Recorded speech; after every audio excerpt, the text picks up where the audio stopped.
pushing the limits, and there's a matter of consequence involved. From the first carve to the final leap, history is written in snow. The air is thin and the stakes are higher. The sound of roaring crowds meets the silence of holding your breath.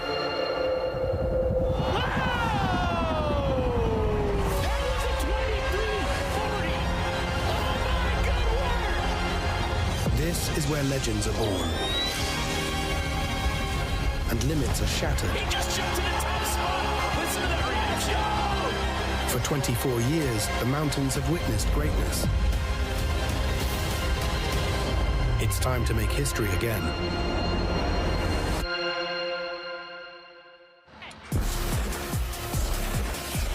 Welcome to the center of possibility in human movement. X Games Aspen 2025. We are on day 3 of what has just been history-making progression at the 24th running of X Games here in Aspen. It is a beautiful day in Aspen, Colorado, and I am happy to be here. My name is Salema Masekela, and I am joined to my left by Jack Matrani. Cheers to you, sir. Cheers to you. Little blue raspberry to start the day, a little beatbox. I like that. You like it? Hit this orange blast. That's how you start the weekend. We're going to start the day. I don't know about you, but I am still trying to wrap my head around the never-been-dones that we witnessed last night, starting with Hiroto Ogiwara and the never-been-done backside 2340. 2340, are you saying that right? I honestly feel like that was our generation's Tony Hawk 900. Travis Pastrana double backflip. To see that in real life, shocking. And we're just getting started, final day. Yeah, between that and men's snowboard knuckle huck, we're all still trying to come down. But you know what? We can't come down because we're still going up. That's right. Today on ABC, we've got men's ski slopestyle. You see some practice on course there. Alex Hall and company going for it. Men's snowboard big air, and then the slopestyle course will be in double use today with men's snowboard slopestyle. But speaking of the slopestyle course, the women's at the table yesterday.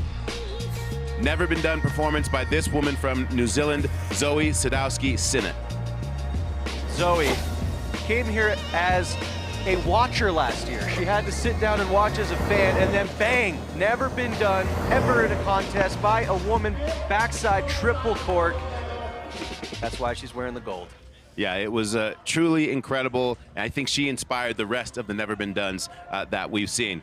Let's get to it though right now with men's ski slopestyle finals. Jimmy Coleman, take us away.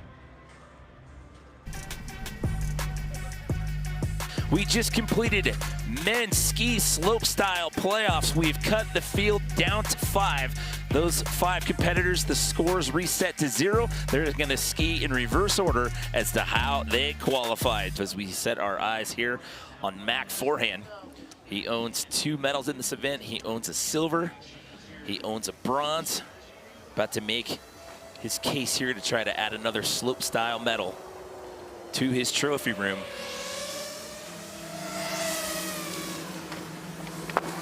Oh, Mac Forehand. For some reason, he just looks strong, powerful, a little bit easy there on that trick where we saw the pretzel 630, but like his ability to ski the course, he's always going fast. He's always stomping landings. Let's see if he can put down the jumps. 1620. We have yet to see a full jump line put together here in the finals. Oh, gets a lot of speed on that switch right side, 1440. Coming into that final hit here for Mac. There's that switch. Triple 1620 Mac Forehand. Wow, the jumps were immaculate. A bit easy on one rail at the top. That was a little easier than we saw in the playoff round, but those jumps were picture perfect. Men's Warehouse, you're gonna like the way you look. There's that pretzel as you look at it, and it's just that second rail. We saw the switch to pretzel 6, so this one just switched to pretzel 2, but that switch 630 all corked out. This is my favorite. I mean, this might not be the hardest trick in his run, but watch the landing when he does the switch right side 14 over that off shoulder. That is a good feeling. I can tell you from hitting that jump years and years ago and landing like that, Mac making it look better than ever. And that switch triple cork 16, I mean, look at the strength on this one. Just holding on to that grab. Look at the reaction down here in the corral. So what is it going to be? Again, it's a 100-point scale. This is round 1 out of 2 here in the final, and a high 80s from Mac forehand, an 88.33. Yeah, you like that. Woo! Judges like that run, and Mac says, hey, I like that score. He says, yeah, we like that, taking a sled ride back up top. That leaves Andre Rigetli left to go here in round 1, and then Luca Harrington, the rookie who started things off in the playoffs and now finds himself in that last spot here. Andre, no stranger to gold. We talked about this in the playoffs. He does own 2 Slopestyle gold medals. Yeah, he's comfortable in this position. 2 runs, doesn't matter, doesn't need a lot. Andre's usually dialing in a run that he can do with strategic percentage. Switch 4, front 2, smooth through the rails. There's that blender takeoff. Reaching down with both hands onto the ski. We call that one the guitar grab. There's the wrapped up 16-20. So Andre bringing a huge run out here in the finals. Will he go switch 18 or 16? It's a 16-20, but Andre Rigetli puts it down when we've seen some bobbles, but Andre, no stranger to the pressure. Been able to watch some of the other athletes and the speed. He is a strategic mastermind. There's that blender as he disappears, and switch double Misty, gets both hands on that. I mean, the jumps are his bread and butter. He really is so solid on these. Wraps up, let's see the grab on this one. Reaches over for that opposite tail grab there. I mean, this is a big run. We saw that 1800 at the bottom score really well in the playoff round, keeping it to 16, but with no bobbles on the landing, some really tough rail tricks. Hard pressed to say that's not going to take over the top spot. So an 88.33 is the top spot as of now. That's what we saw out of Mac forehand. So Andre picking up where he left off in the playoffs, into the 90s at 90.66. And with that reaction, he almost looked a little shocked by that score. I know. Normally, I'm not disappointed when I take over first place from my personal experience. That was not the reaction I expected out of him when he looked at the monitor. There's a giant replay monitor right next to us that they can look at the replays, as we call them, and go through the score. But he was very nonchalant about that. As we look at our top qualifier for playoffs, it's Luca Harrington, an XGames rookie. XGames rookie, but absolutely going for it. Lionel Farrell saying he's his spirit animal there. And I think we could all agree with this. This guy is a Tasmanian devil if he were to be any animal with the amount of spinning we're seeing on course today from him. Right side going, pretzeling out again. So sticking to the run we've seen throughout the event. What's he gonna spin on this final jump? Going gigantic switch, triple cork, 16-20, both hands reaching over on the side, and the smile on his face says it all. Welcome to Winter X Games, Luca Harrington. You are here. He's definitely the spirit animal of anyone that took one of the rookies there on next bets before this competition got started. I hope somebody put some money on this guy because he is gonna pay out big. This is the unique one. So this is the Alex Hall inspired, does that pretzel. Look at the grab, holding it and then putting it down. And then to finish things off, just watch this grab. It's one hand on the safety, then he reaches across the body. No one else is doing that. Just reaches across, has so much hang time. I mean, there's like not much I see there to critique on at all. That run was incredible. And a 93.33, he jumps to the top spot. Picking up again where he left off in the playoffs. That puts him in the driver's seat with one more round of runs to go. By the way, we keep talking about he's a rookie. The only other rookie to win men's ski slopestyle gold, Colby Stevenson. Colby Stevenson here in Aspen in 2020.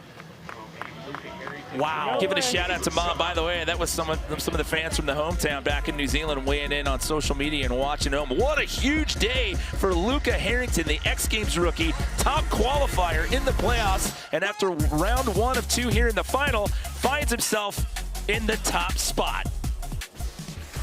X Games Aspen is brought to you by Sonic. Live free, eat Sonic.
We do. We have different members. Yeah, so Malachi's up on the hill with Red.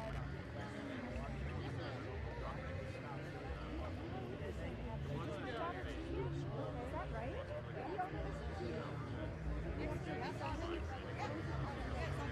Yeah, wow, that's pretty good. I'm thinking about it. I got 7 of 8.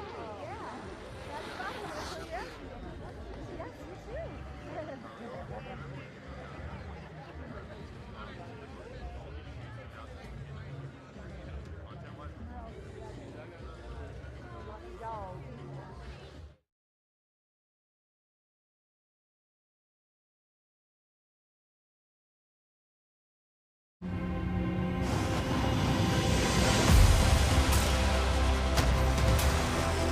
Skiing, riding, connecting.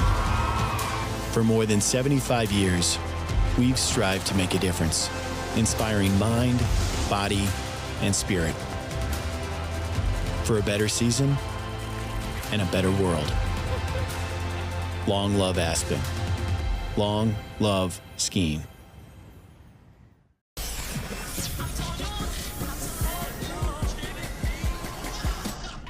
Welcome back, everyone, to Buttermilk here at Aspen Snowmass. Round 1 of 2 for the finals here at Minsky Slopestyle in the books. Currently, it's Mac Forehand sitting in a bronze medal position. Our silver medal spot as of right now, Andre Rigetli, former 2-time gold medalist in this event, looking at a potential silver right now. But the big story, it's an X Games rookie, Luca Harrington, with a monster score of 93.33, sitting in that top spot for right now. However, there's one more round of runs still to come. It is the best run that counts, so the hardware still very much up for grabs here on the men's ski slopestyle course. We just showcased our top 3. It's your defending gold medalist from last year, Burke Rude. sitting outside the podium in 4th, and it's another X Games rookie, Connor Ralph, sitting in that number 5 position. We run them in reverse order as to how they qualified, so your defending gold medalist from last year, he gets to start us off here. It's the second and final round as we get set to hand out some Slopestyle hardware here. It's Burke Rude. Yeah, Burke Rude hasn't had his best stuff all day, but made it in, and there's no better time than now for a man like him to put down his best run of the day. Oh, catching up a little bit on that rail, just a bit shy on the tails. Still gonna go for these jumps. There's the 1620. Switch right side. This is where he didn't have the speed in the previous run, so gets the 1440. What will we see in the final jump? Look for a big spin, maybe the 1800. Oh, and it's a 1620, so 4.5 full rotations there. You can hear him just frustrated there.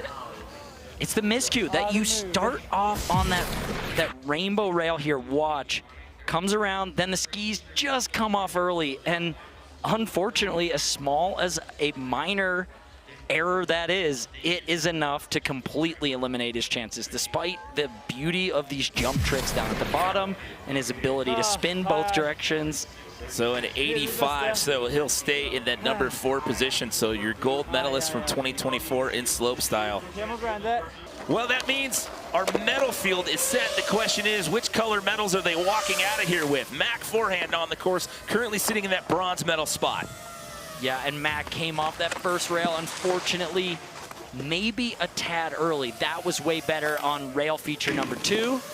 Oh, and there, I mean, that's it.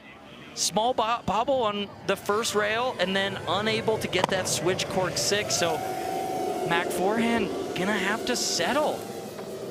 Oh, I mean, that is for the crowd, but just beautiful. Just a double cork 720 like it's nothing. Just sending that one for the fans down here at the corral.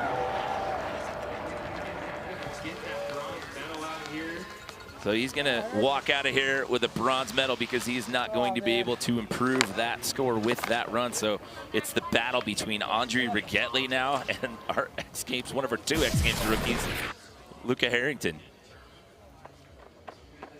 Whoa, did that drone just fly under the rail to follow Mac forehand? I think it's straight through it and onto the rail. Like, what an X Games mode pilot job for the film of us. It's insane to see how close these guys are actually able to fly those things to the athletes when they're coming down the course. That was a great shot right there. We're down to our final 2. Andre Rigetli looking at a silver medal. Can he bump up and overtake the lead from Luca Harrington? It comes down to these last 2 runs. Now, Andre Rigetli, he can get these rails done and then bring the 1800 at the bottom. So 1 additional spin to what we saw in first run of finals. He has a chance to boost the score. Could he get above a 93.33? I don't know. It's gonna need to be perfect to overtake Luca Harrington at this point. There's that wrapped up, great grab on that one, holding on to it for a while. Will we see the 1800? He's diving, he's wrapping, he's taking it to switch. 1800, Andre Rigetli will not stop. Wow. Sitting in second place, no better way to be. You know you're on the podium. You know you're walking away with a silver medal. Now, pressure's off. Let's go for gold as we take another look. Is there anything in this run? Switch 4, front 2, perhaps just a bit early, just bouncing off that one instead of really locking into the rail slide. But this grab, all the way over to the Cuban. I mean, nobody out there can dislike that grab. It's this final one, dives forward. Where's the safety grab? Is it around the boot, or does he slide it out to the tail where it gets a little wishy-washy? This one looks solid, flips to 18, no hands down. Oh man, to be a judge right now, some of the best runs we have ever seen. So Luca Harrington still yet to go, 93.33, what he had from run number 1. Is it going to be enough for Andre Rigetli? And a 90, it is gonna be a 90. So that means Andre's going to walk out here with a silver, and you know what? Our rookie, not only is he taking gold, but he gets to go out with a victory lap. Unbelievable. Luca Harrington, X Games rookie, as we look at his brother there in the crowd going nuts. I mean, first time at X Games, gets in as an alternate, and he's here to stay. Different gold medalists in the 26 gold medals handed out in this discipline in the history of the X Games. You want to talk about parity in the field, and as I said earlier, the only other rookie to win men's ski slopestyle gold was Colby Stevenson here back in 2020. And just, it's that final trick. He's doing that Esco grab, the only one reaching across for both those safety grabs. I mean, it is unique all to him, and you stand out, and that's how you get the big score. So Luca just having fun to come into your first X Games. As an alternate. You were on the alternate list for this event. He was only scheduled to be in big air. I hope somebody put money on this, because his odds were really good. You could have made good money on this kid. Yeah, someone's claiming spirit animal right now, jumping up and down on the couch from Dex bed. Oh, just a triple just for the fun of it, just to celebrate with everybody as he comes to the corral. Friends and family cheering him all his New Zealand friends, his brother, family, everybody down here just excited for Luca Harrington. You come in off the alternate list, you're first to go, you put down a monster second run, you get to ski last in the final, and your first run was good enough to hold up for gold. Congratulations, 20-year-old Luca Harrington, and welcome to the X Games, sir.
Colby Stevenson came out hungry and went for broke. Zoe Sadowski-Sinnott. Going for that backside 1440, and she has it. Yes. The first ever triple cork in women's slopestyle competition. You just watch history, folks. Oh my goodness! The first ever women's ski street style gold. Luca Harrington, an XGames rookie, going gigantic. Oh, he's going three. Oh my good word! Here's Hiroto. That was a 23:40. We watched a man fly. That was insane. Can't believe that all that magic has happened in just 2 days, and congratulations again to Luca Harrington from New Zealand. A rookie, wasn't even supposed to compete in big air or slopestyle, and said, come here, give me that, and takes double gold. As the men of snowboarding are gonna get some practice now on the slopestyle course, we'll let Mark McMorris and Red Gerard do their thing. We're gonna give you a little highlight, some bonus coverage, if you will, from last night on ESPN, where history was made in men's snowboarding big air. Enjoy.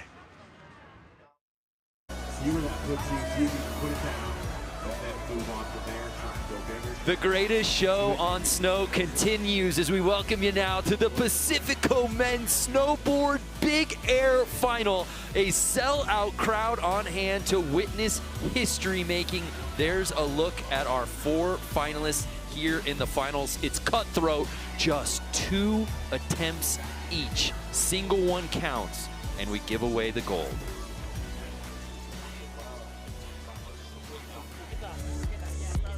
So the riders went through a playoff to get here from a field of 8, cut down to 4. 2 attempts each, as we said. The best single run counts. And the top qualifier will be the last one to drop in, who happens to be our defending gold medalist, Taiga Hasegawa. And what an advantage that is, Krager. Huge. In the playoff, 3 runs, you know everybody's gonna get, 1, maybe 2 down. With only 2 runs, being the last to drop, huge advantage right there. You know what's not an advantage? Riding with a fractured wrist that you injured just this morning. Hiroto, what a story after that fracture. We weren't sure if he was gonna go. He said, I'm ready, doctors cleared him, and he's here in the final. Put a cast on it. Watch what I do. And not only has he been riding, he has been making history here tonight. 2160 in the playoff. I think he's got to go back to it. He's an X Games rookie, and if you haven't watched him drop in air traffic control, look out. This man sends it to the moon. Here's Hiroto's first run in the final. Left foot forward, natural way of riding, going to rotate backside, turn his back to the takeoff right here.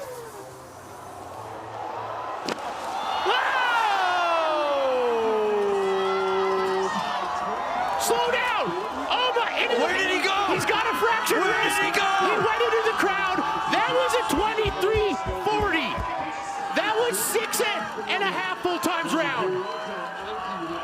How do you create history and then go up there and do it again? How do you do that, Brando? The first run of the final? Are you kidding me? X Games mode. Hiroto with some roto. 23:40, the first one. Watch this takeoff. 360, 720, 1080. Oh my. 1440, 1800. Oh, I'm gonna throw 2160. up. Oh my God, I'm nauseous. 2340. Melon, you're joking. You're making me sick. Craig.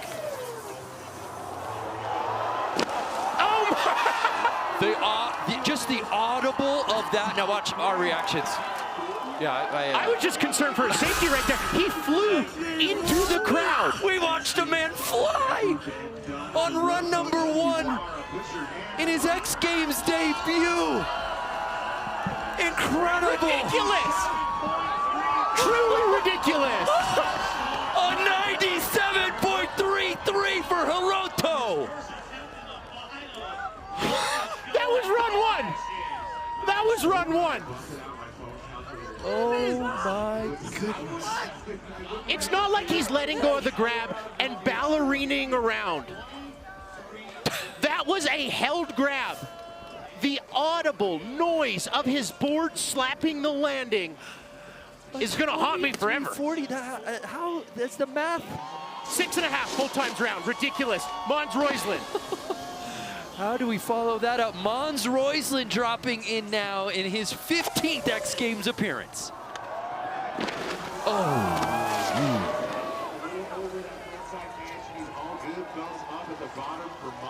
Wow. So Mons going down there. We've got to bring in the third member of our team who's got the best seat in the house, Jack Matroni. Jack, what did you just witness there? I just witnessed pandemonium like I've never seen before here at X Games. Literally every single person in the crowd, an earthquake erupted, and just seeing his reaction was one of the coolest things I've ever seen. Wow, I cannot believe we're witnessing this. 2340s, what? Oh my, nobody is topping that. Well, we'll see. We will see on run one here in the Pacifico Men's Snowboard Big Air Final. Here's another X Games rookie, Rocco Jameson.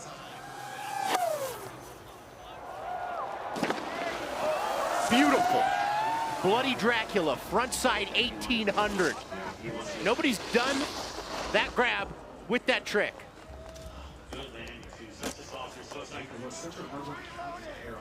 "18 years old, from New Zealand, still in 12th grade, Craig. Doing that. No hands. No hands on that landing. Didn't eat. That was so clean. Takes off frontside. 5 full times round. Well grabbing Bloody Dracula. That's both hands on the tail of your snowboard. Wow, a 91.33 for Rocco. Putting him into second place here on run number one.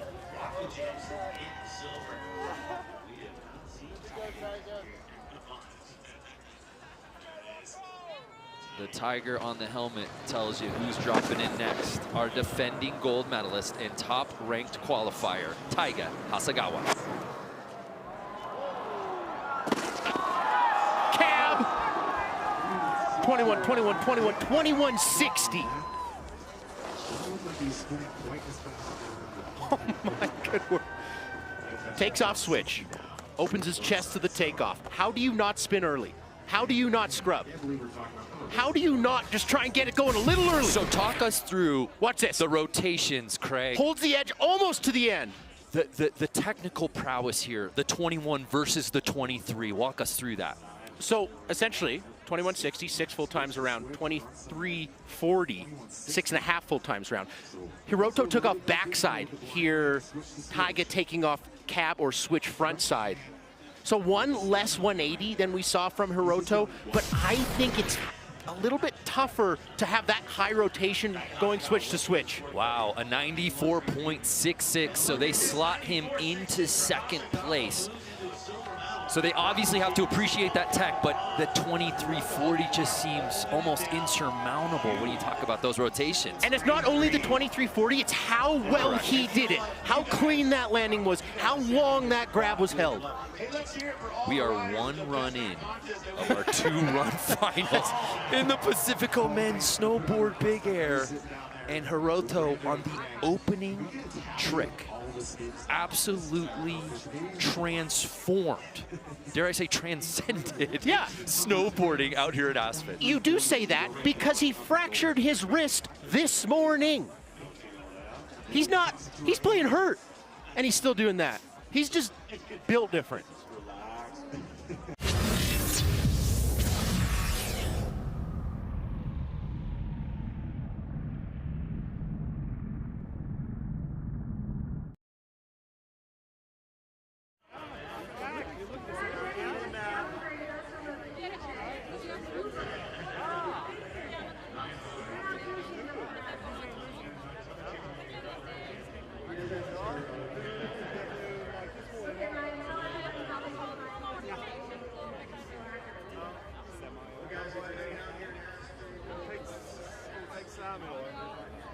Det känns som att jag jinxade det. Jag pratade med honom innan om det. Att hur stora konsekvenser den där tävlingen skulle kunna ha. Som tur var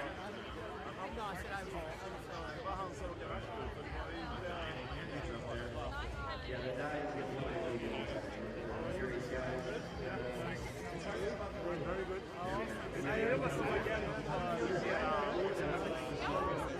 europeiska åren har jobbat ganska mycket med ski också, men inte alls många av dem av de som är här så är det främst nya prov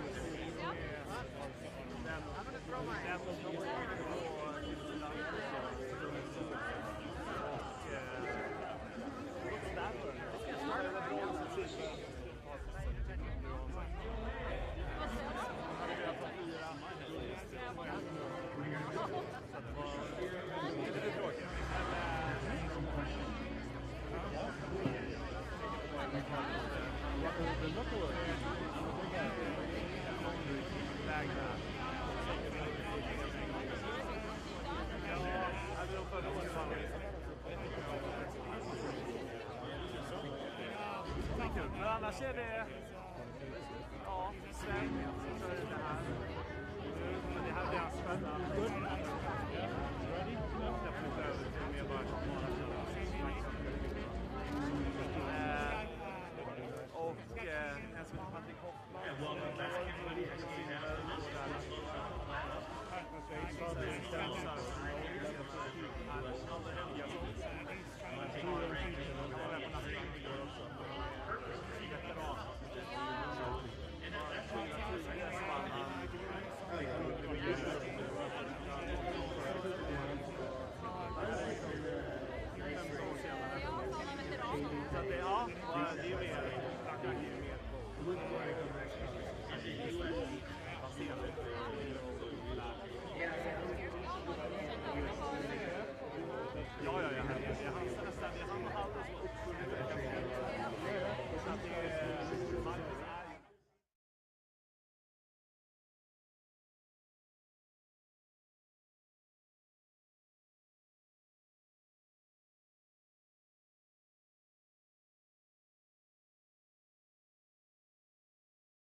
So here's Hiroto. Can you do anything bigger than a 2340 while we got you? Just don't go further down the landing. Please, for me, do not go faster. He went as far down this landing as you possibly can go. Our current leader, already a history maker. It's just best run counts. Yes, thank you. Yeah. Okay, still going very deep on that beautiful backside 360, but thank you, Hiroto. You did a 2340. You made history. You have a 97.33. You know there are only 3 people with 1 run that can even come close to that. Hiroto Ogirara, that 97.33, he'll hold on to. Can anyone catch him here on final runs?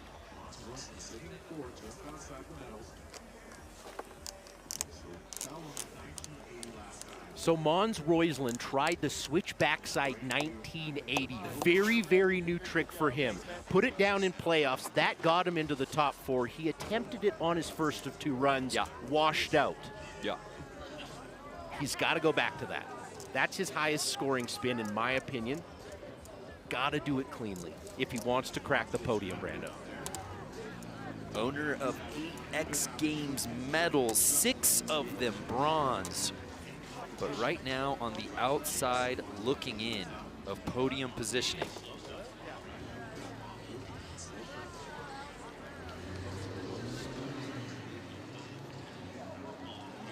So can Mons put it down here on his final run, here in the final?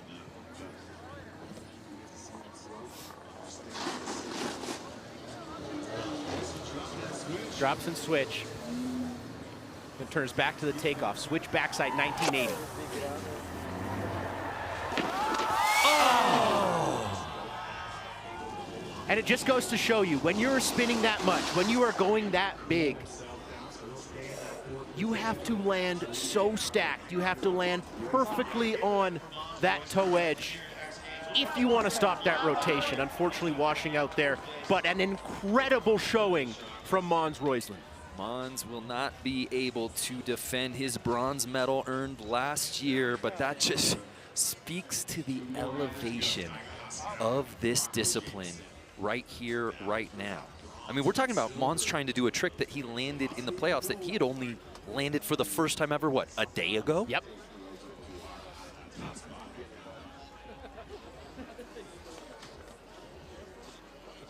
So Rocco Jameson, 18 years old, out of New Zealand, on his X Games invitation. When I got the email, I was a bit starstruck. I couldn't believe it. I've been watching it every year on TV religiously from New Zealand. It's so wild. Well, Rocco, you're moments away from earning a career, first career X Games medal.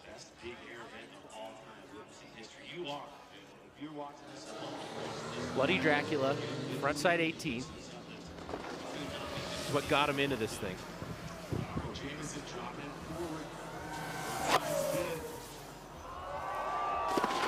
Oh! He tries to throw his name in the history books with a 2160 attempt, but grabbing Bloody Dracula.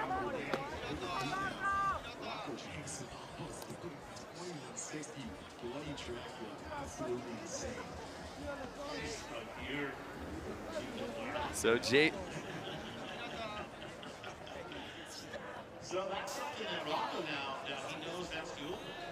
So there is one rider left to drop in here for the final attempt of the contest.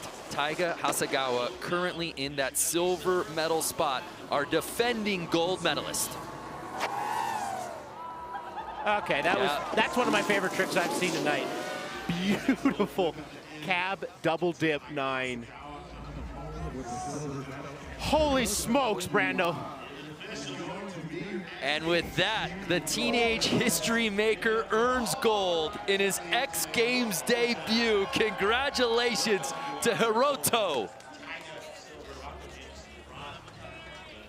What a night for Hiroto. Ogirara, let's head over to Jack Matrani, who's with Hiroto. Congratulations, Hiroto. You literally shocked the entire action sports universe, if not the world, when you landed a 2340, a trick we never thought would be possible on a snowboard. What does this moment mean to you, to take home gold at the biggest competition we've ever seen in big air? Thank you. I'm so happy to put down this trick in front of crowd. Thank you, X Games. Thank you, America.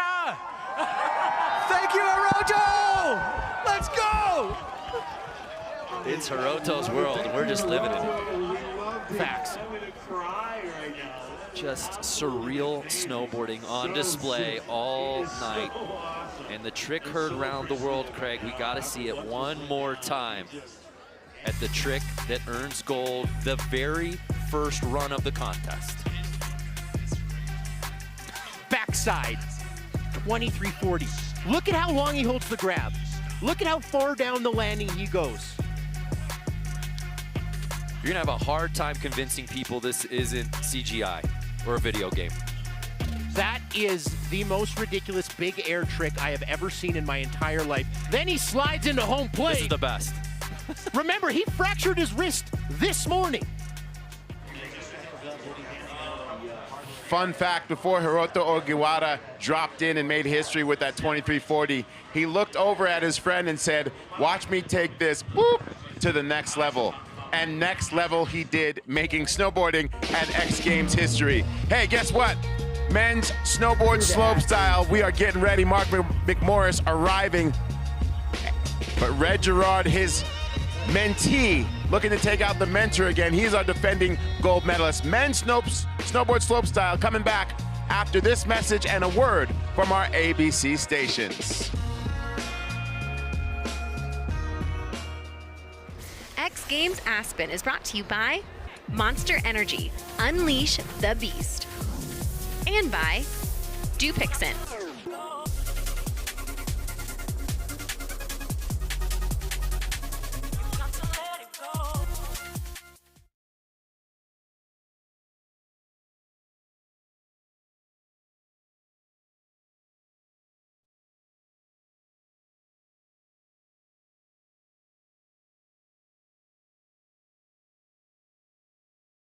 That answers that.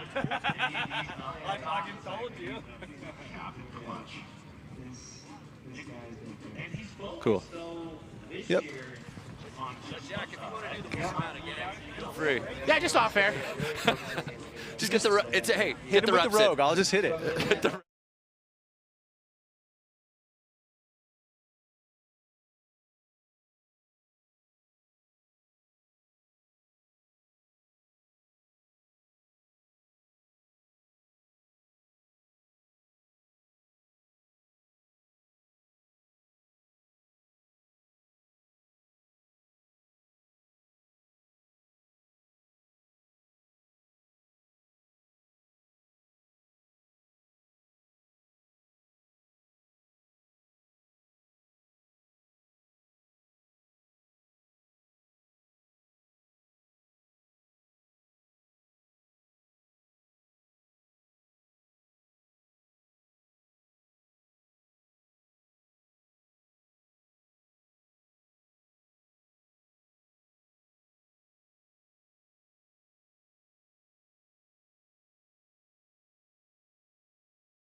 A picture-perfect day to start things off here at X Games Aspen 2025 as we bring you one of our favorites. It's now time for the men's snowboard slopestyle, and it starts right now.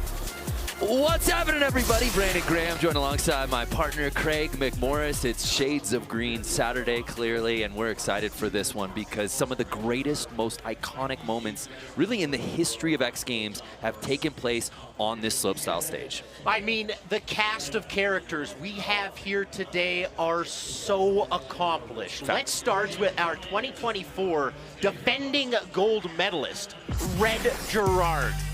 What can't he do? Now it's a little different this year. There's no shark fin, and I think Red Gerard really separated himself on that shark fin. It's a very traditional course, but I mean, he can ride anything. Powder, rails, slopestyle, and he can wear a gold very good. Who did he knock off the top spot last year? Little brother, Mark McMorris, the 2022 and 2023 slopestyle gold medalist. I mean, the resume speaks for itself. He has been inventing tricks, winning almost every single contest there is. So if you don't pick him to be a favorite, I think you're crazy. Yeah, Red obviously denying Mark from that three-peat last year. So what a duel we have in store here today. So let's take a look at the rest of the field competing out here in slopestyle. I'm Sven Torgren, I'm 30 years old from Stockholm, Sweden. I'm René Rinnekongas, I'm 25 years old and I come from Iisalmi, Finland. Dusty Henriksen, I'm 21 years old and I'm from Southern California. Hello, my name is Taiga Hasegawa. I'm 19 years old from Aichi. What's up? I'm Liam Brierley. I'm from Ontario, Canada, and I'm 21 years old. My name is Mons Royslin. I am from Oslo, Norway, and I'm 27 years old. My name is Marcus Cleveland. I'm 25 years old, and I'm from Dombås, Norway. I am Mark McMorris. I'm 31 years old, and I am from Regina, Saskatchewan, Canada. Hello, Red Gerard, 24 years old, Silverthorne, Colorado. All-star squad out here on slopestyle. One name you didn't see because he was a late add, and he'll be dropping in Ian Mattioli. We'll get to that in just a second, though. Our comp format, brand new for 2025. We kick things off with the playoffs. 10 riders, 2 runs each. The best single run counts. Top 5 advancing to the final. Not tomorrow, not the day after. Immediately after this. Right now. 5 athletes, 2 runs, and then we give away gold. So kicking things off, Ian Mattioli, an X Games rookie. And don't let the name fool you, Craig. He is, in fact, from Italy. Good guess. Landed the first ever 2160 in big air. Was unable to crack that 4-man final, however. Riding so solid all week long. 3 for 3 up top. I mentioned in the open, no shark fin this year. Just 3 traditional jumps built by Charles Beckinsale, one of the world's greatest jump builders. So you are going to see, and that's what you have seen, some of the biggest tricks in snowboarding competition of all time. So that will do it for Ian's first run. We'll take another look. What went wrong there, Krager? Switching from Weddle to tail. Let's just take a look. So clearly just not getting the rotation that he wanted. His tail touches down and gonna have to throw that one away and rely on his second of 2 runs to crack that final. Making his 15th X Games appearance, owner of 8 X Games medals, including a gold he earned here in slopestyle back in 2017, Sven Torgren. Getting a little broto right there, coming in switch this first rail. Switch hard way, backside 2. Gapping to the down of the down, flat down. Now, if you notice, the rails are a little longer than they have been in previous years, making this rail section even more valuable. You can't go fast and just 270 tap. You gotta slide the rails. Front side 1440 from the Swede right there. 4 full times around. Starts regular, lands regular. Third and final jump, switch stance, going switch backside. He can rotate. Oh!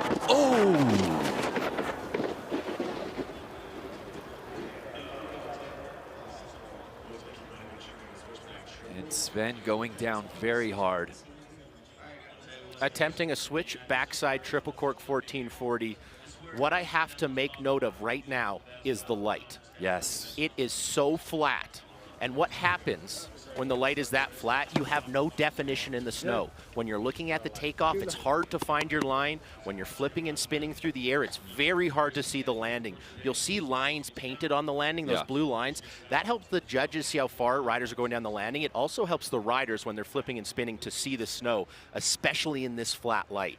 I don't know if the flat light caused the fall or if it was the takeoff, but that is a major factor. Well, X Games Medical right on the scene to check things out with Sven. While they do that, we will take a brief break. More from X Games Aspen in men's snowboard slopestyle after this.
You know, one of the best parts about being out here at X Games Aspen is if you ever need a snack, you just head over to the Sonic Ski-In. Grab a couple of things. I know I did. And? It satisfies. Okay, good. I don't know if that's the tagline, but it absolutely does. Live free, eat Sonic. Welcome back to X Games Aspen 2025. A sellout crowd on hand outside here at Buttermilk as we bring you run one here of men's snowboard slopestyle, and you love to see it. Sven Torgren going down very hard at the end of his first run on the final jump. Medical was over there, but he was able to ride away. Love to see that. Love to see that. All right. So the show goes on. Next to drop in, making his 10th X Games appearance, the man with eternal stoke, one of our favorites, 25-year-old Rene Renekongas. Dropped probably my favorite snowboard video of the year called Heaven after the event. Go check it out Just on a month YouTube. ago.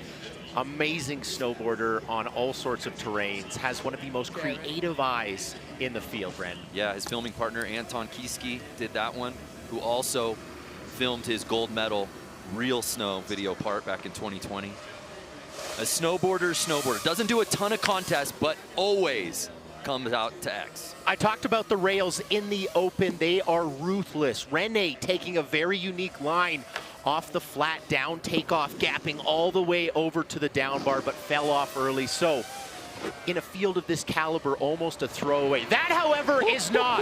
That was a double Volma flip. He is the only one that has ever done that. He invented it and named it after a trailer park outside of Ruka, Finland, where he has spent a lot of time. Back 16 mile. Okay, if he doesn't fall on that first rail, you are looking at a score, in my opinion, high 80s, low 90s. Ollieing out. He's jumping out the gym, Brandon. He's jumped out the gym. Yeah, they're just, when Rene's riding, there really are no rules. As you said, this was a throwaway, and yet he still put it together. And that's what caused the throwaway right there. Yeah. Taking off on a very far away takeoff and landing on the rail, but not sliding to the end. There's that double Volma flip, but he rewinds it, puts it to switch. Normally would be landing regular right there. There's the backside 16-20. Takes off regular, lands switch. How many other riders do that? Nope. After clearly an error right off the top in the rail section, it becomes a throwaway. They treat it as a throwaway. Not Rene. Almost everybody, but you're so right. I mean, as you said, even with that, a 75.66 for Rene. So dropping in next, Dusty Henriksen, who has won this event before. Before he drops in, though, let's hear him in his own words talking about X. It's a trippy sensation. You're just like, you're fine, chilling, greatest day ever. Practice is done, and then your name gets called, and then all of a sudden you're just like, stop a couple beats. You're like, what is happening? Why do these nerves come? But for some reason they're there, and everyone controls them differently, I'd say. Some people get fired up, and I like to be more relaxed. Yeah, Dusty is one of the most relaxed snowboarders on the planet. And he's also one of the most talented. Of course, winning this event in his debut back in 2021 when he went double gold. Also winning the top spot in Knuckle Hug. Cap 450 on that third and final. Yo! Front double Todio 9? Rodeo taking off the toes. Cap 12 right there. He mentioned nerves. I'm not seeing any.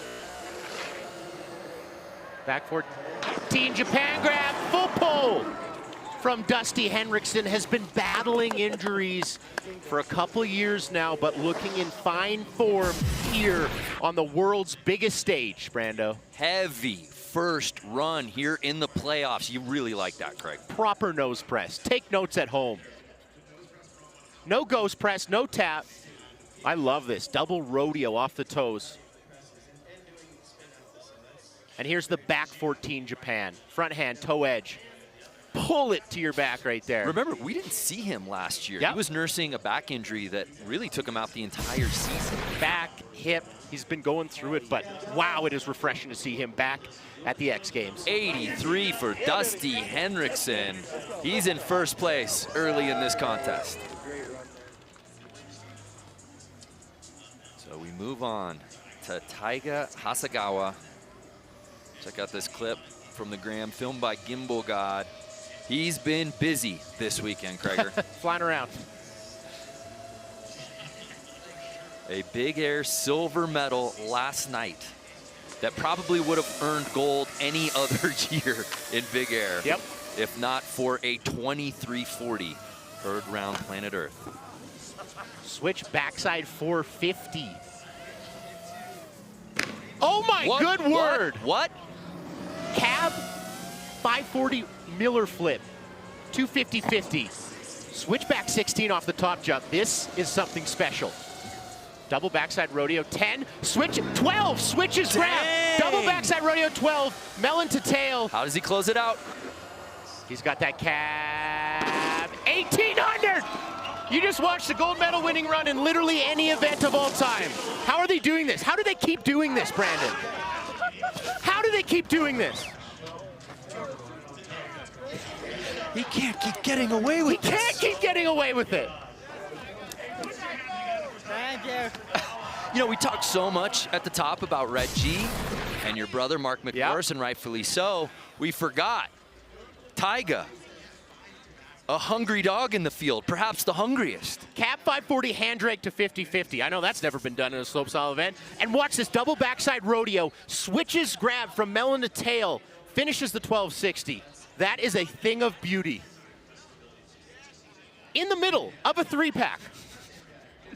And then just goes to town on a cab 18. Start switch. I wouldn't finishes recommend switch. it. And yet he somehow does it. Here's our reaction. And Salema's as well. Yeah, we've been doing that a lot this weekend. 93.66 for Taiga. No surprise there. Jumping up into the top spot. Yes! Whew. Guys. What a show, and we're just getting started. Salema, your thoughts after just witnessing that? That was tapped. Creatively tapped. He just took every single obstacle and said, I'm going to squeeze all of the juice out. The Miller flip 50-50 destroyed me, and then he said, I'm not done. Oh my God. That was a backlip pretzel done so casually by Canadian Liam Brierley. One of the most technical rail tricks. Switch 50 back two, pulls it back. Hips don't lie for Liam Brierley. Backside 1260, first of the three-pack, Brando. Switchback 14, he has a cab 18. Could we? Needs it. Should he? Get going. Count it! What is happening here? Give him the rock, watch what he does with it. How do you follow up one of the greatest slopestyle runs ever? You do your own greatest slopestyle run ever. Canadian Liam Brierley is on fire this week. Liam, it's not the final. May as well be after heavens. those two. May as well be. Backlip pretzel, thing of beauty. Guy's trying to earn a medal in the playoffs. Oh, he on X Games mode, facts. Height meter all the way turned up. Cab, triple, really triple dips the 1800. We've seen a lot of flat ones. I really like the axis he spins on. And how do you stop it? You just do that. Dig the switch. X Games mode. We're not high on double dippers. Triple dip, though, you're going up high. It took me a second to get that one, and I did get it. You'll come around. 90 on the dot for Liam Brierley, so things are getting interesting here in the playoffs, Craig. If you're just joining us, we're in the midst of run one of men's snowboard slopestyle, and now dropping in Mons Roysland. Cab 270 into the down bar, 270 out. Oh, there we go. 270 in. Cork 450. A lot of people are calling that the berserker. And here's the trick, that Miller flip 50-50 frontside 180. I credit that rail in this course due to Mons Roysland. He filmed on a very similar feature of that in Norway. Kind of broke the internet with that. Double Todio 1080. Okay. Tuck knee. Okay. Backhand, toe edge. Drop that back knee. Get going. Back 14.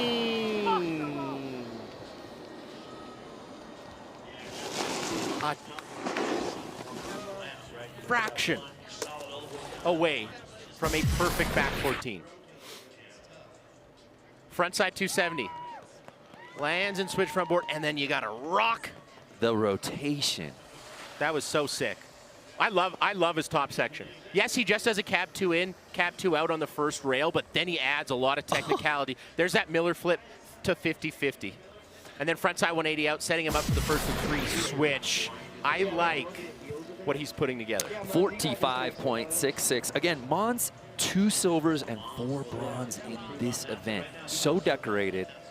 Yet to find the top spot in this contest, but right now you're just trying to get into the top 5 to get into the final.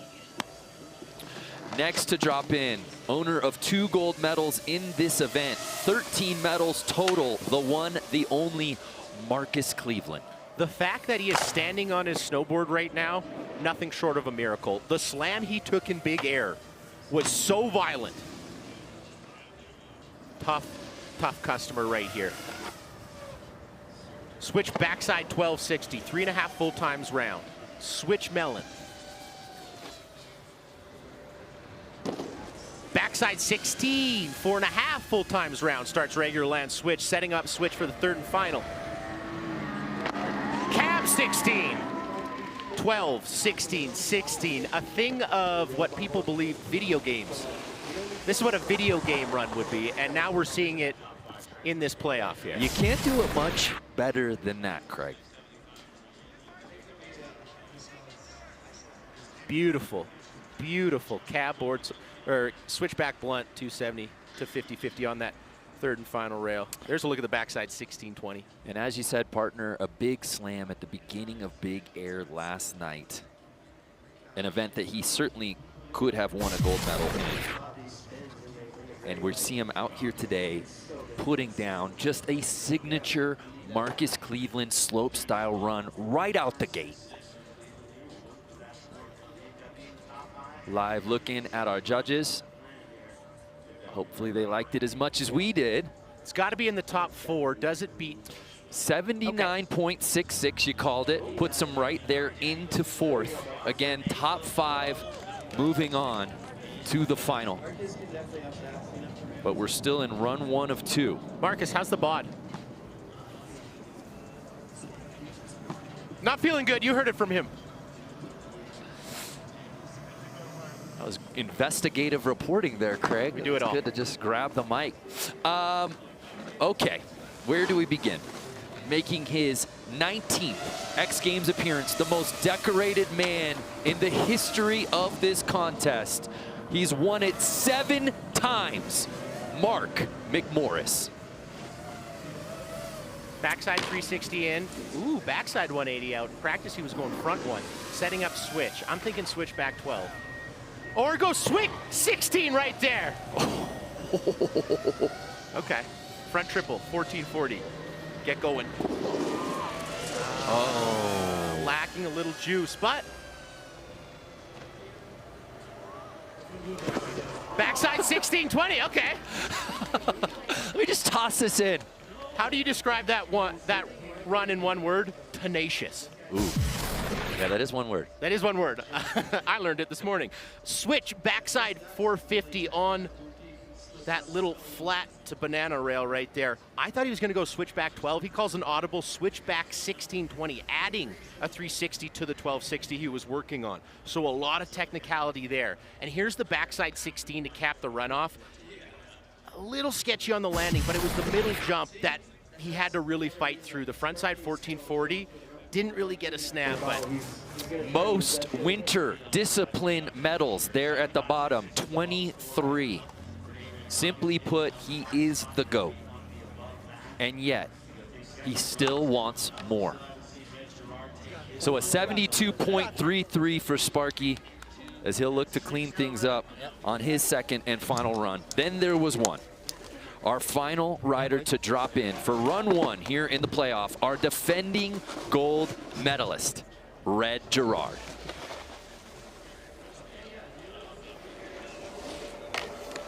Ooh, the only rider hitting the transfer rail. So a lot of risk up top. Switchback blunt, same way 270 on that up rail. Little switchboard slide tail press. The front board. Switch backside 1260 to the bottom of that first jump, Brando. Front side 1440.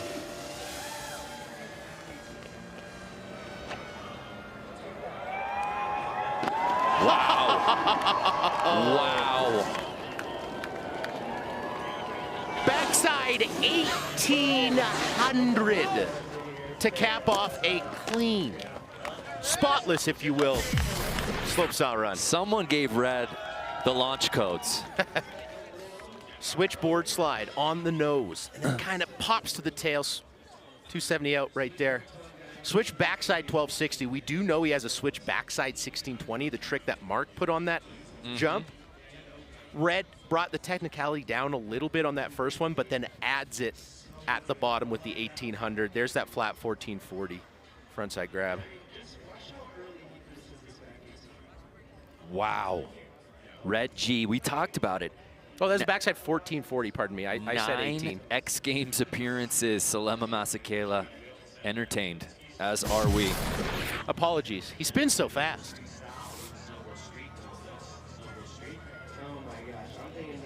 But Red finally getting that first career X Games gold medal last year. There you see the score he would need to jump up into the top 5, which will be moving on to the final.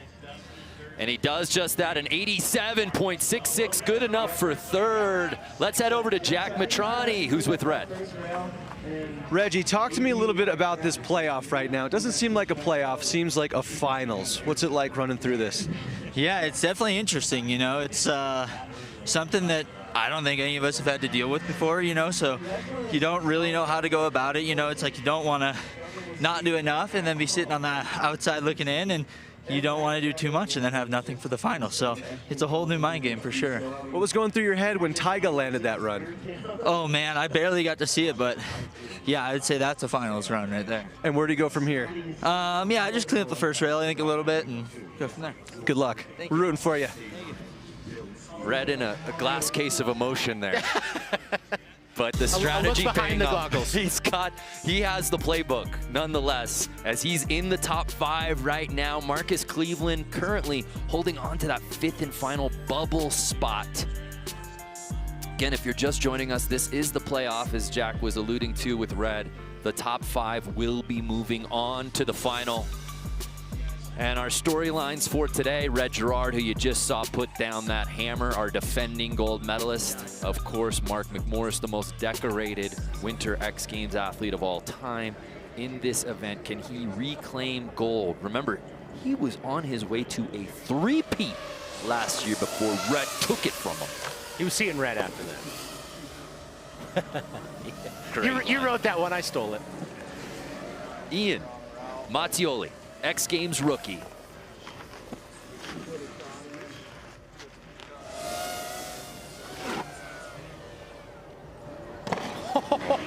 Wow. That was a cab 18. What? Switch back 16 attempt, switching grab. So the young Italian going for it, understanding the caliber of riding. That is going down today. It asks a lot. It asks for your best.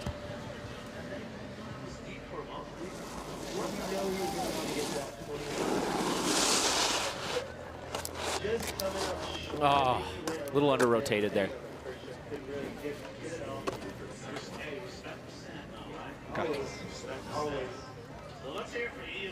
So that will do it for Ian's day.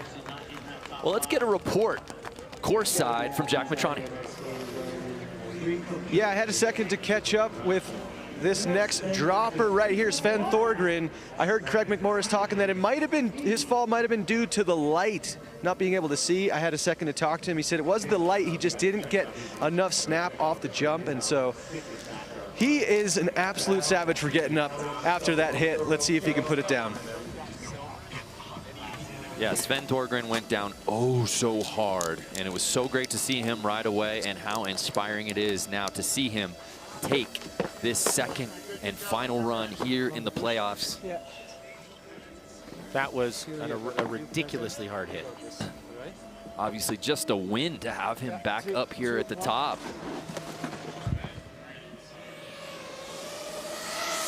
Trying to replace that 42.33.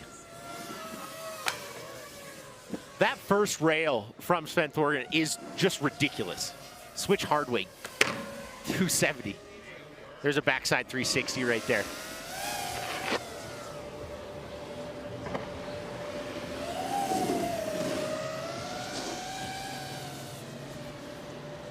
Back double rodeo 900, getting a little bit lost there.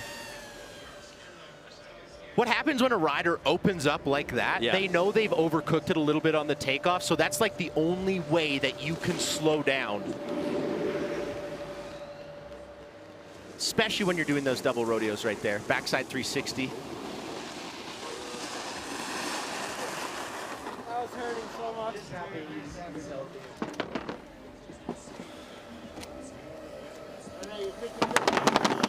I just have to take my hat off to Sven Thorgren. After you take a hit like that, not only are you sore, but mentally it really plays with you.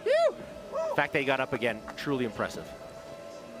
So here now, Rene Renekongas, just outside of that top 5, and obviously some big dogs still to drop in for their second final run. So he's gonna need something massive right here, right now, Craig, if he wants to at least knock out Marcus Cleveland, who's sitting in that 5th spot.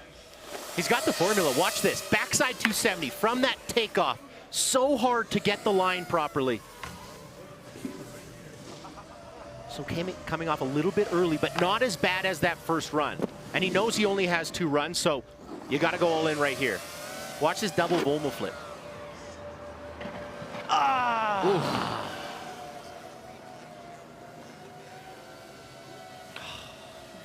Rene Renekongas. Tough hit. Tough hit. tough one for Rene, but we are oh so blessed right now. You'll never know who you're gonna run into. The living legend himself, Hiroto Ogiwara, after what you did last night, the trick heard around the world. Just how do you feel the next day today? I'm so happy to win game. How's the wrist? Little bit Painful? It's good. Yeah. And did you see Taiga's run?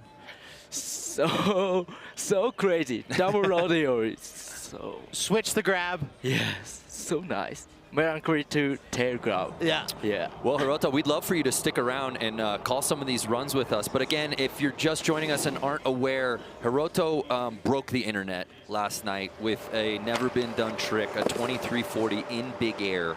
Right out the gate to start things off in big air. And we've just never seen anything quite like it in snowboard big air. So congratulations to you on the never-been-done trick, the history-making, and of course the gold medal. Thank you so much.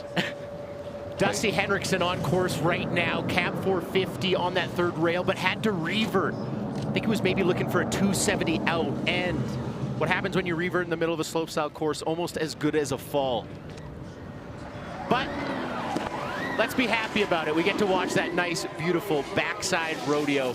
Before his first run, it was a great feature of him talking about the nerves. And sometimes you don't feel that these riders have nerves because Dusty is so calm. He's so collected up there. He looks like he's not even trying, but he's nervous. We always talk about Dusty and the heartbeat per minute, right, being lower than everybody else. And it's just, I think it's the way he carries himself. So to be introspective, like he was in that piece, and to talk about the nerves, I think that's powerful because I think there are a lot of people who can probably relate to that.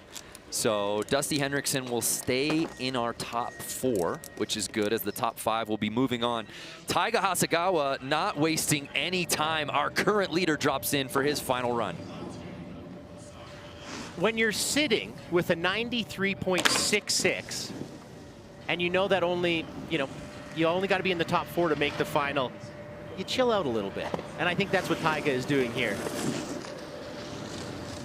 Hiroto, fun to snowboard with Taiga? Yes. Yeah. My best friend. Best friend? Is he? Yeah.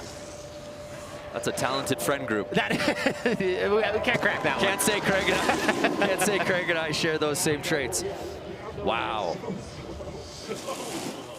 So Taiga Hasegawa, it hasn't taken him long to really make his presence known on the X Games stage the last couple of events. But Hiroto, I want to ask you, obviously the 2340 was something that you had, that you knew you wanted to do, but it was important for you to do the 2340 at the X Games.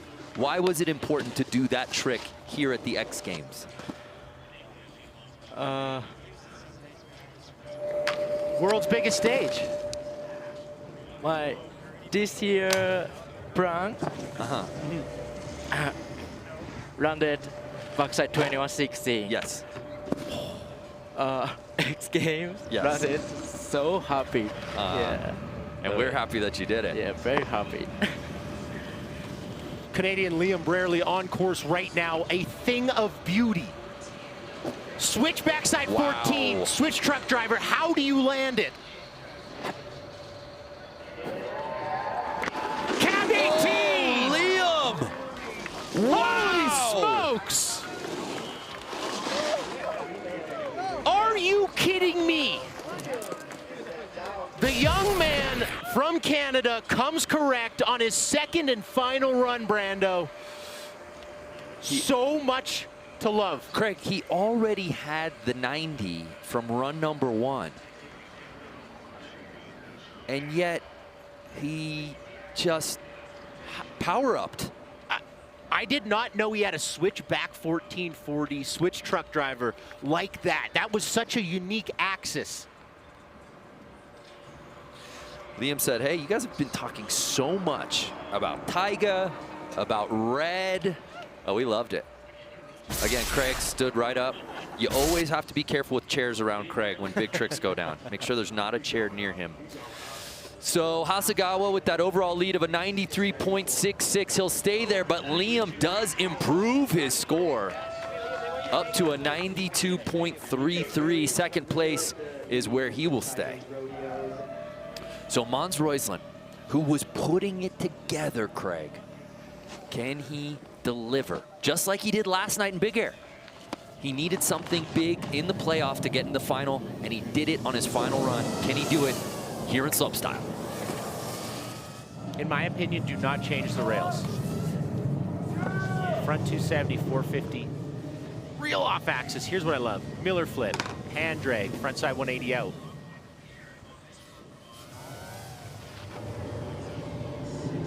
Switchback 16, count it. Double rodeo 10, tuck knee. Okay, needs a backside 1440 or more if he wants to crack the top 4. Get going. Oh!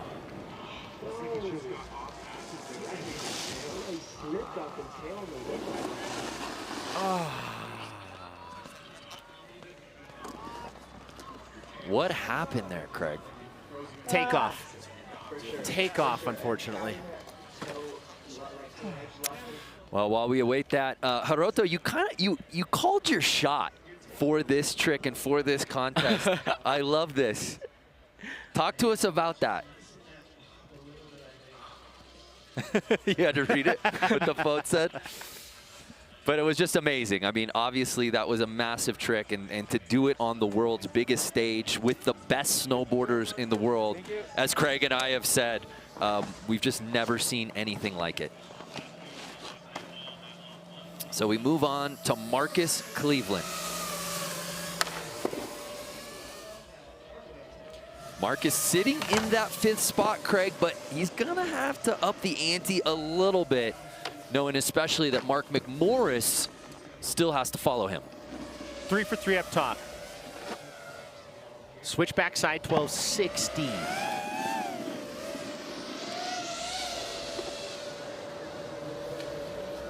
Backside 1620 right here. He's got a great cab rotation. Got to go cab. 1800. Ooh, cab 16 to the bottom. Cab 16 to the absolute bottom of this 3rd and final jump. Marcus Cleveland, I said it in his first run, the fact that he is even snowboarding after the fall he took in Big Air, remarkable. Front side, or sorry, backside 360, pardon me, backside 180 out. Very tall flat bar right there. First of 3, switch backside 1260, switch melon. Takes off switch, lands regular. That sets him up for this, the backside 1620. Little hand touch on the landing right there. Cab 18, cab 16, pardon me. He generates so much pop on his switch takeoff. So impressive. Does it? It does, an 86.66. Jumping Marcus Cleveland up into 4th, and he will definitely be moving on to the final. All right, all eyes now on the most decorated rider in the history of this event, who's currently on the outside looking in. But one thing we know about Mark McMorris is he thrives under pressure.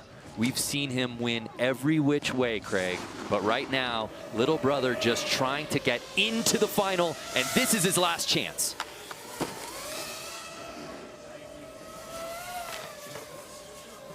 Switch front board 450. All you got to do right now is breathe. Stay calm. The capability is there. It's execution. Switch backside 16. Here's where he struggled in run 1. Front triple 1440, needs all the gas. Get going. Backside 1620 right here. Oh, there you go! Yep. When you need 3 outs, what do you do, Brando? You call in the closer. Mark McMorris absolutely putting down the run he needed as we take another look. Here's the 3rd rail of the 3 rail pads. Backside 360 and backside 180 out. That sets him up for the switch backside 1620. His back up against the wall.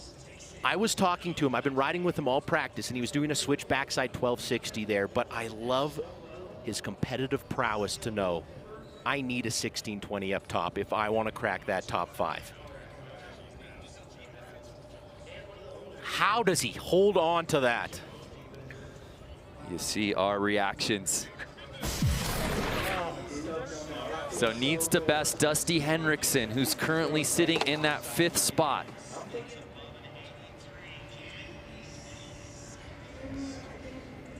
And there you see Dusty waiting. Hey. A 90 for Mark McMorris, who jumps up into the top 3. And with that, Mark McMorris will be going on to the final. Sorry, guys. That was the most Canadian. Sorry, Dusty. Wow, what a moment. And this is still just the playoffs, partner. We got a lot more snowboarding to go. My goodness. So Red Gerard, the last rider to drop in, he's sitting in 4th. He's already qualified for the final. So this is just really a tune-up for what's next for our defending gold medalist.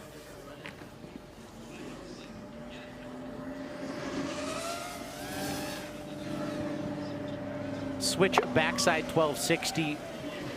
I like this approach from Red. He could have maybe tried a much harder run and try to qualify in that #1 spot, but might be smart to save it. Oh my good word.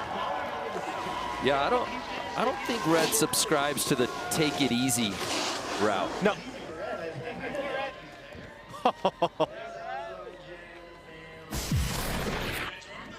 Wow. Switchboard side pretzel, oozing with style.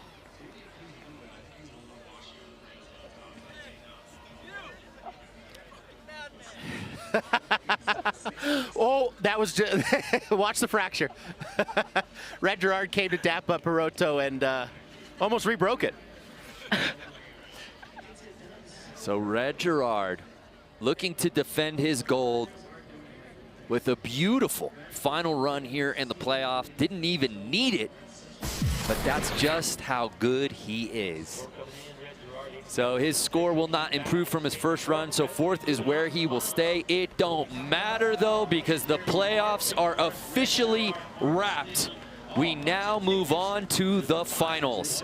A look at our top 5: Tyga, Liam, Mark McMorris, Red Gerard, and Marcus Cleveland. Thank you so much to Hiroto for hanging with us here in the booth. An incredible run here in the playoffs. It's finals time at Men's Snowboard Slopestyle when we return.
X Games Aspen has been brought to you by Sally Hansen, where bold moves meet flawless nails.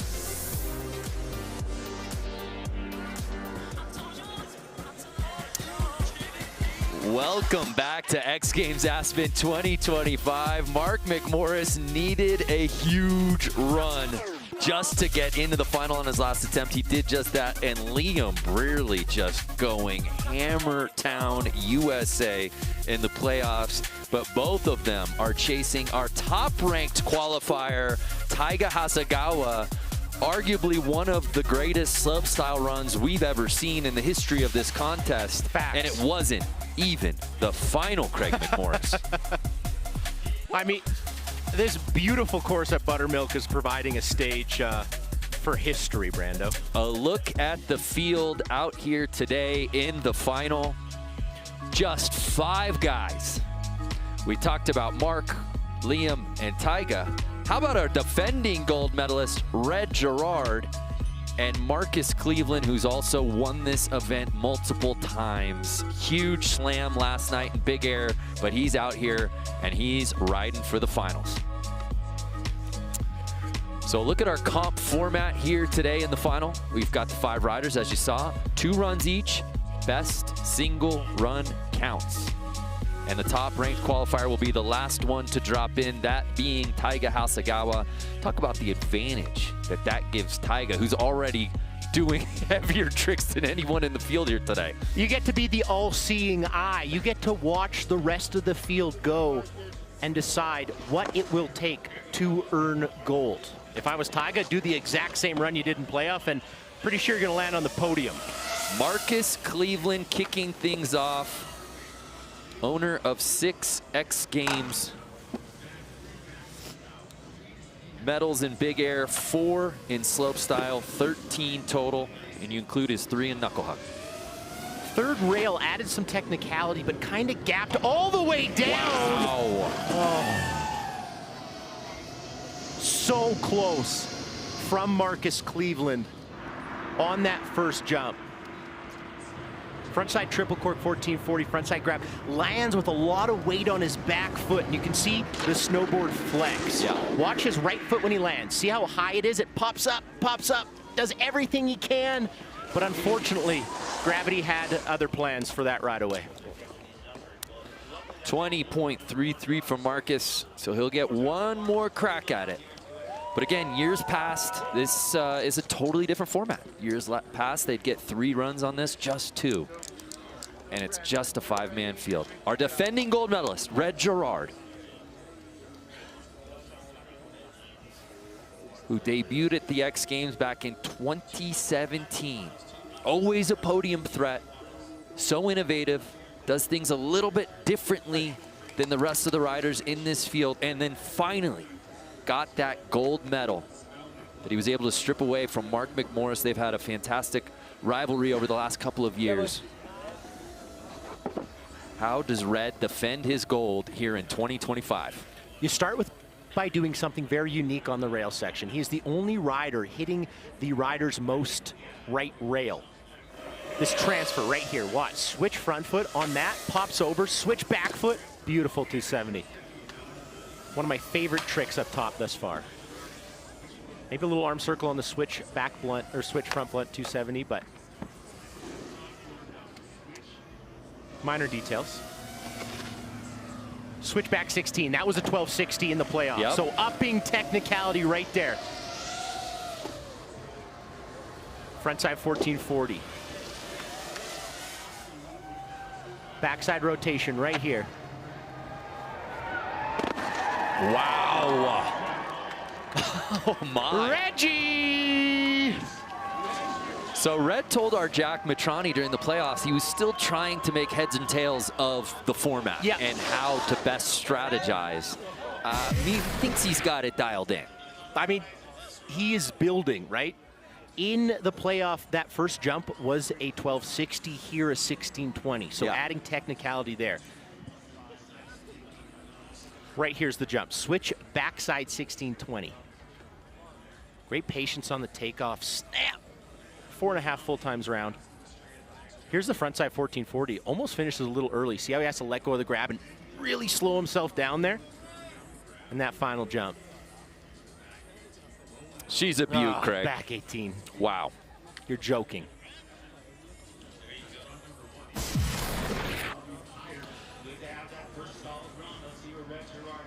.88.33 for Red G. He's in first place early here in the final. Good to go, Mark. Owner of 23 X Games medals, 11 of them gold. No one has earned more in the history of Winter X Games than Mark McMorris. Gap, cab 2. Little broto from Elliot Catton, Canada's head coach of slopestyle. Backside 360 and frontside 180 out, Yes. so upping the technicality. Last run did the back one, here he does the front one. Stop Savvy that vet rotation. move. Savvy vet move. Switch, backside 16. Frontside 1440, count it.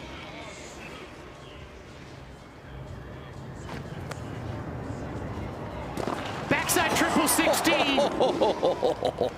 Clean. I don't know what to tell you, bud. That's a finals run. Wow. Now, Mark in the playoff had to kind of play from behind, right? Yep. Now he goes, you know what?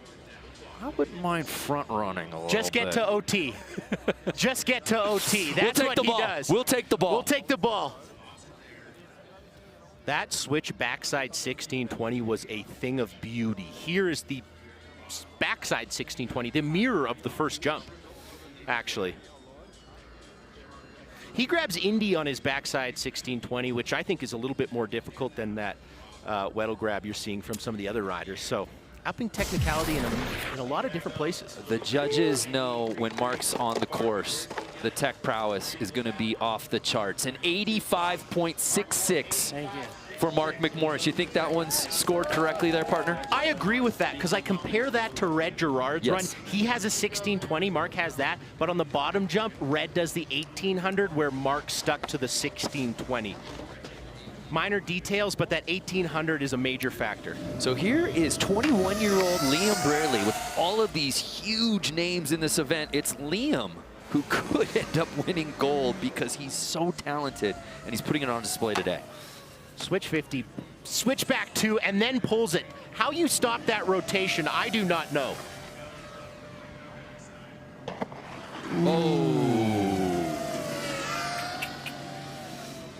First mistake we've seen from Liam Braley here today, Krager. I mean, he has been crushing practice, crushed playoffs, but knows he has to up his game a little bit, right? You need to reach a little bit deeper if you want to be on that podium in this final.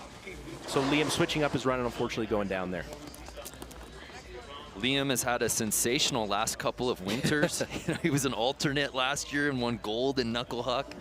And he's just made noise in every contest that he's been a part of.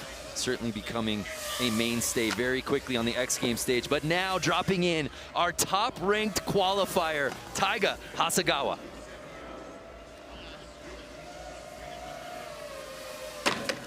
Ooh, struggled a little bit on that cab 540 hand drag to 50-50. Comes off early. Switch back 16. He's not gonna tone it down though. How?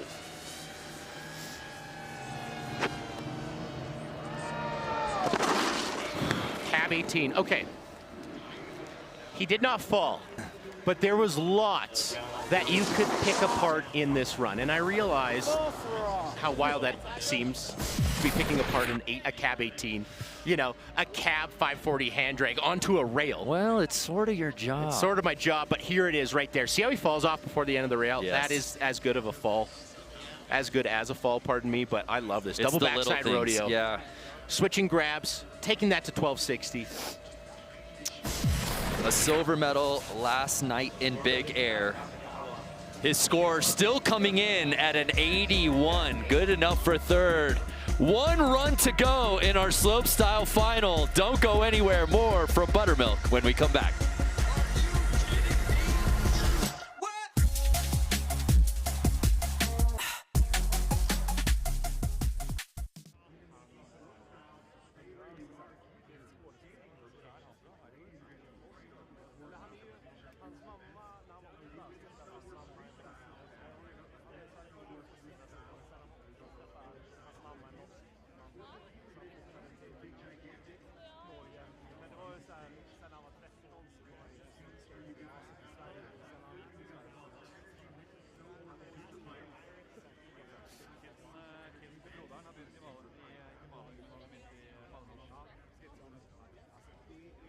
15 år uppe på Buttermilk Mountain.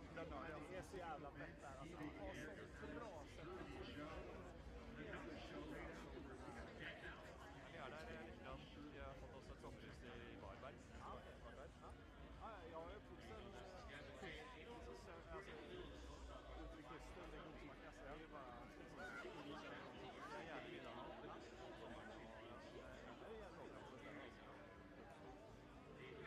Nej, men fan alltså, jag har ju han som grundade bygget, som fortfarande är lärare där, John Dahlgren. Har jag anställd i min universitet, för han har ju så här management och coaching. Ja, och det finns ingen som kan de här som man är bättre. Så jag tänker det som att vara lärare på något sätt. Att gå i skolan. Samtidigt som han är svinhet och han har liksom, han är ju världens bästa person. Jag har honom, alla mina kanter har satt hem.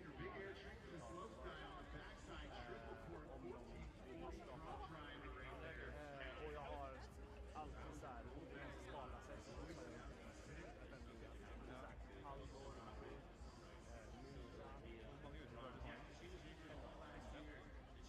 jag håller alltid där omkring. Jag är lite tillbaka till det du liker att drömma. Ja. Innan var jag tvungen att vara nere på i sport var jag nere på 5 meter. Jag hade inte tid att göra. Jag är för gammal till att jobba när man inte liker det. Nej, jag är 100 för bara göra. Jag var ju 8.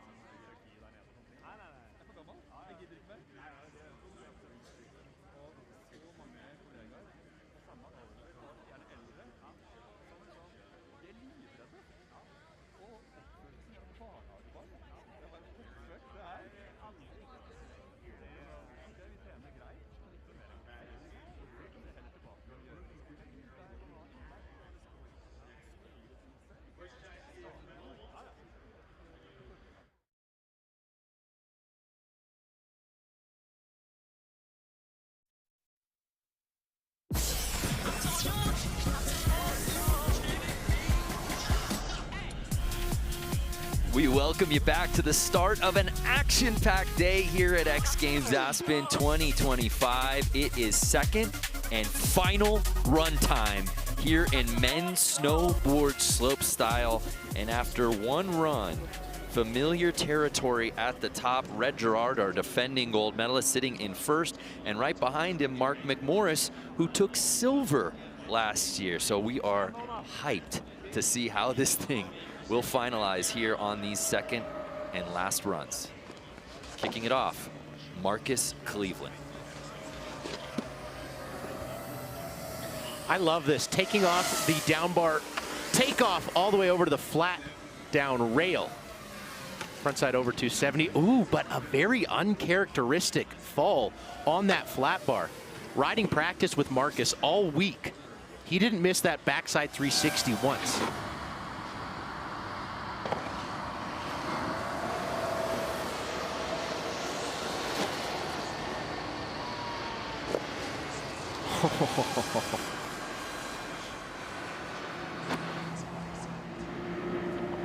Cab 18 to cap things off, but goes down. I may have missed that second rail. I don't know if he was going for the backside 270 or switching it up. Here's the cab 18 that he falls on. Yeah. Third and final jump, just landing a little bit with too much weight on the toes. Shoulders over toes on that one is Marcus has done so much for competitive snowboarding, whether it be knuckle huck, certainly slopestyle and big air. He just has one speed. He wants to push it to the absolute max, and unfortunately not his day today. Good. But we move on to our current leader and our defending gold medalist, Red Gerard. For more on Red, though, let's head over to Jack Matrani. Hey guys, I had a second to catch up with Red Gerard's mom, Jen Gerard. She says she doesn't get nervous watching him anymore. She's so used to it after all the years. And she also said he's so calculated, he won't take any unnecessary risks. He's in it for health and longevity. And my favorite quote is, she said that he's a scaredy cat and was afraid of the Lion King growing up. So there you go. We've got some ammo there from Mama G. So here's Red G. Oh my good word. Switch backside 1620 on the first jump. Okay. Okay. Backside 1800. Whoa. Red Gerard. Oh me, oh my. All but locking up a medal here in this final. Second and final run. Wow.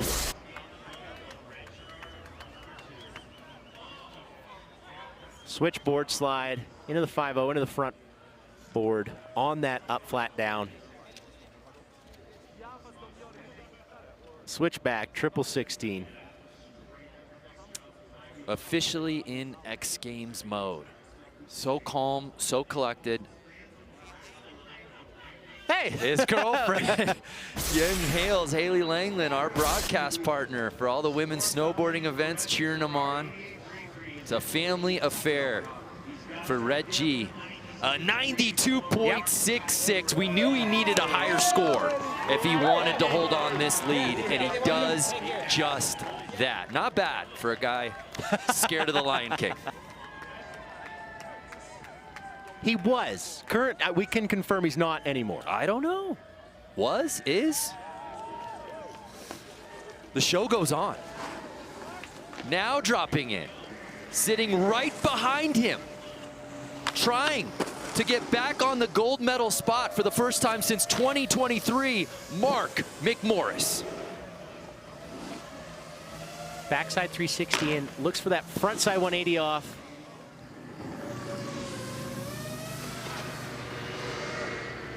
Switch back 16. Okay. Front triple 1440. 1, 2, 3. Switches the grab. Weddle to tail. What does he do to close it out, Craig? Backside 1620. Whoa. With the indie grab. Whoa. Okay. Let's get into the weeds of this. Let's get into the weeds. Okay. I believe that is a slight improvement on his current 85.66. Does that touch Red Gerard's 92.66? I don't believe so. Red had that 1800 at the bottom. There's the back three, front one out. Just kind of a little sketchy on the landing, but very minor. Here's where he improves it. Switches the grab. And that Weddle grab into the tail grab. And then the backside 1620. Indie grab. So very, very solid from little brother, but I don't think that touches the 92.66. Improves run one, we thinks. There you see our current leader and Mark sitting right behind him in second as we await McMorris's score.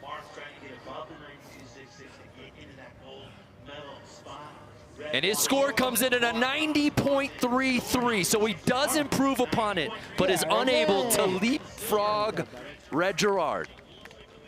This isn't your first time. This is not my first rodeo. But first rodeo for this young man.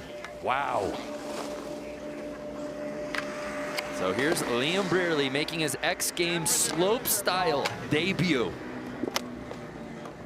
That backflip pretzel, Brando, at the top. 2 for 2. Oh, Liam. Make sure to jump over to Roku to catch the conclusion of men's snowboard slopestyle. You can scan this QR code and we'll see you over there on Roku. Liam Brearley going down on that third rail and a little uncharacteristic. Riding with Liam, he don't miss. He don't miss. But what sometimes happens is you start thinking maybe a little bit ahead of yourself. You know you're about to do your 3 hardest tricks you've ever done in a slopestyle run. So it's very hard to stay present. I'm not saying that's what happened, but sometimes that does happen when you see uncharacteristic falls on the steel up top.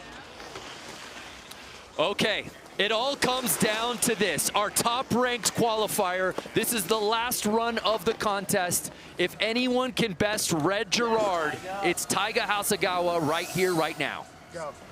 Fell on this in the first run of finals. Doesn't make a mistake in run 2.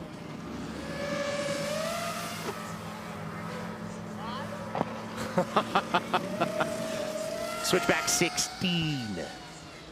Here's the double rodeo, switches grabs, goes to 12. A little bit of hand touch there, but much cleaner than the run previous. It all comes down to this. Oh my word!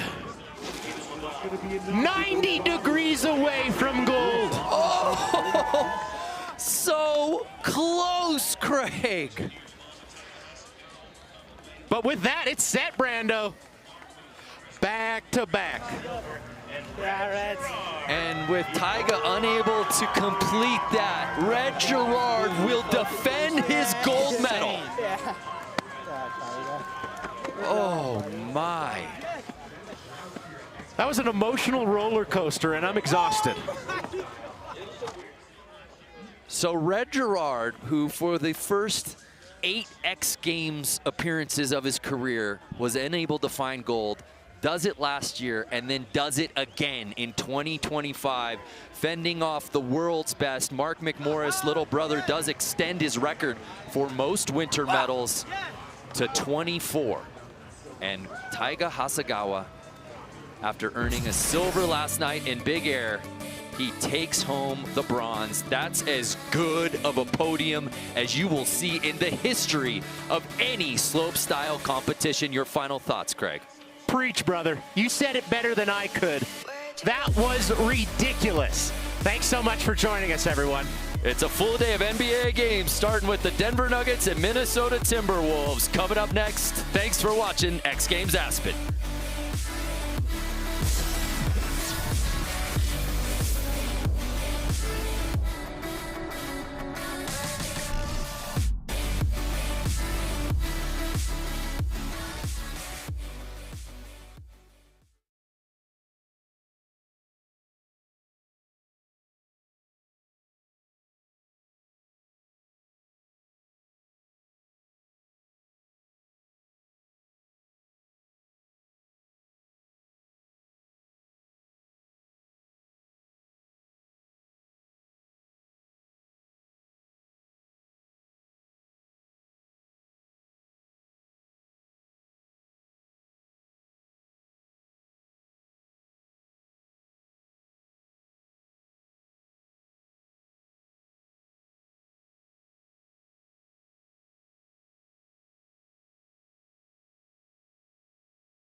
synd, det var ju verkligen ett helt riktigt mål.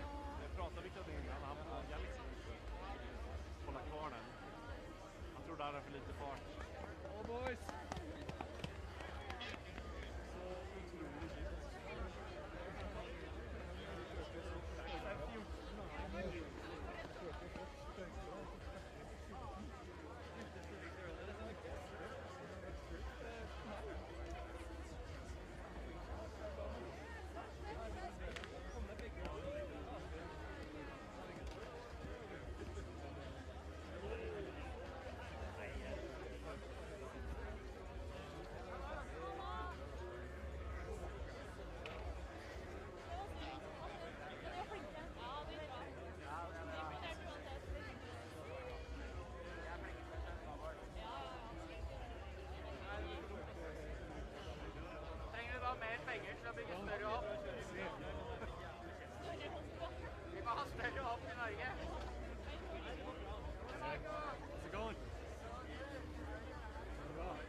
Enjoying yourself? Oh yeah. Have you been snowboarding? Not too bad. No more? A little sore. We're taking some for a little while.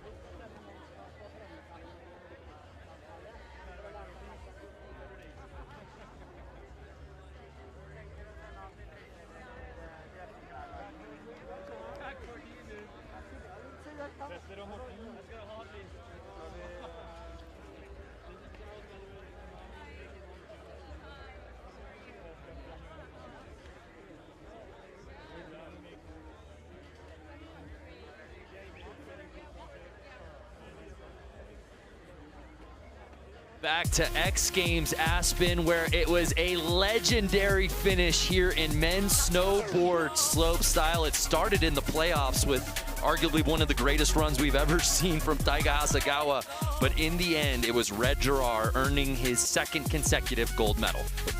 The kings of consistency strike again. Red Gerard, Mark McMorris, same position spots as a year previous.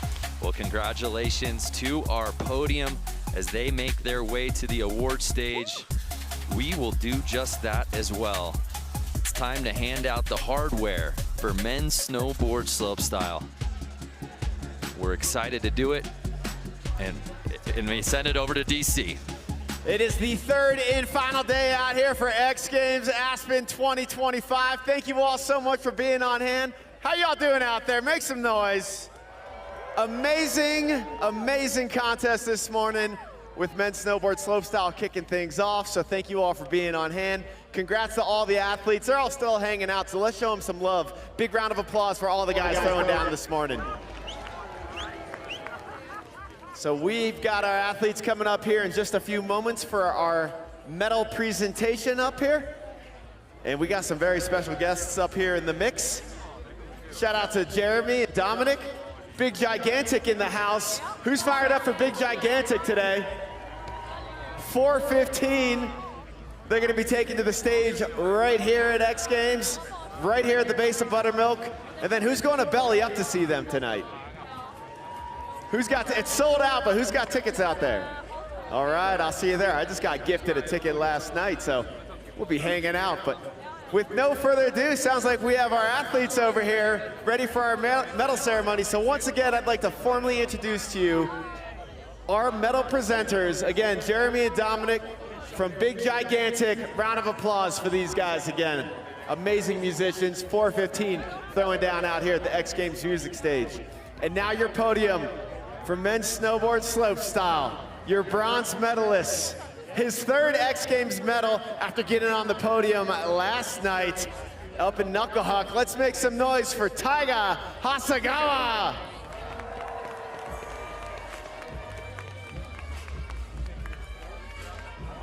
Or I'm sorry, that was Big Air last night that he got up on the podium. But yeah, one more time. Let's hear for Taiga Hasegawa from Japan. Omedetou gozaimasu. Congratulations. Let's get that bronze medal around his neck. Thank you very much, Dominic. So hyped for Taiga. One more time, let's hear it for Taiga Hasegawa, your bronze medalist. You guys are beautiful. I love this crowd out here. Showing lots of love to these athletes. Your silver medalist coming out of Canada. This is his 24th X Games medal. He raised the bar last year with his 23rd X Games medal. That made him the athlete with the most winter X Games medals. So he ups the ante one more this year. Also with this 24th X Games medal, he ties Nigel Houston and Dave Mira for the second most X Games medals in history. You know him, you love him. Let's hear it for Mark McMorris.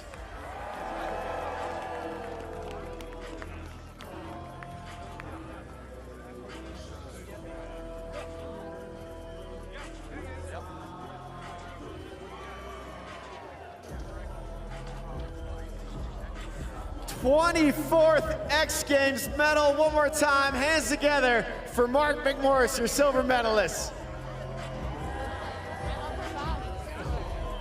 And your gold medalist.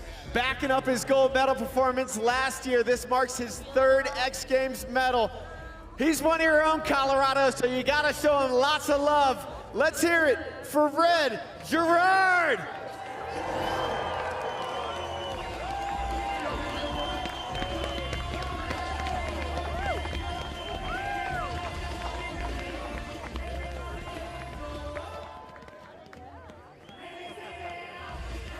One more time, show your love for your gold medalist going back to back.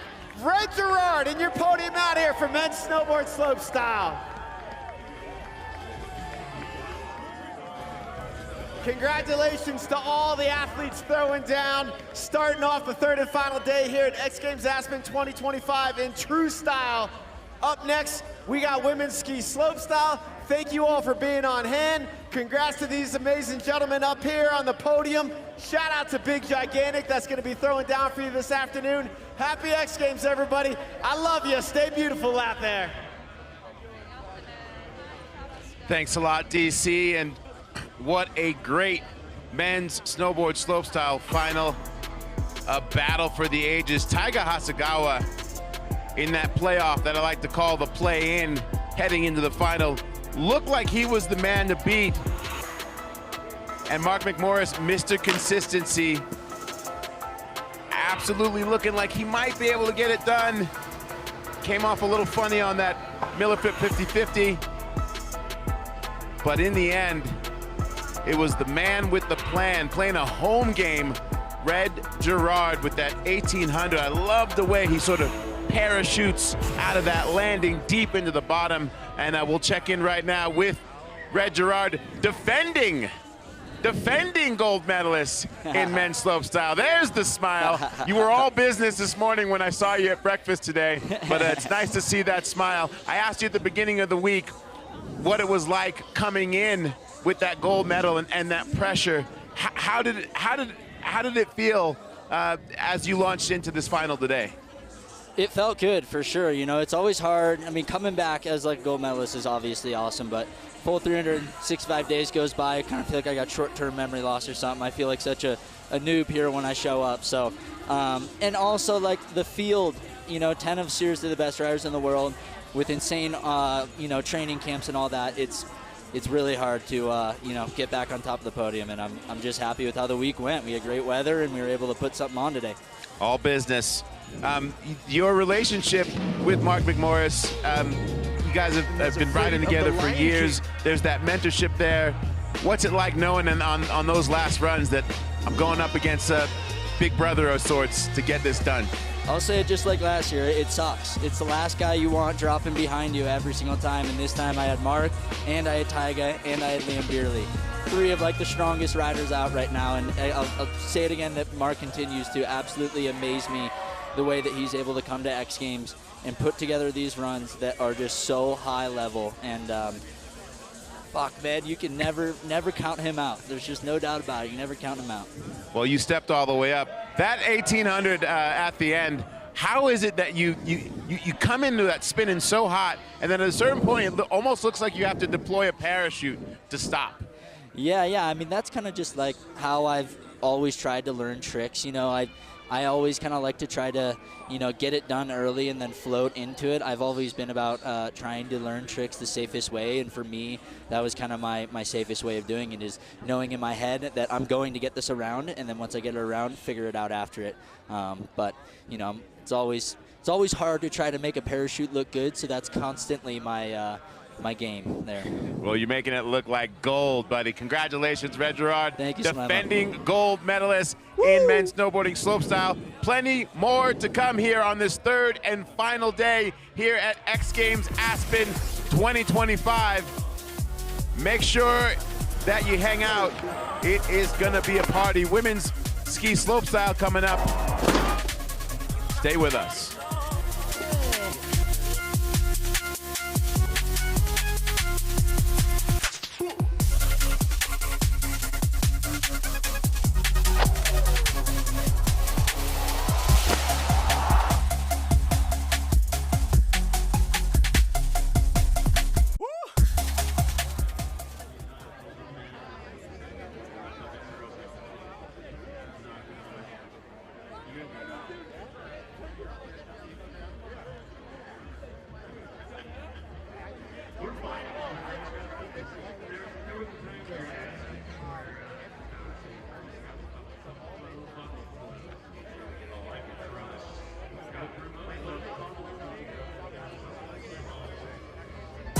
a nollie tail tap frontside 720. Dare I say the most creative man on a snowboard, Zeb Powell. No one doing, thinking, believing that they can do things like Zeb Powell. Oh my, good work! Again, backflip! There's a magnetism to Zeb. Doesn't matter if you're in Encinitas, LA, New York. Kids walk up and they just want to chat with him. There's something so powerful about that.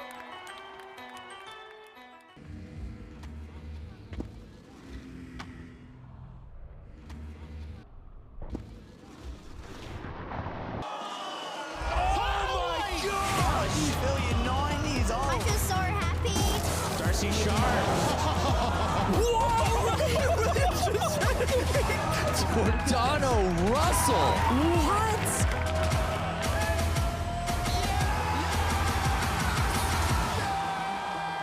Do you have any superstitions before you compete? I've got a couple of superstitions. I wear like a Dennis Rodman shirt when on my big days. I always ask God for protection, and I rock my skis back and forth to make sure they're on. I have this lucky dollar that stays in my snowboard bag, and it just floats around in there. I don't have it in a specific spot, but if I were ever to not see my lucky dollar when packing, I would get superstitious. Dude, so I do have a new superstition this year. I always ride with my socks inside out. And the last day I rode with my socks not inside out, I fell and it hurt. The crowd is insane. I mean, X Games in Aspen is my home. It's everything that I know.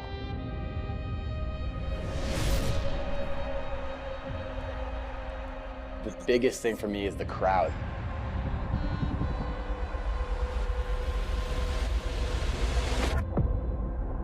The crowd is insane. It's such a cool atmosphere.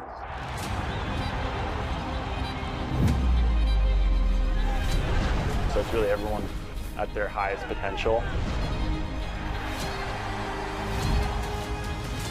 I want to ski better. I want to do better. I want to perform. I'm a performer.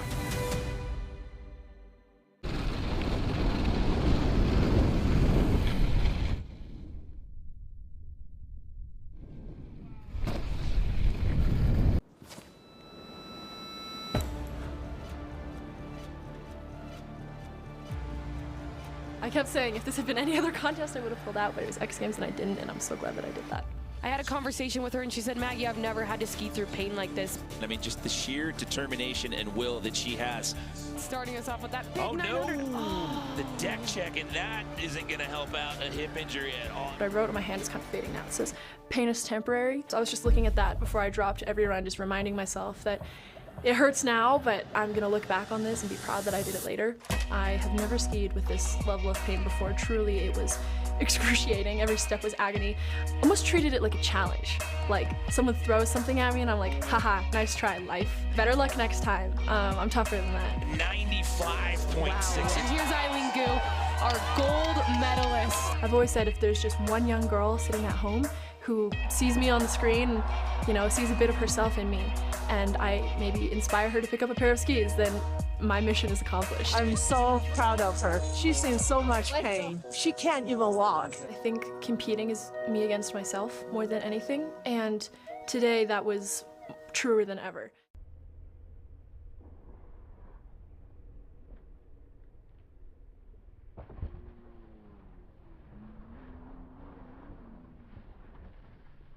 We are here at X Games Aspen 2025. I'm gonna give you guys a little course preview. We're gonna start off here on the slopestyle course. The flat bar right there. We got a flat down that actually has a little bit of a dog leg action, kinking to the left a little bit.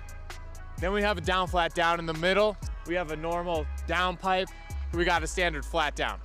All right, so right here in the second section, we got a bunch of Pacifico rails right here. Over there, we got a flat bar. There, we got a little cannon situation going on. We got a crazy looking swoopy rail right there. And on the fourth option, we got the forbidden tall boy to down rail, so let's check that out. So we got a little gap, tall boy into the big dog, down rail right there. Coming out of the Cerveza land, we're heading down to the Sonic section, and this is where things get a little funky. We got the battleship, the big dog battleship. In the middle, we got a little rainbow rail, teardrop, whatever you want to call it. And then all the way here on the right, we got a little waterfall rail going on. Impress me. This is the first of the 3 jumps. We're starting at 50. So we're coming off the first jump, And down here, we're getting to the second jump. We're at the 60-foot booter right here. And there's something special about the second jump. And it actually has to do with the third jump, is that the second jump is where big air drops in as well. We're throwing carcass here at X Games. So down here at the third hit, we're talking about a 70-foot gap. I don't know how else to explain that other than to say that it's just huge. So we're over here at the street style course now, and just like the streets, it's still under construction, but we're gonna show you guys anyways. So right here, we've got the down flat down with the donkey kick at the bottom, and we just have a straight up handrail. Then we got a gap to a big tube, and I don't know what's up top, so we're gonna have to go up there and look at that. Now that I got up here, I realized there's a lot more options up here than I originally thought. We have another flat rail here that we could transfer onto the handrail or maybe onto that down tube. Right here, we've got the Butterbox picnic table. We've got a straight up box, another flat bar. And over there, we've got some jersey barriers.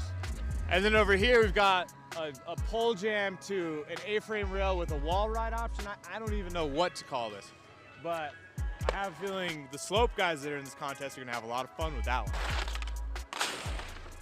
So I'm standing down here at the base of Superpipe, and I don't need to waste your guys' time. It's a Superpipe. 575 feet long and 22-foot walls. That's it. Roll the tape.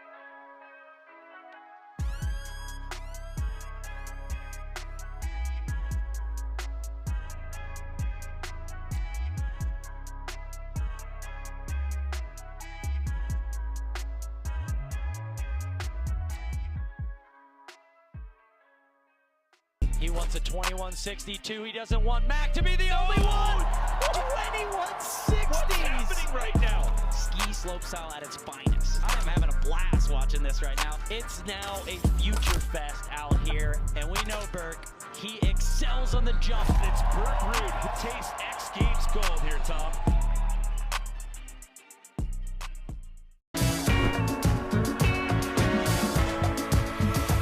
Yeah, I totally think Eileen's taking it this year. Whoa, did you see that hoodie?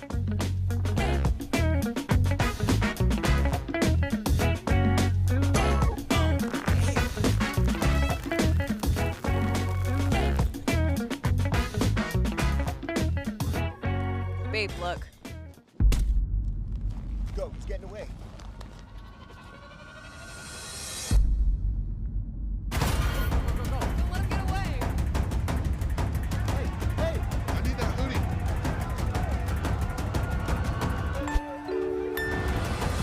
Guys, you can get it at the merch tent.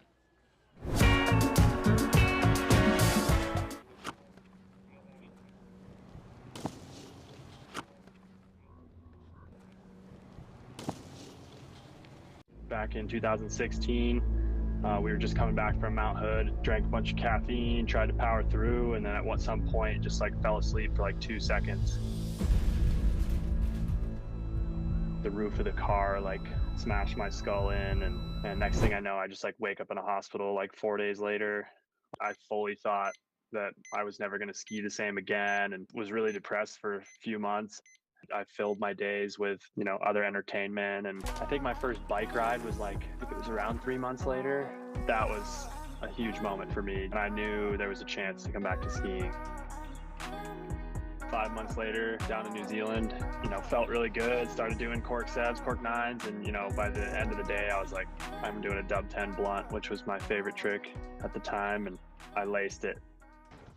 You know, that felt really good. Yeah, so 2020 came in, and I try to have the mindset from after my crash where it's like, I'm grateful to be here. Like, it doesn't really matter if I win, but like in the back of my mind, there's always this like super competitive side. It's like, all right, I'm here now. Like, let's get it. So stoked to pull up and walk away with 2 golds. The first one in knuckle huck and the second one in slopestyle. It was just crazy being there. And the biggest takeaway after the crash was just that the body heals. The only option I had was to think positively, because the other route was just like, I couldn't even, it was so depressing to think about. If I can heal from that, I can heal from anything.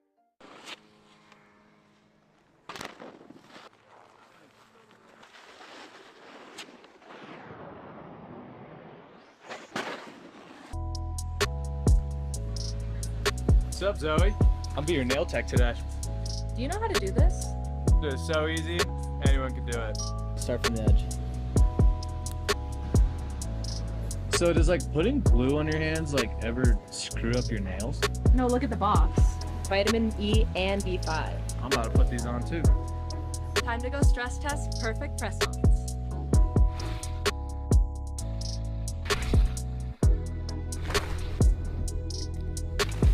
Just wrapped up, still perfect. Oh yeah. I remember I was super excited about it. I'd come off, there's this event that we do in the spring called Kimbo Sessions, and it's like basically just a big roller. So you can do all these like knuckle huck tricks. And I'd been doing it like the last 3 years before the knuckle huck was an event. So I just had all these ideas of like knuckle tricks and stuff, and I actually wrote them all down.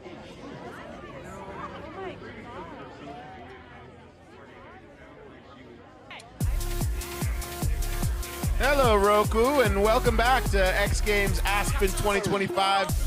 Sold out here on day 3, and the fans that got here early, they got a treat as they got to watch the one and only Red Gerard defend his slopestyle gold medal. I am joined now with the one and only Tom Wallish, analyst for ski, as we are about to get into women's ski slopestyle. Now, we know that Eileen Gu is out. She'll be joining us later on in the broadcast because she's injured.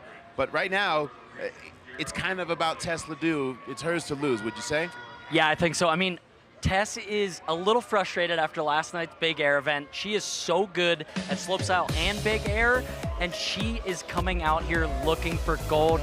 She was dialed in last night, but just couldn't put the landing gear down the way she wanted. Only woman in the field doing this switch double cork 1440, just not quite what she needed in the big finals. So today, she's hungry, she's motivated, she has more double corks than any woman in the world, I believe. So it's hers to lose. She's going out there and going for broke. And there seems to be like an intensity that she has. Yeah. That, like when you're in her presence and she's locked in, it's different. She is like at it, antsy to go, or like so sad when she doesn't do good. Like she wears her emotions on her sleeves. You know what she's feeling, and I love it about her. Her determination, like when she wins, she's gonna go nuts.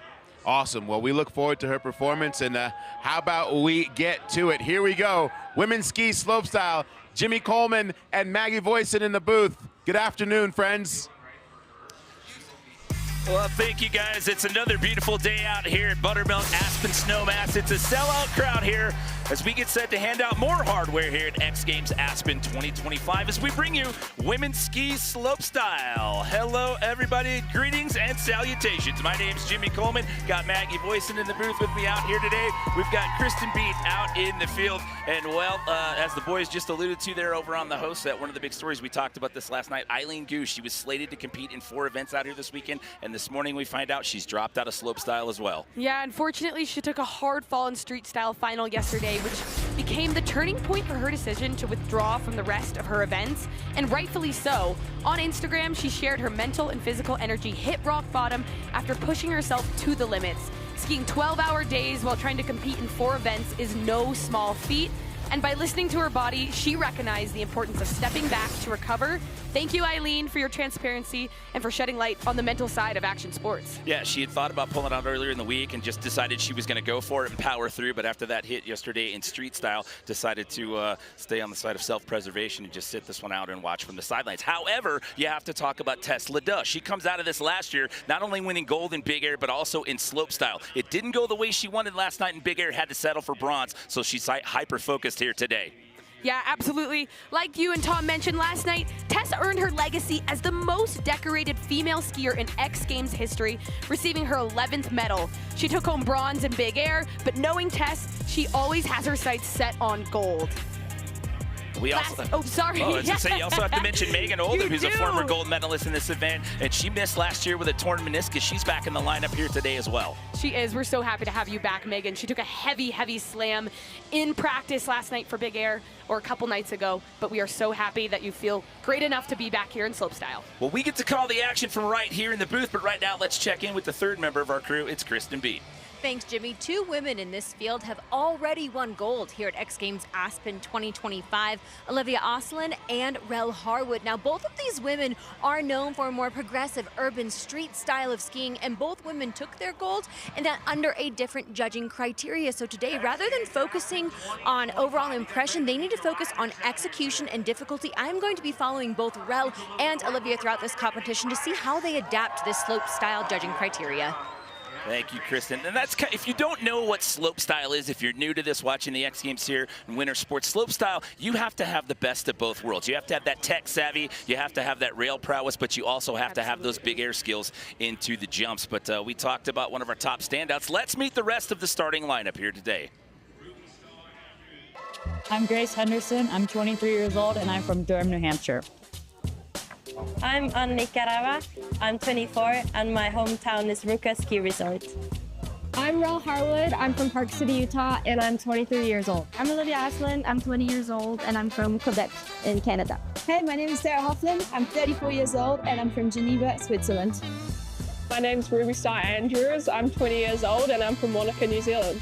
I'm Megan Oldham. I'm 23 years old, and I'm from Parry Sound, Ontario.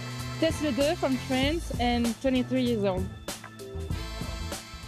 We have a heavy field of 8 ladies today, and I cannot wait to see what they are going to put down for us. We've got vets, we've got younger girls, all different sorts of energy out here, and they all want it so badly. I've talked to them, they love this course. It's a little flat light here today, but I think it's going to be no problem for these girls. Well, a big change here in 2025 compared to last year is it's a different format. So this is what we call the playoffs here in this first round. So 8 competitors in the field. What happens in the playoffs? They're going to get 2 runs, and it's your best run that counts, and only 5 or 4 are going to advance on. It's basically half the field are going to advance into the final. There, the scores get reset. You get 2 more runs. Best run counts to determine our podium. We started off with Durham, New Hampshire's Grace Henderson. She came into the weekend as an alternate, ended up walking out of here with a big air silver last night, and now she gets to start us off here in women's ski slopestyle. I am really great friends with Gracie. We were teammates on the U.S. free ski team, and she was absolutely over the moon last night with her silver medal performance in big air, and I can only imagine she's going to carry that energy and momentum onto the slopestyle course today, right about now. So to echo my point from earlier, here on slopestyle, you have to have that tech savvy with the rails, but also the big air skills with the jump. So you've got 3 different rail gardens to start off at the top of the course. Then you get into a 3-pack of jumps at the bottom half of the course.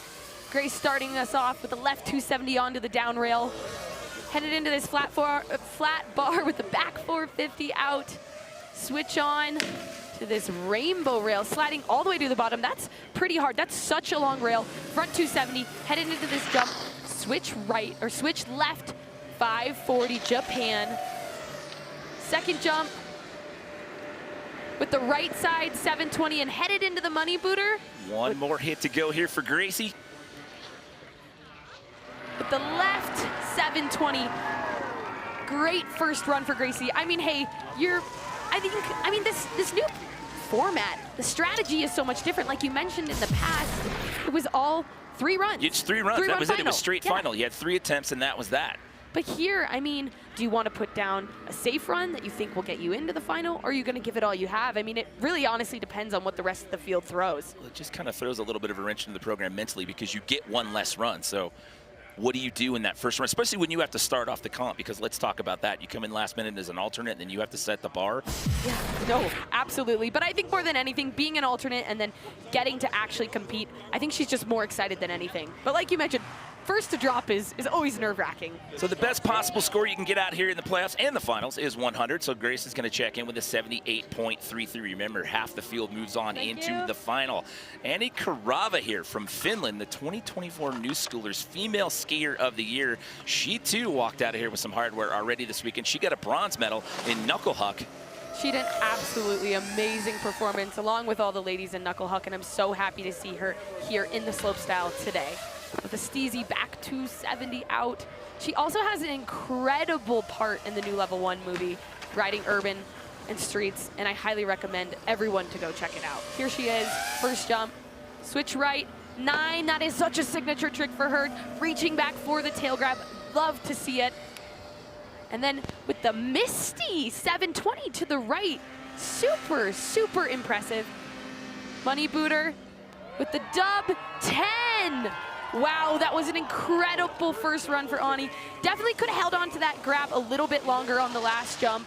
But once again, like I mentioned, it's flat light out here. And what that means is like the sky, the snow, it all kind of looks the same, which can really mess with your head and the visuals. But that definitely did not hold Ani back at all. And here we have this Misty 540 Japan, or 720 Japan. That was so steezy. I actually did not know she had that trick. I'd love to see it. And then here's the dub 10 to the left. Yeah, like I said, looks like she was reaching for that mute grab and unfortunately just kind of tickled it and didn't get it. So the judges will definitely dock her for that, but still, that's a great first run to build off of. See the reaction. That's the shot of inside the athlete lounge. We had some great reaction shots from down there last night in Pacifico Women's Ski Big Air. And also to mention, the jumps increase in distance in the gap from top to bottom. So it's 50, 60, and the bottom one is 70 feet as we check in once again with Kristen. Guys, before Rel drops in, her mom is down here in the family area, and I gotta show you guys this. They are rocking the Rel bell. Let's give it a good ring so she can hear it before she heads down. The Rel bell, I love it. Love you that. can always use a little more cowbell. In this case, a little more Rel bell. She got a gold medal in knuckle huck the other night. Oh, a little bit of a bobble there. She knows it. Going really big on that 270 and just kind of tapping it and didn't quite get the landing well, a little bit of an over rotation. But honestly, Jimmy, it's hard to believe that Rel was just a rookie at X Games last year. With 3 medals already to her name, I know she is hungry to add a slopestyle medal to her collection. I was going to say, in that rookie outing last year, she walked out of here with 2 medals. She had a silver and a bronze. She had a knuckle huck silver and a big air bronze, and then she traded up for the best medal you can get. In this case, in that event, it's gold knuckles. Yeah, and like I said, you saw Rel, you know, we said big air and Rel then bell. Rel bell, there it is. We need a Rel bell over here at the desk. We're not supposed to play favorites. We're supposed to be impartial over here, but the Rel bell's a cool little touch. We like the Rel bell. It. Yeah, Rel! Hey, you got a microphone over there. You can get in the trenches. You can talk to them when they come on by. Don't I might be scared have a to use that thing. sporadic jump over the fence and interview all my friends. We take our first look at Canada's Olivia Oslin. She has a street style gold, so she's already earned some hardware out here at Aspen here in 2025, starting this run off switch. All right, coming in, switch 270 on. She is such an incredible rail skier, and you will see that here. And not to mention, she's also an incredible jumper, but, you know, to her point, she won X Games street style just yesterday. But excited to see what she has for us here in the jump section. Dub 10. Oh no! Just went a little too big and over-rotated. I thought maybe she was doing a 12, but yeah, definitely just went too big on that dub 10. And once again, I don't know, flat light could play a part with that today for the females. We ran into that problem yesterday in the men's slopestyle event. They had to redo the die lines when we went from playoffs into the final. Yeah, and these are also really big jumps. Speed can sometimes really be an issue, especially with our females who obviously don't weigh quite as much as the men. So sometimes, you know, you second guess yourself, and more speed is always better than less. So that's going to be a throwaway for her, obviously, with that 17.66. Remember, you get 2 attempts at it, and it's only half of the field that move on into that final. Take our first look here at Sarah Hoffman. She has a total of 5 X Games medals to her name. 1 gold, 2 silver, 2 bronze. 2 of those silvers coming here in slopestyle. Yeah, Sarah is no stranger to the X Games podium. She is a veteran out here, the oldest girl in the field, holding it down. And one thing I love about Sarah, what's the saying? You can teach an old dog new tricks. That's Sarah's saying, and I love it. Like this double cork 1080 that she just did on the first jump, she just learned that. Nothing is stopping her. Oh, and going massive, headed into this money booter. Let's see what she has for us on the final jump. Switch 720. Oh! Wow. Just can't hang on the landing on the last set. I mean, she went massive on all of those jumps, but specifically the second and the third money booter. Oh, See the frustration there. I mean, when you go down on the last jump and you get everything else dialed in, I mean, slopestyle is all about execution throughout the entire course. The overall fluidity of the run is the biggest thing that the judges are looking at. Yes, difficulty matters, but if you can't execute every trick and every rail and every jump perfectly, well, the judges are going to dock you for that. And by the way, we talked about her X Games accolades at the top of the run. She also holds a slopestyle gold from the 2018 Winter Olympics in Pyeongchang. She absolutely does. I competed in that event where I got the chocolate medal, but Sarah deserved that gold more than anything, throwing some of the first doubles in slopestyle runs. Here comes Ruby Star Andrews for her first of 2 attempts. Yeah, unfortunately on that first rail, she just over-rotated that 270 on just a little bit more, which kind of ended up in the bobble. And these girls know, like I mentioned with Sarah before, perfection is everything out here on this course. But hopefully it looks like she's taking it as another practice run. And also, you never know what could happen to the other field. Maybe they don't land a perfect run. So you always want to keep going, never give up on the slope course. That's prior landing. She got a little bit too much of the knuckle on that one and maybe threw off the speed coming in that last set. Well, like I mentioned, these jumps are big and they are no joke. The girls make it look so easy, but this is the biggest course every single season, and you need to be dialed between every single feature. And yeah, if you knuckle on one jump, it might slow your speed down for the next, and these jumps you do not want to knuckle. This is her second appearance out here. Last year was her rookie appearance. She got a 7th in this event. She ended up missing the podium in big air by just 1 spot. She'll have to look to round number 2 as well. This is Megan Oldham. We talked about her at the top of the show. She owns a gold medal in this event. She missed this last year due to a torn meniscus, so we are very happy to have the Canadian back in the lineup. Yeah, we were so bummed when we found out that Megan pulled out of the event last night for big air. She was the first woman to ever land a triple cork, 1440 to be exact. And she was out last season with a knee injury. But we are so happy to have her back here today in the slopestyle course. She is a force, and you're seeing it right here, right now. Right 900, that's an unnatural rotation spin for her. Coming in, switch right. What does she have for us here at the bottom? Over that 70-foot set, she gets it. So I know these girls all have dubs. Megan has the switch dub 9. And what looks like to me right now, the strategy is I'm just going to put down a run that I know I can land, and then from there, I'm going to build off.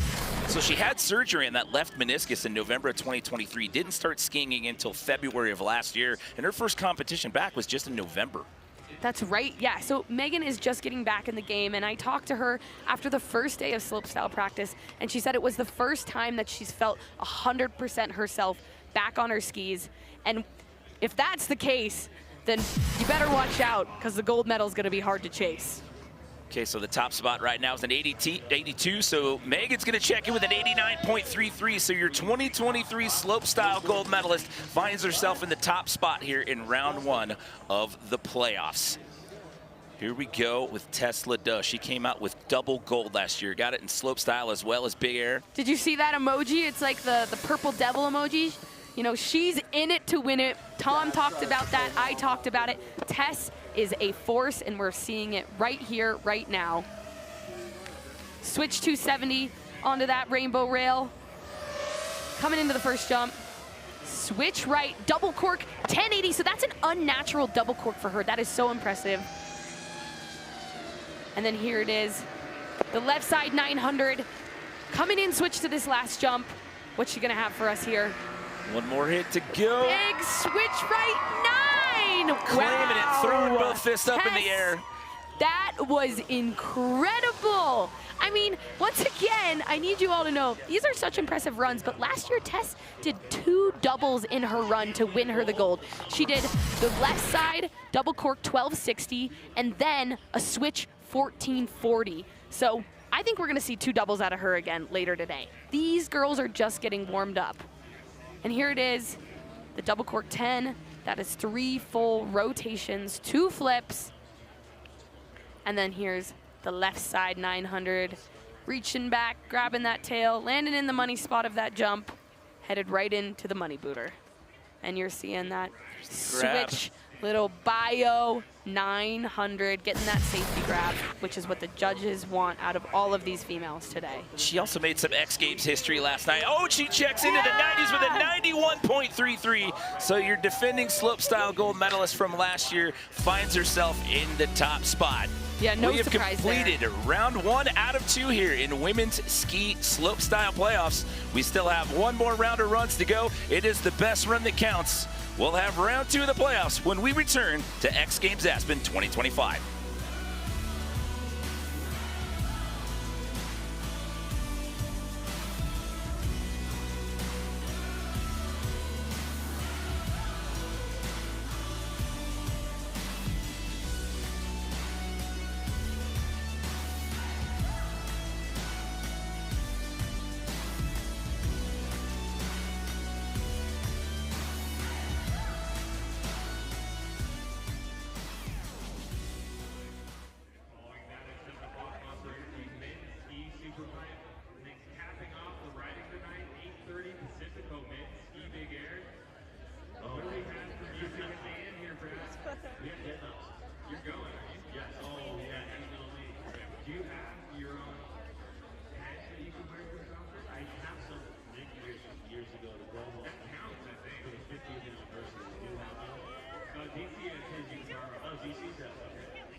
Welcome back, everyone. X Games Aspen 2025. So much going on here on the mountain this weekend, Maggie. You got DJs. You can go down to the Sonic booth. Did you go get your nails done over there? I didn't, but you know, maybe after this event, I'm all done for women's ski events, so maybe that'll be my plan. Play a little Giant Connect 4, go get an Après Ski Pacifico down there. Zoe Atkin got her nails done. We saw that in Pipe last night.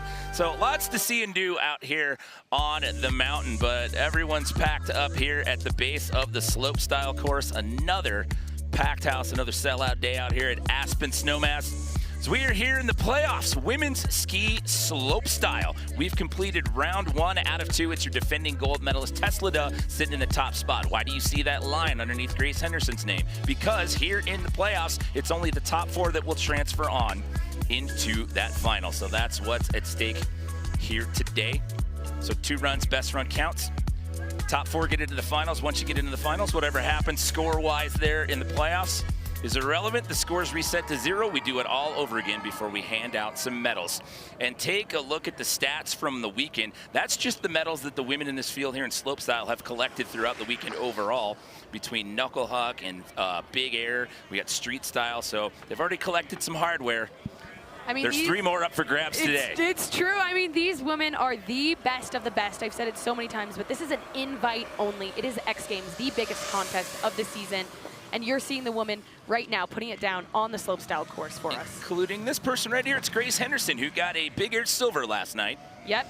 She's got to be coming in with lots of momentum. Switch on, front 2 on the rainbow rail, headed in. Switch left 540, Japan. Second jump. She's got the right 7. Kind of knuckling there a little bit, but still holding on. Great rotation, great grab. Can she get the speed here at the bottom? There's a double cork 1080 to the left. I knew she was going back for the tail grab, which she unfortunately just missed, but that is still an improvement from her run, adding the double cork 1080 at the bottom, which is 3 full rotations. That's a trick we saw her get bronze with last night. And here it is, that's the second jump. The unnat, 720, and then here's the double cork, 1080. Like I said, unfortunately, just missing that grab, which is something that the judges, you know, are really docking these ladies for. She bumps up the score. She jumps up 80.33. However, that's going to keep her on that bubble because 4 is the last spot to get into the final. So you would like a little more breathing room with that. So again, she's going to have to sit here and watch the rest of this competition unfold to see if she puts herself into yet another final as we welcome back in Ani Karava. Yep, here comes Ani. Switch on. Oh, just coming off of that rail a little bit early. And like I mentioned here, just the overall fluidity of the run is so important here in slopestyle. That's what makes it, this event, so technical. You've got to nail everything from the rails to the jumps. The switch left 900. It is such a beautiful switch 9 with that tail grab. And here's that misty 7 to the right. So her unnatural direction, and then one more jump for the bottom. There's the left side, double cork 1080, and getting that mute grab, which I know she wanted. The judges will reward her for that. But once again, she did have that bobble on the first rail, but nonetheless, still such an incredible run, and definitely an improvement. A little bit of a knuckle there too. Speed can really be an issue out on this course. These jumps are massive, these girls are small, but they are mighty. Let me tell you. Did you just throw small but mighty out there? Small but mighty, I love it. Yes. Oh, and there she had that double cork 1080, getting the mute grab, stomping, going big. And then the stoke from the athlete everyone's lounge. just chilling in the athlete lounge, having some hot cocoa, having some Sonic pretzel. So no, that's not going to improve. She's going to stick with that 82 from round number 1. So she's in for now. Again, like I said earlier, you'd like some breathing room because there's only half the field's getting in. And here's Rel, her gold medal, one of her gold medal tricks. It was overall impression at Knuckle Hug. Look at this, nose butter, grabbing the safety. I'm just gonna do a 900, easy peasy, no problem. She wanted to trade up that silver from the year before. I mean, in 2 appearances at the X Games, she's walked out of here with medals both years already, looking to add more here today. Look at their weighing in on social media saying, go Rel! Go! All right, switch 270 onto that rail. Little shifty out, heading into this final rail feature for us. 270 on, this is where she had a mistake in her first run, nailed it. Can she dial in these jumps for us? All right, the right side 540, so an unnatural rotation for her, showing the judges she can spin both directions. Here's the switch right, 900. Come on, Rel, one more jump. One more hit to go. Here it is. She's gonna hang the on. Left side 1260. I mean, a little bit of a hand drag, but she makes it. Holy moly, Rel. We'll see what the judges have to say about that. But you know what? She could have just gone for the 900 on that jump and maybe squeaked into 4th place. But I love to see her here in the playoffs being like, I want to show these judges that I'm not afraid to throw some of my biggest tricks right here, right now. And I mean, that's probably also, too, what it's going to take to get into this final. Doubles are, I mean, the girls are throwing them like it's nothing. And here it is for you. The double cork 1260, getting the safety grab. It looks like, did she come up a little short? Oh! Right. Look at that! Whoa! Almost dumping over, fights at both the hands, touch the landing, but still, I mean, she skis away from that. The question is, how bad are the judges going to dock her for that? You need better than 80.33. Yeah. No, it's not going to be enough. That is a tough break right there. Grace Henderson hangs on for now, but, I mean, you know what, Rel, congratulations on your Knuckle Hug gold. And I'm so proud of her once again for just going for that double cork on the last jump. She could have just played it safe and done the 900, but she's out here showing the progression of women's free skiing, and I am so proud. So we turn our attention now to Canada's Olivia Oslin. She's down there at the bottom of the pack, so she's got some work to do, trying to get rid of that 17.66. Switch 270 on, money, 2 on, straight to forward, one more rail. Come on, Ollie. Back swap on that, money. All right, she's just got to keep it together here in the jump section. All right, so that's where she did the double cork last run, but she decided, hey, I want to put it down. I'm just going to do the 720. Here's the unnat, 900. Tail, going big, one more jump. I mean, this run is shaping up. Here is the switch, 540. Okay, I know she has a bigger rotation on that last jump, and I don't know, once again, this flat light, the speed has definitely been an issue, but that was such a clean run. I'm not a judge. I have no idea where they're gonna put her there. I'm just a big fan of all these women. Take another look here at run number 2 for Olivia. Back swap, super clean, super steezy. She is our street style gold medalist from yesterday. Well, we wait the score. Let's check in real quick once again with Kristen. I've been checking in with some of the women as they complete their run. They said the visibility isn't great out there and that's affecting them. Maggie, how does visibility maybe play into trick selection? Yeah, thanks, Kristen. We were just hitting on that, and that's one big difference that I've taken out here. So the flat light, what's tough is that the sky and the ground look the same, and it can really just mess with the visuals of setting tricks, where you are in the air, and it's a really, really big challenge. You know, we love when we see the sunshine, but man, Olivia jumping up. She overtook Grace Henderson, so with that, she put herself into the bubble spot at 81.66, so it's just enough to get her into the top 4. For now, that's a tough break for Grace Henderson, but your street style gold medalist from yesterday now finds herself in a potential final spot here in Slopestyle. But you can see right there, I mean, you're looking up, you know, with the cloudy skies here today, and I mean, there's not much difference between what you're seeing on the snow and what you're seeing in the air, so you can see how easy it is to get lost, especially in the middle of these rotations. Absolutely, and then once again, I've mentioned this over and over again, but this is the biggest course of the year, so that flat light component really adds a level of difficulty for these females out here today. So Switch this is 270. Sarah Hoffman here in her second final attempt. She's gonna go for this front swap. Oh, just falling off slightly early. That's a really long rail. It's hard to get to the bottom of it, but she's still giving it her all. She's got that double cork 1080, headed into the second jump. Right 540 mute, so steezy. One more jump from Sarah. Let's see what she's got for us here on the money booter. Yep, she knows it. She's going for that switch, double 1080. She knew, I think she had that bobble in the first run, and she's like, if I want to squeak in to this final from the playoffs, I've got to throw some of my biggest tricks. She was down there at the bottom of the pack, too, pre-run. She had that 28 that's got her sitting in 8th. You need better than an 81.66 right now if you're going to overtake that number 4 position. So here's her first jump, double cork, 1080. You can teach an old dog new tricks. That's coming out of Sarah's mouth, by the way. Yeah, she didn't start skiing full-time until she was 23. Oldest competitor, almost female at XGames Aspen 2025 at 34 years old. Yep, exactly. Thanks for backing me up there. Love to see it, Sarah. She's been pushing the sport since she's gotten involved. By the way, talented and smart. She also has a bachelor's degree in neuroscience. Right, I'm going to throw that out there. She's multifaceted.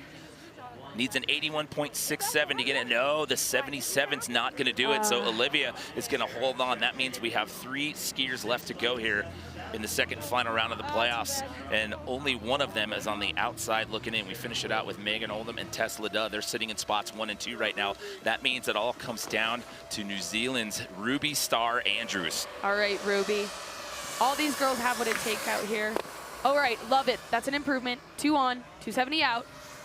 Switch 2, little bit of a hit her skis there, but kept composed, no problem. Final rail, straight slide. All right, headed into this last jump, the last jumps. All right, she's got the big left side 900. Second jump, switch 7, knuckling there just a little bit. Let's see if she has speed for this last jump. Come on, Ruby. She gonna go for the 1080? Yes! And gets it around. Once again, it seems like Ruby struggled a little bit with speed there. The judges want to see you getting to the money spot of those landings, but I love to see it. She held on, she did not give up, and she got to the last jump and threw down with a massive switch 1080. So here it is, the 270 on, continuing 270 out. Headed switch into the second rail feature. And then this jump right here, the big, beautiful switch 720. And that's where I mentioned you can tell she kind of landed high up on that knuckle. And she did that here a little bit on the switch 1080, not getting her grab quite as clean as I know she can do. But once again, love to see her going for it. So again, it's got to be better than an 81.66. It is not, so She will improve the score, but not the ranking. So that means our top 4 have been set, and all that's left now is to determine which order they're going to ski in. You got Megan Oldham due up next. She's sitting in that number 2 spot, and our defending gold medalist Tess Leda sitting in the top spot. I mean, this is our finals group right here. But let's see now. I feel like for Tess and Megan right here, make it a practice run. Fans saying love to have Megan competing today. Us as well. We're so happy to have her back in the lineup. All right, 450 on. Oh. It's okay with the fall. She's in. As I said, with just the ranking, they're going to ski in reverse order as to how they qualified. So Olivia will go first, Annie, Megan, and then Tess. But that was all about just jostling for position at that point. But she's earned her spot into that final, so she will get to compete for a medal. She did not give us that 450 on her first run. So like I said, she knows that she's in. This was a really great idea. Maybe she's like, hey, I want to try this. It's another practice run. I know I'm locked in for the finals, and I can't wait to see what these ladies are going to give us. But we still have Tess Leda. Well, you know what that means. She's in that top spot, 91.33, so she's going to get to ski last, which is huge. Let's check in with Kristen again. Megan, congratulations, great run there. You told me that your goal here in slopestyle is to land 3 doubles. Is that still the goal maybe for finals? I took a pretty big crash in big air training the other day, so my body's pretty sore. I've changed my run up a little bit, hoping to at least show you guys 2 doubles, but we'll see how I feel. Well, best of luck moving forward. Thanks, Megan. You're locked into the finals, girl. Oh, that's what I love to hear. 2 doubles. I hope we see it. Little teaser as to what's to come. Now, as we set our sights on Tess here, I said earlier that she made history last night. That's because with her bronze medal in big air, she now has 11 total X Games medals. That makes her the most decorated female ski athlete in the history of the X Games. She came to the weekend tied at 10 with Kelly Silderu. She now is in sole possession of that title at 11. Swaps on that first rail, nailing the second rail, coming into this third feature. Switch 270, getting to the end, headed into this first jump. Here's the right side 720. So she did on her last run give us the right side double cork. So you can tell she knows she's in this final. She's just going to cruise through this course and then give us all she has here in the final. And with a massive, oh my goodness. she was running out of landing on that one. Any deeper than that, you're going to end up in the Pacifico truck. So last night and last year, we saw her doing the switch double cork 1440. So I think there, you know, she's just like, I got to get really big air to do this 1440, so I'm going to try a massive switch 5, and did absolutely that. By the way, of those 11 total medals, over half of them happen to be gold. She owns 4 big air golds and 2 in slopestyle, including last year. So your defending gold medalist is going to get the luxury of skiing last when we go into the final. Yeah, like you mentioned, finishing, winning.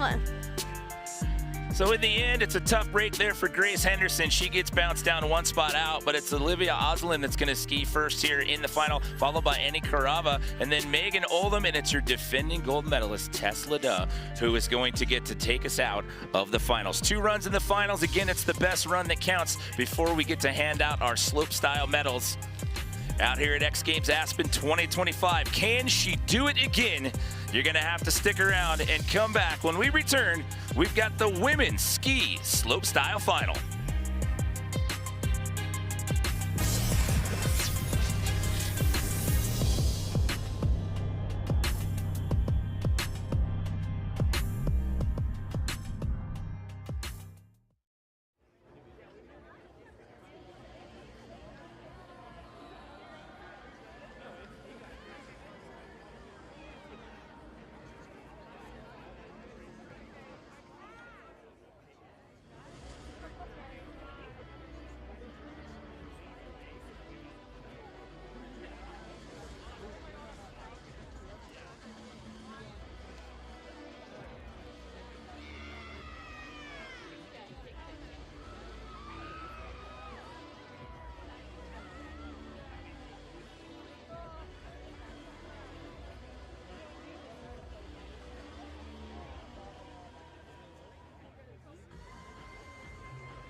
Am I guessing the trick that you guys put into AI? Yeah. Okay, all right. Just switch butter. That one's good. Butter. Oh, it's butter. I thought it was cheese. Some sort of pretzel flip. Pretz in the air, bring back or something. The tornado dart throw. That's a lawn dart? Oh, I would have never gotten that. Whoa, what is even happening in that one? I mean, I just see like a monster truck, a monster air truck driver. Oh gosh, I should get that one too. That's brutal. Empire State Building. Cab 270. Yeah. Oh my gosh. They're confusing. These are hard. An octo grab. Octo grab? Is that what that one is? Yeah. That's funny. Those are fun. That's a good one. So that made me think. So having a little fun with AI when you ask it to describe tricks. My personal favorite, the truck driver, that one looked like some sort of weird tattoo flash art, and the octograph. You saying you get that tattooed? Is that what you're telling me? No, I did not put that out in the universe. Oh, look at you. I see what you did. Sorry, Jimmy. Switch butter was pretty hilarious, too. That one was pretty comical. Here on the mountain, we have now moved on into the women's ski slopestyle final. These are your 4 finalists. Olivia Oslin, who qualified for She Gets to Ski First, followed by Annie Karava, and then you've got your 2023 gold medalist in slopestyle, Megan Oldham, and your defending gold medalist, it's Tess LeDuc.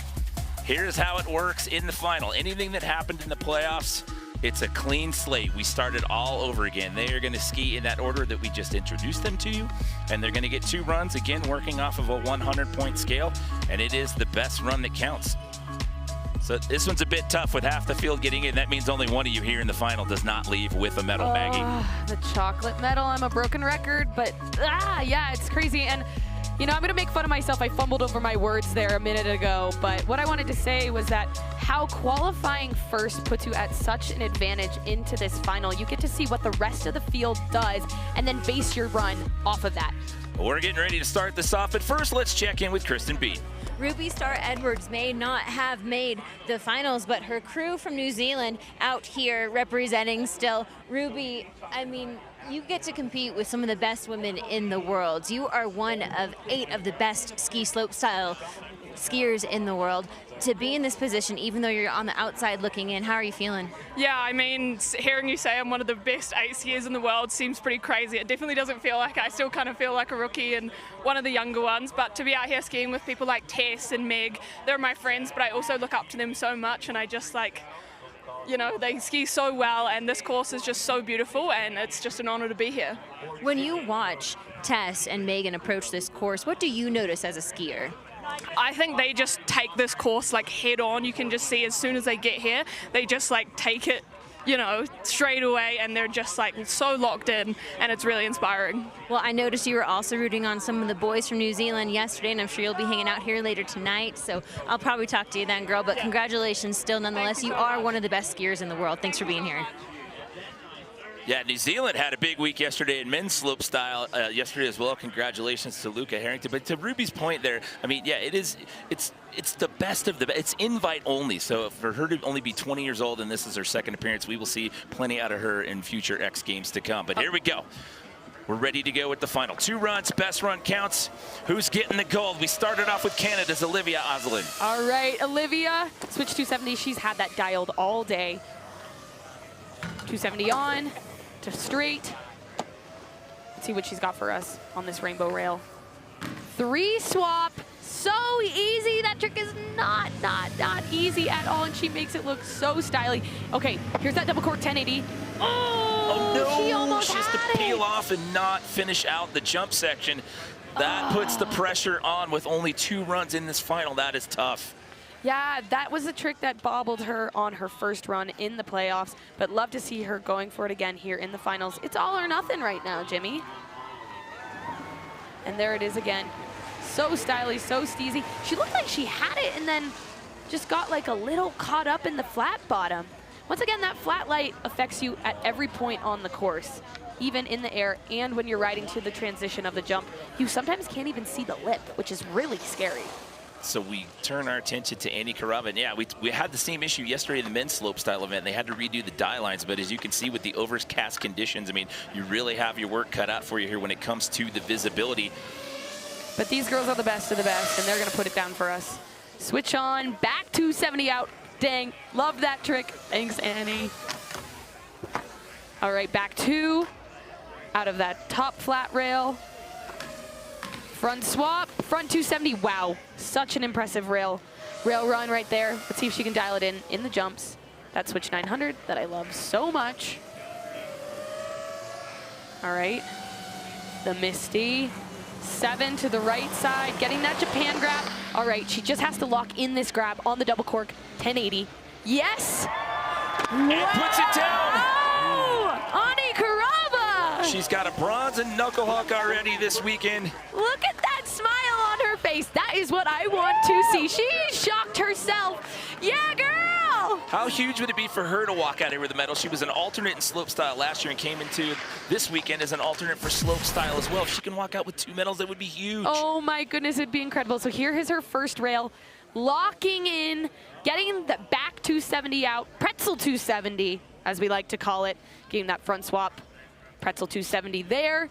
And then she absolutely nailed this jump section there with the Misty 7, getting the mute to the right, spinning both right and left, showing the judges she has that variety within her spins. And then here is the double cork, 1080, getting that mute grab to perfection. Once again, 1080, 3 full rotations, 2 flips, people. These girls are incredible. Take another look from the head-on angle from the landing. Wow, and bolts. Look at our reaction. I know. We're not huddled over here for warmth. We're watching this on a monitor, so we've got a big piece of cardboard taped over this thing so we can actually see with the glare. So a 90.66 yes! for the Finnish skier. Remember, we only had 1 person in the 90s in the playoffs, and that was Tess. So what a great start here for jump Ani up. Karava. I'm so excited. Yes, Ani! Oh, I'm so stoked for you. Keep it up. She's like, I'd love to stay and talk, but I got to go back up top. I got another run to go. The hits come quick when there's only 4 of you in the final. I've got a job here too. With our first look at Megan Oldham here. Remember, 2023 slopestyle gold medalist, missed last year due to injury. Switch 270 and then front 450 out of that second rail. Let's see what she's got for us. All right, the 270 on, locking it in. She said she was maybe going to attempt 2 doubles for us. Let's see if we see it here on the first run. Here's one. Yep, double cork 1080. Whoa, coming up a little short, but hanging on. Can she maintain the speed into this next jump? All right. Right side 900, yes. So that's an unnatural rotation. She should have plenty of speed for this bottom jump. Switch, double 9! I mean, what? Explain Megan. what it's like to have an issue when you land and try to have to regroup like that and maintain your speed to focus on the next lip before you hit that next jump. I mean, that can mentally screw up your entire run. Completely. I've said it so many times, but this is the biggest course of the season. And if you make mistakes, come up short on these jumps, it is no joke. And Megan Oldham absolutely hanging on. No surprise there. She is a fighter, and she wants this so badly. I mean, look at that. Whoa. I mean, she'll probably get deducted just a bit for it, but I mean, she gave us 2 doubles like she said she was going to do. This is the most difficult run we've seen today. They ran out of mercury on the XGames mode. She just blew that thing completely off the graphics. And there it is, the switch dub 9, reaching back for the Japan. At that speed, and you're losing it, and then you fight through all of that to pull back. So she gets an 88.66. So, but despite that hiccup, that's still a pretty high score after all that. That is still so impressive. And she knows that they docked her for that first jump, coming up a little bit short. But nonetheless, like I mentioned, here in slopestyle, even if you make a bobble, never give up. You always want to finish your run as strongly as you possibly can. I learned that lesson from one of my teammates, Devin Logan, back in the day. She told me it straight up when I one time did not do that. So I'll never forget it. Here comes Tess Leda. 11 total X Games medals to her name. Your defending gold medalist from 2024. So smooth on that first rail and that second rail. Unbelievable skiing from Tess. Switch 270, money. I mean, Tess is such a strong rail skier, but she's really known for her jumps. So there's that unnatural double cork 1080. Second jump. Oh my God, are we gonna get 3 doubles today? Oh my goodness. The left side double cork 1260, what is she gonna have here on the bottom? With the massive right side 900. Did you hear her screaming the whole way down the line? Was she? I was so locked into the whole run. Wow, okay, Jimmy, I'm sorry guys, my mind is blown. But since she landed that run, she has a switch double. She could give us 3 double corks today, which has never been done. And here's that Last rail feature, switch 270, sliding it clean. First jump, the right side double cork 1080. This is an unnatural rotation for her, showing the judges she can spin both ways, do dubs both ways. She went X Games mode as well. That's 2 in a row on the X Games meter. I mean, if she gives us 3 doubles, she deserves 3 X Games mode in a row, or the hype meter. And then here's the last jump, the right side, bio 900, getting that safety grab. I mean, this is gonna be a big score. I'm no judge, but this is gonna be big. Yeah, that reaction, I mean, that said it all. I mean, she was visibly pumped at the end of run 1 in the playoffs, and more so that she was way more animated this time around, and she was pretty animated in the playoffs after that first run. A 95! A 95 flat for Tess. Wow, oh wow. Owns 2 gold medals in this event. She's looking at potentially adding a 3rd. By the way, besides her, there's only 3 more that have more than 1 gold medal in this event. Kaya Tursky has a couple, Kelly Silver. You know who the other one is? Is that me, Jimmy? It is you! Ah. There you go. I had to throw a pop quiz in there. Like I'm sitting next to a 2-time slopestyle gold medalist, by the way, ladies and gentlemen. I'm old and retired and washed up at the age of 26. It's all about these ladies today. Oh, you stop that talk. Here we go. Competition format again. If you're just joining us, 4 athletes have punched their way into the finals here from the playoffs. They get 2 runs each. We've completed round 1. We have 1 more round to go, and it is your best run that counts. The big story, it's your defending gold medalist, Tess Liddell, sitting in the top spot there with a 95. Can she hang on and claim her 3rd slopestyle gold? We go back up to the top of the order here with Olivia Ozelin. Switch 270, yep, getting that clean every single run. That is a stock trick for her. 270 on. She's gonna give us this 3 swap again. Yes, ooh, a little bit of a flare there, but still getting it. She's still got the jump section for us. Okay, this is where she's had trouble. On that double cork 1080, stomps it, yes. Second jump, right side 900, so that's her unnatural rotation, going massive. Come on, Ollie. Last jump, switch 1080 to the left. These girls, the flat light in this final is no problem. Wow, oh wow. I thought she went a little deep on that second landing, and I thought it was going to give her some issues being able to clear the last set, but too. It was no problem. The sun's starting to peek its way out a little bit too, so that may be helping here with the light conditions as we take a look back. So that was a flawless run, but this was probably her biggest bobble throughout the entire section of the course. But still, nonetheless, this was a trick that was giving her trouble, the double cork 1080, and nailed it, bolts. Oh, I mean, the judges have their work cut out for them today. Right side 900, capping the top of her ski, the blunt grab, going massive, hanging on for this final jump with the switch 1080. Oh, so it did look like she just kind of whiffed the grab there, which I mentioned, the judges are looking for overall execution, and grabs are super important. But she gets into the 90s at 92.66. Well That's going to jump her ahead of Ani. That'll put her into a silver medal spot right now. Yeah. So it's a 90s party here in the finals. A 95 flat, a 92.66, and now a 90.66 as well. That's a tough rate. I mean, Megan's sitting in 4th place right now with 2 doubles in her run. She had 2 doubles. If she can clean up that double cork 1080 on the first jump, it's going to be so impressive. So once we wrap up here, we've got snowboard street style coming your way. We had ski street style yesterday afternoon, handing out some hardware on the men and women's side of things, so we get to do it all on the snowboard side of things after we wrap up here on women's ski slopestyle. What a great competition that was. Look at all the different features that you have there in their course. One of my favorites was that big wall right there that you see on viewers right, skiers left. Yeah, that feature was so massive. The girls had to pop so high, use their leg strength, but they absolutely crushed it yesterday, and I can't wait to see more women's street style events in X Games to come. So here we go, second final run here in the finals for Annie Carava, a bronze medal in Knucklehuck the other night, looking at a potential medal here in slopestyle. So didn't quite get the trick she wanted on that first rail, but still, she's gonna give it to us here for the rest of the run. Front swap, front 2. Headed in switch. Switch left, 900, cork 900 with a beautiful tail grab. There's that unnatural. Misty 720 to the right. Is she going to have the double cork 1080 for us again on the bottom? Yes, she is.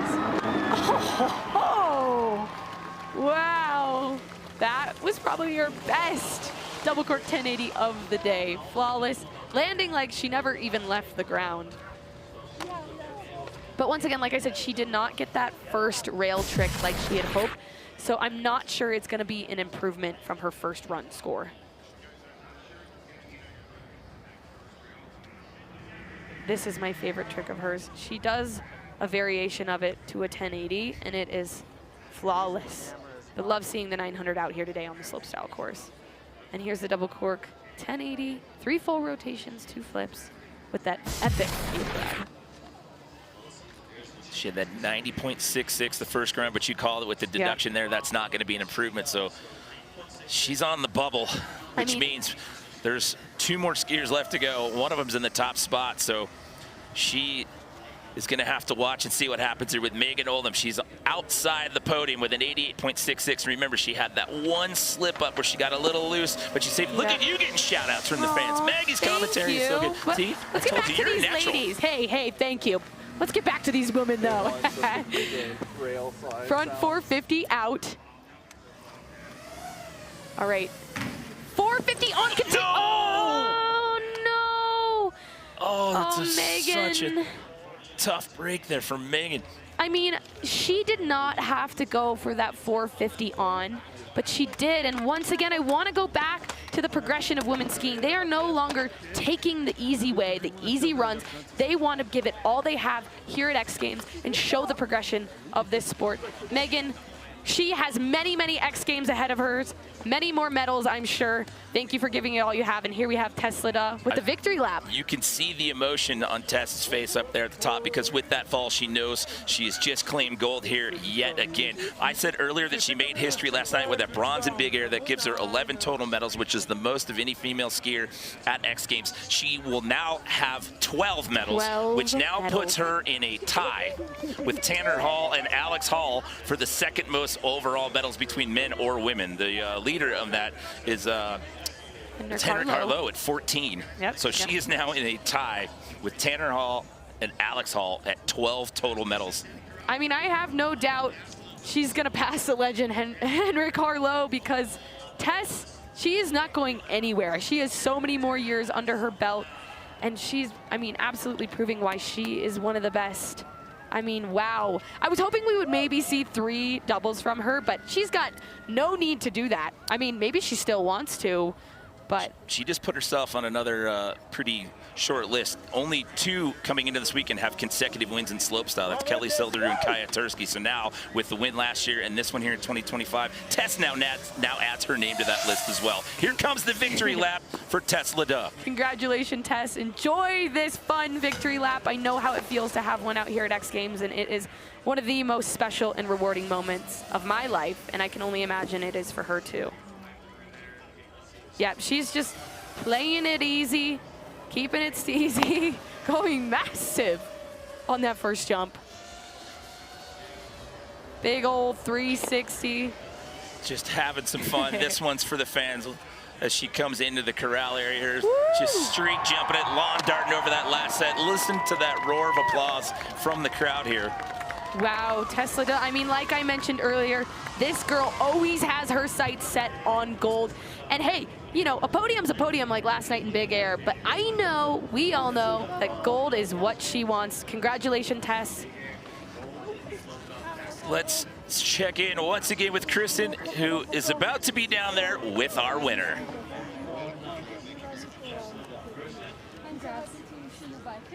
Tess, you are now a 12-time X Games medalist. Before the start of the finals, you told me you were feeling nervous despite leading the field.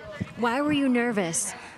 I don't know. I missed a little bit my comp yesterday night, so I'm so happy to be here. And yeah, it's a dream come true. 12th medal, so I can't believe it. Thank you. To be in this position and now hold the most medals of any other woman in X Games skiing history, how are you feeling, and what does that mean to you? Honestly, I just can't believe it. It's a dream come true, and I'm so proud of me, of my team, and thanks to Thanks for everything. Congratulations, Tess. Yeah, what a stat there. Now tied for second most medals overall between the men and the women's field at 12. Just two behind Henrik Harlow. Sorry, I'm calling it now, but I think she's going to have the most medals out of any male or female here potentially next year or in the next couple years. Congratulations, Tess. Congratulations to all these ladies. The progression of this sport blows my mind, and I am so proud, and I know everyone else is too. That's 12 total medals now, and 7 of them being gold. As I said earlier, she owns 4 big air gold, and now she owns 3 slopestyle gold as well. But getting it back to back, especially after having that disappointing night where things weren't going the way she wanted to in big air, this was a big moment for her. Absolutely, and once again, love to see it from all of these ladies throwing down in the flat light.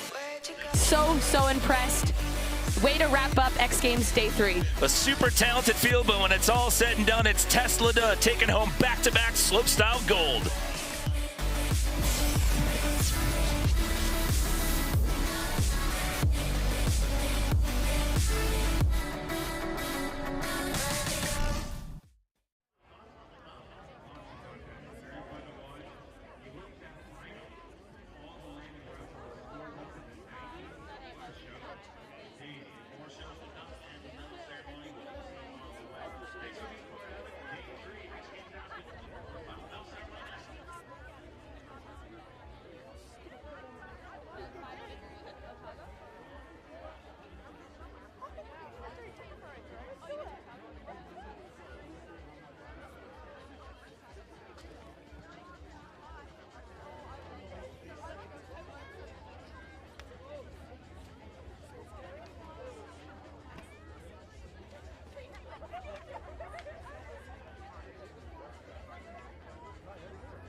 What an epic finish here at women's ski slopestyle. History being made yet again. After a bronze medal performance in big air the night before, Tess LeDuc finds herself the most decorated female skier at the X Games with 11 medals. She follows it up today with yet another gold medal performance in slopestyle and now finds herself in a tie at 12 medals for second most overall in ski between the men and the women. Congratulations to Tess on the gold. We send it down now to DC to hand out our medals. Ladies and gentlemen, please put your hands together for all the women throwing down in women's ski slopestyle right there. Amazing showing out there, and congrats to all the women for an amazing contest. And we're gonna be bringing you your medalists your podium finishers here in just a few here on this third and final day of X Games Aspen 2025. But one more time, they're all hanging around so they can hear you. Show them your love and appreciation.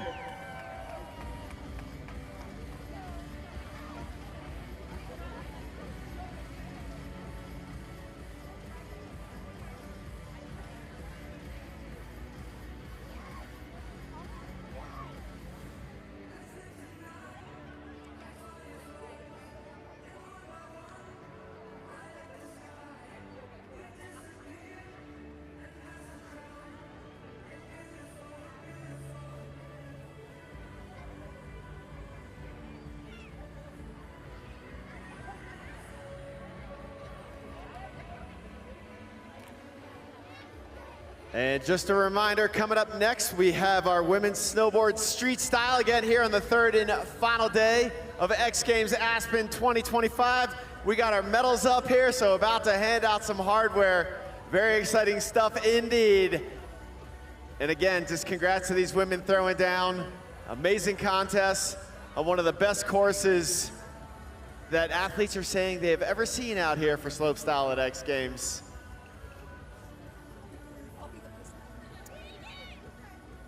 Thank you, Katie, for being our medal presenter out here today. And now, with no further ado, your podium here for women's ski slopestyle. Your bronze medalists coming out of Finland. Let's hear it for Ani Karava.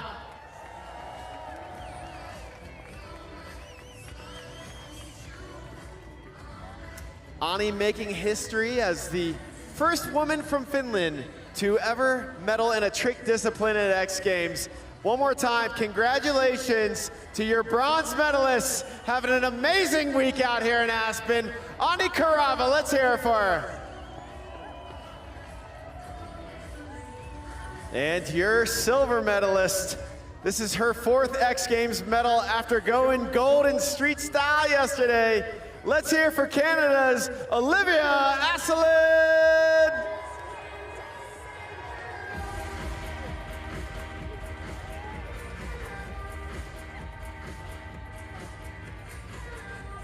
One more time, a big round of applause. Bravo, Olivia Asselin.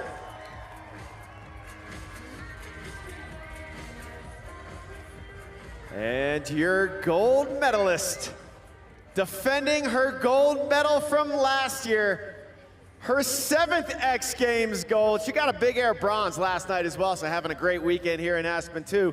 This marks her 12th X Games medal. Let's hear it for France's Tess Ledoux.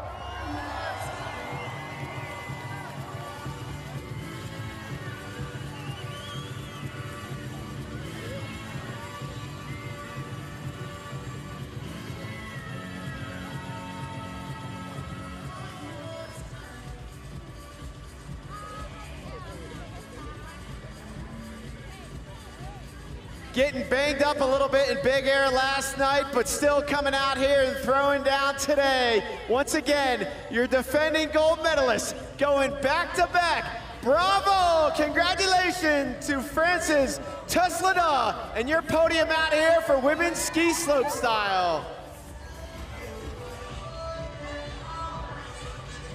Once again, an incredible performance in women's ski slopestyle. Ani Karava, Olivia Asselin, and Tess Ledoux becoming the most decorated woman in slopestyle.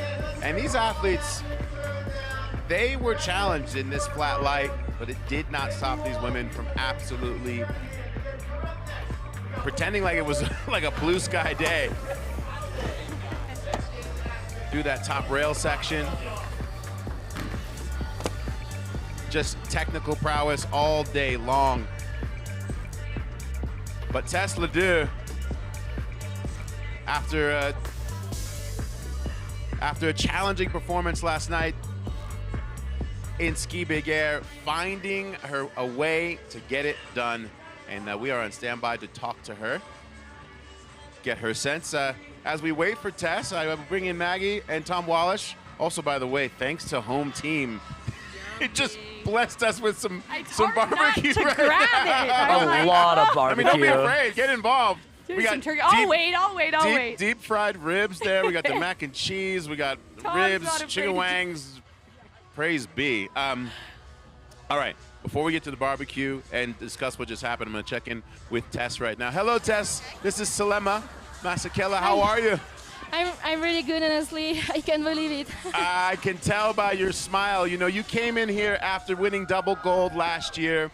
I know that it was in your mind that that's what you wanted to do. Last night, you found that challenge. You didn't have the performance that you wanted. What was in your mind when you woke up this morning to find that focus? Yeah, honestly, I don't know. I was so nervous this morning because I really want to win a gold medal this year, especially after last year. And it's from 2024. Yeah, yesterday night I had a really bad crash, but it felt really good to be here again. The women's field in women's snowboarding and women's skiing, there's so much progression each year. How do you continue to progress your technical ability, but also still find that creativity that you have in your performance when the level is always rising? I don't know, just trainings a lot. And yeah, I don't know, yeah, try hard. It's the only thing. Well, you did more than try hard. You succeeded. Congratulations on you another so much. gold medal in slopestyle. I hope you get to celebrate here at this XGames Aspen 25. Definitely. Thank you so much. Thank you. No problem. I think she's still trying to take it in. Yeah. That sounds about right. Yeah. No surprise there. I love the headline, "Don't mess with Tess," because it's spot on. What? Go ahead, please. Salema, sorry. No, you go ahead. I mean, I'm just saying, like, you mentioned it earlier, and I did too.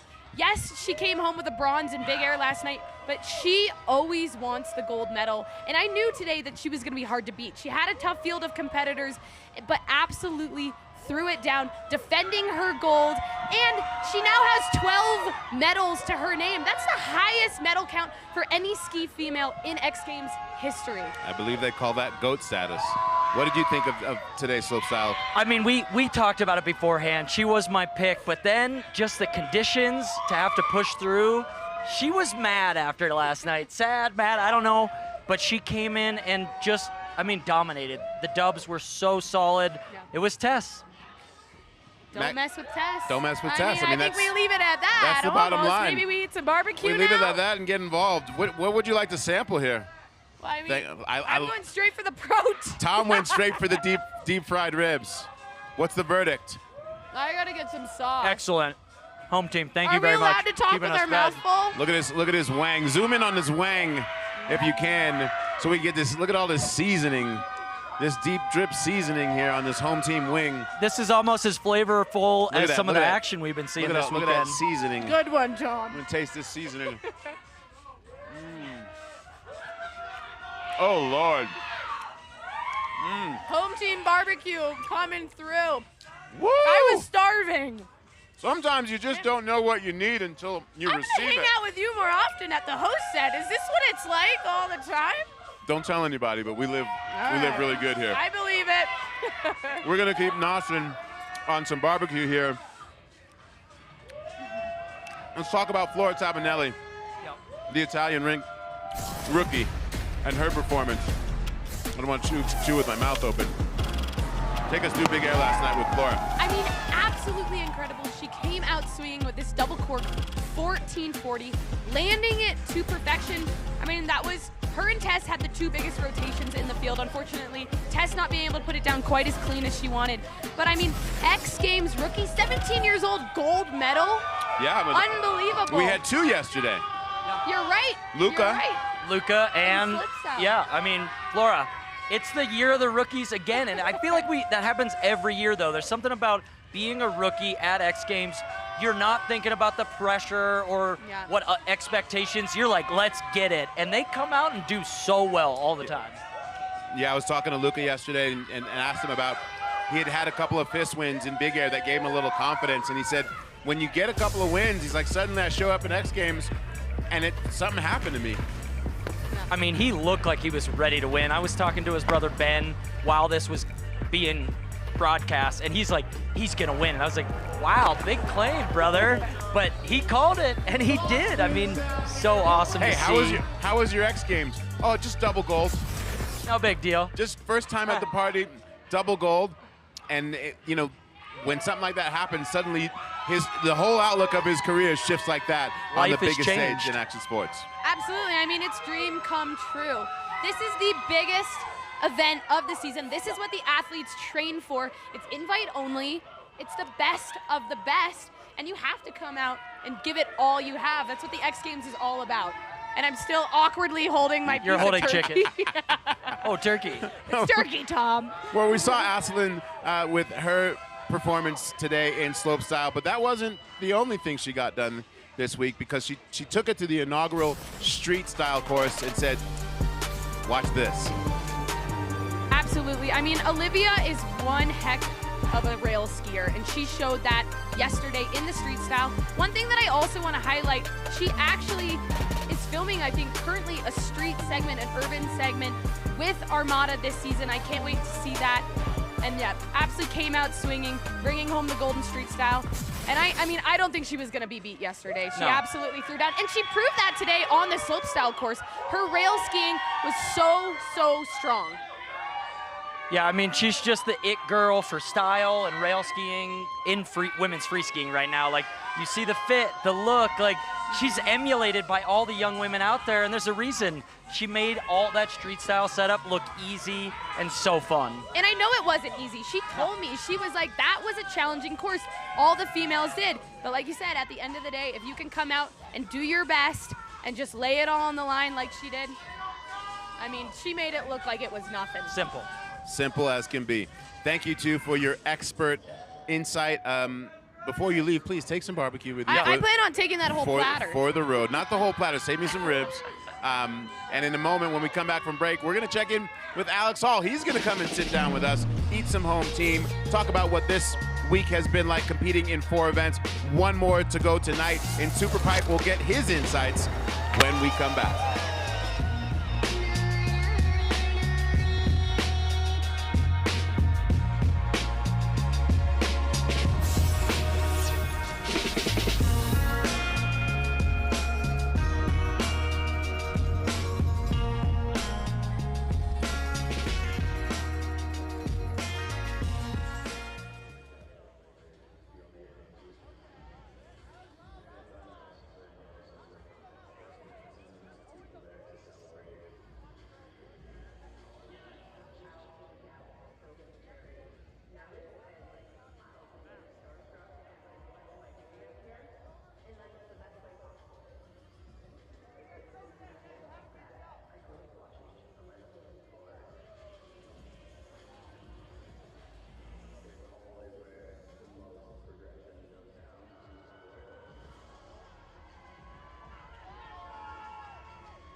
Ski. I mean, I'm a skier, so I'm gonna say skiing, but my brother's a snowboarder, so slight edge on skiing, but barely. Style. Ooh, amplitude? That's a hard one, because I love skiing, but I also love surfing. and I ski a lot, so for vacation, I'd probably say beach, honestly. Ooh, beach. The beach, because I rarely go. Waffles, for sure. Pancakes. Park. Pow, yeah. Powder. Powder, yeah. No way. I don't know if I've ever had a slice of pineapple on pizza, ever. It's a little weird, but it does taste good. I can't get away from that. I love it. People are gonna hate that, but I love it. I don't care what belongs or doesn't. Pineapple tastes great on pizza. Love it. I don't know why people are making such a big deal out of it. It's like sweet and savory. Like, come on. I love it. Welcome back. We are joined by Alex Hall on set here. Alex, those are some real hard-hitting, controversial questions. Yeah, thanks for having me. Yeah, pineapple on pizza is a no-go for me. Never has been, never will be. I'm on the other side of the fence. I grew up in New York. It was a regular thing. My apologies. Also, we didn't get whether or not you are a mountain person or beach. Bit of both. I love surfing too. You surf too? Right on. Well, you are a busy man this week. 4 events. And I feel like a lot of times it's like you come in and you hear like someone's doing 4 events and then they get to the find out part where you're like, oh, this is harder than it looks. What is that process like for you? Yeah, it's tough. I've done 3 a couple years now, but they added street style, so that's my 4th. And I knew it was going to be crazy coming in. A lot of long days. Honestly, the practice days are the longest. Right. When you get to this point of the week, it's a little more chill, but just trying to ski as much as I can and then go home and sleep. And that's about all I do for like 5 days in a row. There really is no other event like this, like at X Games, where you can party in all the different rooms that you want to be in, where you're like, I don't have a choice. Yeah, I know. Yeah, maybe I'd love to party tonight, maybe, but it's been a quiet week so far for me. Now, in Ski Knuckle Huck, the creativity was across the board, and suddenly out of nowhere, out comes Man Ramp in full gear. I forget, who was it? Daniel. It was Daniel. What did you make of it when you saw Man Ramp on the premises? I loved it. I heard a little rumor he was coming through, so I was expecting it. I'd seen him earlier at Street Style, so I was pretty excited to see it happen, and then Danny's the perfect guy to execute the backy off the ramp, so it was pretty awesome. Like the dunk contest, it just makes you wonder, like, okay, what's going to happen next year? Yeah, they just keep adding props. You never know what's going to happen. Zeb started with the Canon snowboard, and then now we got a dude with a plywood on course, so who knows? You've had a really interesting upbringing. You were born in Alaska, then you end up in Switzerland, where your parents are both professors. Yep, both of them. What's that journey been like? And then as a teenager, you come back to Utah. Take us through what that journey is like, especially through your skiing. Yeah, I was born in Fairbanks, Alaska, of all places, but left before I could remember. So. Don't remember a ton from there, but then yeah, grew up in Switzerland, which was awesome. Great place to grow up, amazing skiing and riding there. The mountains are incredible, so I feel like I learned a lot from my riding kind of growing up there. I actually grew up without a lot of train parks nearby, so just rode the mountain a lot when I was younger. And then my dad's from Salt Lake, so I moved back to the US when I was 16 to hopefully pursue being a professional athlete and go to kind of a winter sports school where you get to do the training thing. And it worked out. It worked out, yeah. And I've been in Salt Lake ever since, so. That's awesome. And also, low-key flex, you speak 4 languages. Kinda, try my best. All right. Well, maybe we'll get you to take us out in some Swiss German. 2019, we're gonna take a look at your performance in 2019, because it's pretty iconic. What was this young guy thinking about at this X Games? Oh man, this is a while ago now. I'm dating myself, but yeah, I was still a young gun. You know, I no expectations coming in. I don't think anyone else did of me, but laid down probably still one of the best runs I've ever done to this day. So it was pretty awesome, and kind of just gave me the confidence to keep it going from there. That sweater, though, also, like, bring that back, bro. That was... Everyone wants it back. I don't know how I feel about it. My mom gave that to me as a Christmas present, so who knows? Maybe one day it'll come back. You still have it? Still have it, yep. All right, looking forward to Superpipe tonight. what's your expectations? I mean, you guys are closing the show. This is what everyone wants to see. Yeah, I'm stoked to watch Superpipe, and then I got Big Air after. Big Air is going to be crazy. I watched Snowboard yesterday, the 2340. I don't even know how to count these rotations anymore, but there'll probably be some similar stuff in our event tonight.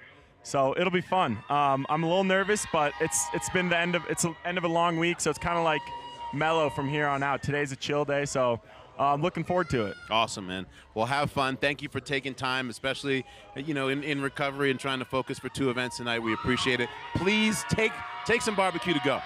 I'll take a couple more bites. Thank you. Thanks for having me, Salema. Stoked to be on here. Appreciate you. Now, we saw Alex Hall in 2019 with that iconic drip, the sweater, but I mean, everyone comes to X Games swaggy, as you can see. Like, especially now that we have the entering shots, people don't have a choice. Like, you better make sure that you look the part, or you're gonna get clowned on Instagram. Plenty more. X Games Aspen on our final day here. Stay with us and enjoy the fits.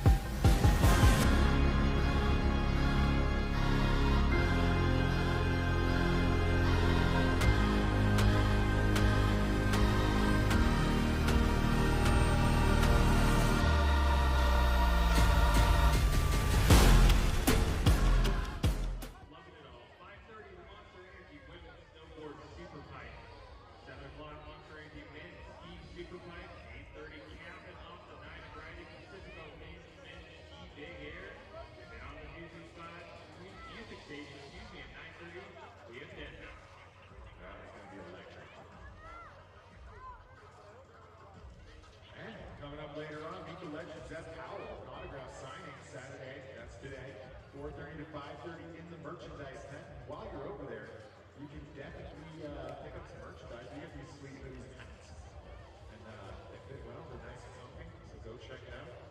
Got some dope stuff over there. I like that hats colorway. Hockey jersey, yeah, the hockey jersey. Great hat. Oh, we talked about that. We got upgraded. I'm rocking that hat right now. Big fan of the X on there and the Avs hockey jersey.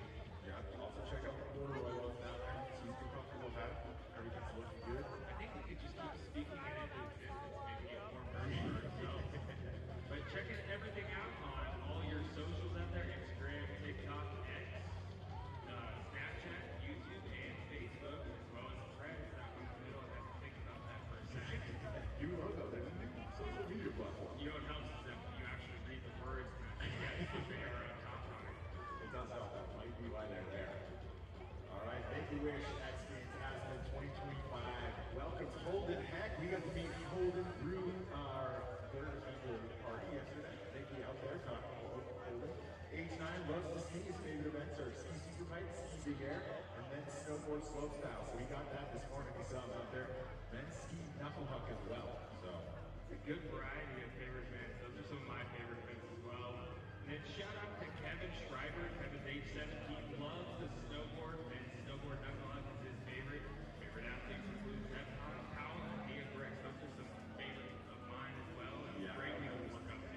Have to say the same as well. 2 amazing snowboarders, 8 beats as well. So big ups to all the Make-A-Wish out there, Kevin and Holden. Glad you guys are out there having fun. And again, don't forget to get over to the music stage at 4:30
for?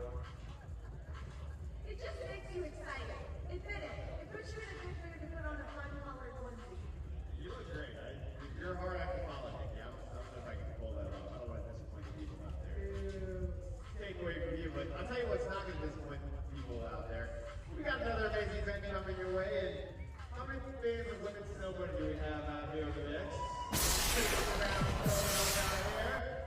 And we got some Colorado athletes, including Regan Wynn, who I'm very excited to see throw down. So we got 2 heats out here.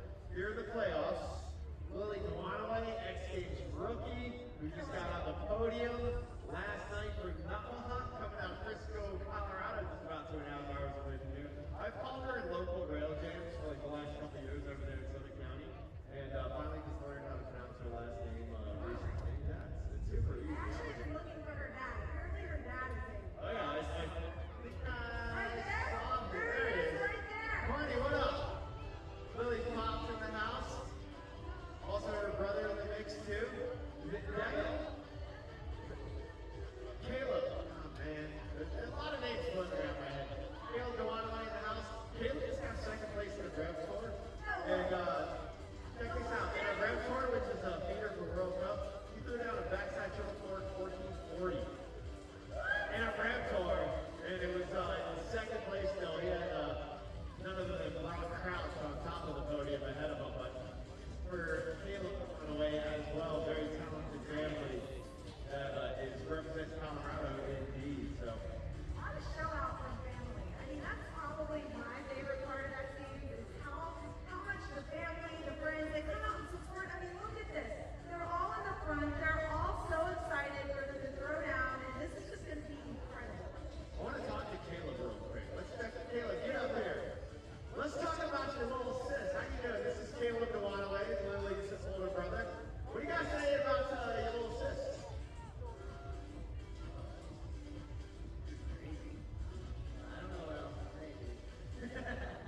Do you remember, I mean, I imagine you were snowboarding first, right?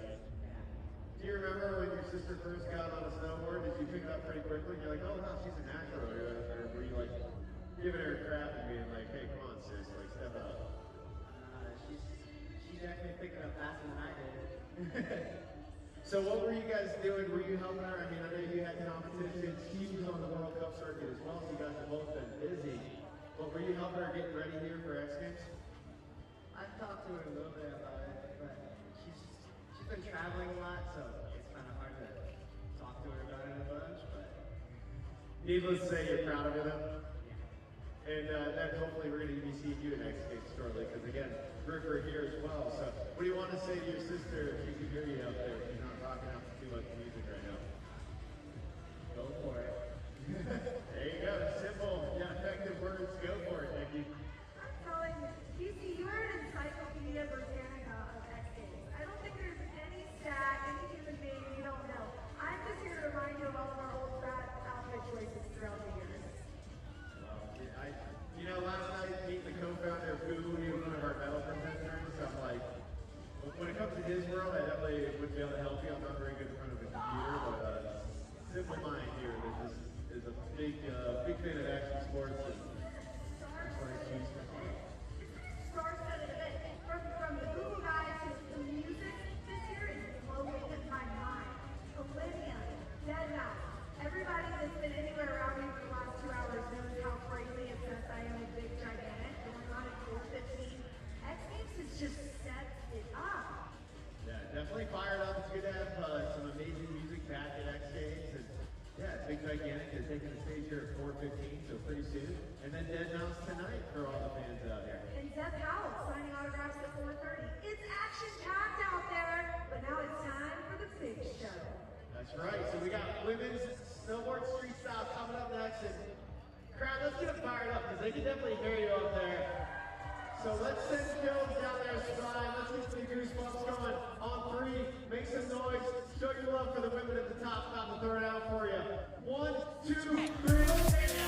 A sellout crowd on hand here on the 3rd and final day of X Games Aspen 2025 as we bring you an event we're so excited to introduce out here today. It's time now for the women's snowboard street style, and it starts right now. What's happening, everybody? Brandon Graham, Jack Matrani, and Haley Langland in the booth. And our boy Josh Eckert will be on the sidelines. So excited for this one.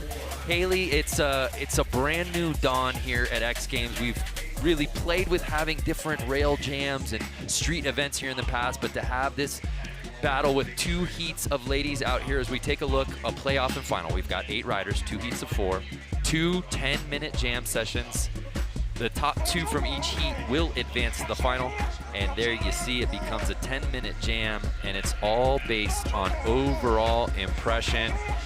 And one of our big names who's had a really nice X Games so far this weekend is in this one. In fact, heat number 1, Mia Brooks. For more on Mia, let's head down to AJ McCord. Thanks so much. So many of these snowboarders got a chance to experience this course before today. Mia Brooks, a heavy medal favorite, was not one of them. She's competed all weekend long. She's bringing home already 2 medals, a silver in knucklehuck, a bronze in slope, and then a 4th in big air. And so I was talking with her coach, Mikey Williams, and he said, yeah, this is the first time she's gotten a chance to actually experience this street style course, but this is one of Mia's best elements of her snowboarding is her rail game. So he said even though she hasn't had the practice that they would have liked, he feels confident that they can round out those medals for the weekend and get a gold. Yeah, thank you, AJ. I don't know if there's anyone more talented right now in women's snowboarding than Mia Brooks when it comes to rails. Well, for the rest of our field, let's meet them right now. Besides Mia Brooks, here is our roster for today's playoff. My name is Jalen Hansen. I'm 18 years old and I'm from Hastings, Minnesota. Hi, my name's Mia Brooks. I'm 18 years old and I'm from Sandbach in the UK. My name is Iris Pham. I'm 21 years old and I'm from Bozeman, Montana. Hi, my name is Lily Dewanaway. I'm 15 years old and I'm from Copper Mountain, Colorado. Hi, I'm Delma Sarkipai, 19 years old and I'm from Finland, Seinäjoki. Egan Witt. I'm 23 and I'm from Denver, Colorado. What up? I'm Grace Warner. I'm 24 years old and I'm from Michigan. And that is our field. Jack Matrani and Haley Langland kicking things off. 18-year-old Jalen Hansen. But as we do, Hales, I just want to talk about the importance of having a contest like this one at the X Games. Totally. I mean, these are girls who spend most of their time filming in the street, so you would only know them if you were watching video parts. Jalen with a nice little back lip there on the down bar. What I find interesting is Jalen in this note card, she's a 2023 USASA National Slopestyle Champion, open class women. That's really impressive. It seems like the trend here amongst these athletes is more of these ATVs, girls that can do it all, which I think is so fascinating. Well, Mia Brooks, definitely an all-terrain vehicle. Here's her first hit. Going for that front board pretzel and just landing on the heels, not getting her toes around right there. Here's another look at it. And this is just heat number 1. They're going to take the top 2 from this heat, and then a second heat, top 2, and into the finals. Isn't that right, Brando? That's correct. Thank you for the reminder. Alexis Hernandez-Roland, known as Lex. This is their X Games debut. Nice switch front board there from Lex. She wanted me to tell everyone she's regular footed, okay? She's regular footed. That is switch. She's going backwards, throwing with her left hand. Switch, front side, board slide. Haley, what is the strategy right now? Man, if I were to guess, just try and get some good flow on the course. You know, it doesn't hurt to get more and more familiar with these rails as you go. Iris Pham coming in, board side, lip side, through the kink rail. Ooh, nice. Very nice. Yeah, Jack, I ask you the same question I asked Hales just a bit ago. You've been part of the X Games family for so long. You've competed here. The value of bringing an event like this and being able to spotlight snowboarders who would otherwise never be invited to X Games. Brandon, it's a story of accessibility, okay? If you're a kid and you're watching Big Air last night, first off, that was an insane front board pretzel out. Beautiful. If you're watching Big Air last night and you see somebody do a 2340, you might think to yourself, well, that might not be possible, but this right here, even if you don't live in the mountains, you can go to a rail, you can get yourself comfortable enough on rails to maybe one day make it into the X Games. So I think this is huge for not only X Games, but for the future of snowboarding. Yeah, accessibility, such a key word. So here is Mia Brooks. Been snowboarding since she was 18 months old. No big deal. Coming in here, forward stance. Nice, front lip to pretzel out, just not getting it around, kind of washing on the toes. It's really fun to watch Mia in slopestyle, just on that top rail section, so really excited to see what she does in this course. Definitely. Lex. I like the pace. Keep the action going. Rate of play is fast. Let's go. Rate of play is fast.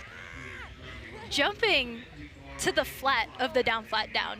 Very, very risky. What's up with the bandana? Yeah, I was going to say, big fan of that. Let's go. We all remember my bandana rebrand of 2017. Brando bandana. It was a phase. I'd love to see that. Oh my goodness! Iris. Your current leader, showing you why she's on top. The goofy-footed rider going cab, board slide, 270 out. So good, getting a nice press on the down bar. Doesn't get better than that. Gang, this is Slush Magazine's Rookie of the Year last year. For good reason. Irish Fam is like, just missed the podium in Knuckle Huck last year, and we were so excited to see her out here because we knew she'd shine in a contest like this. Here's Jalen Hansen. Ooh, 50-50 on the down flat down kink with a back one off the end. Very smooth. Great. We've just been told that Mia has dropped, so Mia's out. Mia is out just like that. Whoa. Whoa. That is going to have repercussions in this contest. Remember, only 2 moving on to the final from this heat, and Lex putting one down. According to my math, you just don't want to get third. Exactly, that really puts the pressure on. That does put the pressure on. I wonder why Mia pulled out. Lex going for that concrete drop barrier. Their girlfriend, Anahita, is here in attendance. Just like that, Irish Fam dropping in. Ooh, pole jam to wall ride. Very sick. She on one. Use, of course, very nice. A little look at Josh Eckert right there. That is so sick, so technical, and to be able to absorb the impact hitting the wall, it's a lot harder than it looks. Yeah, that's some distance there. Would you hit that, Haley? Probably not. Probably not? What? Yeah, right. Here's Jalen Hansen. Oh my gosh, 50-50 okay. on the picnic table, dropping to that down bar board slide pretzel. That was so sick. Coming off a little bit early, but I'm not going to nitpick it too hard. That was a really technical trick. Is that blind coming off of that picnic table? I mean, it is a drop, so you would have to expect. Yeah, here it is from this angle. You can barely even see where the rail is. Another attempt at it. Lex going for it as well. Just going for the 50-50 drop to 50-50. Saw her ollie off of the picnic table. Kind of looked like she might have not had the speed or gotten the right pop. Almost coming a little bit short on that down bar. So here's our current leader. Egan went with the height. Iris Fam. Nice, Okay. 50-50 transfer board slide for Iris. That was so sick, so clean. She's locked in. Yeah, it's been kind of a walk in the park for Iris so far here in Heat 1. She's making it look a little too easy.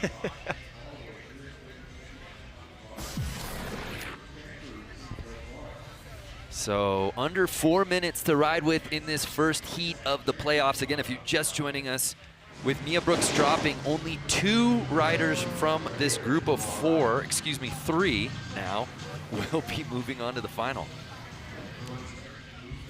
Looks like Jalen was just using this as a little tester run right here. Probably wanted to slide on that wall a little bit more, just didn't quite get the right angle. Once again, Alexis Hernandez rolling. Here's Lex. What do we got? What do we got? Ooh, going again for that picnic table transfer to that down bar. Not lined up for it, just has to ride out to the side. That is, did not even notice. Oh, did you see the man out there? I didn't even notice that he was either. standing there. It's wild how he just blends in with the course. What just happened? We need to get like the construction Was jacket man on ramp him. there the whole time? I think only in the replay. Hey, let's get a vibe check from the fourth member of our team, Josh Eckert out there. Josh, what's going on, man? What is going on, guys? Down here, the energy is absolutely palpable. Once Man Ramp jumped on the scene, people kind of got a little stoked out. You see him a lot in skateboarding, not a lot in snowboarding. So people are pretty hyped he's out here. Yeah, I was surprised. I saw him out at practice a couple of days ago in his usual garb. Yep. He didn't dress for the mountains. He dresses like he always does. Imagine if that was your job, like that was your life. Like your mom's like, yeah, what have you been up to? Yeah, I hold plywood up for skateboarders and snowboarders to ride and launch off of. You have a college degree. You have a PhD in carpentry. Here's our current leader, Iris. Fam, just so stylish. Utilizing those concrete barriers, very nicely done by Iris. Yeah, at this point, I think it's safe to say Iris is moving on to finals. Is there a chance for a little shakeup, with second and third? And Jack and Haley, I was really looking forward to when I saw the heats, knowing that Iris and Mia were in the same heat. Yep. Totally. I fully anticipated both of them moving on, but I wanted to see the head-to-head battle. Absolutely. Well, we know how talented Mia is on the rails. Oh. That was so impressive. Backside 50 nose, backside 50 nose press, backside 180 out. Super technical, Wow. very hard to do. That's a combo. Combo platter. Wow. Nice, lifting, keeping yeah. the tail right off of that rail. That's impressive. I wonder if Josh can find Mia and get a little update on why she decided to pull out there. So much talent in this slope style. Jay Brown, 27. Absolutely. So here's Lex, run number 6. Dropping in goofy stance, she's normally regular.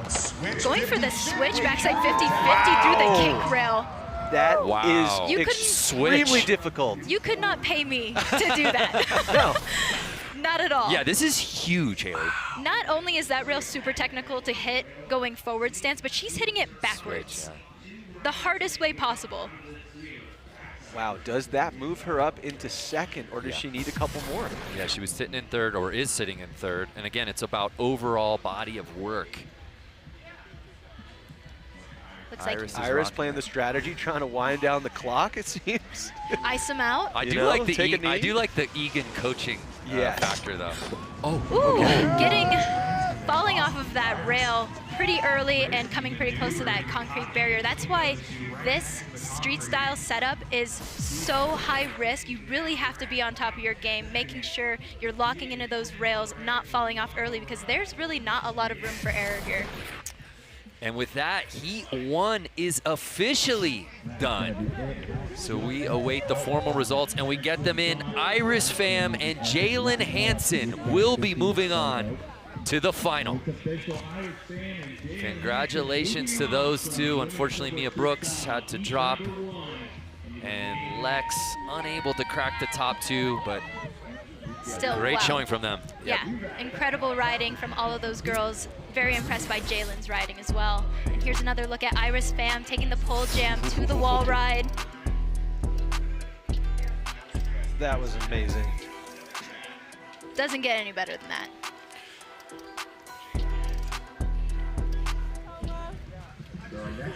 Woo! Vibes are high out here in Aspen. And it's just, again, so rad to see a crop of new talent. We see it annually with our traditional contests that we've seen, whether it be Big Air or Superpipe, Slopestyle, obviously. But as we said from the beginning, just getting to see new blood, snowboarders you would otherwise never get to see at the X Games here, is something special. Heat number 2 coming up after this.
appreciate you sweat the details. Test and retest. Because when you're looking for speed and reliability inside, you need to deliver speed and reliability outside. All kinds of weather, all year round. Because if it can handle all of this, it can definitely handle this. Introducing Zero Boundary System. Zero, the way Wi-Fi should be. All right, welcome back, Aspen. About to get things rolling for heat number 2 of our women's snowboard street style. Look at these beautiful shots out here in Aspen, Connor. We've been able to make some turn here. I got first chair. Well, I can't claim first chair. Third chair at this point. I was in line before they opened the lift. All right, check this out. We got treated last night so well as a home team barbecue. We got a platter of everything. It was absolutely delicious. Delivered up to the food. Got that brisket right there. It's so good. What was your favorite from the platter? Oh, it's hard to pick one. We welcome you back to X Games Aspen. And you never know who's going to show up or what's going to happen. Perhaps the busiest man at X Games, besides ourselves, is Man Ramp. Man Ramp. And I don't even know if he has a credential. He just sort of shows up to courses and no one really questions it. Or a sweatshirt. Do you know how cold it is outside right now to just be running overalls? From ski knuckle hug to women's street. Yeah, he's we usually see him out in the streets in skateboarding, and he's out here for all the snowboarding and skiing events. You'd love to see it. Well, if you're just joining us, Heat 1 officially in the books here in the playoffs for our women's snowboard street style. And now it's time to look at Heat number 2 out here at X Games Aspen. Lily, Telma, Egan Wint, and Grace Warner, just 2. Haley Langland will be moving on. I hate to put you on the spot, but just going into this heat, who do you have your eyes on? I mean, 2 out of 4, that's pretty cutthroat. If I had to pick, I would have to go with Telma and Grace. They're looking so good, and Telma is actually an ATV rider, as I explained earlier. She rides in slopestyle. She was in research and development, the qualifier for natural selection. So I'm really excited to see her in this street course and see what she has for us. Yeah, so many of these athletes earning their way here to Aspen via the Copper Pro just a few weeks ago. So I love to see those stories, because sometimes with X Games there's always been this, not necessarily gatekeeping, but people always wonder, oh, how do the invites work? And I think this has been the most transparent path for so many of these snowboarders on how to get to X Games. Totally. Having to work your way up from the qualifier in Copper Mountain later this year, and yeah, making it to X Games, that's the big dream, right? Everyone wants to come here, and now that we have this opportunity for girls like this to showcase their style, and not only from a video standpoint, but now we get to see it live and in a contest. Yeah, think about it. So many of these girls have grown up riding the streets without ever dreaming of, or I should say maybe they've dreamt of competing at the X Games, but never saw that as an actual possibility until now. Totally. So there's a look at our course, and if you're just joining us, we're in Heat 2 here in the women's street style playoff. 2 will be moving on to the final, and then we will have the women's final, and then the men hit the course after that. But we kick things off with the 15-year-old Lily DeWanaway out of Frisco, Colorado. Going for that 50-50 transfer. Lip slide. That is how you started off, folks. 15 years old, but came in yesterday to women's knuckle huck and got 3rd place behind Kokomo Morase and Mia Brooks. I'd say she's in good company here. I know she's going to be trying to go for another medal. She's so consistent for being the youngest athlete in this field. I was going to say that she rides so smart, like she has all of this experience. She's only 15. It's crazy. She's only 15. Wow, Telma going in 50-50. Sarki Payu. Transfer, board slide 270 out. Wow. Wow. That was beautiful. Locking it in on that back foot, popping off, getting the 270 all the way around. Also, as Jack knows, I'm a sucker for a jean jacket. And I'm also a sucker for a green Mohawk helmet here. He can win. Definitely a crowd favorite just from the style alone. Egan Wint. Oh, yeah. All right. right. Smooth. Going for that backside 50-50, back one out of this down bar here.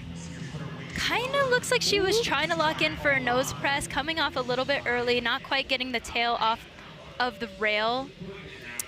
Right, yep, you're absolutely right. Starts off on the nose, kind of locks into 50-50.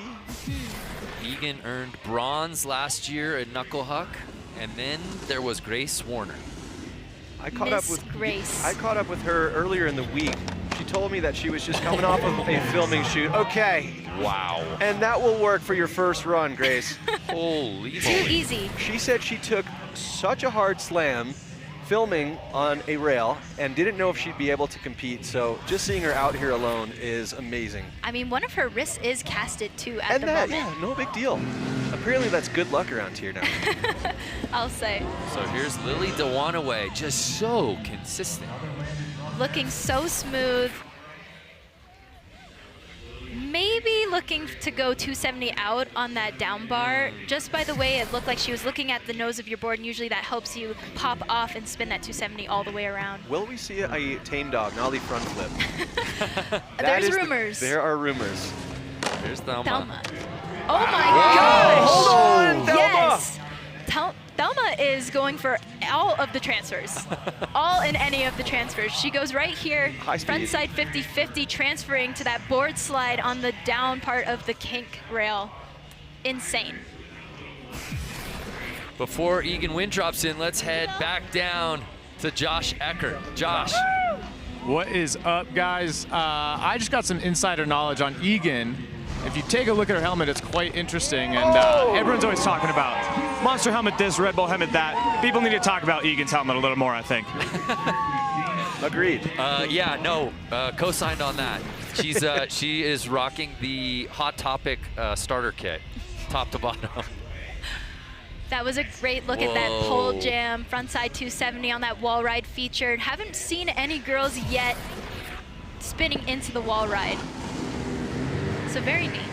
So Egan Wynn takes over first place as we close in on the 6.5 minute mark, but Grace Warner coming correct. Grace is riding like a real competitor in this event. I think she's playing it very carefully, watching what the other girls are doing, and kind of going for more of those staple tricks, not so much to like wow the crowd, but to just kind of take up time and show that she's consistent. Overall impression, Absolutely. right? That's what the judges are looking for, and Grace Warner is rewarded, jumping up into the top spot. Ooh, Lily going for the concrete barrier to jump to another concrete barrier. So what's the difference between the concrete barrier and the rails? Break that down for us, Haley. I mean, I personally have never hit a concrete barrier, Exactly. but I know that it is way gnarlier. There's so much more room for error. You can catch your edge on it quite easily, so props to these girls. Thank you for that breakdown. Thelma sitting in third place. More gaps. Half cap 50-50 on the down flat down. Excuse me, she had bumped down to fourth after Lily bumped her, but maybe she jumps back up after this.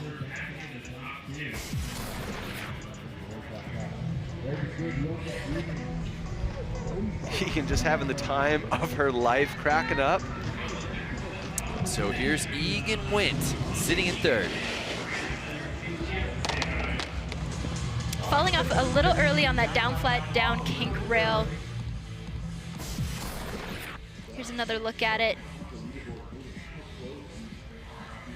Just coming off a little bit early. I could kind of see the intention in her shoulders was maybe to go front side 180 out, maybe even front 3 out.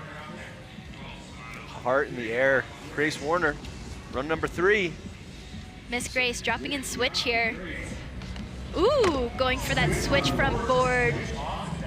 Not quite on top of the rail as I know she'd like to be, but nonetheless, like we saw from Lex earlier, such a technical trick. She's coming in backwards to the rail, non-dominant leg forward, and having to turn her back towards the rail.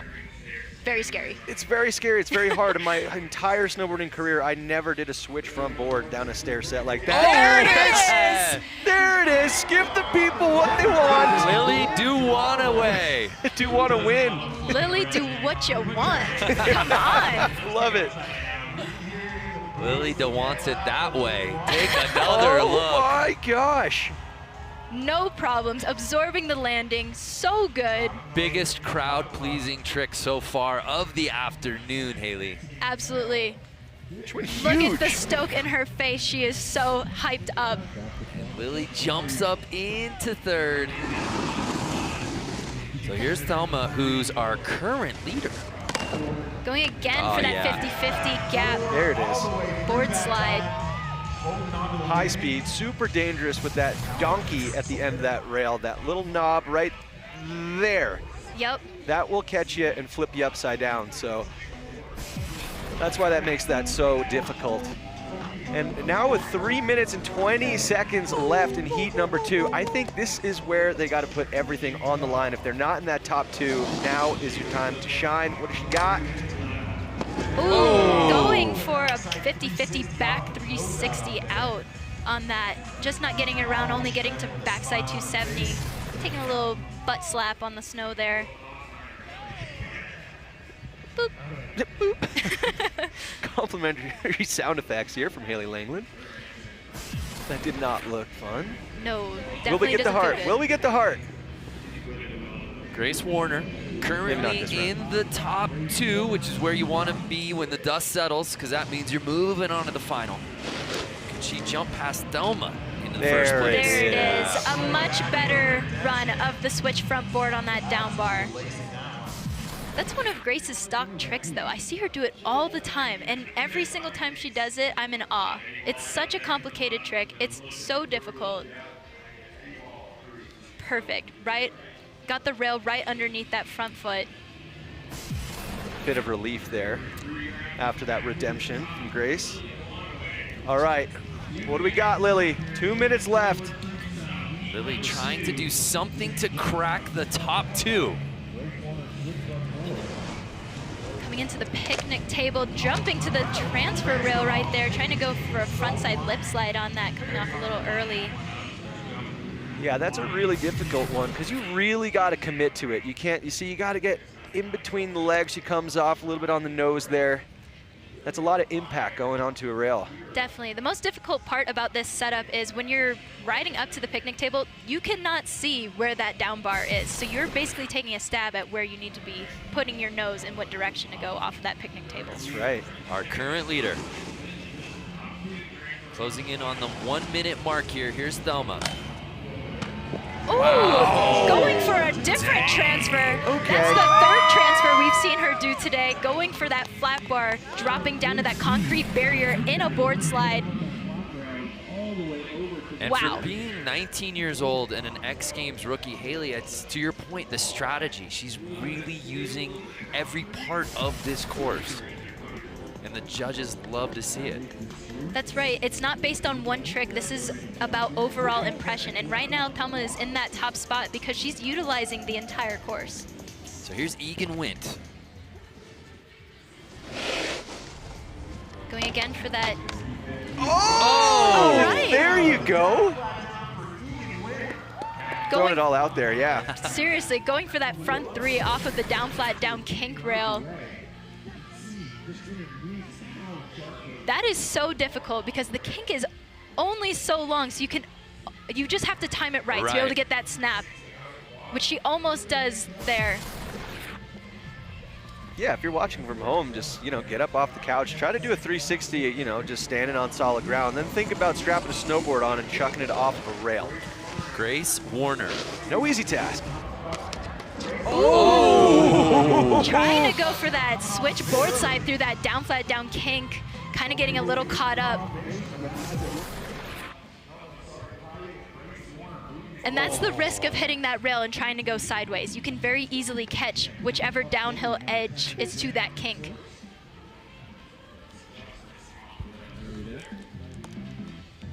Well, I think Grace Warner has to be feeling pretty good about her chances of moving on to the finals. What a performance for her in Heat 2 here in the playoffs.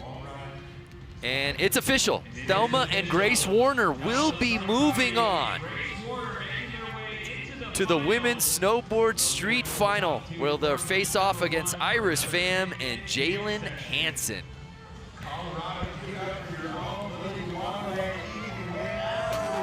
Congratulations to our entire field. But it was Grace Warner and Thelma Sarkipayu who move on to the final. That happens right after this.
All right, we are back with some beautiful images of Aspen Snowmass taking a flight over the mountains, all the snow.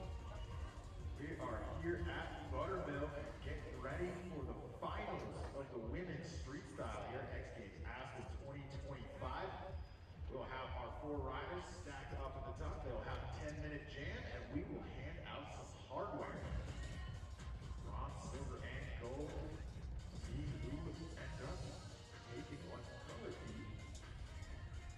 All right, for the rest of the day, coming up right after this, we have the men's snowboard street style on this same course. And at 4:15, make your way over to the music stage for Big Gigantic. Join Mickey.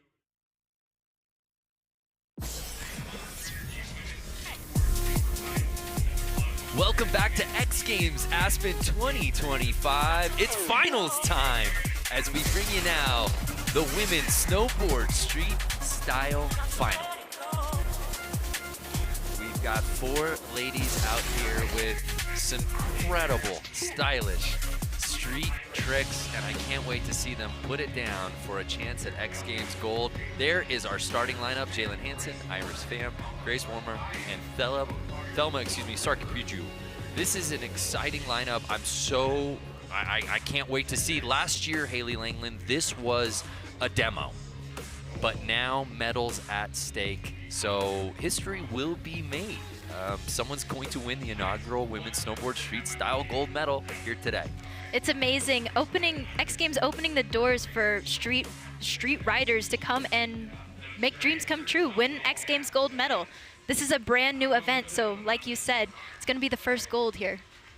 Couldn't be more excited. If I have to make a prediction here, I'm thinking Iris. Based off of the first heat, she was so locked in. What do you guys think? Yeah, I think Iris has looked so good. I think Grace has looked great. And then Thelma is going to be the last rider to drop in. So it's a full body of work. I can't wait to see it. But before we kick things off, Grace Warner, one of those riders we were talking about, Josh Eckert, the 4th member of our team out there on the course. Josh, what can you tell us about Grace? So I spent some time with Grace at her local mountain, and if you notice what she's doing on the course, she's doing really difficult tricks. She's doing switch board slides through kink rails, she's doing switch front boards, nose press 180s, and the reason she's so consistent with this is actually because she comes from a rope toe park, which means you grab a rope, you go back to the top of the park, and you lap it again. It takes you only, I don't know, maybe 3 minutes to get to the top, so when you get to the park, you can hit it 100 times. Thanks, Josh. Yeah, that's a really good point, Haley, when you think about it. I mean, so many of these girls are in their parks every single day. So when you have access to that park and you're able to get back up to the top that quickly, I mean, you're just taking laps, and those reps matter, obviously. For sure, especially when it comes to putting it into a competition standpoint. When you get to rep a trick over and over and over again, eventually it's just going to bite and click, and you'll have that on lock. I had an opportunity to go to the Midwest and hit a couple of the rope toes around there, and good golly, what a scene it is. It's way more like a skate park. You can see, when you're on the rope tow, you can see what everyone else is doing, and just the frequency of how many laps you get, like 3,000 laps in a day versus taking the chairlift really, really helps all of these riders fine-tune their skills. That's a really good point. Amazing crowd on hand. Saturday! Who are ready to witness history, as someone will earn the very first ever women's snowboard street style gold medal. 4 ladies here in the final. Jalen Hansen being the youngest in this final at 18 years old. Jalen, 18 years old, from Hastings, Minnesota. Her parents, Amy and Trent, here with her. Also enjoys skating and playing soccer. She played on her high school varsity soccer team. Now plays intramural at the University of Utah. So when she's not doing that, she's snowboarding at the X Games. Here's Jalen Hansen. Going for the backlit pretzel. Wow. She was so locked in on that. She caught it with the nose. Watch her just kind of lock right back into the inside there and snap off the pretzel. What is a pretzel? Well, it's a 270-degree rotation off the end of the rail. Going the other way. Really easy to get twisted up in that trick. It's so hard to do. It takes a lot of core strength. That's why they call it a pretzel. Out of Bozeman, Montana, Iris Pham. Trying to go for that lip slide through the down flat down rail. Excuse me, board slide through that down flat down kink rail.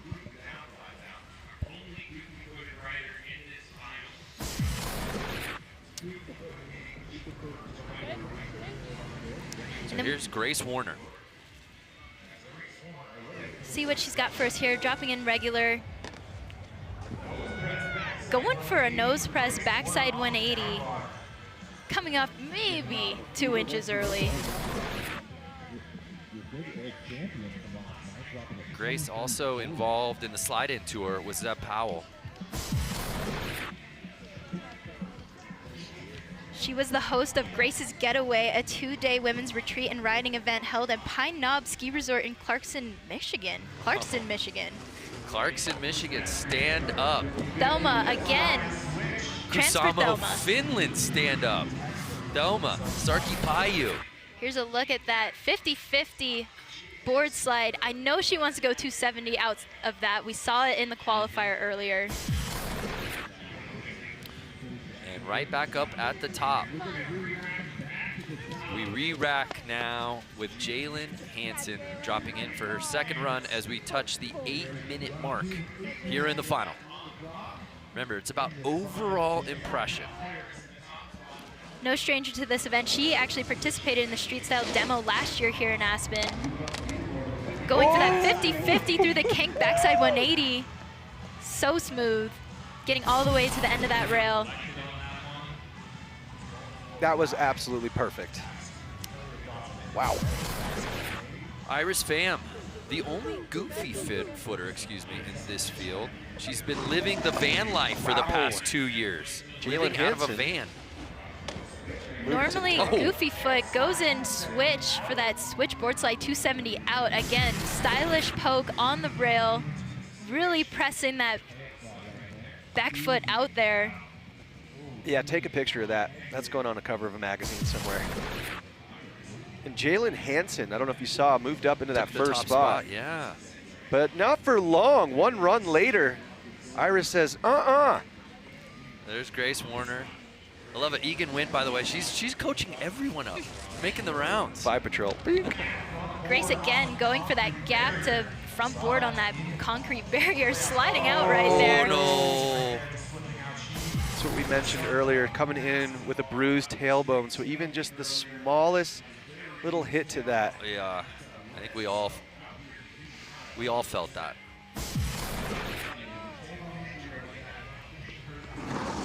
So here's Thelma, currently sitting in that bronze medal spot. Going again for this transfer, coming off a little bit early on the down of the down flat, down kink rail. When we talk about just the progression of women's street riding, this is so gnarly. Not only does she have to clear to the next rail, she's trying to avoid the flat part of the down, flat, down, and she has to get on that rail before the last kink of the down, flat, down. It's insanity. Yeah, I don't want to try that. I'm sorry. So here's Jalen Hansen's third run. Currently a freshman at the University of Iowa. Okay. Ooh. All right. Also going for an insane transfer there. 50-50 on the picnic table to a board slide pretzel out. My mind is frazzled. My mind is frazzled, says Haley Langley. So here's Iris Pham. Wow, the who just got leaderboard. first place taken away from her by Jalen Hansen. Can she take it back? Again, going for that wall ride. She's kind of the only girl utilizing it at this Right. point still. So let's see if maybe girls follow suit and try and get after this part of the course as well. Yeah, we saw Egan win earlier with that alley-oop 270 onto it. I mean, that thing was a thing of beauty. Definitely.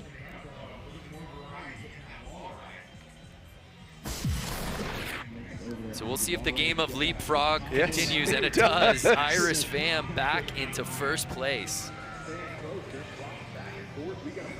Grace Warner, I just got word, is passing, so we move on to Thelma Sarkipahu. Gapping Wow. the down and Perfect. flat part of that down, flat, down. Cab 180, 50-50. Locking into the down part of that down, flat, down. She's kind of on a tear right now. God, that is the best feeling when you lock in perfectly like that and it's just smooth So sailing from there. satisfying. You land, textbook. So we move back up to Jalen Hansen. X Games 2025 is on another level with 2 exclamation points. It's been that kind of weekend, quite honestly. I'd give it more than 2, honestly. I would Here's 10x Jalen. that. I'll give it 2340. 2,340. Jalen also following suit behind Iris and trying to get. Heard you. Yeah, trying to get her name in the ring on that wall ride feature. Your current leader, eyes closed, looks like a little visualization. What does she got?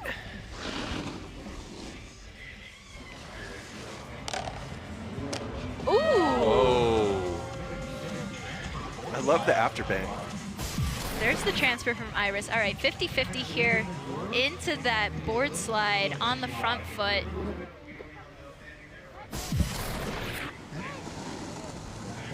Grace is back up at the top after passing on that last run. Nice, love to see it. Extra respect. Coming in switch here. Again, another switch front board kind of going over. You want to keep it underneath that front leg, and it just went in between, and she started sliding back towards that back foot. So not getting it as clean as she did previously. Yeah, I think you can tell she's really struggling right there with her tailbone.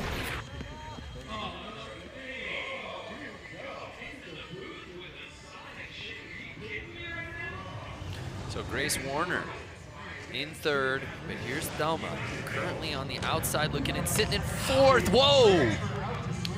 Whoa. She was this close, I could see it in the body language. Watch this again. Again, jumping onto this 50-50 rail, which is set feet apart from this one. You have to jump to this other down bar. Locking it in onto that back foot, just not looking at the nose of her board. That is so critical on these 270s out of these down bars. You have to look at the nose of your board in order to get that momentum going to get the 270 around. Coach Haley Langley. I'm gonna take that into account the next time I try that. I'm gonna listen to this the next time I'm riding rails. There you go. A nice smooth nose press there. Jalen Hansen, currently in silver medal position. Last 90 seconds here in the final. Take another look. Nice backside 50 there from Jalen Hansen, nose press all the way to the end.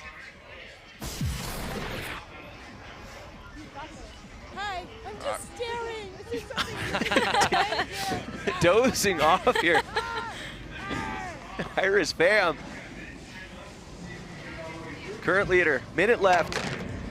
Ooh, going 50-50 all the way through that concrete barrier, drop rail, jump to the other concrete barrier.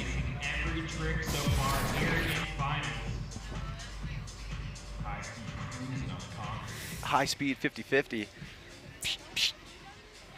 If you haven't checked it out, last year Iris actually had an amazing interview on the bomb hole. Highly suggest checking it out if you haven't. Last 30 seconds here. What can Grace Warner do? Wow! Oh, she went for the whole gap. Wow! Over the plaza to the down bar board slide. When it matters most, My last heavens. run, full send. Sheesh. Wow! Whoa! She flew. Her facial I expression love that says it face. all. Definitely. Oh! She definitely surprised herself there, but just the willingness to land, not only because of the tailbone, but also here at X Games. That was such a high consequence. And it pays off, getting her back into that top 3. So now Thelma got bumped out. This is her last chance to get back up into the top 3. Oh! Getting that transfer so much cleaner. Oh, that I was would- sick. Oh boy. Not hold your breath right now. Wow. What do you think? Is that enough to bump her back into the top 3? I mean, we've seen so much movement run to run, Haley.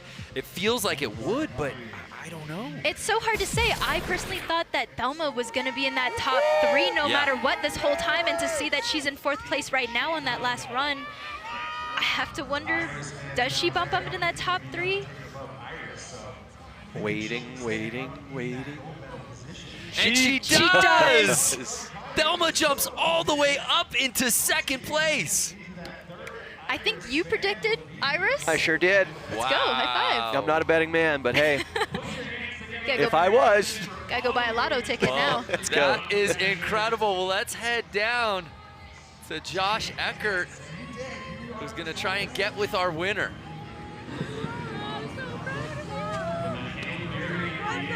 What Iris Pham, we saw you land a perfect back blunt too, and then a pole jam into the wall ride. What was going through your head up there to secure X Games gold? That's insane. I just wanted to come out here and have fun and shred with my homies, and we did that. But this is unbelievable.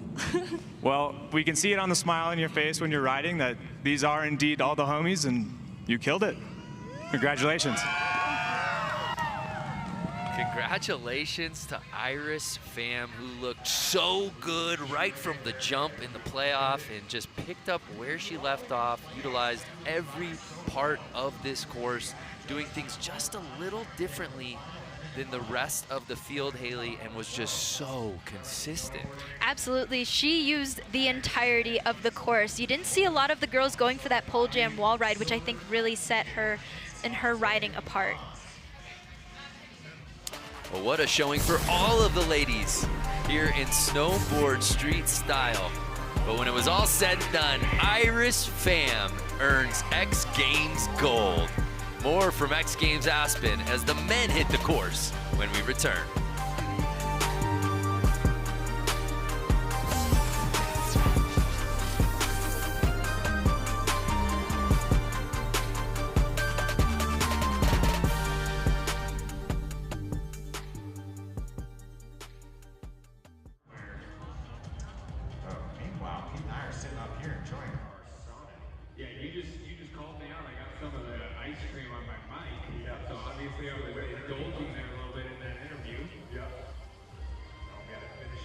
So we will be back here in a little bit for the medal ceremony. Stay with us as we enjoy our delicious Sonic beverages. We'll catch you guys here in a little bit.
Welcome back to X Games Aspen. What a showing from the women's snowboard street style event.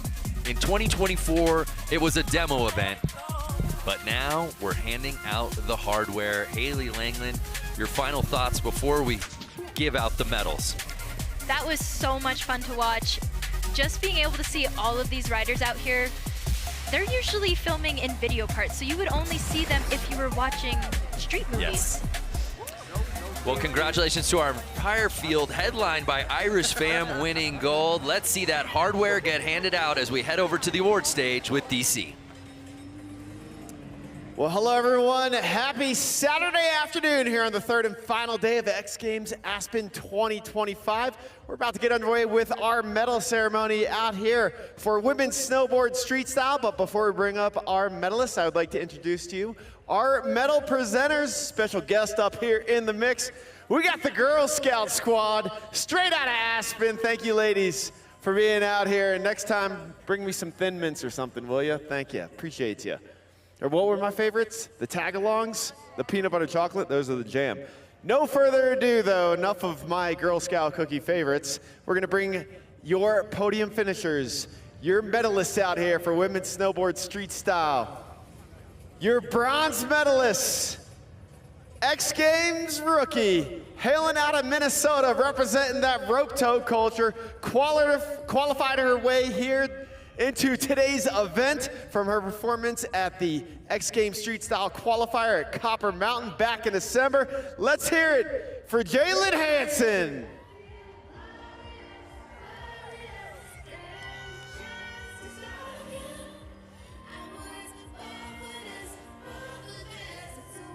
One more time, let's hear it for your bronze medalist, X Games rookie, Jalen Hansen. Congratulations, Jalen. And your silver medalist, another X Games rookie coming out of Finland. Let's hear it for Thelma Sarkipayu.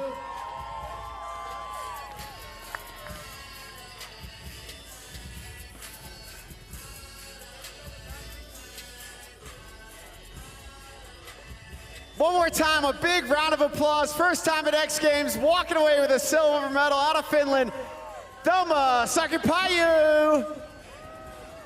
And your gold medalist, her first X Games medal, and taking it all the way to the top, one of the most stylish snowboarders out there representing for the women, originally out of Bozeman, Montana. Show your love for Iris Pham.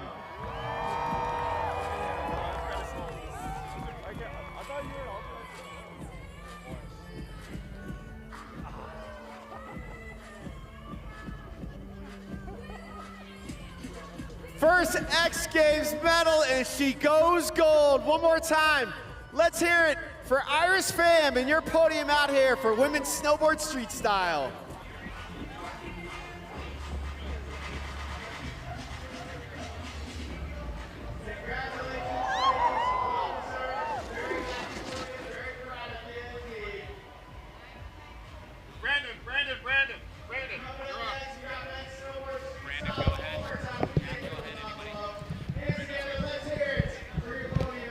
What a performance, and it's so cool to see that medal ceremony and history being made.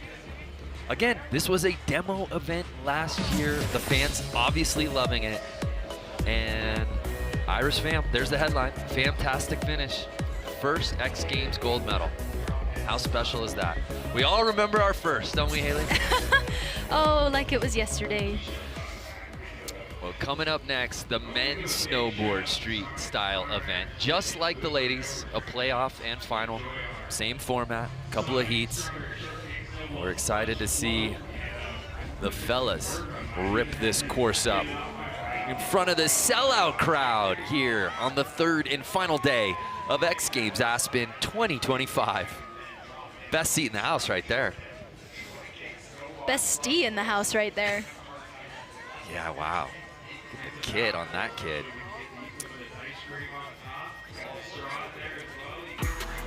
Well, let's get it on. It's now time for the men's snowboard street style, and it starts right now. We got a big squad on hand here in the booth. We're excited for this one. Brandon Graham, Haley Langland, Jack Mitrani, and Josh Eckert will be our reporter from the course.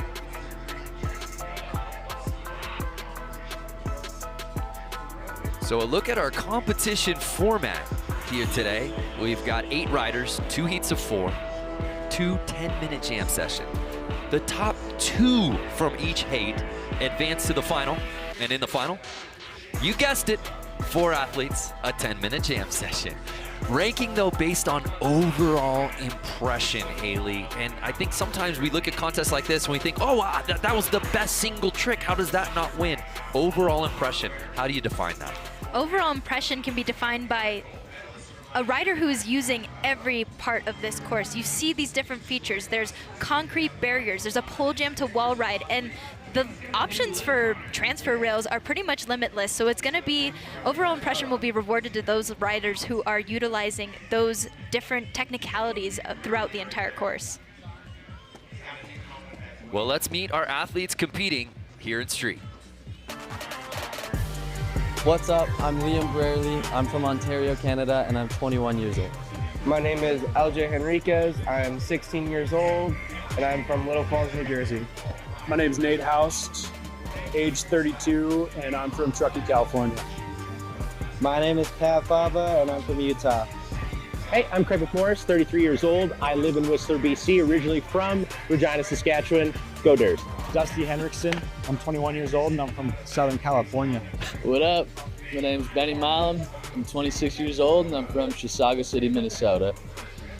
What's up? My name is Frank Jobin. I'm a snowboarder from Quebec City, and I'm 26 years old. Okay, this roster of athletes, maybe the best athlete intros we've heard so far this weekend, headlined by our broadcast partner, Craig McMorris. If you were wondering why he's not in the booth with us here right now, as you saw, he's competing in this event. He'll be in Heat 2, but a look at Heat 1, Haley, Liam, LJ, Nate, and Pat Fava. This is some heavy hitters to kick things off. No doubt there. I mean, LJ Enriquez coming in at only 16 years old, half of Nate's age. That's absolutely crazy. Yeah, LJ Henriquez's story is spectacular, and hopefully we'll be getting into that throughout the contest, but a really special talent, and he could very well end up with an X Games medal here in his debut. So we kick it off with 21-year-old Liam Brierley, who has just been on fire the last couple of winters. We've seen him in big air, we've seen him in slopestyle, and here he is now kicking things off in the street style playoff. Goofy-footed rider opting for that transfer rail. Liam is so technical on the rails. He is so good. Just squeaking over the kink on that down flat down rail. Send for Jesse.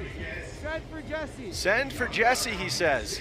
LJ Henriquez, 16 years old, born in Brooklyn, raised in Little Falls, New Jersey. Going for the hard way. Switch hard way 270 onto that down bar. Here's another look at it. LJ's early snowboarding days were spent on the indoor slopes at Big Snow American Dream, part of a mall in East Rutherford, New Jersey. Incredible that it's brought him all the way here to Aspen. Here now, Nate House. Wow. OMG.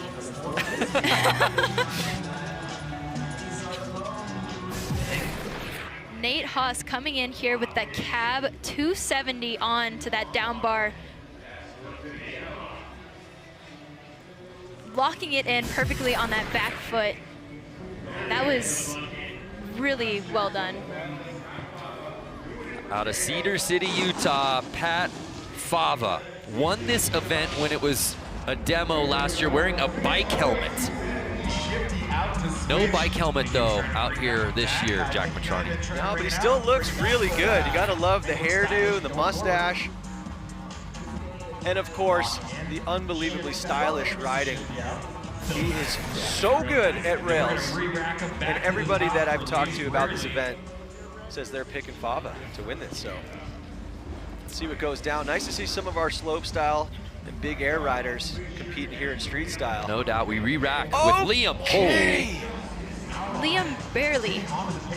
Wow. Barely hanging on right there. As you mentioned, it's hard. Once you get onto this box right here, you start sliding, changes the angle. But sure enough, pop off, do a 270, catch it in between the legs. I'm excited to see what else Liam has. Our knuckle hug gold medalist from last year actually broke his arm late summer. So here's LJ Henriquez. For more on LJ as he puts this down, let's head down to Josh Eckert. Yeah, guys, I've had the pleasure to know LJ, I'd say about 5 years. I first met him on Slide-In Tour. And when I say this guy's hungry, he's starving. Maybe the hungriest dude on the slopes. Anytime he wants a clip, I end up lapping with him for about, I don't know, 2 hours, and he lands everything. So my camera roll is full every time. This is a contest really made for LJ's talent. Also, Nate House. So solid. Going for that 50-50 transfer into that front board. Look at the style. Another guy, you know, he lives in Truckee obviously now, so he has access to Tahoe, but he grew up in Richmond, Massachusetts. So I think a lot of his rail success can be rooted to growing up on the East Coast. Here's Fava. Ooh, board slide gap, board slide to switch right there on the transfer rail. Just making that look so easy, Ailey. Effortless. Seems like the strategy here is kind of get a couple of smooth ones under the belt. Still got plenty of time left. As the clock ticks down, I think the tricks are going to get even more ridiculous. Back up at the top, Liam Brearley. Wow. Oh! Wow. Sir! What? He's the first athlete we've seen going for that pole jam to the top of that wall ride, trying to lock into that front board. Here's a look at this replay. Sheesh. Getting it to that back foot, trying to pop to switch. It was perfect. So what went wrong here? So it looks like that's a hard landing to bring it back into. Can't really tell if it was designed to go all the way to the end.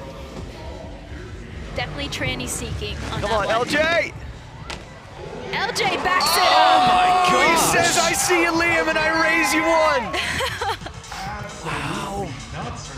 Still just 16 years old. Take another look.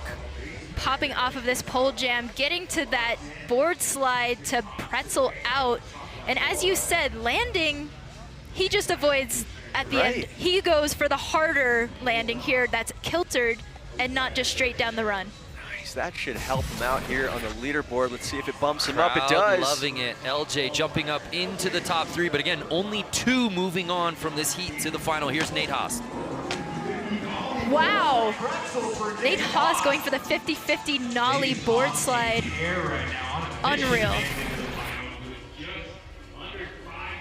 Board slide, pretzels out of it, making it seem way too easy. Pat Fava currently in second, has been taking it a little mellow from what I know he's capable of. Let's see if he steps it up here. Yep, he does. Transfer back Yeah, inside exactly. 270. He heard you. He heard me. He heard you, Jack. There it is. Wow. Show this again. That was a huge transfer, backside 270, straight in between the bindings. So sick. What you don't realize is how hard it is to line that up. He's spinning in the opposite direction, defying gravity. Lands it with a giant smile on his face. We love to see it. Liam Brearley sitting in 4th, under 4 minutes here in Heat 1 of the playoff. Redemption. Going again for that pole jam. There Oh, it is. wow. Oh, no! He just can't hang on. I wonder if his legs are tired. He's been competing all week long. This is the 4th event he's been in thus far. That is no easy task. Let's see, lands it perfect. Almost too much steez riding away from it, and it kind of bites him there. A little snow snake comes out. LJ Henriquez, two-sport athlete, by the way. Also an incredible prep baseball player with Division I interests. A pitcher. Foregoing that, though, to pursue snowboarding. Our own Salema Masekela very close with him, as is Zeb Powell. Where did he go? Well, he's going outside the lines right now. Oh my goodness! You're my hero. You are my hero for that. Clapping for himself at the end there. Yes. Wow. It asks the question, who else is doing stuff like this? And this is what it's all about. That's the beauty of overall impression. I mean, he's going routes that no one else has taken yet. Very reminiscent Or we'll see. to Zeb Powell when he Definitely. hit the scene with Knuckle. Absolutely, and you just love to see him hyping up the crowd. He's just such a ball of energy.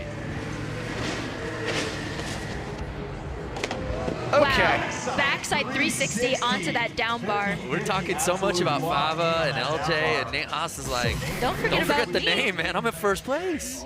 Jeez. Perfect. It's such a stacked heat. It's wow. every one of these guys with a chance to move on, but you really got to throw it all on the line here. With 2 minutes left, Fava so far secured a 2-minute warning here in Heat 1.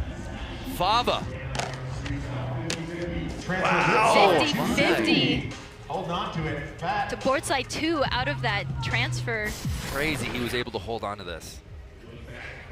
Well, it's crazy to snap a 270 off of that with barely any room to pop.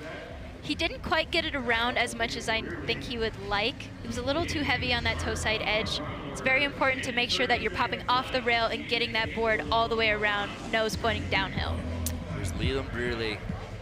Could be his final attempt. Wow. Okay. Hangs on to that one. How did he ride away?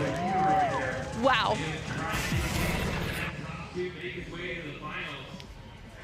Again, very few snowboarders as busy out here in Aspen as Liam Brearley stays up. Incredible. So here's LJ Henriquez. Currently in fourth, needs something big. Let's go, LJ.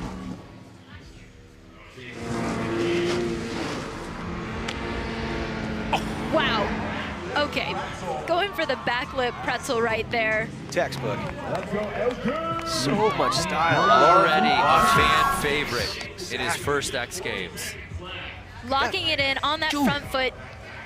Popping it around.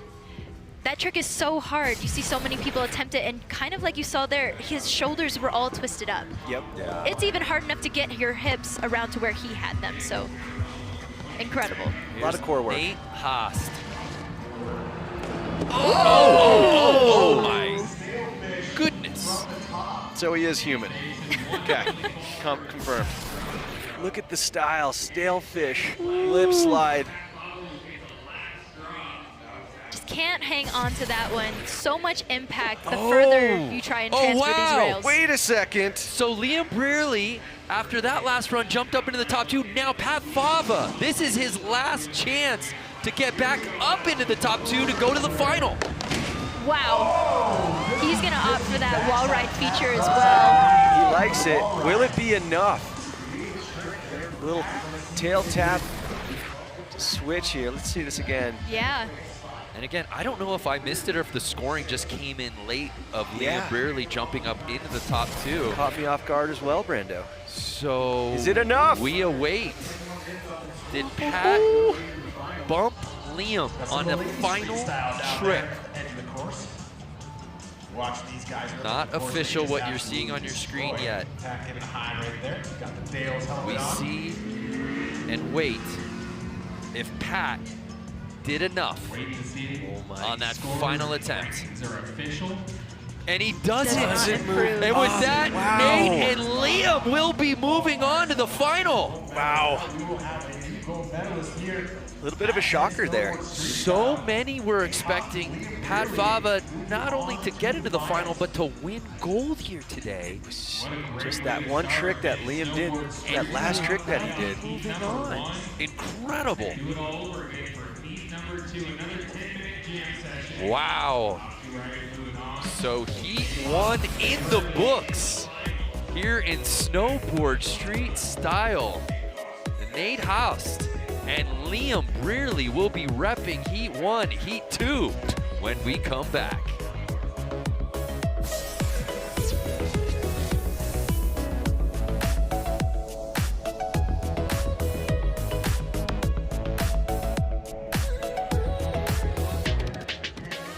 Superpipe, the physical men's ski big air, and dead mouse at the end.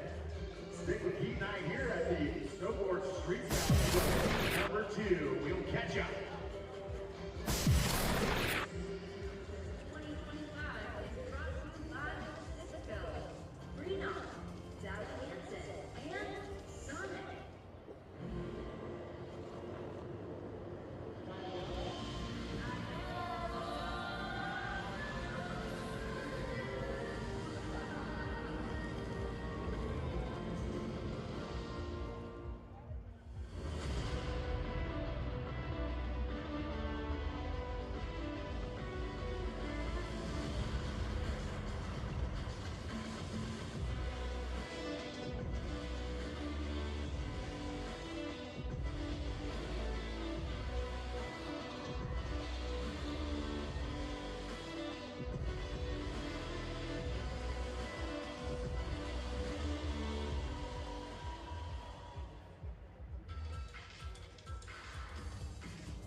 All right, Aspen, we're back. About to get things re-racked for heat number 2 of our men's snowboard street style.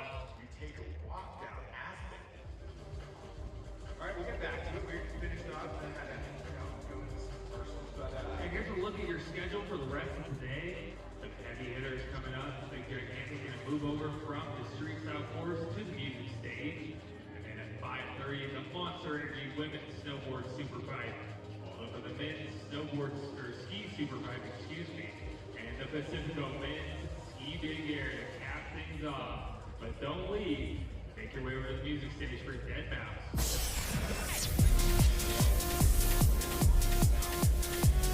Welcome back to X Games Aspen. Dominic there from Big Gigantic DJing. What a set for a show out here for street style. An incredible day. Yeah, this happened in the booth during Slope.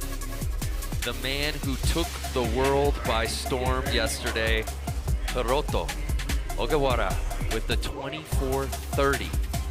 And he was nice enough to stop by the booth and hang with Craig and I during the men's snowboard slopestyle contest. Speaking of Craiger Bear, look who's batting leadoff here in heat number 2 of the men's snowboard street style final. Craig McMorris, Patrick Hoffman, Benny Milam, and Frank Jobin. Another stacked heat.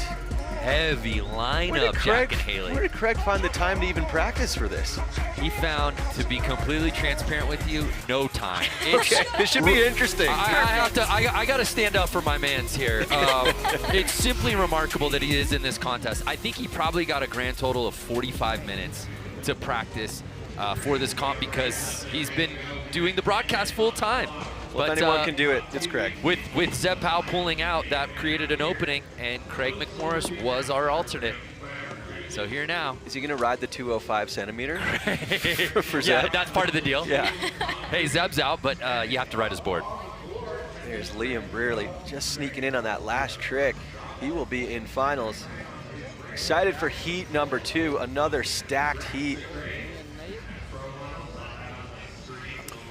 Craig gives the thumbs up. Nice shades. Here we go.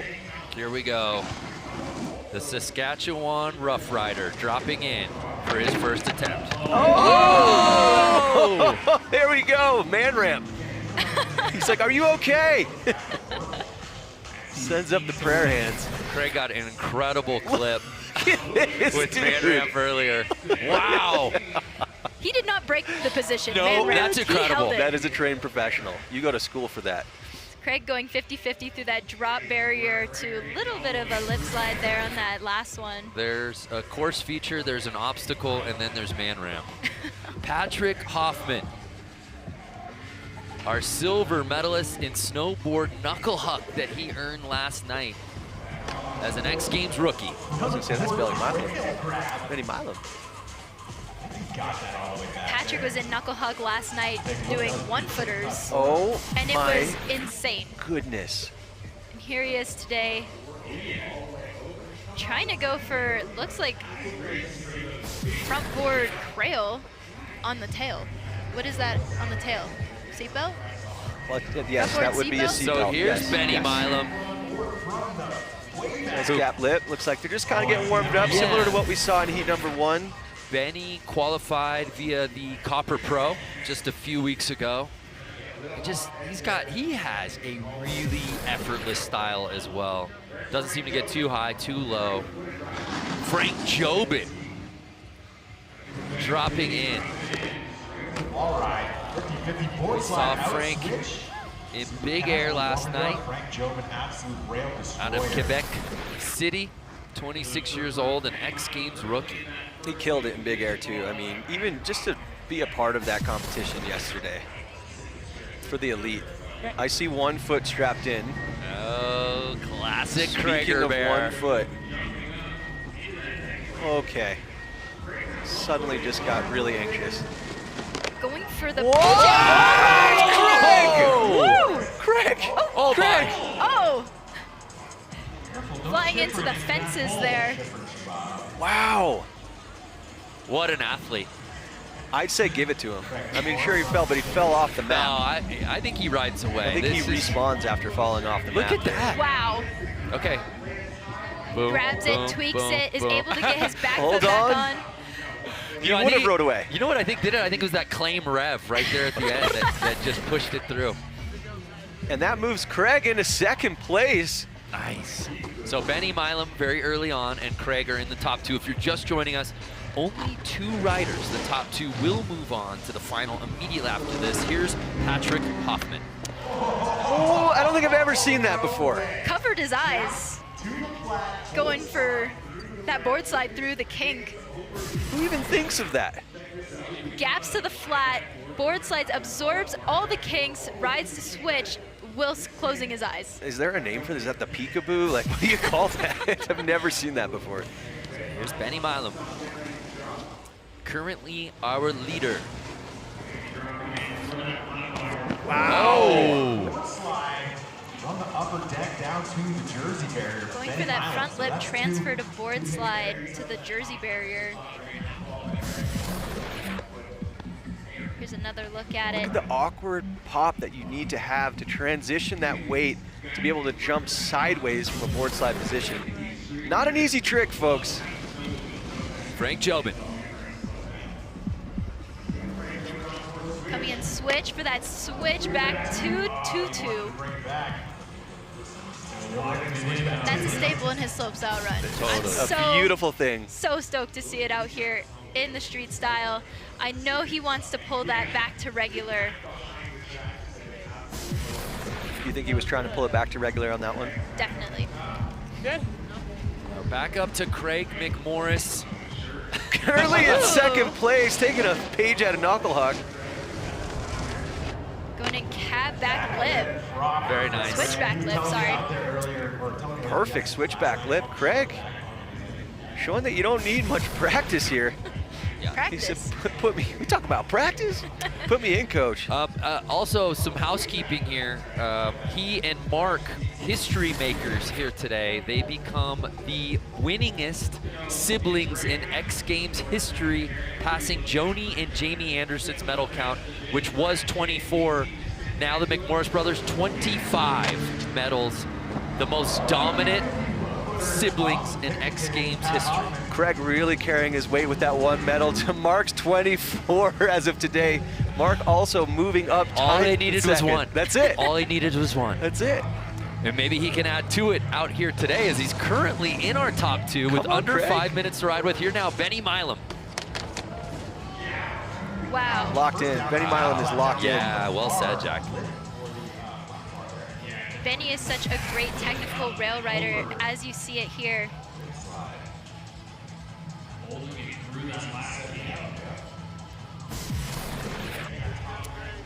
Frank Jobin. We talked about it in Big Air. He had a really nice showing in the playoffs. Frank the Tank was officially activated.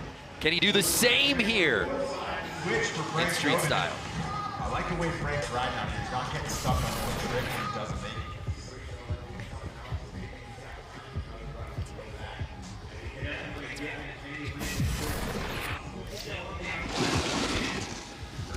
So Benny and Craig still currently your top 2. Craig. Go, Craig. Going for that switchback lip pretzel. He doesn't like it. I liked it. You know, Haley, you're a wonderful person to ask this, as you've competed in multiple events over the years. The importance of practice on any given course for any given contest cannot be understated. 100%. I mean, if the practice is there, you want to use it as much as you possibly can. Do not take advantage of practice. 1 foot alert. All right. Now, many of these athletes are competing in multiple events throughout the weekend. But yeah, like we said, I think Craig got 45 minutes a couple of days ago on this one and didn't find out. I think he found out while we were calling the men's snowboard slope final event. I think his phone went off and he kind of showed it over to me during commercial break. I'm like, oh, strap it on, partner. Here's Benny Milam. Benny Milam going from the pole jam to a nice lip slide at the top of the wall ride there. Like I was using every feature here. Locking into that front foot, giving it a little bit of a poke on the drop. Little steez. Little steez. Benny and Craig 1-2 right now. Jobin right behind him, sitting in that 3rd spot. Frank's gonna go for that cab one onto that picnic table. Frank's stacking them right now. He is, yeah. I think the reason that he's in 3rd is I think he wants to do a little bit extra off the end. Maybe not on this one, but the 2 before, he was looking for a little bit more, even though they were difficult and perfectly executed. Yep, cab went on into that front board to switch. We saw this. Oh, and he moves up. Oh, there we go. Craig just got past. What can he do? 2-minute warning here for heat 2. Oh. Ooh, Craig trying to go hard way back to the down of the down flat down kink rail. Yeah, now this is where we're seeing, if he had a little bit of practice, that's probably the first time he actually got to even try that trick. And it was close. Get back up there, Craig. And you said it, 2-minute warning. We're now down to 1:30. Will Craig get another run? Patrick Hoffman, both feet strapped in this time.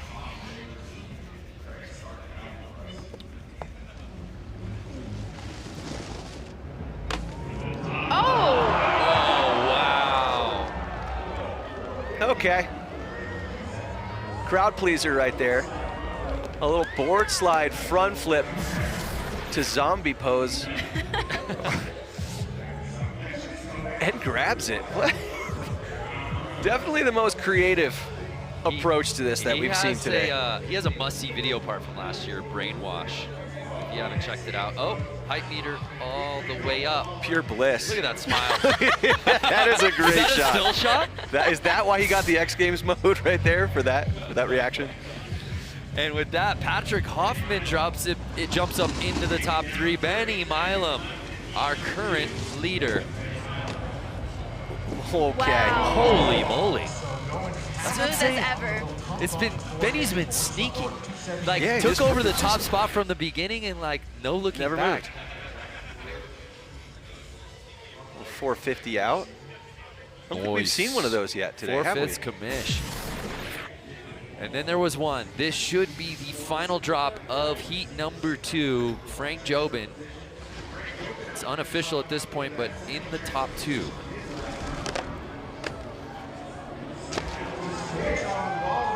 Giving us a little repeat of the same trick he did earlier, 50-50 up the pole jam, airing to the top of that wall ride, locking it into that back foot.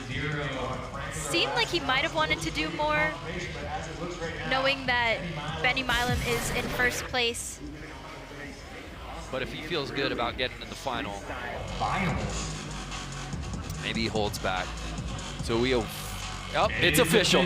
Benny Milam and Frank Jobin will be moving on to battle it out with Nate Houst and Liam Brearley in the men's snowboard street final.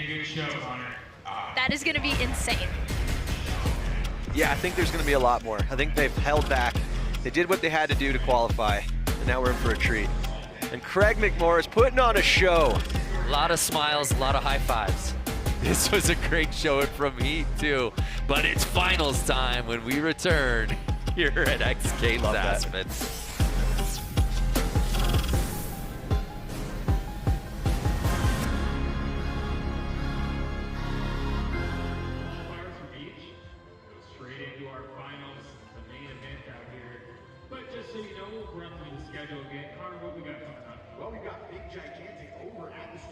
Course right now, and then afterwards going to make its way over to the music venue, play a show for everyone from up there.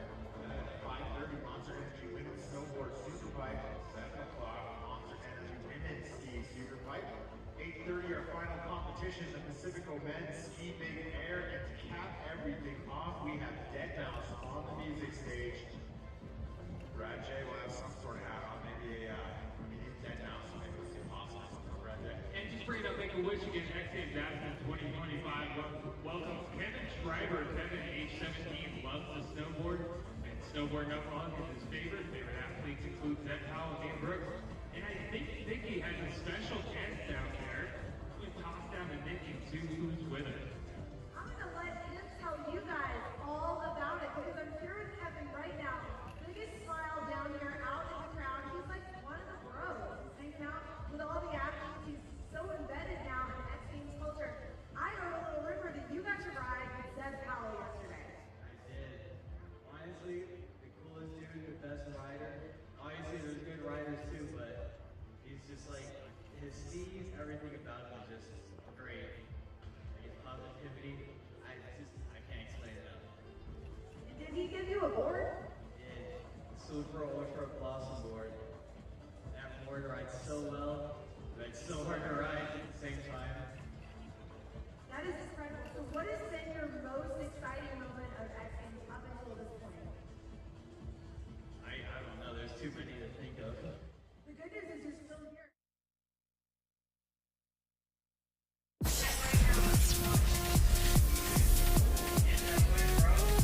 Welcome back to XGames Aspen 2025. We're excited to bring you this sellout crowd on hand for the inaugural Snowboard Street Style event here on the men's side. Last year, it was a demo. This year, there's medals at stake. And we've got 4 of the best dudes in street style riding, duking it out for the chance at gold. A look at our lineup: Liam Brearley, Frank Jobin, Nate Haas, and Benny Milam. They had to battle through 2 different playoff heats to get here. And these 4 are the last standing. Who will end up on the podium? We'll find out. One guy who will not be making on the podium, unfortunately, because he did not qualify in from heat number 2, Patrick Hoffman. This is our viral moment from heat 2. Just some really good, wholesome content, a fun trick. But then Jack and Haley, this just really stole our hearts.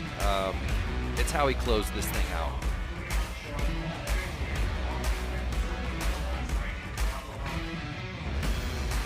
Just pure joy. Ultimate bliss right there. Ultimate bliss.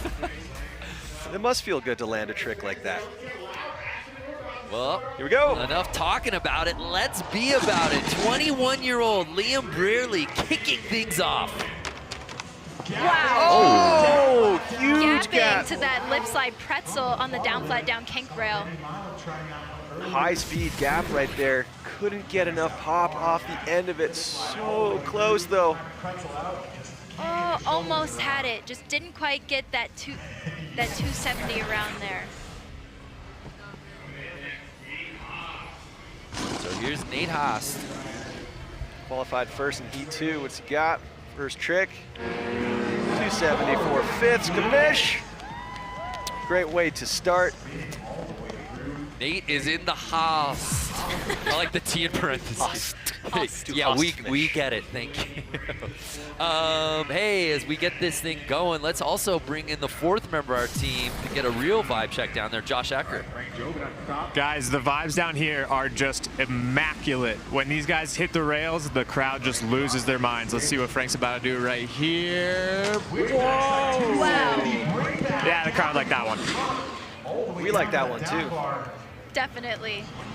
Frank Jobin was really on the outside looking in until really, I want to say his last run in that last heat to move up into the top 2 to get into the final. Trying that switch back too to bring back on that rail, coming off just ever so early. So here's Benny Milam. Benny Milam with a smile on his face. Was that what he was going for, Haley?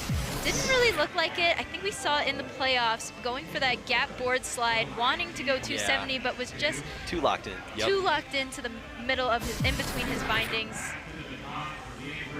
Let's see if he goes for this monster gap now. Coming in a little bit different here. Okay. Okay. Wow. Let's get a replay of that so we can count what just happened. I'm gonna need to see the Mega Mo. Yeah. 270 Cap on. 2 out. Yeah, sure. That sounds good. Tech on tech on tech. Oh, Hiroto loves it. X Games' biggest fan. I mean, I just love to see him out at all the events all day today, just soaking it all up. I would think he's running the world after that trick last night, and all he wants to do is hang out and watch snowboarding. All in. So here's Nate Haas. Wow! Holy moly. Steez. Showing us a little bit of variety in these tricks. Grabbing here, grabbing there, going 50-50, going for that crail to board slide. Love the landing. Click. Here's Frank Jobin, the only regular footed rider in this field of 4.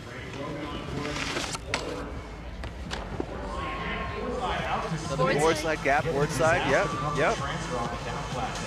Now, why is that trick especially hard, Haley? I mean, not only is hitting transfer rails so difficult to actually make it to the other rail, but now you're sideways. You're playing with the odds of not even being balanced on one of your feet, and that's what you need to use to actually catapult yourself to the other rail. Here's Benny Milam, our current leader. A little repeat from what we saw in the playoffs, nonetheless. We love to see it.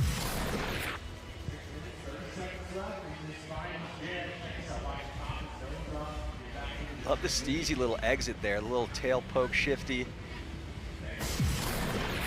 Seen a lot of smiles in this event. Liam Brearley, currently in 4th place. Ooh, going again. There he goes. He finally lands that all the way across the top. Liam testing the amount of real estate on this course, seemingly every run. Backside 270 out here, off on top of the wall ride. So clean, so smooth. Crowd loves it. So fun to see slopestyle riders in this event. Yeah, really good point. Nate Haas currently in 4th place. Let's see if he can step it up here. Wow. I think so. 50-50 backlip, 2 out of that transfer. He heard the calling. This was so nice. There it is, locking into that back foot, popping right out, getting the 270 all the way around. See if that moves him up, and it does. Taking over the top spot. Nate Haas. Frank Jobin sitting in 3rd.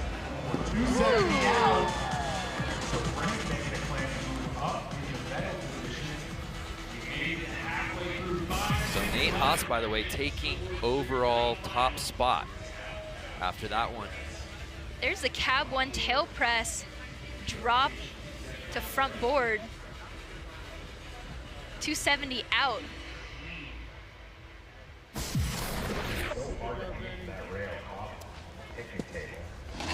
Benny Milam on Frank Jobin jumps up into second. Benny Milam all of a sudden sitting in third. Wow. Bolts is what we call that. I like that stall out on the back 270 out of that rail. Kind of seems like he has a lot more to do on the off of that down bar. Oh, you're right. He could have kept going for sure. But nonetheless, it was nice to see it just picture perfect right there. Brearley currently in the 4th spot, even with a couple lands. Wow. Yeah, it's interesting. What do you think, Haley, the judges want to see from Leland to get some movement, maybe up in a podium position? I think they want to see some more creativity. Like we saw right there, he's kind of doing these transfers, but not like the way we've been seeing other riders do them. He went off of his nose there, which is really hard to do. It's basically a nollie off of that transfer rail. So our current leader, Nate Haust. Nice little style points on the in-run. Back 450. Okay, I think the judges also want to see that. That is one of the most technical tricks that we've seen. Here's another look at it. Kind of slapping the nose at the very end of it. When you're spinning that much, you do need to have a little bit more room and amplitude to get that spin all the way around. That's why he only hit the last foot of that rail. It's Frank Jobin. 50-50 back tail, hop into switch on that wall ride feature. Here's another look at it, locking into that back foot, looking between the bindings so at the snow, hopping to switch. Skate style right there. Totally. And Frank Jobin taking over first place. No argument here. As we're closing in on 2.5 minutes to ride with here in the final, Benny Milam. Here we go, the grand finale. Transfer board slide, backside. Nice, all right. Hey, for more on Benny Milam, let's head back down to Josh Eckert. Josh, what you got? I got the opportunity to spend some time with Benny out in Trollhagen in the Midwest, another rope tow park. If you guys were with us for the women's comp, I talked about how those rope tow parks just breed street athletes. These guys are the most consistent on these rails. Yeah, that was fun to follow along on social with Josh being out there. And yeah, it's wild. I'm glad that all of that is getting showcased here and now. Liam Brearley sitting in 4th. Can we see a little more creativity? Wow. Yep, we can. And technicality.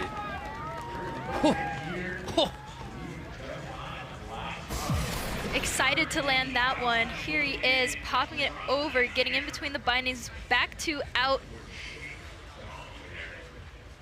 Insane. Handy with the steel. That was you know what I mean. That should move him up.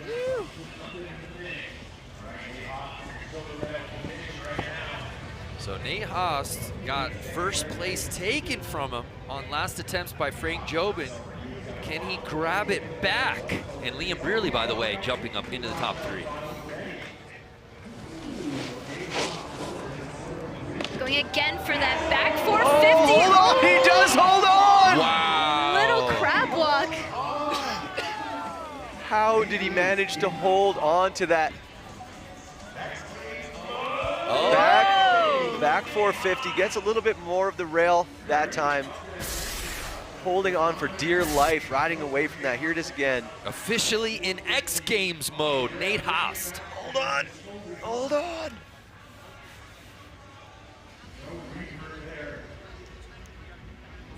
That's wow. Impressive enough as it is right there. Just riding out from that. Doesn't move him up though. Wow. Frank Jobin, your current leader with 15 seconds left. Is this a victory lap, Brando? You know, I think Benny will get one more run after him. Oh! But this, Huge. Wow. Frank the Tank. 50. Oh, come on. Here he is coming in switch. Airing, switchback 3, 50-50 onto that down bar right there. See, does he get on the rail here? Jeez, That wow. seems Like it owed him money. Let's go back down to Josh Eckert. Oh, we'll hold off on that because this is our final drop-in. Benny Milam. Coming in switch here. Cap 2. When he needed it most, Curly in fourth. Does it bump him up? He's currently on the outside looking in of podium positioning. Does that change after that? We await the judges. What a showing in this final. Take another look. Here it is, cab gap, 270 That was sick. to switch.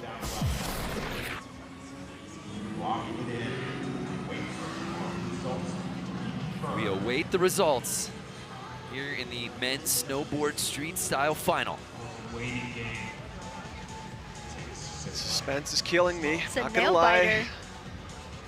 I feel like that should bump him up. It does! Wow! Sneaks into bronze medal position. And with that, we now know that Frank Jobin wins gold. So sick.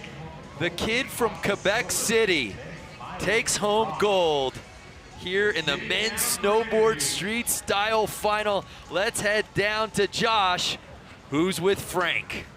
Frank, we saw you down in Copper, and you earned your ticket over here. What did it take to take the gold up against such a stacked list of athletes? I'm not too sure. I was just trying to stay on my feet, but honestly, I was just trying to have a good time, and it was pretty sick just riding with some of the best rail riders. Tell me about a street style contest here in Aspen. Why is this so important for us to keep street snowboarding in contests? I grew up watching Louis Parody winning this contest, and honestly, it's been a dream for me since then. So just to be here for me means the world. Well, thanks for coming out, and congratulations on that hard work, dude. Frank the Tank activated, winning gold out here in the snowboard street style final. What an amazing showing. There you see Craig McMorris showing him some love.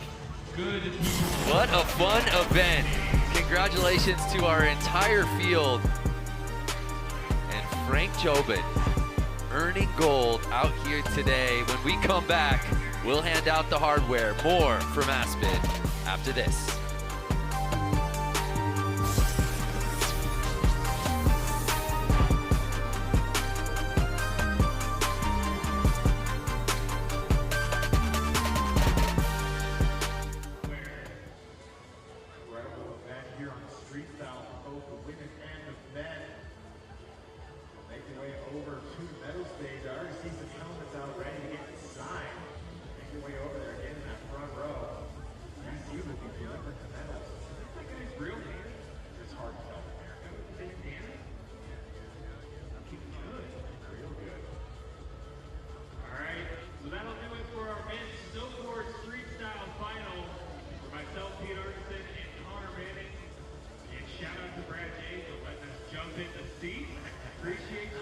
Appreciate you, Aspen.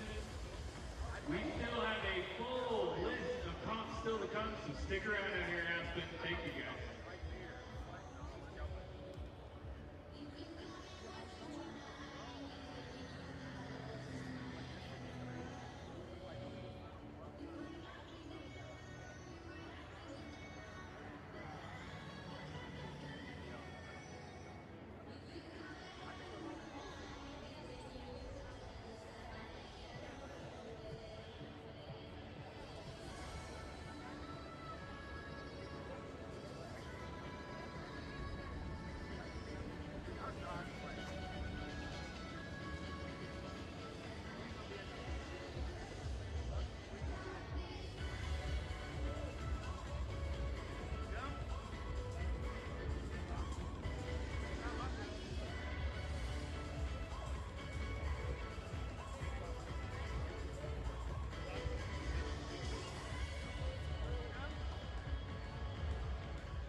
fun day so far here at X Games Aspen 2025. Our own Craig McMorris, the little help from Manram, Benny Milam, Patrick Hoffman, all the smiles. Frank Jobin, though, winning gold here in men's snowboard street style final. Can't wait to see that medal around his neck.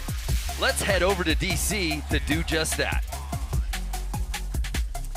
Well, ladies and gentlemen, it's time for your medal ceremony out here for men's snowboard street style. Before we bring up your medalists, let's give a big round of applause to all the guys throwing down over there on that course. And also, before we bring up our medalists, I have a very special guest to introduce to you, our medal presenter. Hailing out of Orlando, Florida, we got Kevin Schreiber out here with the Make-A-Wish Foundation. So, Kevin, getting some dreams come true, getting to hang out with Zeb Powell and ride with one of the greatest this week, and also our presenter out here today. So appreciate you, Kevin, being up here. And now your medalists out here for men's snowboard street style. Your bronze medalist, hailing out of Minnesota. He's a household name in the streets, so kind of crazy that he's an X Games rookie, well deserving of his first X Games medal. Put your hands together for Benny Milam.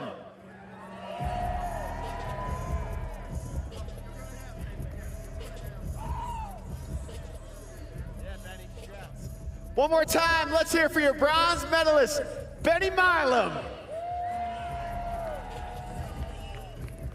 And your silver medalist, just his second X Games appearance, first X Games medal, representing New England, coming out of Massachusetts. Let's hear for Nate Host.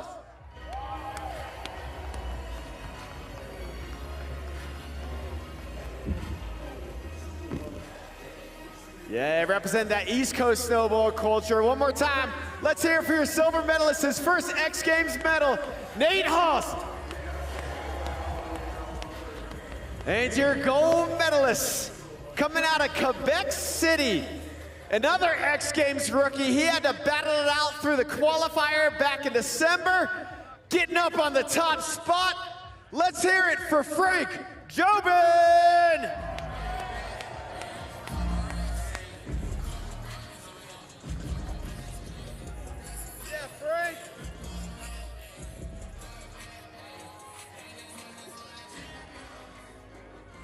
X Games rookie and going gold. One more time, put your hands together for Frank Jobin and your podium out here for men's snowboard street style.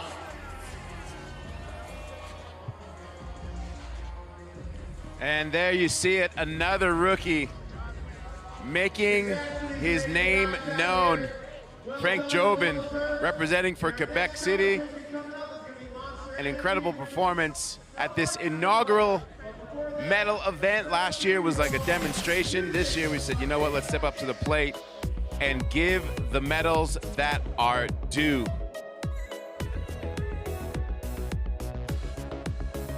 I love that chick right there holding on, but this was my favorite right here. Jobin with that back tail up on the extension, the fakie, absolutely perfect, flawless style, showing why he has that gold medal around his neck, and we will bring him in right now.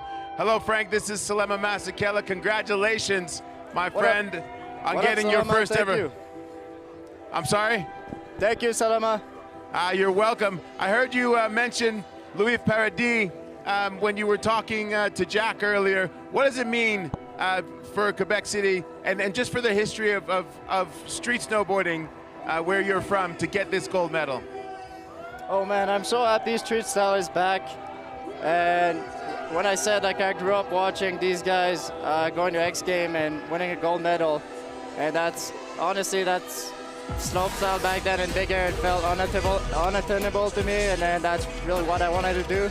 So to be here today, if I'm over the moon and winning gold, that LIF was a big inspo to me, and all the deja vu crew in Quebec, and I'm happy the rail jam scene is coming back strong. Well, congratulations to you, my friend. I know that you were able to cheat growing up because you had the home training center in the backyard, but it paid off for you. Congrats. We look forward to more from you in the future. Thank you. Yeah, Frank actually has a training center complete with a rope tow in his backyard. He eats, sleeps, and drinks snowboarding, whether it's street or backcountry, and it was absolutely awesome to watch him. Plenty more coming up this evening. We got two more events, but my favorite moment today definitely had to be Red Gerard defending his gold medal in men's snowboarding slopestyle. I saw him this morning at breakfast. He was just all business, super focused on what he needed to do, especially knowing that he was going up against a stacked field. And then this backside 1800, watch the way he just slows himself down, lands way down the pipe, down the slopestyle course on that big 70-footer. Stoked for him to be able to back it up with yet another gold medal in slopestyle. Well, my friends, we've been celebrating 30 years of X Games, so we got a nice little treat for you here. I'm going to take you through something called X Games Eras. Enjoy.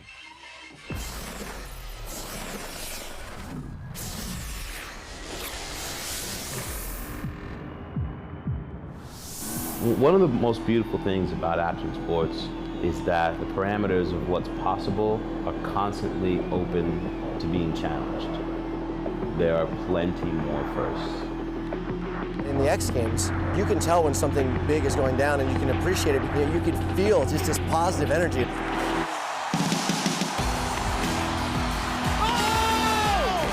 I actually surprised myself more than anybody else when I hit the wheels. I was like, holy crap, it actually worked. Oh, how far we have come. The first ever true triple cork in a contest. I was just trying to stay alive.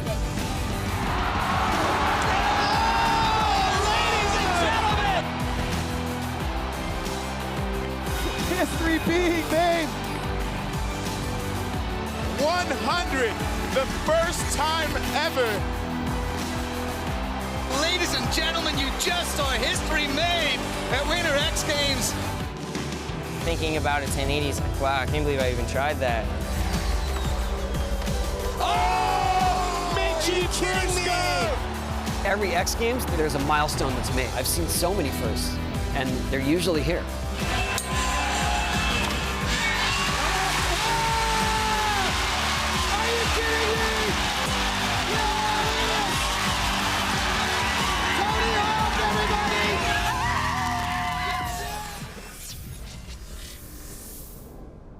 Number 20.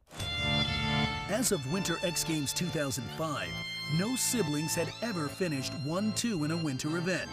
That was until Zach and Reggie Christ took to the hill in Skier X. You're looking at the Reggie Christ getting out in front. We'll see if he can keep that spot.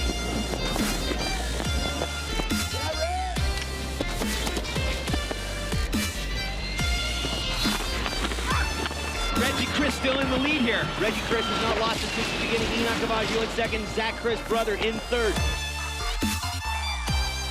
Look at Enoch Cavaggio coming on strong. Not able to hold on in the backseat. He thought he had an opportunity to pass, but no such luck.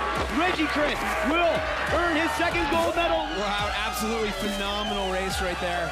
The battle for second and third, I'm calling Zach. It's body part across. That is very tight right there. Two Christ brothers on the podium. Nothing could have been better than today. This is the highlight of my skiing career right now, right here, this very moment. Number 19. In 2007, X Games introduced the first adaptive discipline in their history, Mono Skier X. Mono Skier X final underway. And look at the start by Tyler Walker, just like in the semi. Once again, Tyler Walker explodes out of the start. Oh boy, Tyler Walker almost goes over the bars and Connolly is right there. No mistakes right here for Tyler Walker. He's looking very strong, very confident. Tyler Walker, the 20-year-old from Franconia, New Hampshire, walks away with X Games gold in Mono Skier X. This event is huge. It gives us recognition in the whole another ski sector that we've had a hard time breaking into, and this is a great event to do it in. Number 18. At 5 feet, 95 pounds, 13-year-old Ryan Sheckler was ready to shock the world and the skateboard professionals he was up against. big anticipation for this little man, Ryan Sheckler, 13 years old. Just an incredible story in the making right here. He's got a lot of power considering he is small, and he's got a lot of speed and maturity in his skating. He might have added some power since his last run, Chris. He probably grew a little bit. He is flying over the Staples Center. It's hard not to smile when you watch this kid. He's just such a natural talent. You're looking at our X Games gold medalist right there. Ryan's domination of the 2003 park course makes him the first and only 13-year-old to win gold in X Games history. Number 17. Welcome to the first Extreme Games along with Susie Kalber. I'm Chris Fowler. The inaugural X Games made their debut in 1995 in Rhode Island. You ready for this? The event was then known as the Extreme Games and featured 30 different disciplines. No-hander. Oh, my goodness. I hope he's got it back there. What makes bouldering so unique? This guy's amazing. Rod Pereira set out to do it, and he's done it. A neat grab over the box. This guy's got it. I love it. One of those 30 disciplines was barefoot jumping. Australian Justin Sears won the event and took home the first ever X Games gold medal. The first champion ever at the 1995 Extreme Games. Congratulations, Australian Justin Sears. Number 16. I was just blown away. I was standing there with my friends, and I'd already done all my celebrating. You know what I mean? I'd already flipped out that I won, and I stuck my run, and that's all I really cared about. I was just in celebration mode, and I kind of like relaxed, and everything calmed down, and then I saw that score, and it just blew up even more. I mean, everybody kind of lost their minds, and the reaction from the crowd and everybody, it was just something that, you know, I don't know if I'll ever see something like that again. Pretty much spinning every direction you could ask for, flipping every direction you could ask for. Will Sean eclipse this and go to perfection? I pride myself in not falling that often, but that second run just caught me off guard and put my face in the wall. And coming back from that, I definitely felt like how I was in 2010. You know, I'd done the double McTwist and knocked my helmet clean off, and I got back to the top and was on a mission to just land that trick. And so that's what happened tonight. I remember going in, I'd already won. Shaun White, once again, dominance. The first ever to get a 5-peat in Superpipe, overcoming an ankle injury that took him out of Slopestyle, the event that he really said he came here to compete in.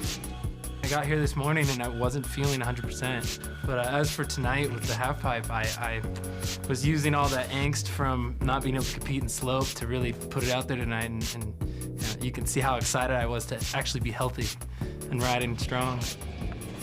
I was at the top and my coach was like, they're gonna give you 100%. They're gonna give you the perfect score. That's how he talks. They're gonna give you the perfect score if you land that one. And they did. It's like, all right.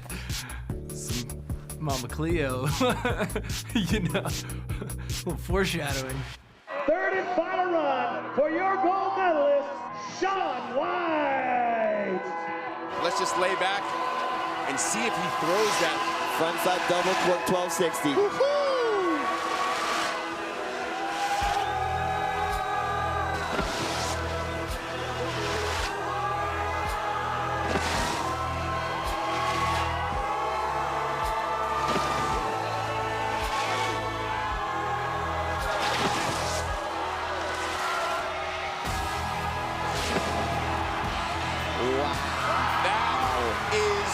This dude is Shaun White. In the victory lap, he said, I'm going to put a period on it just so you think I didn't earn it, and throws it at the end. Could this be the highest score that we've seen in Superpipe ever, this run, after that combo? Whether it's scored the highest or not, it's hands down the best run that we've ever seen in history. Shaun got a 97.66. That's the current highest score ever in Superpipe. Can he take himself out with this run? That was amazing in that it was the victory lap. Let's see what the judges think.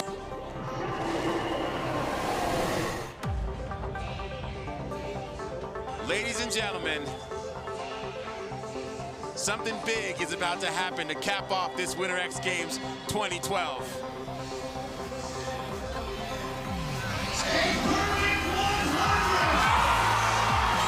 A perfect 100, the first time ever in the history of Superpipe riding. It's unreal. I've been wanting that 100 forever. Thank you so much, everybody, tonight. It's unreal. Sometimes I think that I do it because I want to, better my snowboarding and better the sport and these things, and then a lot of times it just comes down to the fans. I mean, there were so many people up there tonight that were just so excited to see me in general, and then to have me do something amazing and inspire them, and I have the mixture of things, and my family's here, my dog. I just find the inspiration from whichever place you want to pull it from, but it definitely it's working. So thanks for the support. I can't do it without these people. Coming up on the World of X Games. It's crazier looking back at it and watching it on film. I realized I was really on the far side of the ramp because there was only one big roll-in. I mean, it all happened so quick.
Number 15. In 2007, the Anderson sisters entered the record books, becoming the first and only siblings to win gold at the same X Games. Joni Anderson in the pink bib. She is making a good move, and we got riders down. Gapping to board slide down the flat, down in the rail garden. Yeah. Right now is Jacob Ellis, followed by Joni Anderson. Big backside 360. Like we were saying before, this is where she stands out. She's just got to play it smart at this point. Make no mistakes. Head right to the finish line. Push again. Oh, done once again. She's down. Lindsay Jacob Ellis is down. Joni Anderson slides across the finish line, and Lindsay Jacob Ellis has got to be saying, "You've got to be kidding me." Jamie Anderson. Joni Anderson claims gold in Snowboarder X. The double gold day for the Andersons.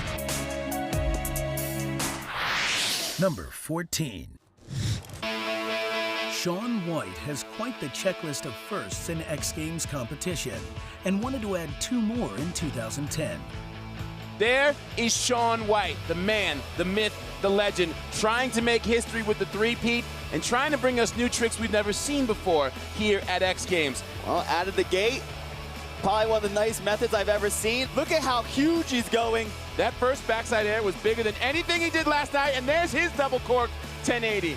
There it is! And the double McTwist 1260, pretty much spinning every direction you could ask for, flipping every direction you could ask for. That's not, no, you can't do that. It's madness for the brain. Shaun White has the most medals at Winter X Games. An amazing performance by Shaun White. First double McTwist 1260? Check. First person to three-peat in Snowboard Superpipe? Check.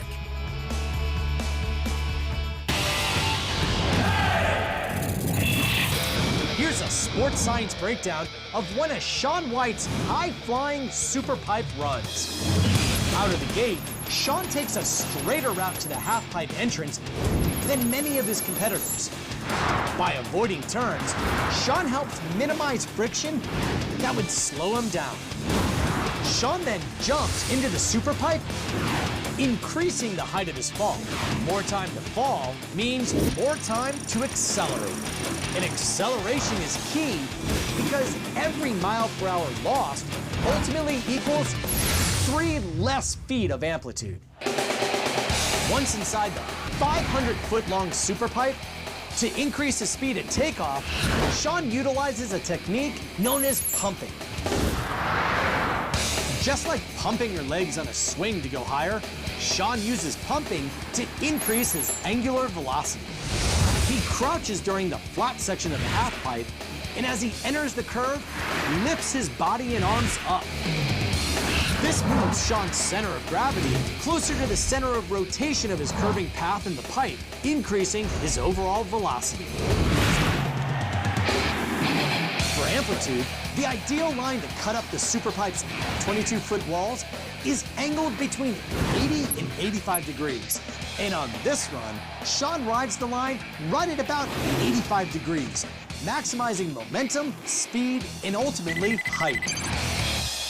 Angles shallower than 80 degrees, like this one, can transfer too much energy to horizontal motion down the Superpipe, contributing to over a 5-foot difference in amplitude.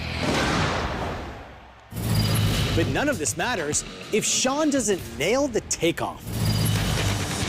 As he approaches the lip, the face of the half-pipe curves to become completely vertical. Here, the timing of the pop is everything. In an optimal launch window of less than 1/10 of a second, Shaun initiates liftoff by pushing down on his board, while simultaneously extending his arms to shoulder height. Just 33 thousandths of a second earlier or later, and he loses a full foot of air. And when Shaun executes each step flawlessly, he can soar up to 23 feet in the air. More than the height of the Superpipe itself. For Sports Science on ESPN, I'm John Brinkins. Number 13. With a bit of madness and a massive dose of talent, Dave Mirra quickly became the master of BMX events. We've all said, look, Ma, no hands at some point, but this is ridiculous. Between 1997 and 1999, Miracle Man was invincible and snatched 7 gold medals. To 92 and change, he is going to be a 3-time gold medalist on street. Dave can bring it harder than anybody when he wants to. Mirra drops in first with McCoy waiting on the deck. But look at that. Oh, a 540. Oh, my goodness, and he landed it. Mirra became the first to win 3 golds at the same X Games, taking BMX Vert, BMX Vert Doubles, and BMX Park. Number 12. During the 2013 X Games in Barcelona, Zach Warden redefined what it meant to go big in BMX Big Air.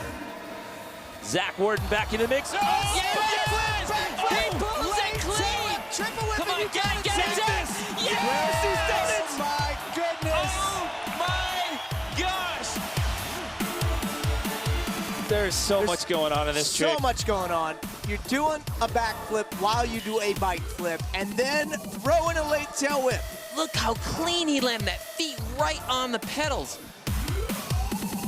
Unreal, and then you still got to pull the triple whip if you want it to be your dream run. Let's not downplay this right here. This is a triple tail whip on a 27-foot tall quarter pipe.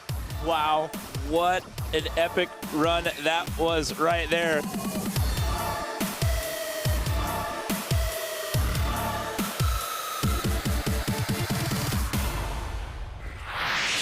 Number 11.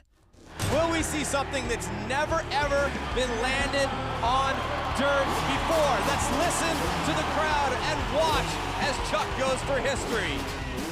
Chuck Carruthers dreamed of being the first person to land a body vario on a motorcycle. Ladies and gentlemen, Huck-a-Chuck, Chuck Carruthers. In 2004, he did just that, sticking the trick on his first attempt and clinching a spot in action sports history. Off that 45-foot ramp, fully around, he finds the grab holds. I cannot believe he has found another holy grail for freestyle. They're going absolutely bananas here in the Staples Center, as they should.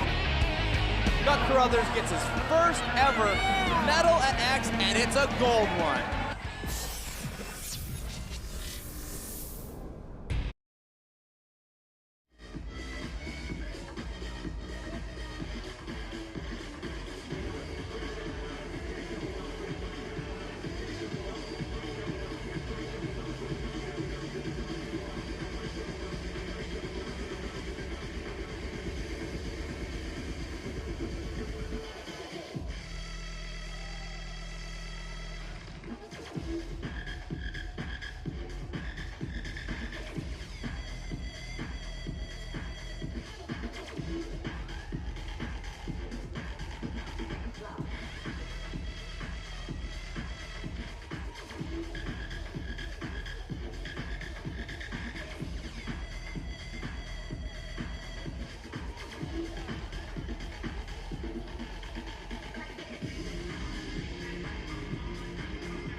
My favorite first X Games memory would have to be Travis Pastrana's double backflip. That was mind-blowing. The Matt Hoffman 900 with no hands, that was nuts. Mirror winning those 3 golds really sticks out big time in my brain.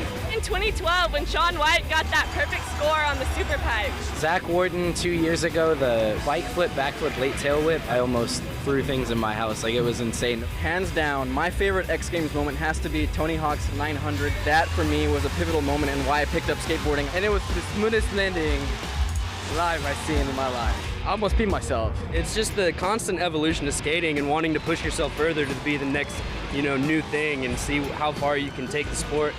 It's like saying first impression is the best impression. So if you do it first, you got it. You hold that forever. Number 10.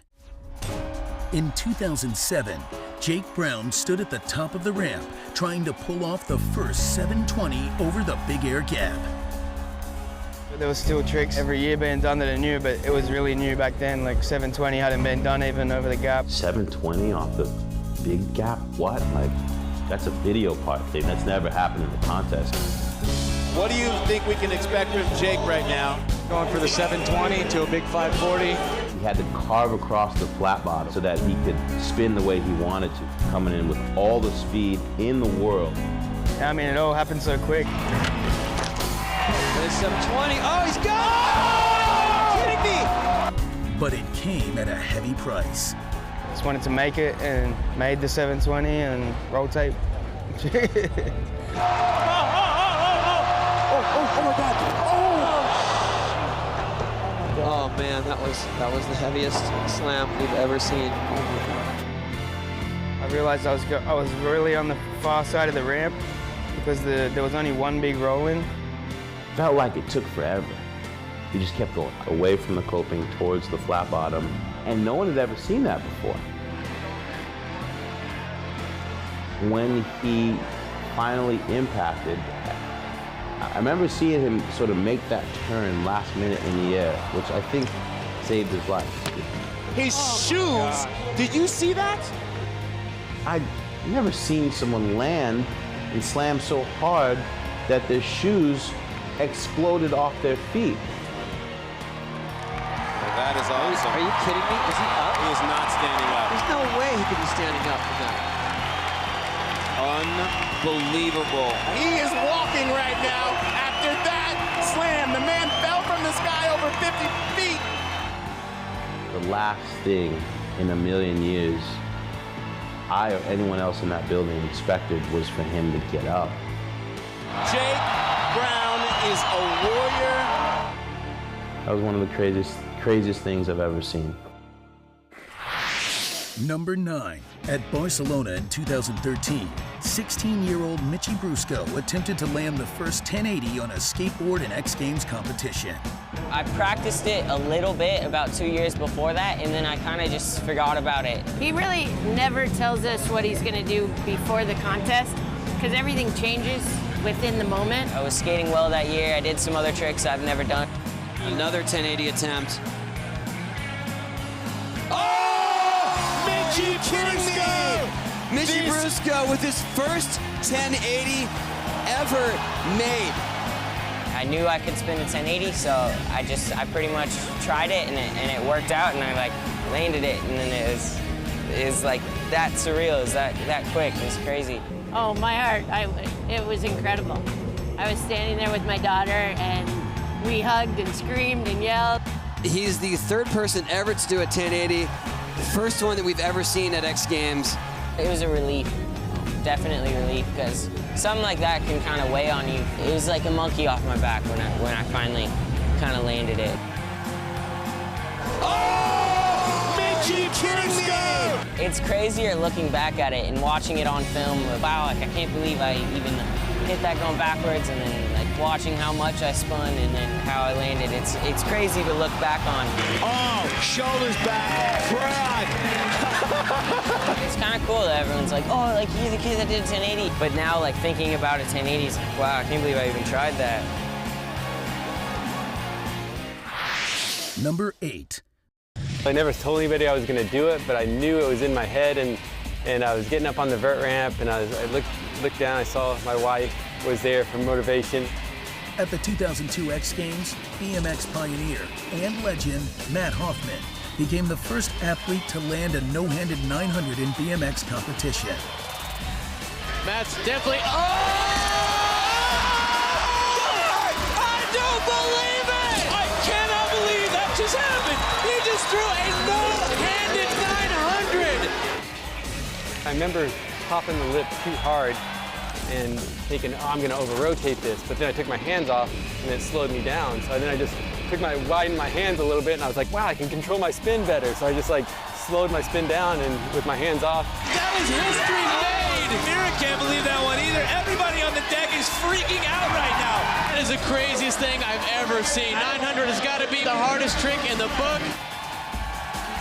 That night was just perfect. He looked like the Condor. I'll never forget that slow-mo shot of him just clutching the bike between the legs and eyes just splayed, arms just splayed out, just in full Condor mode. He was the pioneer on so many levels. He would come up with an idea in his mind and work it out until he figured it out. That's kind of whenever I landed, I was like, okay, here it goes. And then I was like, oh my gosh, I'm actually rolling away. You know, like, so it was kind of a surprise. But when I see it now, it kind of makes me want to do it again. This was like something that we've been dreaming about forever, and we kind of, like a lot of the riders have talked about it. Dude, honestly, that's insane. I mean, all of us have imagined it some point, but knowing at 9 is that's beyond limits. I mean, honestly, Matt just set another mark in history on that. That was sick, dude. Sick. The stage that the X Games sets is just, it really pulls everything out of you. You want to give everything you have, and so that moment kind of is what I wanted to use the X Games for, is just to see if I had this trick in me. And then once I did that trick, I thought, you know, I think I'm done competing, and that was my last contest. It took 9 years before anyone successfully attempted it again. Number 7.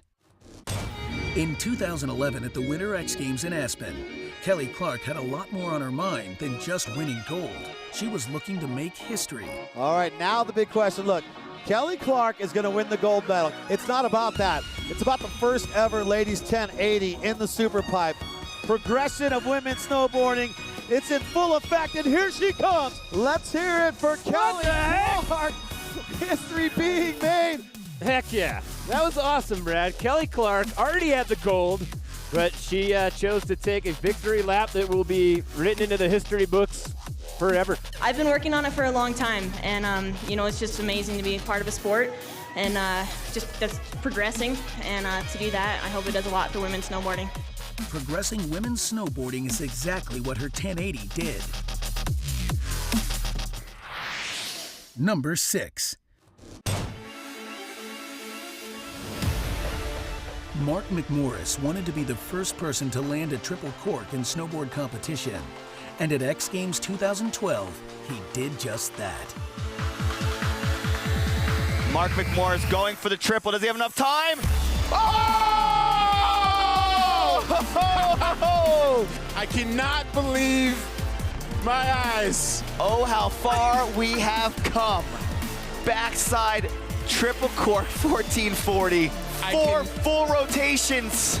The first ever true triple cork in a contest. McMo is stoked.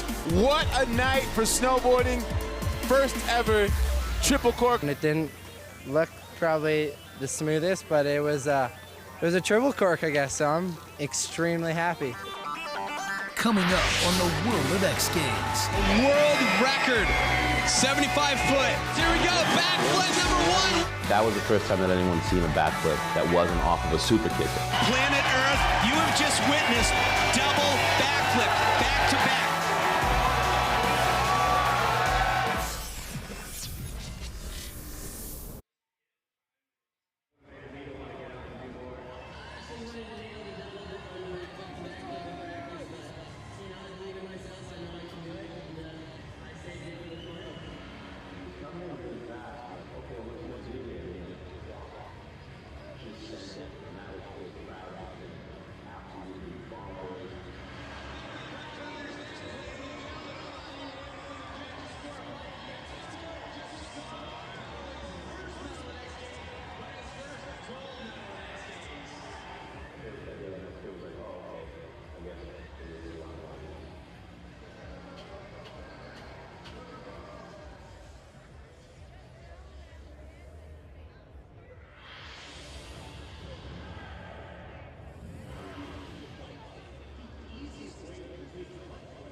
I'm Jamie Beswick, and I've just won my 9th gold medal. I know how to poach the score. I know how to put pressure on people. Even with the slip for the front flip flare, pulls it perfect, straight into a flare. Oh, my brain! I couldn't believe I pulled it that well. I was like, holy smokes, that was awesome. And I'm upside down, laughing my ass off. You have your Muhammad Ali's, you have your Tiger Woods, and Jamie Beswick is one of them. A 9P. Yeah! What it means to me is, well done me.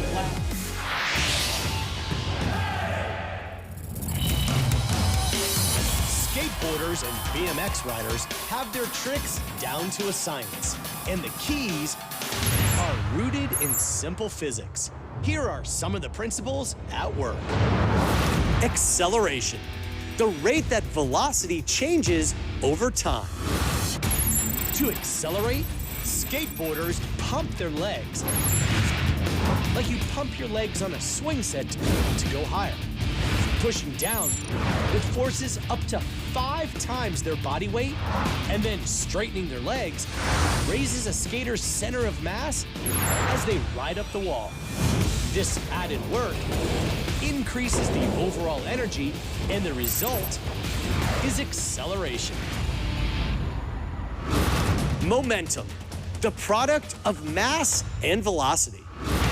Data from the biomechanical sensors on our BMX rider reveals that by twisting his torso 16 degrees, he creates a torque that converts linear momentum into angular momentum. And because momentum must be conserved, the closer he keeps his center of mass to the axis of rotation, the faster he'll spin. Force, mass times acceleration. What goes up must come down at 9.8 meters per second squared. After clearing a 5.5-foot high bar, a rider and his bike with a total mass of 180 pounds accelerate downward due to gravity. In this case, landing on 2 wheels results in a peak force on the frame of the bike of over 2,800 pounds, while this one-wheel landing generates peak forces of over 3,400 pounds.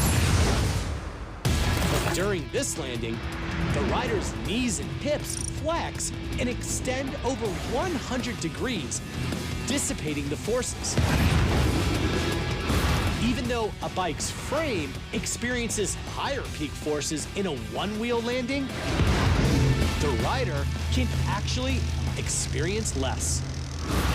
No disrespect to Tony Hawk, Shaun White, and Travis Pastrana, but the biggest star of the X Games will always be Sir Isaac Newton.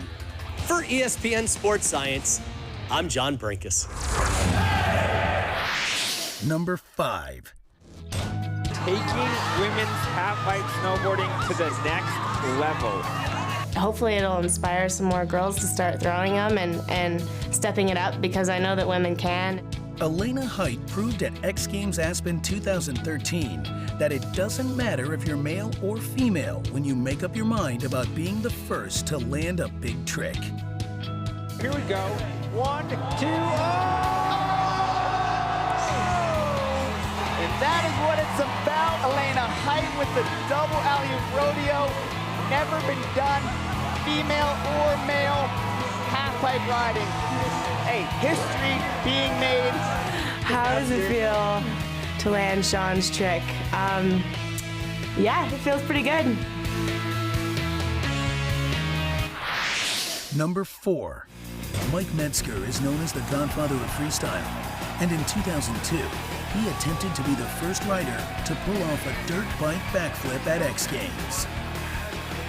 It looks like he's thinking about it. Travis, here we go. Backflip number 1. Will he do it again? Wow, that was a perfect backflip. Here he goes. Oh my gosh!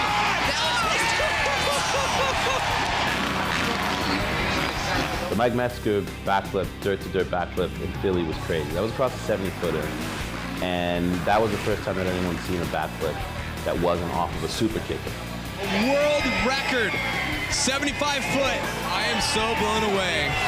People of the planet Earth, you have just witnessed double backflip, back to back. Metzger doing the first backflip, starting a whole new era for motocross. It was insane. I was just a kid at the time, and it just motivated me to want to get out and do more. I actually wanted to nail the double or the backflip to backflip in practice, but I believe in myself. I know I can do it, and I saved it for the final.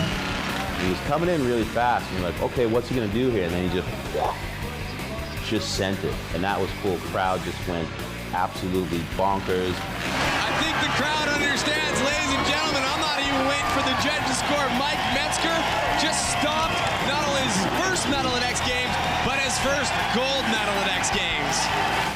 That day with Metzger was like, oh, okay, I guess we're gonna see a lot more of these.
Way to complete a front flip is to rotate 360 degrees straight forward around the axis perpendicular to the bike. But the bike's moment of inertia, the term for its resistance to rotation, is roughly 3 times greater around a front flip's x-axis than around a barrel roll's y-axis. So by rotating around both the y-axis and the z-axis, essentially traveling a greater distance along the path of less resistance, Monia is able to achieve the same end result. But a successful rotation is impossible if Monia can't manipulate the 220-pound bike. By angling himself off to the side, Monia can lean farther forward, extending the distance between his upper body and the bike's pivot point. This allows him to generate enough torque to hit an angular velocity of more than 2,700 degrees per second and to stomp a front flip. For ESPN Sports Science, I'm John Brinkus. After Travis Pastrana landed the double backflip at 2006 X Games, the next frontier in motos was the front flip. Here it goes! Oh, and he's crashing! Jim the Champ and Paris Rosen failed in their attempts, but Jackson Strong went on to become the first to land a front flip on dirt, and he did it twice. In 2011 Best Trick, and then last year at Boston-Iguazu in the freestyle competition. But what may be the most impressive of all the front flip attempts in X Games history was accomplished at the 2012 Winter X Games. Number 3.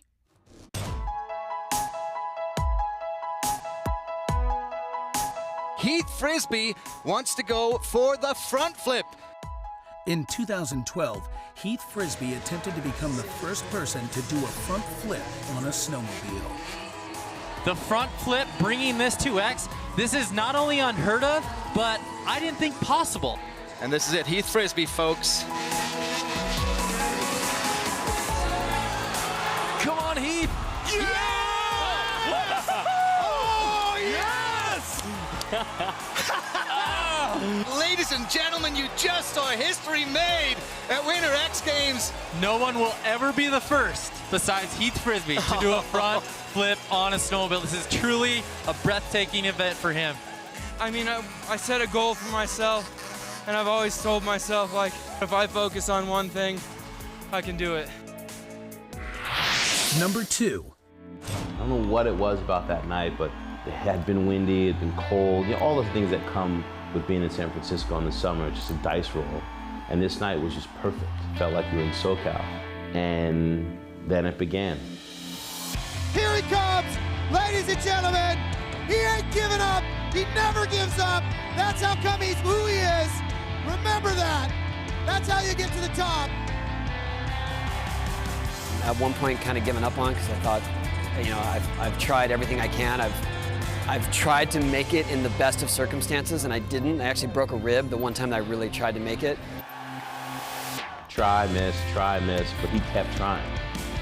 Like you're feeling for him, like you're on the edge of your seat. He keeps trying, he's getting closer, time's almost running out. Oh, is he gonna do it? You know, it really got the audience captivated in the moment. You felt like you're going through it with them. You know, when Tony Hawk's doing his 900, every other person at that contest is, you know, pounding their skateboards and making noise and cheering and getting the crowd, you know, amped up, and that energy is what it takes, you know, to land something successful as opposed to get hurt. 9, 9, 9, 9, 9.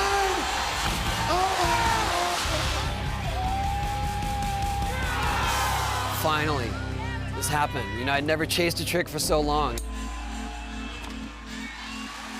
And so to ride away from it, it was just more like, that didn't really happen. You know, I didn't do that. Did I really do that? And when I looked up at the crowd and all my friends, that's when I realized that it did happen. It was literally like a shock around the world. And that 900, in and of itself, sent the X Games into the stratosphere. Coming up on the World of X Games.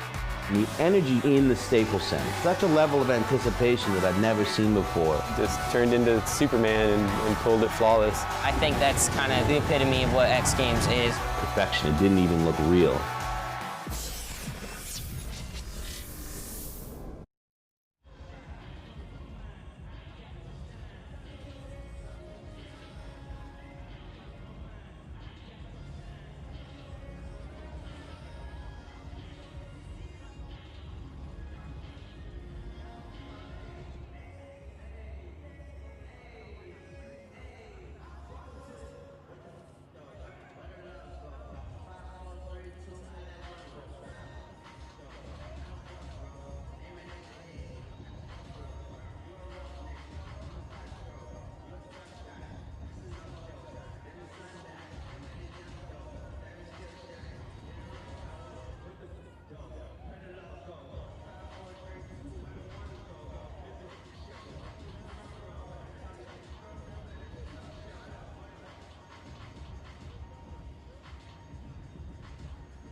Excited about that. Gretchen, thank you for being hanging out with us. I'm sure you're busy and you don't want to hang out with double knuckleheads. But...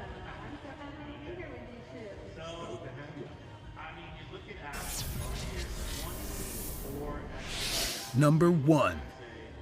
At X Games Los Angeles 2006, Travis Pastrana was looking to become the first person to land a double backflip in competition. Pastrana often referred to it as his most dangerous trick. For me, the double backflip was such a landmark in my life because as an athlete, you always, every new trick is really special. It's that next level. I knew there's rumors out there that Travis was thinking about doing this. This is pre-YouTube days, you know, so there was no like hidden grainy footage of him like trying it. You know, you could feel just this positive energy. It's like, you know, tonight's gonna be the night. It was packed, whatever it was, 18,000 people. And the energy in the Staples Center is such a level of anticipation that I've never seen before at X Games. And you could see it in everyone's faces. Everybody that was in the arena understood that feeling that I had. Every rider in the house is watching. The world is watching as Travis Pastrana, everybody in this house, is now standing up and cheering on the 199. So many people that weren't just motocross riders. They weren't just action sports people. And they're like, dude, I was here when I saw you do double flip. And I also know Travis is like a lot of us that once it gets in your mind, you can't get it out and you just end up doing it. Even Pastrana's own mother could barely watch as her son attempted to make history. His mom was wrecked, like any mother would be. Like, is it worth it? I was like, yes. So you know what? I don't care. I've worked on this, I've practiced on this, and if I get hurt, so be it. But I'm gonna give it hell. I'm gonna go out and I'm gonna do the best that I can, and whatever happens, happens, but I'm not gonna leave anything on the table. That's what X Games is about. And cheering on the 199. Go Travis!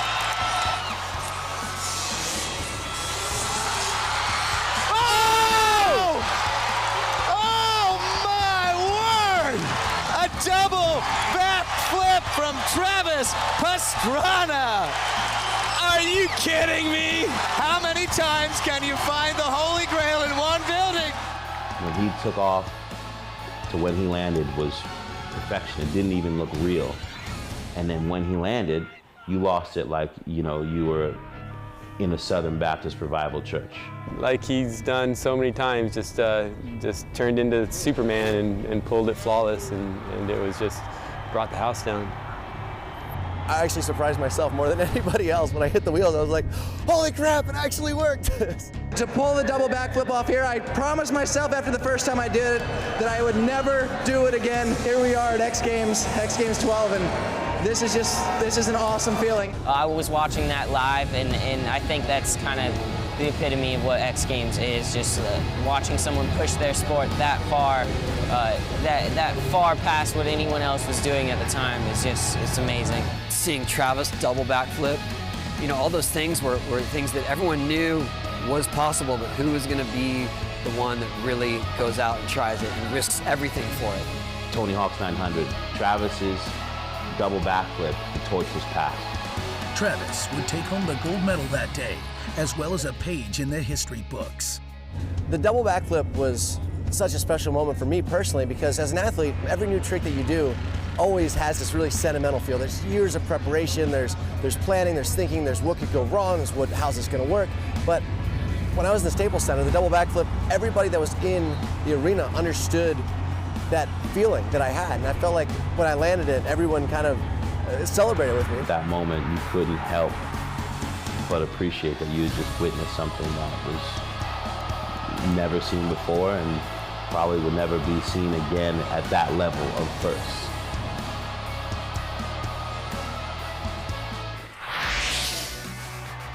One of the most beautiful things about action sports is that the parameters of what's possible are constantly open to being challenged.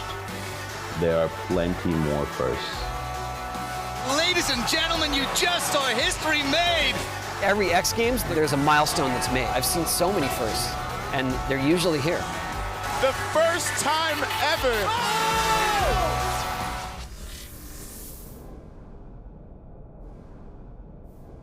Like the winning run apart from everybody. level that we're not really getting to acknowledge and talk about. And so for me, you know, and back to like the pressures, you know, the X Games is the biggest pressure cooker event of the year, and then tremendous pressures and expectations. There's a lot of the line, both potential if you win, but also if you fail, if you make a mistake, if you fall, you have a lot to lose. And so what do you choose in that moment? Are you going to succumb to like your fears and your limiting beliefs and your identifications and your misinterpretations maybe of reality, of yourself, of what's possible? Or are you going to step into the moment of your infinite potential despite all of that? Like that's what's available here at X Games, and I think that's where we really get inspired when we watch these runs, is we're watching human beings sort of like transcending into our essential like spiritual nature. That's coming back to like earlier today we were talking to Luke Winkleman and we were talking about, do you watch the scores or the other riders before they drop and kind of come up with what you want to do? He's like, no, I step away from it. I know what I want to do. I have the runs in my head that I want to do, and I don't look at what other people are doing so that I am focused on my run, knowing what I can do and drop it in.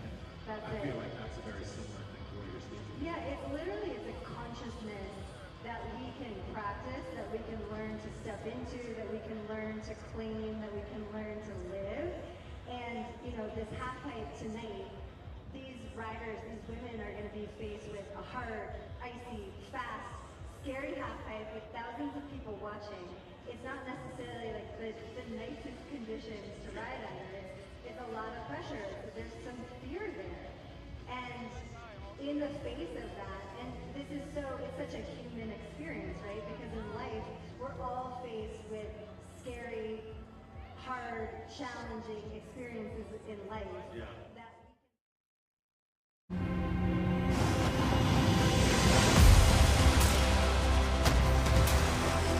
Skiing, riding, connecting. For more than 75 years, we've strived to make a difference, inspiring mind, body, and spirit. For a better season and a better world. Long love Aspen. Long love skiing. Our home away from home, Aspen, we love you. I've been coming here since the first Winter X Games here in 2002, and it just not get old. And how about that 30 years of X Games piece we just watched? That just seeing that Travis Pastrana double backflip, the Tony Hawk 900, all those moments.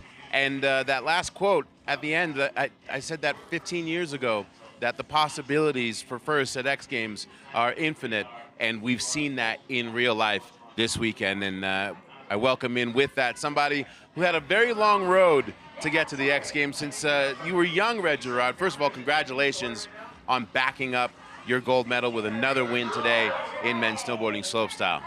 Thank you so much. Yeah, it was an honor, man. Honestly, I'm just happy to be back here in Aspen with the X Games. It's awesome. How difficult is it, the pressure at X Games in comparison to the other events you do during the year? There's something different and that you really struggled with before you got your first win. Yeah, I mean, absolutely. I mean, at the end of the day, you know, I grew up watching X Games. I grew up watching this thing that I am in love with snowboarding, you know, and to watch the best of the people that I've watched do it, and then to be in that same spotlight, you know, to like come here and be here, be in Aspen, be at X Games, and to have to put down some runs is like, it's a scary thing, you know, but yeah, I'm happy it worked out. Awesome. For context, I met Red Gerard when he was 10 years old during a program we used to have called Disney Next at X. And you said you were going to be here, and look what you've done. Let's take a look at your performance today. I don't know if you've gotten to watch it yet, but take us through your run. Okay, yeah, switchboard 270 out. Switchboard, oh, okay, all right, switchback 16 on the first jump. Front 14. And backside 1800. Props to the Aspen Snowmass, Charles Beckinsale, everyone out here that made the course. With the die on the jumps and all that, it doesn't really get much better. You guys were the real heroes today. Explain the challenges of riding today when there's no sunlight and you're in that flat light. Yeah, it's a hard one for sure. You know, like today's flat light, it really, you know, when you're doing a slopestyle contest, it's kind of the worst weather you can have. You know, there's a little bit of sunlight peeking through, which was nice, but it sucks when the snow and the clouds look the same. The snow and the sky looks the same. It's not a great feeling, but a little bit of dye, it's amazing how far it can go, you know? You're from Colorado. This is a home game for you when you come to X Games, and your family was deep in the corral today, and they are not chill. No, they are not chill. That is no joke. They are not chill. Who do we got there? We got mom, little sister, Haley, also part of the X Games staff today. How about that? She's been crushing it as an analyst. About the aunts, the uncles, my dad right there in the left, Jacob in the back, Blake. Oh man, it's really endless, honestly. When you come through the finish line and your whole history of family is there, what is that moment like? It's the best thing in the world. And like, you know, luckily today it went well, but I always tell them, like, you know, it doesn't always happen like this, right. You know? But no, I was super, I mean, shoot, man, you can't really have a day like this today, you know? It was so nice to have the whole family there and to land 4 runs. And at the end, found yourself in a similar position with Mark McMorris, who is your mentor, your friend, but also someone who you've battled with and who's tested you to get to this place. And it looked like Sparky had it in his last run. Yeah. I mean, the guy continues to amaze. I feel like I'm doing the same thing last year right now. I'm like, he continues to put the awe on. He's amazing. You know, it's like he shows up to Aspen, and I don't know what kind of switch he has, but he turns it on every single time, and it's amazing to see. And I imagine it also lets you know what's possible for as long as you want to stay in the game. Yeah, I mean, well, shoot, I don't know. Let's hope so. Congratulations. I think this is your last media duty, so you can officially start the celebration for your gold. Thank you, Salema. Thank you, XGames. Thank you for having me. Right on, brother. Well, you know, we are in anticipation for the Monster Energy Women's Snowboard Superpipe. You can't say that without saying Chloe Kim. The crowds, the sold-out crowds have been literally packed out at the bottom of the pipe since before sunset. We'll check in with AJ McCord for a little vibe check on what we're going to be seeing tonight. Anticipation doesn't even begin to describe the vibe here, Salema. I am down with the sold-out crowd. Are you guys ready for women's snowboard superpipe? We've got Chloe Kim, we've got Maddie Mastro, we've got so many names to watch out for. You don't want to go anywhere, Salema. I'm gonna be right here, and the vibes all the way up. The vibes are up indeed, and outside of just those fans that you see down below the pipe, there are fans that are lined up along the top of the 575-foot long super pipe because they know history is in the making. Well, we talk about Chloe Kim. She's won 7 gold medals in this event. There's a glimpse at her doing what she does best. Let's take a look at who she is. Here's a piece getting to know Chloe Kim thanks to Pacifica. Discover more. Owner of 8 X Games medals, 6 of them gold. She is the one and only Chloe Kim. I love being in that position where I'm able to stomp a first run, you know, just get something up there on the board. Chloe Kim takes over first place. And then I have 2 runs to play and try to do tricks that haven't been done before. That cap 1260, actually, I tried to do it at the Olympics in Beijing and it didn't really go my way, so I was eager to do it here. I'm glad I was able to whip it around. It wasn't as clean as I wanted it to be, but I'm glad I was able to put it down for sure. Cap 12, folks! Wow. Holy smokes! Every time something's done for the first time, it opens up so many doors for the next generation, and I want women's halfpipe snowboarding to go so far and compete with the men one day. Chloe Kim, welcome back to Aspen. My first X Games was when I was 13. Here I am, 10 years later at 23. So I have a lot of history here, so it always means a lot when I get to walk away with another medal at X Games. We've literally watched Chloe Kim grow up at X Games. She started here at 13 years of age, and she is now one of the greats. And if we're going to talk about one of the greats, we might as well bring in an actual great, Scotty James, fresh off of his 4-peat in that same superpipe, sir. Welcome. Thank you for having me. Great to be here. First of all, is that cashmere? It is cashmere, actually. It's cold up here. Well played, sir. And I knew I was seeing you, so I pulled out all the stops today. You're going to be hanging out with me for the entirety of Women's Superpipe. Thank you. Let's take a look at your run. I just got Red Gerard to take us through his slopestyle run. Take us through this run, starting with what I'm calling the McJames. Okay, I like that, the McJames. Look, yeah, switch McTwist, cab triple 1440 into the front side 1260.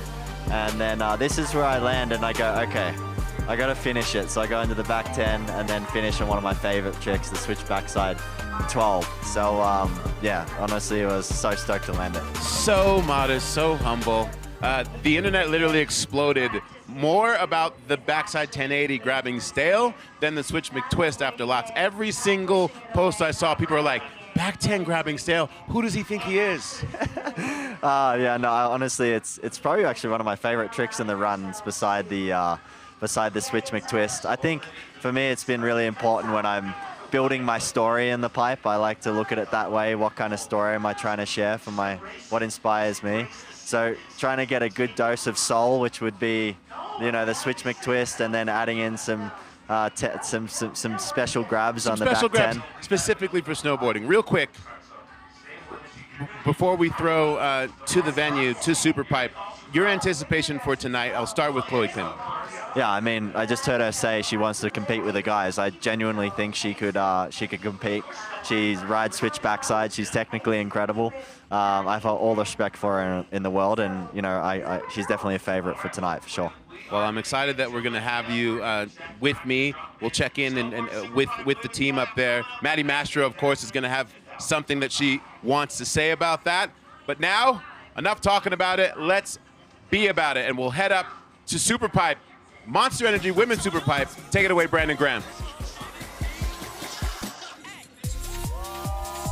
What's happening, everybody? A sellout crowd on hand for the third and final night of X Games Aspen 2025. Under the lights in the Superpipe. It doesn't get any better than this as we welcome you now to the Monster Energy Women's Snowboard Superpipe.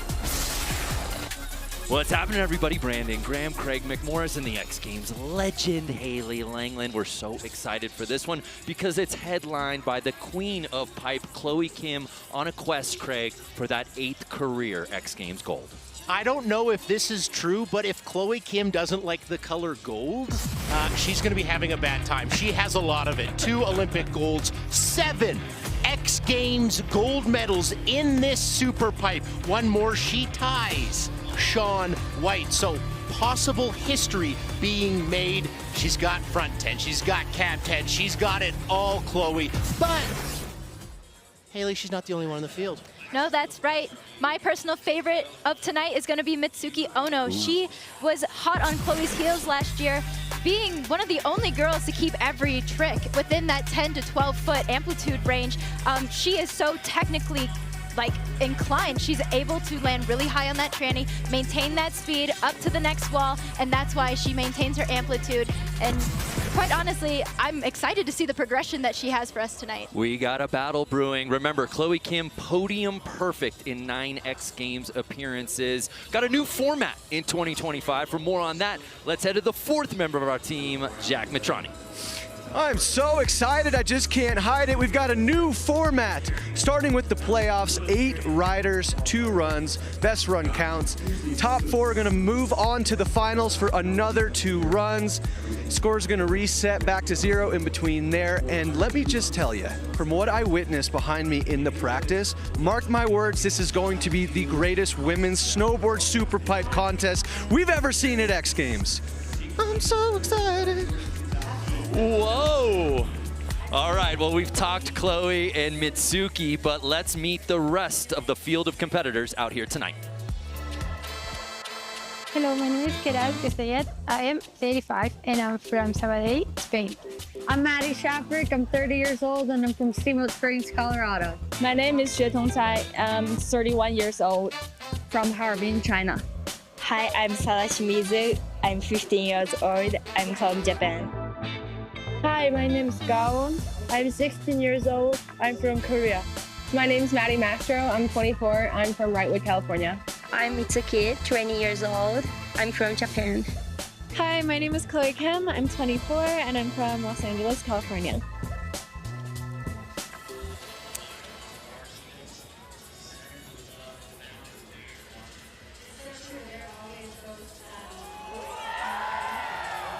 And when the lights turn on and turn off and put on the show like it's doing right now, you know it's time for the Monster Energy Women's Snowboard Superpipe.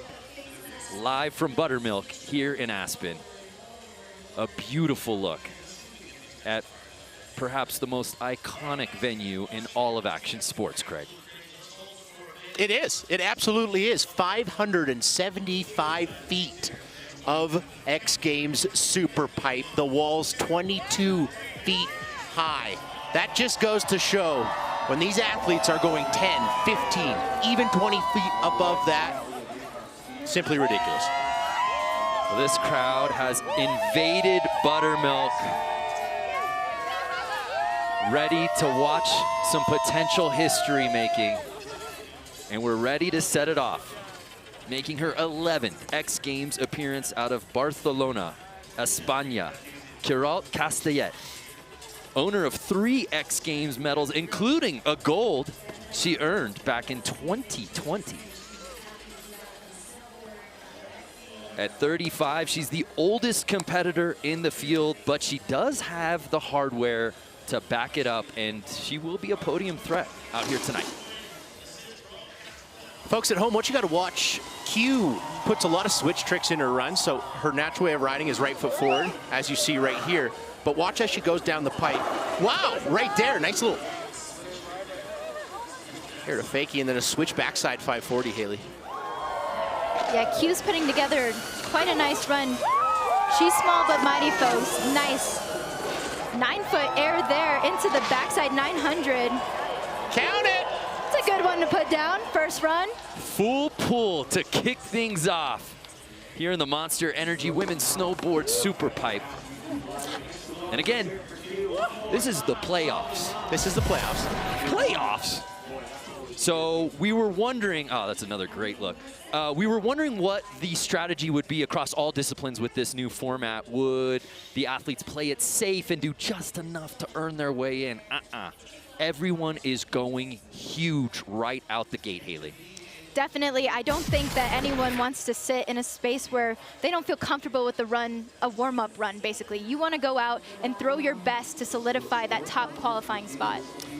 I like blowing bubbles. I don't like sitting on the bubble, right? You want to be in that top 3. You want to be in that top 2 to know that you have punched your ticket to the final score for Q coming in at a 76, Brando. Maddie Shafrick out of Steamboat Springs, Colorado. It's her 6th X Games appearance, yet to find the podium. Her best finish coming back in 2013. And that's the last time we saw her on the X Games stage. If you want to do the math at home, Craig, I'll do it for you. Thank you. 12 years since we last saw her here at X Games. Wow.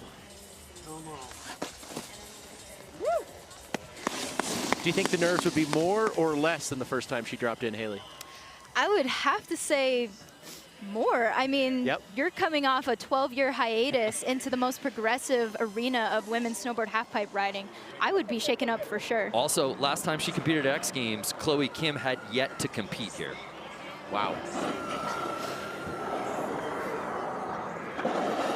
Ooh, big backside 540 into the crippler, grabbing nose, putting her hands up because she knows that run's a little bit over, Haley. That's right. It seemed like her speed just kind of got killed, landing that crippler on that uphill edge, which is mostly good, but it can really drag a lot of your speed, and pretty much there she is, just barely clipping the coping of it, scrubbing out there, losing all of her speed for the next hit. So yeah, gonna use that as a little bit of a warm-up. So Maddie will look to clean things up on run number 2. Again, just 2 runs for each rider in the playoffs. We count that single bus run. And then we cut this group of 8 in half to 4 for the final. Shutong Sai, 5 X Games medals across her illustrious career spanning 9 separate X Games appearances.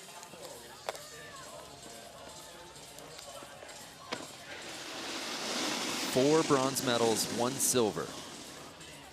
Shutong has that nitro under her feet. Gotta love that.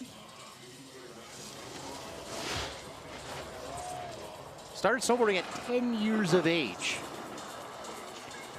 And you can see some board control right there in the frontside 900 to start things off. Definitely backing it up with that backside 5.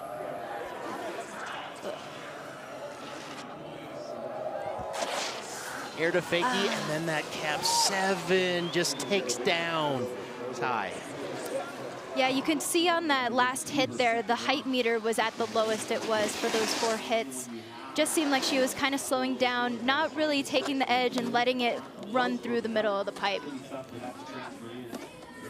How you carry your speed, how you generate speed all starts with how you land the previous hit. If you're landing high on the wall and holding the edge the whole way through that flat bottom confidently, that's how you generate the speed. So Tong Tong unfortunately not doing that there. A little lower on the amplitude and needed more for the cab 7. Sarah Shimizu, 15 years young. Very exciting to see this X Games rookie.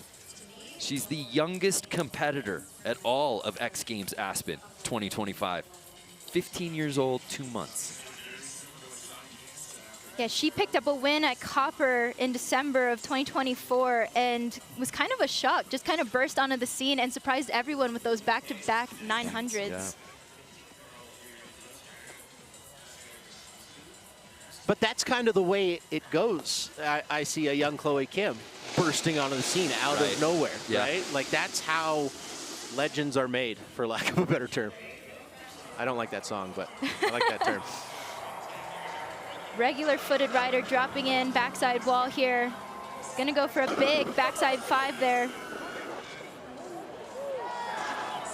Nice front side setup. Look at the height. Yeah. We're reaching new levels of amplitude with the 15-year-old. Yeah. Amazing. There is the front side 900. Playing it a little safe there with the straight air at the bottom, I think.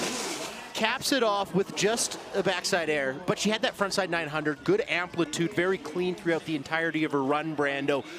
I know that the folks in her corner are telling her, hey, a 76 is in the #1 spot. Put something down. Strategy, oh so important. Remember, top 4 moving on to the final, getting into X Games mode. What a debut run for the 15-year-old. This place got a lot louder after she landed that. So good. Lands super high on the tranny, looking back towards the next wall, ready to go. Textbook. Do you have nerves at 15? I don't think so at 15. No, I don't remember having nerves at 15 for sure. What's to lose? An 80 on the dot for Sarah, taking over first place. Wow. Playing that like a veteran. I know she's got more in store for us.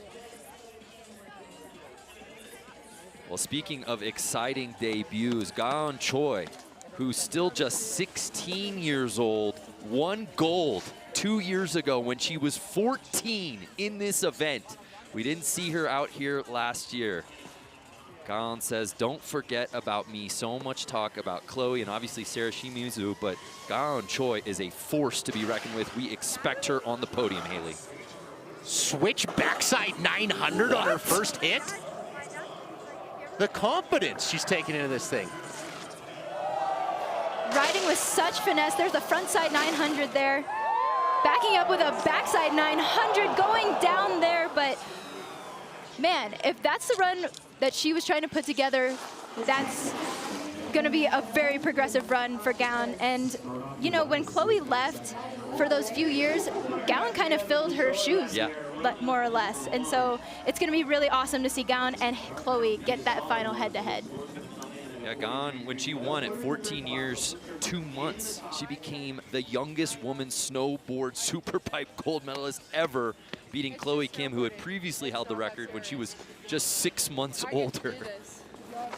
The young talent that has come through this event is mind-blowing, including this next young lady, Maddie Mastro, who we've seen out here since she was 15 years old, now 24, entering her 10th X Games appearance. Her pregame ritual, unlike anyone else in the field, Craig. Dapping up her coach, Danny Cass. He's a pretty good coach. You think? He's a really good coach. Great credibility to his name, for sure. I was talking to Maddie Mastro in Saas-Fee, Switzerland earlier this year, and she was lighter. She's taking snowboarding not as serious as she was, and she's riding way, way better. In Lax, 7 days ago, we saw the best run we've ever seen from Maddie Mastro. So technically on point. Gold has eluded her. She's had some great battles with Chloe over the years, but just hasn't seemed to put together that superstar run at this stage. Does she do it here tonight? Double crip. Whoa. Count it! First hit.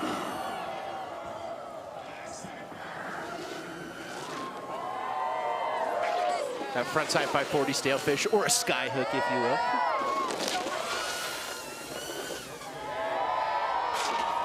Frontside 720, so. Ooh. Just sitting down on the cab 7 right there. Maddie Mastro. So by the looks of her run, it seemed like she was kind of playing it a little bit more safe. Yes. Only putting the double crippler in at the top, backing it up with the backside 540, and then the sky hook. Remember, this was a trick that was very elusive to her early in her career. Well said, Brando, well said, but it looks like she has got a handle on it now. Yes. We also know she has a double cork 1080. Yes. We know that. Where she will put it in, will she need it in her second of 2 runs to crack that top 4? I don't know. I know she would love to save it for the finals, but. Oh, Scotty James and Salema.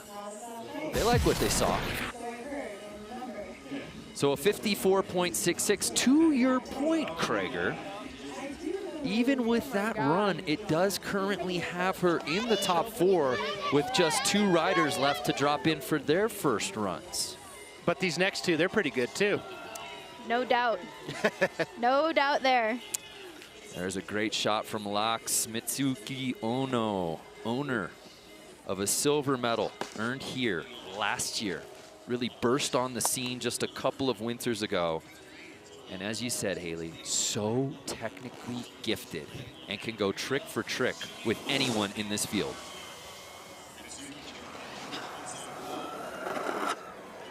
Coming in here, going for that front side 900 on the first hit. Good amplitude, good speed.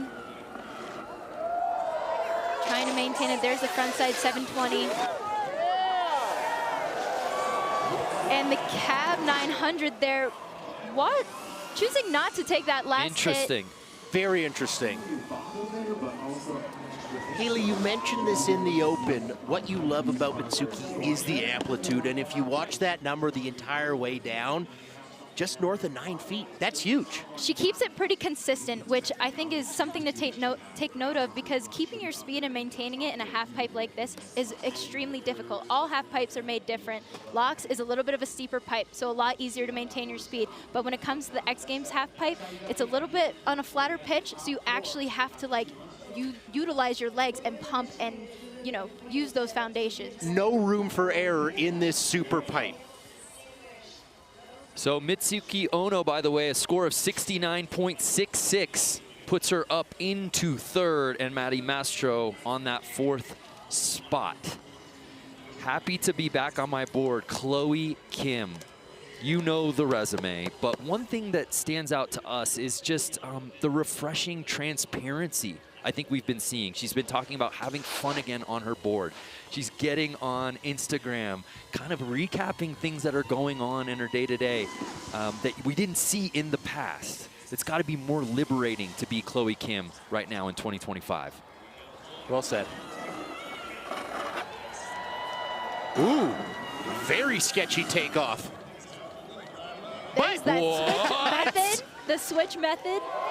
Oh my. Cab 1080, front side 900. Chloe. finishing off with her signature McTwist. That is a great run to start off with here in the playoffs. She back. She gave it a little, come on. Come on. Come on. She had me shook. That first takeoff on the backside 540, I thought, what's going on? That's a rope-a-dope.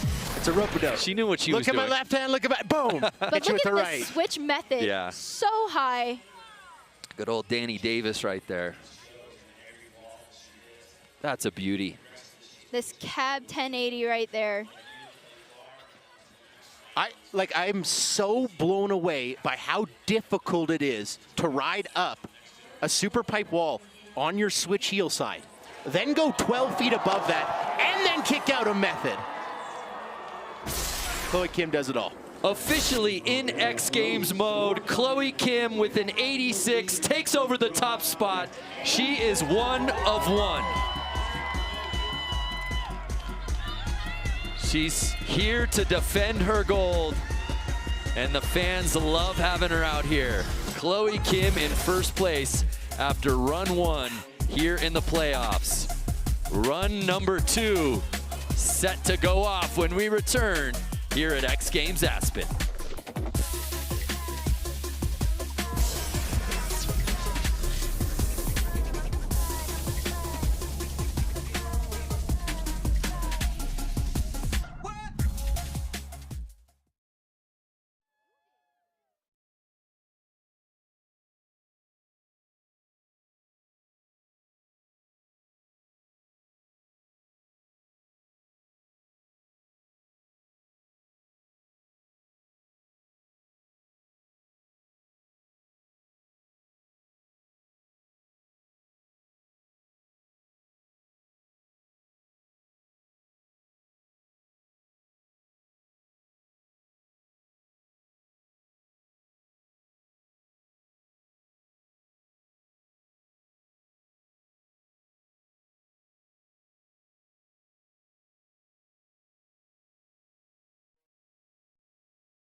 Snowball slushes? Heck yeah, these might be the coolest thing on the mountain, literally.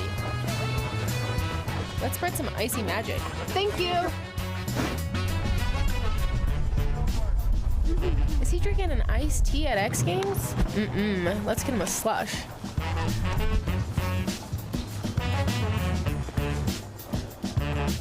For the hostess with the mostest. Welcome back to X Games Aspen 2025. So excited to be here. The vibes are really high. No way. Let's switch that up. Mission complete. Who's ready for round 2? Maddie's part-time job working the Sonic ski-in all weekend. It was fun to be out there with her. And Maddie Mastro just outside of the top 4 right now, trying to get into the final storylines. We're keeping our eyes on Chloe Kim coming to correct on her first run. She's got the overall lead. Gaon Choi, though, we want excited to see what she's got in store. Mentor versus mentee with Chloe. And then Maddie Mastro, the double doubles. Can Maddie put that big run together. Danny Cass out there having a good time.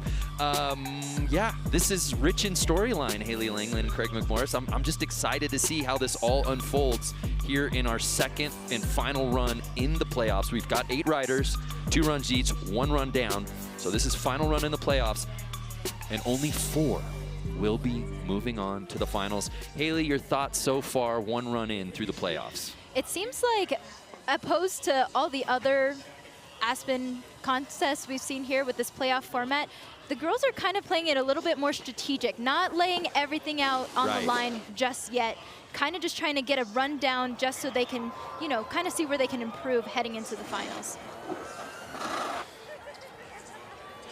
So here's Kira Castellet. Switch backside 360 into a backside 900. Sorry, Haley. Frontside 7 there for Q. Backing up with the cab 720. The hack and flip. The hack and flip. That's a savvy vet run for the 35-year-old who just keeps putting it down. And she's sitting in the top 4, guys. Taipan. And you think she's going to put her right foot down? No, let's put it a fakie. That sets her up for this. Well, she did a switchback 3 into the backside 900, so very technical combo. Yeah. I think it improves run 1, sitting with a 76. I think it does. I would have to agree with you on that. She's spinning all 4 directions, which is so important to note. Judges will definitely take note of that, and there it is. An 86.01, just... Oh, sorry. Needs an 86.01. It's been a long day, guys. Haley was about to lose it. It's close. Incredible. Close, though. She does improve her score, an 81.66, comfortably putting herself into the top 2. I loved it, though. At the top of the show, you know, I posed it to you guys. So all we've seen is everyone throwing hammers in the playoffs, and you guys are like, yeah, that's what's going to happen. And then we watch one of this contest. It's like, no, actually, that's not at all what's happening. It's the complete opposite. But it's been a chess match, Q, right? But I love that move by Q, just climbing the ladder. And she's comfortably in the top 4, sitting in second. Come chase her, she says. Maddie Shafrick went down early on run 1. Been 12 years since she's been on the X Games stage. But she back. Dropping in, doing a nice backside 5 there. Getting the crippler nose grab on that one. And her first frontside alley-oop rotation in the pipe. There's a switchback. Another alley-oop backside 720. Wow. She is spinning every way possible. Absolutely. Yeah. I love it. I love that approach. Similar to Q's run, previous this. Mix it up.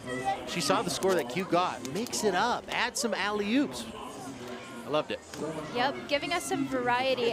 I don't know what she had in store for the bottom of that run, but her amplitude was a little lacking. If there is one, yes, if there is one thing we could take away, the amplitude is where, you know, the judges probably won't put her in that top 5, but top 4, pardon me. But I love the alley-oop rotations. Want to see more of it? Shutong Sai sitting in 8th place, trying to replace that 37.33. Shutong, of course, from China. Jiang Wang last night was the first Chinese snowboard gold medalist we've ever had. So China, well represented here at X Games Aspen. Can Shutong add to that? Right now, she just needs something big to get into the top 4. Frontside 900 tuck knee on that first hit into the back 5. Keeping the amplitude pretty consistent here. Going to that cab 720 there. Hey-o! Alley-oop rodeo 7! Oh. One of the only girls doing that. Facts. Yeah. I said it for Maddie. I love the alley-oop rotation. Mix it up. Shutong adding alley-oop rodeo 720 to the bottom part of her run. Now, in run 1, we criticized her a little bit. That air to fakie, you know, 4 feet out. Yeah. Here, it was 8 feet. She bumped up the amplitude, and she added technicality. Score of 40. It does improve upon her first run score, but Xu Tong will not be moving on to the final. Sarah Shimizu, 15 years old, currently sitting in 3rd place. An awesome debut run. Yes, Sarah started off with a little bit more of a laid-back run, just trying to get a score on the board, and it's done really well for her. She's sitting in that 3rd place spot right there with an 80. So far, 3 of our top 4 with scores in the 80s. And we know Mitsuki Ono has got more in her bag too. So this will be a really interesting one to see how Sarah plays this on her final run here in the playoffs.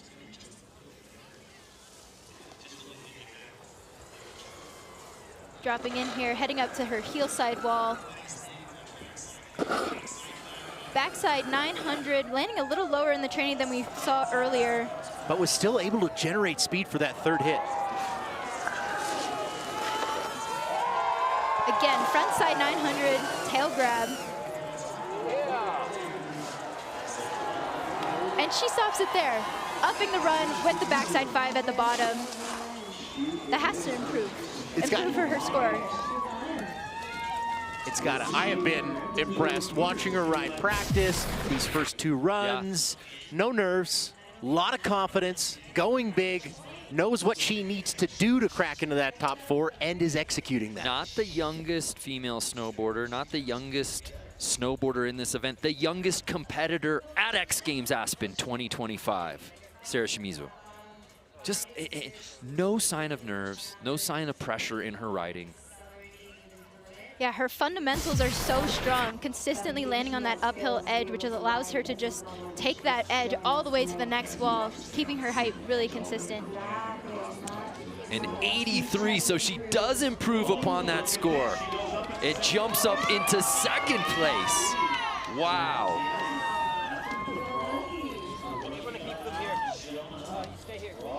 It's kind of been a rookie's game here at X Games 2025. Yeah. Some history making, some gold medals earned. Gaon Choi, 16 years old. Okay, here we go. Gaon Choi won gold the last time we saw her here at her X Games debut. Didn't see her out here last year. Right now she's on the outside looking in, needs something big to get in the top 4. Watch this switchback 9. So good.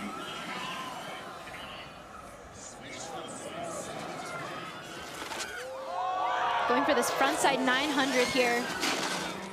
Keeping her speed, backing it up with the backside 900. Ooh. Okay. Now you tested me. Did she leave the door open?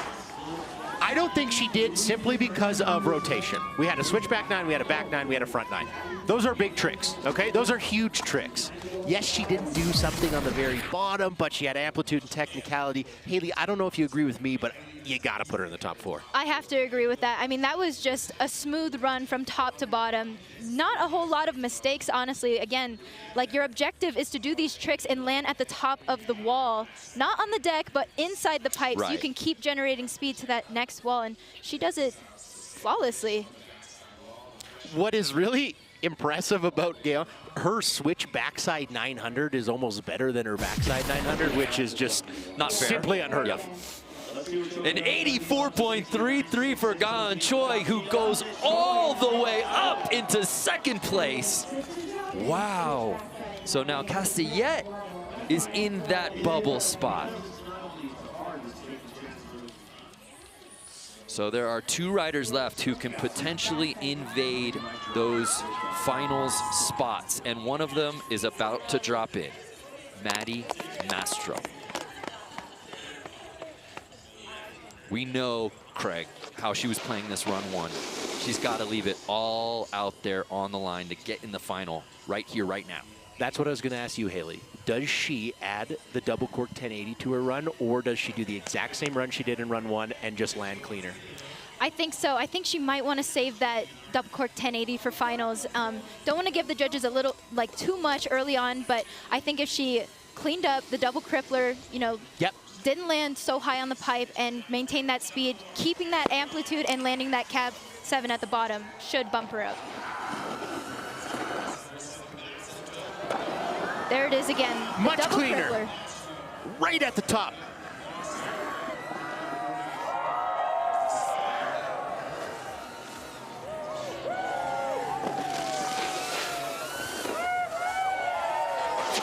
You're going for that frontside 7 into the... Here's the hawk and flip. She fell in run 1. And she Make gets no it now. mistake in run 2. Okay. Let's go. Okay. I took note of the height meter that whole run. It was within a foot or two of each other. So she kept the height consistent. Her tricks were landed great.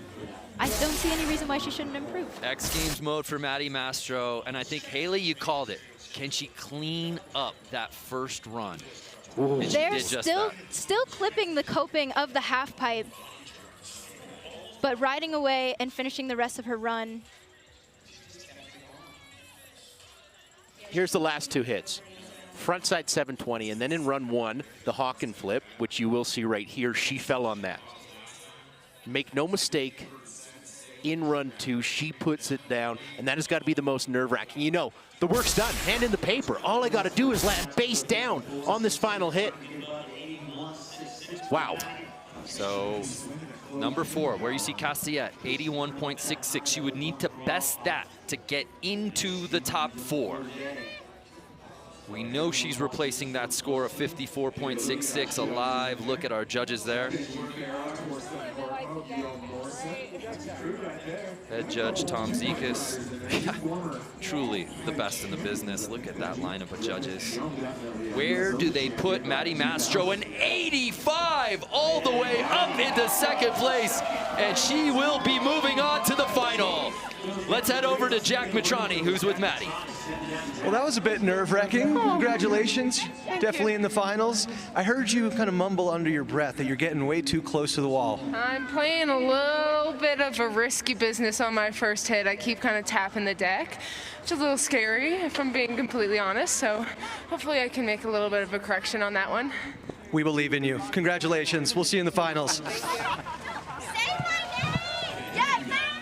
The best always seem to do their best when their backs are up against the wall. And Maddie Mastro, I'd say, perhaps as much as anyone in this field has as much competitive experience. She's been here so many times. Yeah, she may not have all of the hardware or accolades of Chloe Kim, but she's been in these contests. She knows what it takes, Haley.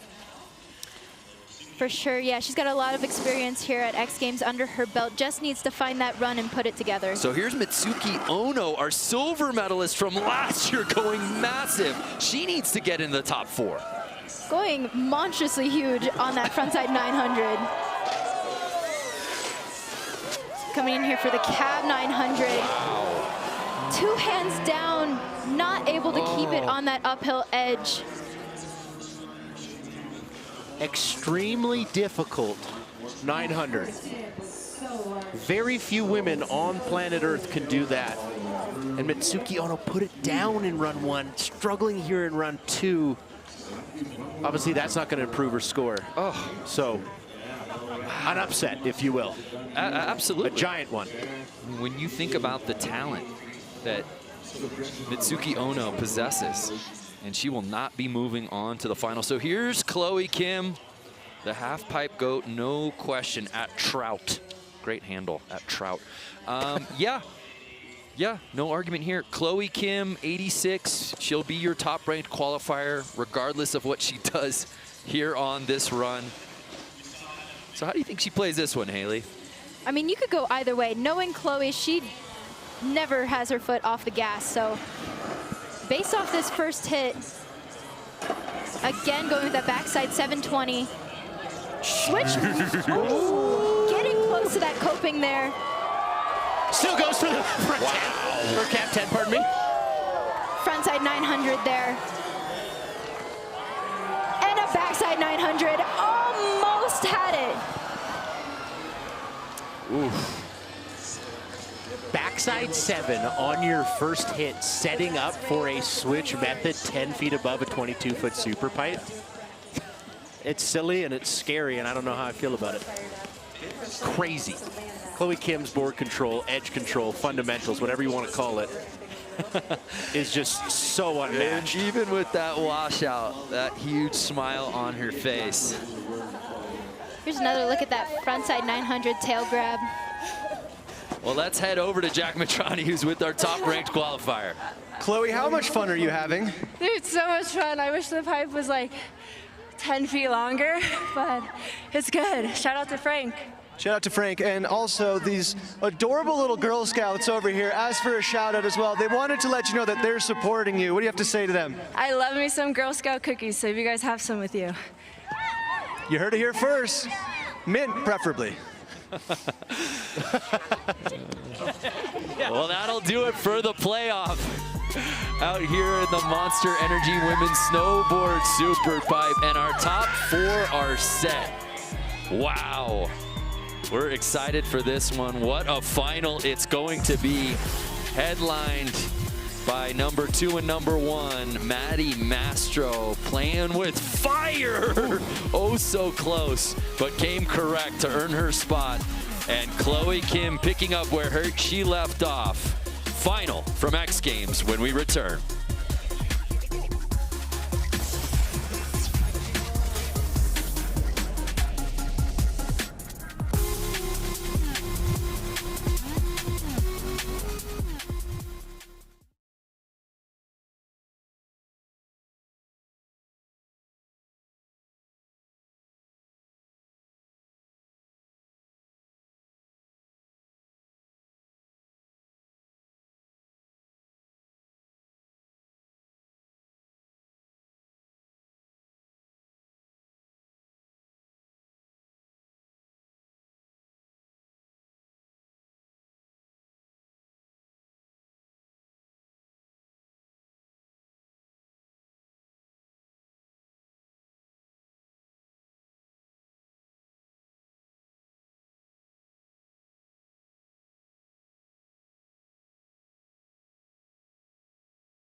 Play it loud.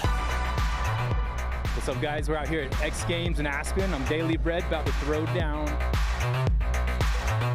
This will be one of the most eclectic locations I've ever been able to play. It kind of feels like I'm on the moon out here, especially amongst so many world-class athletes. It's an honor. People moving tonight just to keep the body temperatures up, you know? So yeah, we're gonna throw down. It's gonna be a fun one. Play it loud.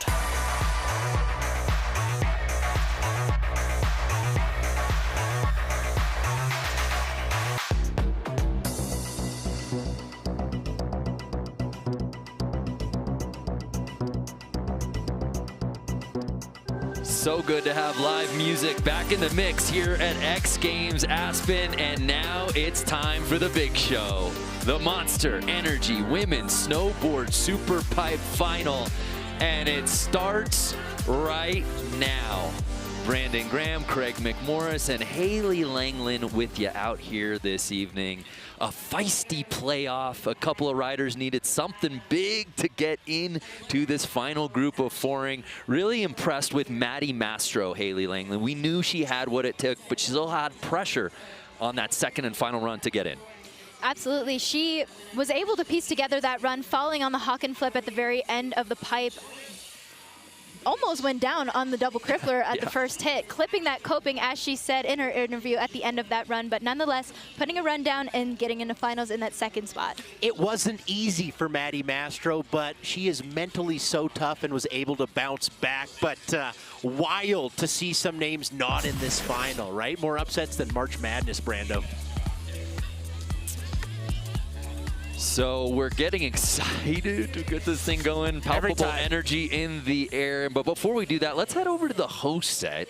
Salema Masakela would love to get his thoughts. And oh my gosh, Scotty James is there too? Yeah, do you think you're gonna come to me for I don't have anything to contribute to this conversation. Well, now I get it. Yeah, we're getting expert analysis. We're here for Scotty, who I've been watching with. You heard the take from the booth, Scotty. Your thoughts as we head into this final? My thoughts, well, firstly, I think it's unbelievable. The majority of the girls are riding switch backside. That's hard. That's like riding an essay with your left hand. So, yeah, I mean, respect to them for that. And then, yeah, I mean, Maddie's riding incredible. The doubles are looking really smooth. Needs to get a little bit further in the transition there on the first hit, which she will do. No more body jars?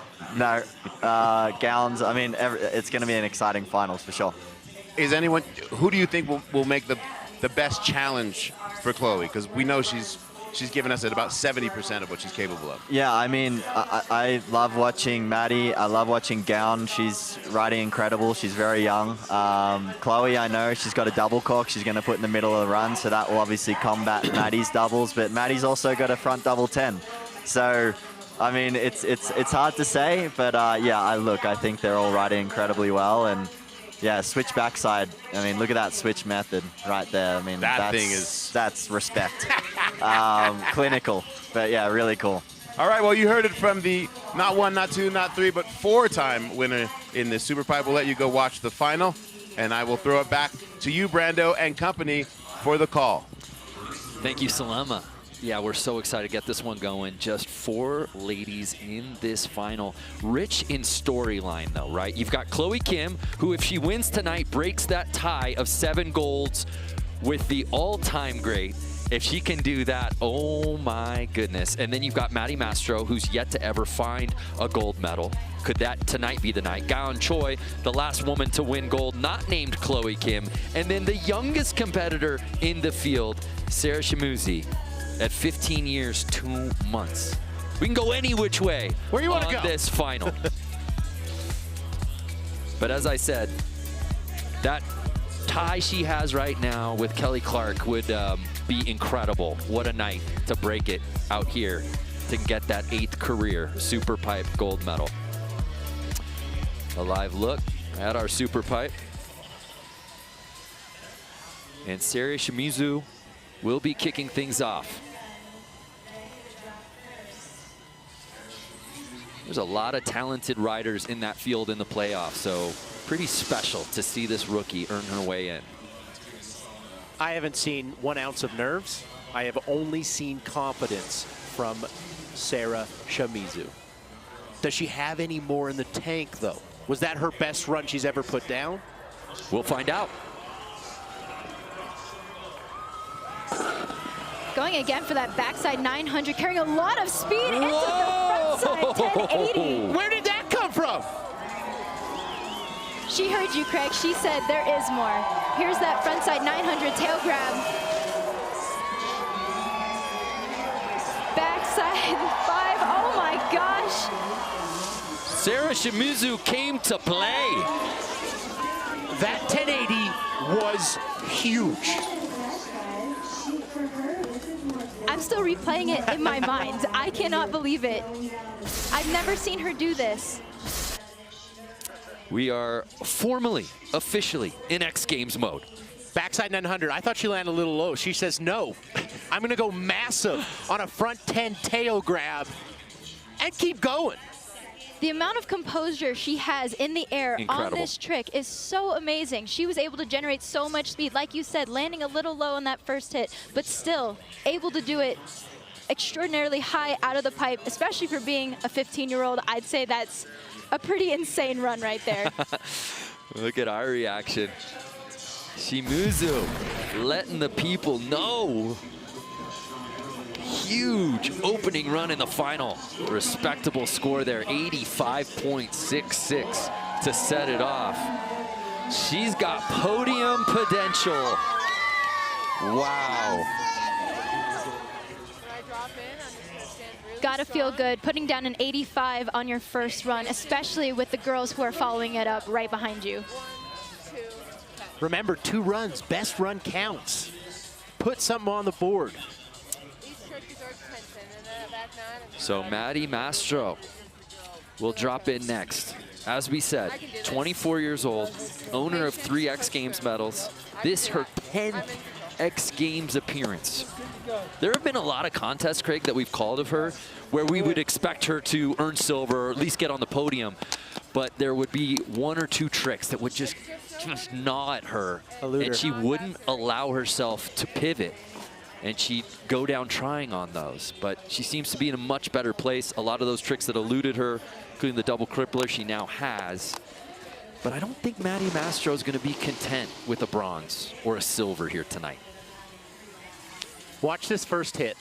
She did land it 2 for 2 in playoffs, but was very close to disaster. Needs to push away a little bit from that coping when she lands. And on takeoff, for that matter. She has the tricks and has the discipline. She just needs to piece together those progressive tricks that she has with a little bit more variety in her run. We saw in locks just last week, she put 2 double corks in her run. Yes. However, falling short of first place because I think of the lack of variety, not spinning switch back, only spinning switch once in her run.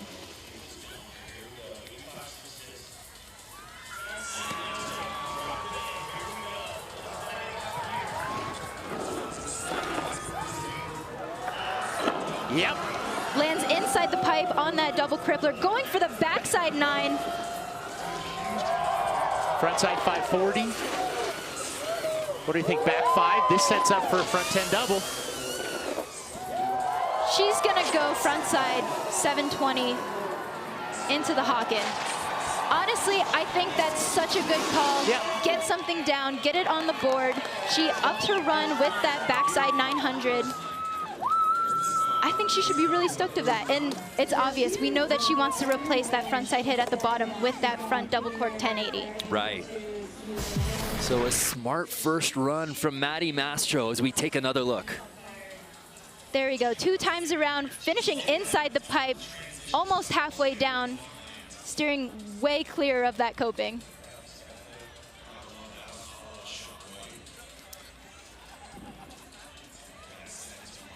Big old front set 720. Landing switch setting her up for that. The Hawken flip. Very inverted on that one. She's kind of the only girl who has that access on the Hawken flip. Yeah. It should almost be coined the Maddie flip at this point. It's so impressive how she can spin that way and put it down. An 89.66 for Maddie Mastro, her highest score of the night, and actually the single highest scoring run of the night if you include the playoffs. So Maddie Mastro takes over the top spot. Breaking news, Gaon Choi was evaluated for a right wrist injury, after the playoffs and has taken herself out of the contest. So this will now be a 3-woman final. So each of the ladies will be guaranteed a medal, We just don't know which color yet. So Chloe Kim will wrap up run number 1. Just 3 riders in our final.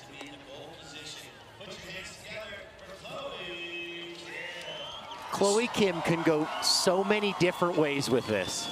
Does she go double? Does she do her playoff run? See where that puts her? Well, how many times over the years, Craig, have we always wondered who's going to push Chloe? And sometimes that hasn't been the case, but I think it's going to happen here tonight. Backside 720, switch method, Haley. Coming into that cab double cork 1080, stopping it clean. A huge frontside 5. Into her signature McTwist there. Let's go. We got a cab double 10. We got a switch method. We got some incredible snowboarding that I think will be put into that number 1 spot. I would have to agree with you on that. Here's another look at that switch method. Oh, almost just a little Almost tickle. lost it, but grabbed it right at the end. I'll get you, she says. Here's a look at that cab double cork 1080. Landing a little heavy on the heel edge, but going huge on that trick. I mean, cab double cork 1080 on the world's biggest stage in the finals. Women's super pipe, that was sick. In the least surprising news ever, she's in X Games mode. A 93.33. The queen is back on her throne. Wow. Chloe Kim taking over first place. She best Maddie Mastro's run by 10 points. Wow. So Chloe Kim taking over the top spot on her first run. Don't go anywhere. We'll find out who wins gold when we return.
Chloe Kim, owner of 9 X Games medals, 7 of them gold. She's tied with Kelly Clark for the all-time medal count, gold medal count. Does that change this evening? It sure looks like it after that first run here in the Monster Energy Women's Snowboard Superpipe Final. It's the second and final runs out here. A sellout crowd on hand at Buttermilk to potentially witness history. So Chloe Kim leading the way with that absurd 93.33. Maddie Mastro right behind her with an 89.66.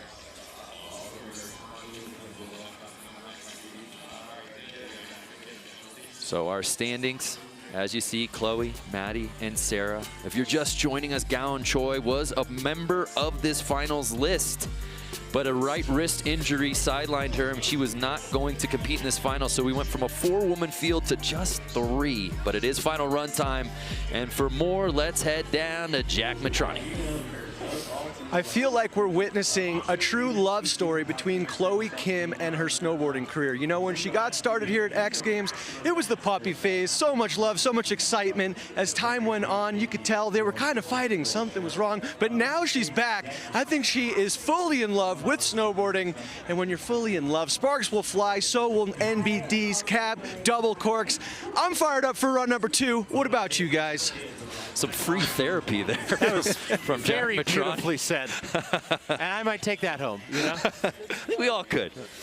Sarah Shimizu, an X Games rookie, just 15 years old, the youngest competitor at all of X Games Aspen 2025.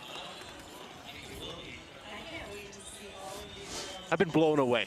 I have been absolutely blown away with her snowboarding. She does not snowboard like a 15-year-old. Nope, played the game in playoffs But so you know well. what? We said the same thing about Chloe Kim once upon a time. Facts. Look at this frontside 1080, Haley. Almost didn't get that back 9 around, but still goes for the frontside 1080. She's able to maintain her speed, keep it up, go for that frontside 9 tail grab, and finishing it off with that backside 5 there. Again, Sarah is guaranteed a medal because there's just 3 riders here, but she's hungry.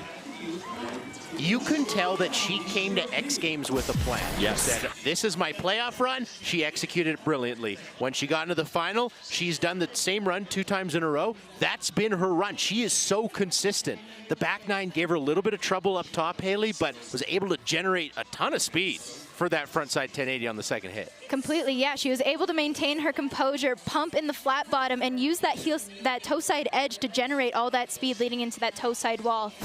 Enough to get her a huge frontside 1080 off the toes. Whoa. She improves upon her score. Doesn't climb up in the standings, but is guaranteed a bronze medal in her X Games debut. What a showing for the 15-year-old.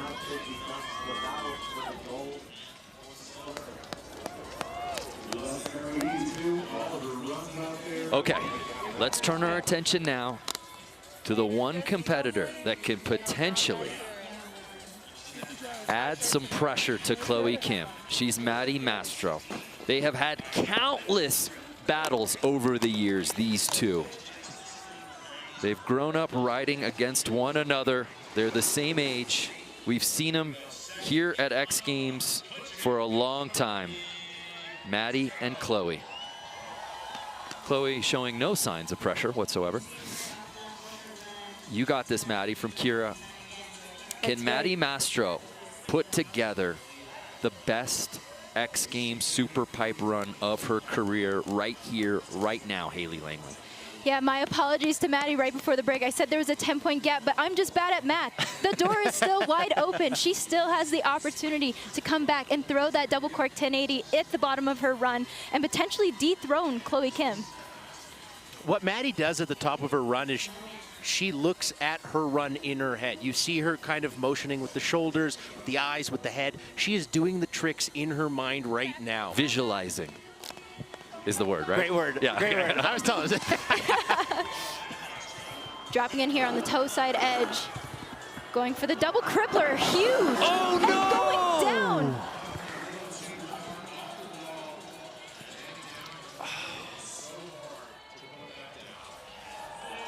Speechless.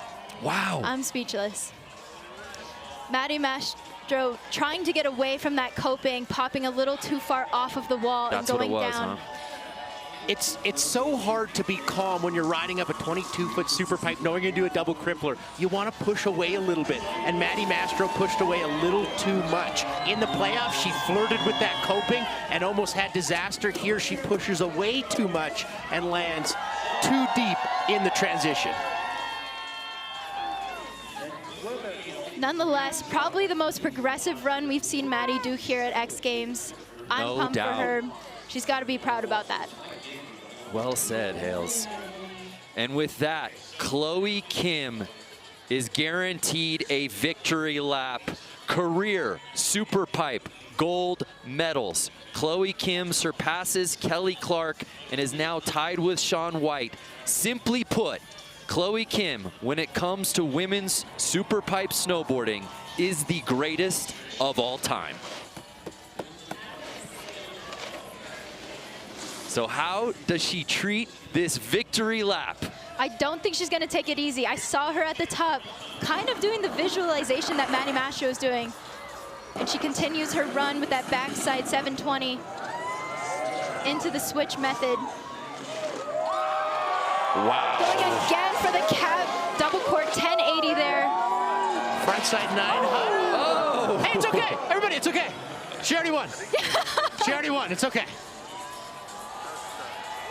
And she lets us all know that she's okay.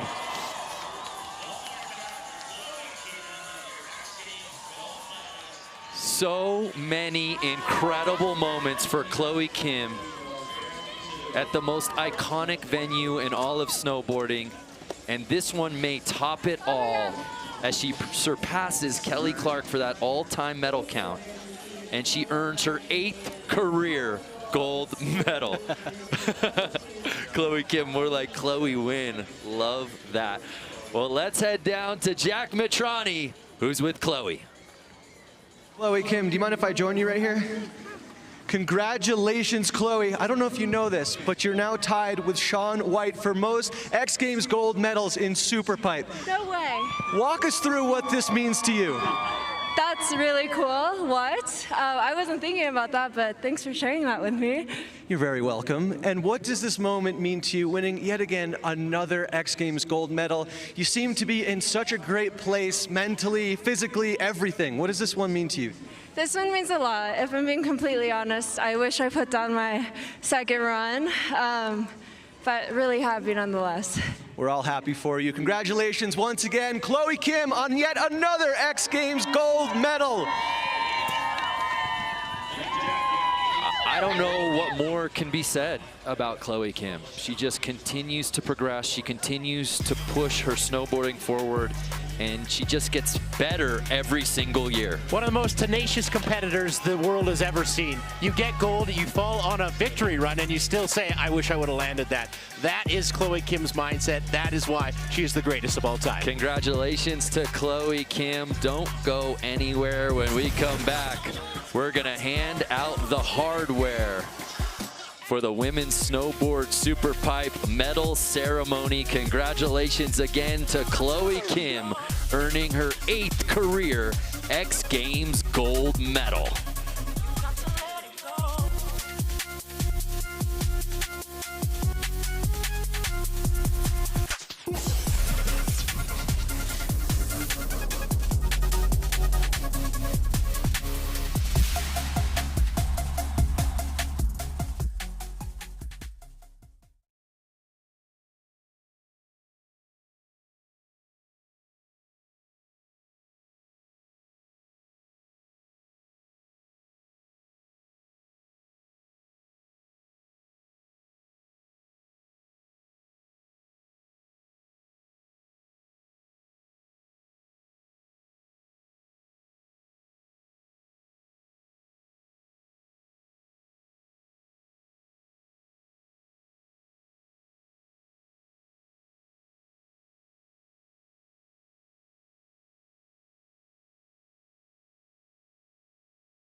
The greatest of all time, Chloe Kim, earning her 8th career X Games gold medal, breaking a tie that she previously held on the women's side with Kelly Clark, now tied with Shaun White.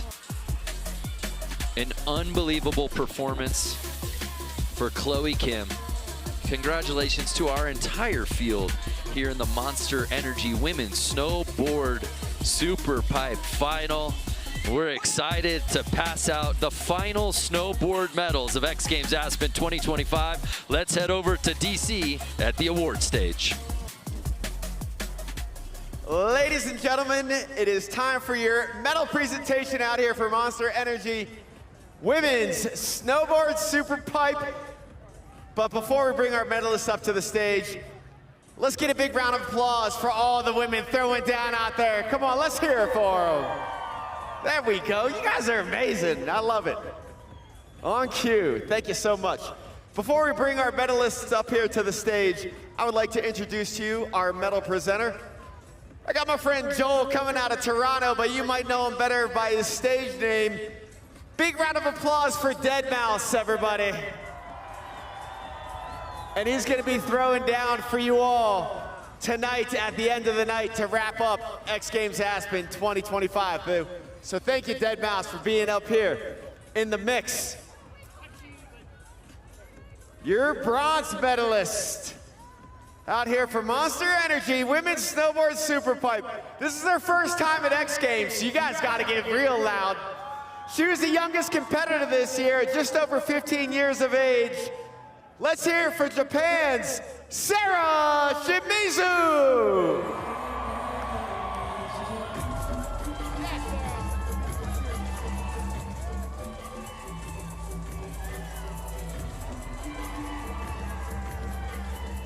Getting the medal from Deadmau5. First time at X Games rookie, walking away with a bronze medal. In Japan, they say omedetou gozaimasu. Congratulations, bronze medalist Sarah Shimizu. And your silver medalist, coming out of Mammoth Lakes, California, her 4th X Games medal. Let's hear it for Maddie Mastro.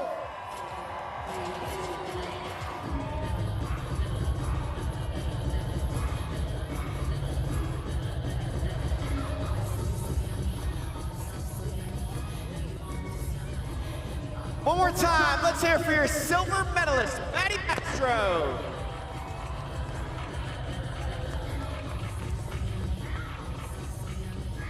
And your champion out here tonight. Her 8th X Games Superpipe gold. That ties her with Shaun White for most X Games Superpipe gold. This is her 10th X Games medal. Make some noise for Chloe Kim.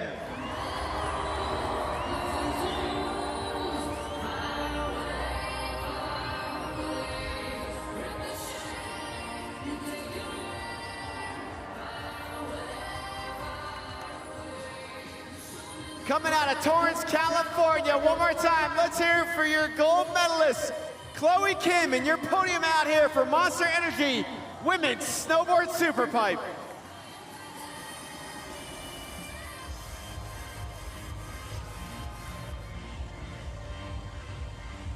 And there you see it, 3, 2, and 1. But Chloe Kim reigning supreme. Can't put into context enough, like, she is right there with Shaun White for the most gold medals ever in history. He, up until now, has been the GOAT of Superpipe in snowboarding at X Games, and Chloe is knocking at the door. And how about young Miss Shimizu, 15 years of age, an X Games rookie, first time on this stage, coming all the way from Japan, and she's able to get it done. Maddie Mastro, this is gonna be a long night for her, battling that double crippler all night tonight. And on her final run, when she tried to get it away from the wall, she tried a little too hard to play it safe. Chloe Kim, once again, reigning supreme. And with that, I believe that I have my kind of neighbor, Chloe Kim, on the line. Congratulations, Chloe. It's Salema Masekela. Hello, Salema. How are you? I'm not as good as you, girl. I'm stoked. Tell me, how were the conditions tonight? I mean, it looked like everyone was having to adjust. You two in the playoffs. It was interesting tonight. it was. Our practice started at 4:30, so the light was a little crazy, and then it got pretty good towards the end. And then it got really icy out of nowhere, so there were definitely a lot of adjustment that needed to be made. I backed off quite a bit on my first run, and I was really hoping I could pull it together on the second, but next time. Well, I mean, if next time just means more greatness, is I think what you're trying to say. I hope so. What has it been like for you, Chloe? Literally, we've watched you grow up in the X Games Superpipe since you were 13 years old or so, and now we see you here as an adult, having, I think, more joy than ever visibly. Like, it looks like you're having the most fun right now. Why? Yeah, I am having so much fun. I have to be honest, I was in a bit of a rut. I really did not enjoy snowboarding for a couple years, and I think this year I really wanted to change that and just do runs that felt good to me, do tricks that felt good to me, and it kind of has been working out. No complaints. No complaints at all. Shout out, I had Scotty James here with me. He called your switch method the most beautiful thing that he's seen all week. Oh my gosh, that's the biggest compliment coming from Scotty. Thank you, Scotty, I'm gonna cry. Well, congratulations to you. You have some celebrating to do, and we look forward to this next chapter. Keep on having the fun. It's working out for you. Thank you so much. I hope to see you soon, Salama. I'll see you around town. Yes. Hey, bye, guys. All right, thank you. Absolutely incredible performance from Chloe Kim, but someone who can relate to Chloe Kim in that performance is one of her friends, and we are graced right now with the presence of Eileen Gu joining us. Welcome, Eileen. Hi, everyone. It's Eileen. Thank you so much for having me.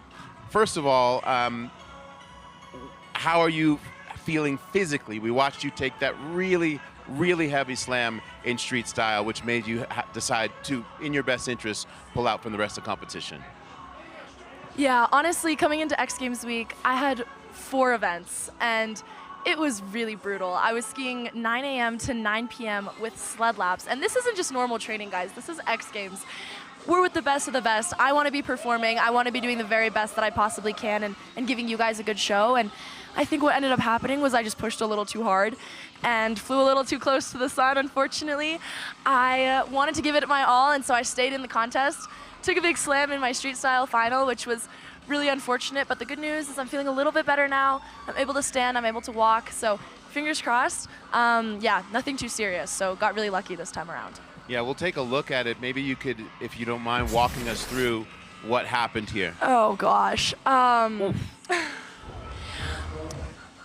Okay, so I took off and I kind of knew that I was on the wrong axis, and so I pretty much spent most of my time in the air preparing for landing. I also knew that there was that fence really close to the bottom. And so you see me get into this like fetal position and everyone's asking, is your head okay? Did you hit your head? I didn't hit my head, I was fine. I just thought I was gonna bowling ball style wreck the entire audience. And so I was just trying to, you know, protect myself, protect them. It was pretty brutal. My energy really hit 0, especially in this new format between my qualifier and final. I had like 10 minutes, and I really just crashed. I didn't really feel like I was skiing like myself. Thankfully, I got to stay safe, and thankfully the audience stayed safe, and I didn't take out any bowling pins. But yeah, we'll work on that next time. Well, I'm just impressed. I told you before we came on the air, it's impressive. I know how much you want to push it. Last year, when you were injured, you literally wrote something, I believe it was on your skis, that said, you know, pain is only in the mind. You can only say that for so long, and you made the big choice to choose yourself and the bigger long game picture. Yeah, you're right. So last year I was dealing with some of, honestly, the worst pain I've ever had to ski through. My hip was killing me. I took a really hard slam in slopestyle training, and so I actually wasn't able to do any of the trainings. I just showed up to halfpipe on the contest day. I wrote pain is temporary on my hand, and I was just checking it every single lap. And you know, I ended up winning, so I was really glad that I did it last year, but this year I was thinking to myself, I've won many things. I feel like it's time to kind of look after my body. I've already proved to myself in the world that I can overcome that kind of mental hurdle. This year felt a little bit different because it was kind of a combination of exhaustion and also sickness. You can kind of hear it in my voice. I sound a little questionable. Coming straight off a World Cup. So just kind of all over the place. I've had a fever last week for like 5 days. I don't anymore. I'm not contagious anymore, guys. Don't worry. But yeah, there was just a combination of factors. Couldn't sleep at night, was coughing, was sick, skiing 12 hours a day, took that hit. So I was like, you know what? It's time to take my mental health, take my physical health, prioritize it, and come back stronger next year. I believe it's called growth. We're going to take a look at your performance that sort of like launched you here at X Games. Who's that girl? Aww. This is 2021, I believe. Yes, I remember this like it was yesterday. I was so nervous for this all week. I came into this with no expectations. Walking away with not 1, not 2, but 3 medals was absolutely a dream come true to me.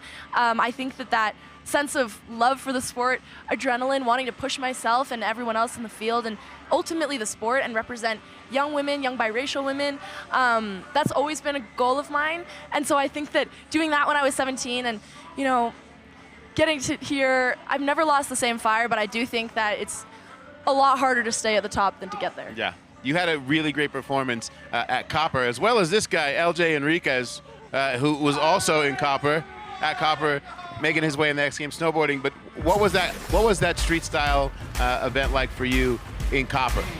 I had the best time. This street style was so much fun. I think a lot of people don't know, I actually competed in a half-pipe World Cup same day, like 2 hours right before this. And I took a really crazy slam and people were like, are you still gonna compete in street style? Yes, absolutely. I had so much fun. Street style has always been just a fun event. I think it really carries the essence of skiing. Yeah. And it's about that creativity. It's about pushing yourself. It's just enjoying, you know? And I've always loved that about street style. I've always loved a good rail jam. So loved that event, hoping for more in the future. Your ability to transition from pipe to street, it is something very incredible to watch. Really, really grateful with you being injured that you're choosing to join us and hang out and give some commentary during the men's ski superpipe, the Monster Energy men's superpipe. And also, one other thing that I had to just give you props for. I read that you ran a sub 325 marathon in Paris last year. Is that true? Wait, this is so funny. Yes, I did. It was the most rogue thing ever. I went to Paris with the IOC as an ambassador to the Olympics and was really fortunate to have that experience. What an amazing event. But they had this incredible opportunity to participate. It's called the Marathon pour Tout, so it's Marathon for You. And it was the same day and the same course as the Olympic marathon. I grew up running cross country and track. I've always loved to run. I got the invite, I kid you not, 3 weeks before the start date. And I was like on Reddit Googling, you know, 3-week marathon training program. The only thing I could find was don't. Yeah. I trained once for 3 months for a marathon and it was the worst decision I ever made. And what you're saying to all of us, myself and all those watching at home, is that we are mere mortals because you came off the couch with 3 weeks and ran a sub 325 marathon. I do want to clarify that I do not in any way recommend this to the general public. I got very lucky not getting injured. I just went from literally nothing to 80-mile weeks, and I just did that for 3 weeks and then like tapered the last week. Also, Paris was hot. It was so hot. And so I was sweating, dying. And so I'll tell you this, I was literally running from event to event. When I was watching the Paris Olympics, I would run from skateboarding to gymnastics, and that's how I get my mileage. That was your training? Yes, it was my training. It was a They're very like, would you hilly like course. would you like a car, mademoiselle? Like, no, I'll run. Literally, I showed up so sweaty, and then the camera would find me, and it would just be, it was terrible. But honestly, probably one of the highlights of my year. I did run sub 325. I qualified for Boston, which was awesome. So who knows? Like, catch me on the marathon course, I guess. What can't she do? Well, we'll show you an example, a reminder of what you can do in Superpipe. Here is your run last year in 2024. Pain is a temporary on your hand. Take us through this. Yeah, I was hurting. And the funny thing about this is I actually couldn't walk. Like, I was physically unable to walk due to pain at this point. But what I discovered was that I could actually ski. How did you discover that? Because I remember you literally limping around, having to be helped up and down steps. Yeah, okay, so when you walk, it turns out you have to extend your hip flexor in this kind of motion that you don't need to simulate when you're on skis. You can kind of just go straight up and down. But that also meant that I had a very, very, very small margin of error when it came to landing my tricks. I had to land incredibly precisely to be able to be in the position that was pain-free. And of course, the risk is that you're protecting yourself, you're compensating, you're kind of making strange movements, and then you hurt yourself further because you're trying to protect your body's trying to protect yourself, you know? And so I had to be 110% physically and mentally committed. Coming out of that, I think, is probably one of the hardest things I've ever done, and I think back to that all the time. Actually, when I was training for the marathon, I was at mile 18 and I started hurting, I'm gonna be honest. And I thought, I won X Games without being able to walk. I can finish this marathon, and I did. So, you know. I think I told you this last year, but like, you have to just go and give motivational speeches at companies when people are like, I just don't feel like I can work today. And you're like, well, let me tell you about me at mile 18 when I remembered that I won X Games with basically a broken hip. All right, we're going to transition to what we're all excited about tonight and why you're here, which is the Monster Energy Men's Superpipe. An incredible field. Before we get into individuals, your assessment of the field tonight. Absolutely. Men's Superpipe is undescribable right now, indescribable. I think people are not giving credit. A few months ago, there was this World Cup podium where all 3 men on the podium were over the age of 30. And that's a crazy thing for our sport. The second thing that I want to highlight, of course, hometown hero Alex Ferreira. Definitely need to keep an eye out for him. When he locks in, it is like nothing I've ever seen. He has that killer mentality, and you got to respect it. Nick Gepper. Ooh, let's talk about that. Let's talk about that. I feel like for me, maybe I have a little bit of extra empathy here because I also came from slopestyle skiing into halfpipe. I didn't really start skiing pipe until I was 15, 16. I won my first X Games in pipe when I was 17. And I think Nick kind of took a similar trajectory. He retired only recently after the Beijing Olympics in slopestyle and big air, and now is in the halfpipe. And not only is he in the halfpipe, he's on the podium. Yeah. He won a World Cup. And so watching those two battle it out, both over the age of 30, I think is so incredible. Watching the sport progress, seeing these new axes. We have that Misty from Hunter. We have that Switch Misty from Nick. Really, really cool stuff to keep an eye out for. I'm so lucky to have you by my side for this event. And you mentioned Alex Ferreira. AJ McCord, the third member of our team, I believe has found Alex Ferreira's family. As you mentioned before, this is a home game for him. AJ. Salema, it was really hard to find Alex Ferreira's family because, as you can tell, there's nothing to give it away that they are the support group. I am here with Grandpa Robert and Mom Colleen. It has been so fun to see Alex thrive here at the X Games year in and year out. Where does he get that drive to be the best in front of his home crowd? His mother. No, he gets it from the grandpa. 10 marathons. 10 marathons? Why do you say Grandpa?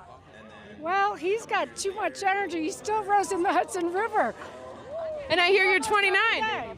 Only 29, yeah. You look wonderful. 7. He still rows in the Hudson River. He's a maniac. And actually, Hot Dog Hans is fashioned after him. Oh my goodness, absolutely amazing. Thank you guys for being here, and best of luck to Alex tonight. Salema? That is amazing. I'm going to make sure that I take many ice baths moving forward so that I could look like that young Sprite chicken. When you have family in the corral, your family's always here, your mom by your side. What does that do for you? What kind of extra cheat code is that for you? Absolutely. I think having friends, having family out here is so important. It just gives you that feeling of extra safety and security, and also it makes the win that much sweeter. I think being able to share it with the people you love and also be able to share the gratitude. Oftentimes, especially in our sport, a lot of people grow up, mom and dad are the first sponsor, and so kind of being able to pay it back to them and share those high moments of glory, I think is really special. So seeing Alex out here, seeing Alex's family is really awesome. I love the outfits, love the merch. I'm one for merch, so I'm a sucker for it. Where can we get it? Awesome. Well, the table has been set. Thank you so much for hanging out with me, Eileen Gu. We are ready to go here. Sold out crowd here on night 3, X Games Aspen 2025. Monster Energy Men's Ski Superpipe coming at you.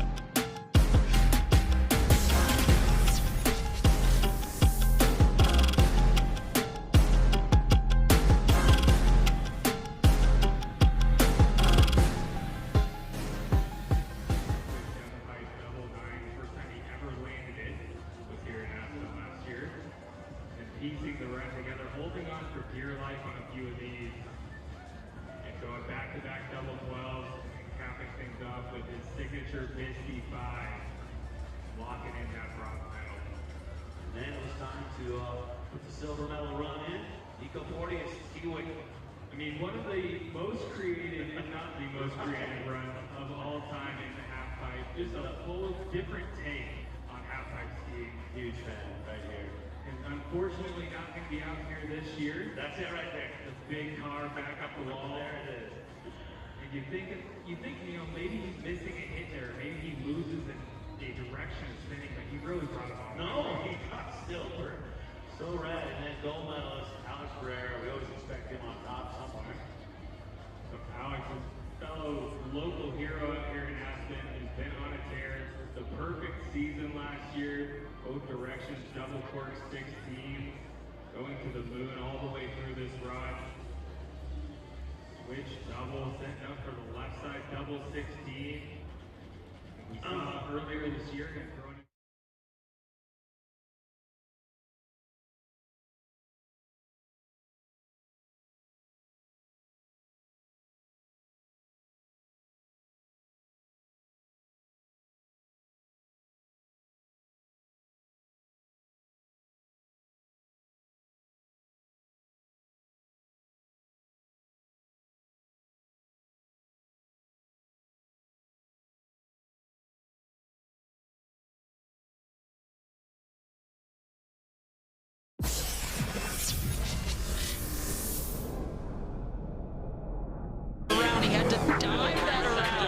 I mean, X Games in Aspen is my home. It's everything that I know. The crowd excites me. Whenever I see the crowd, I want to ski better. I want to do better. I want to perform. I'm a performer.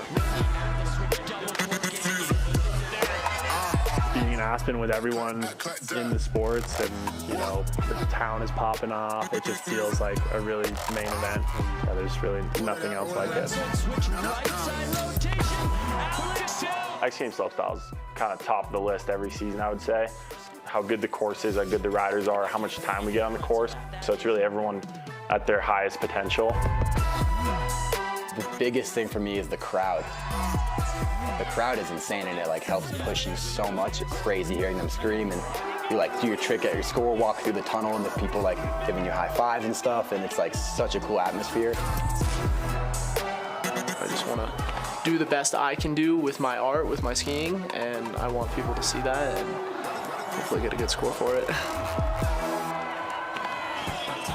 So there you heard it straight from the horse's mouths. The energy is undescribable out here when it comes to X Games Aspen. It is another sellout crowd out here tonight at Buttermilk here at Aspen Snowmass as it plays host to X Games Aspen here in 2025. And we are set to bring you Monster Energy Men's Ski Superpipe.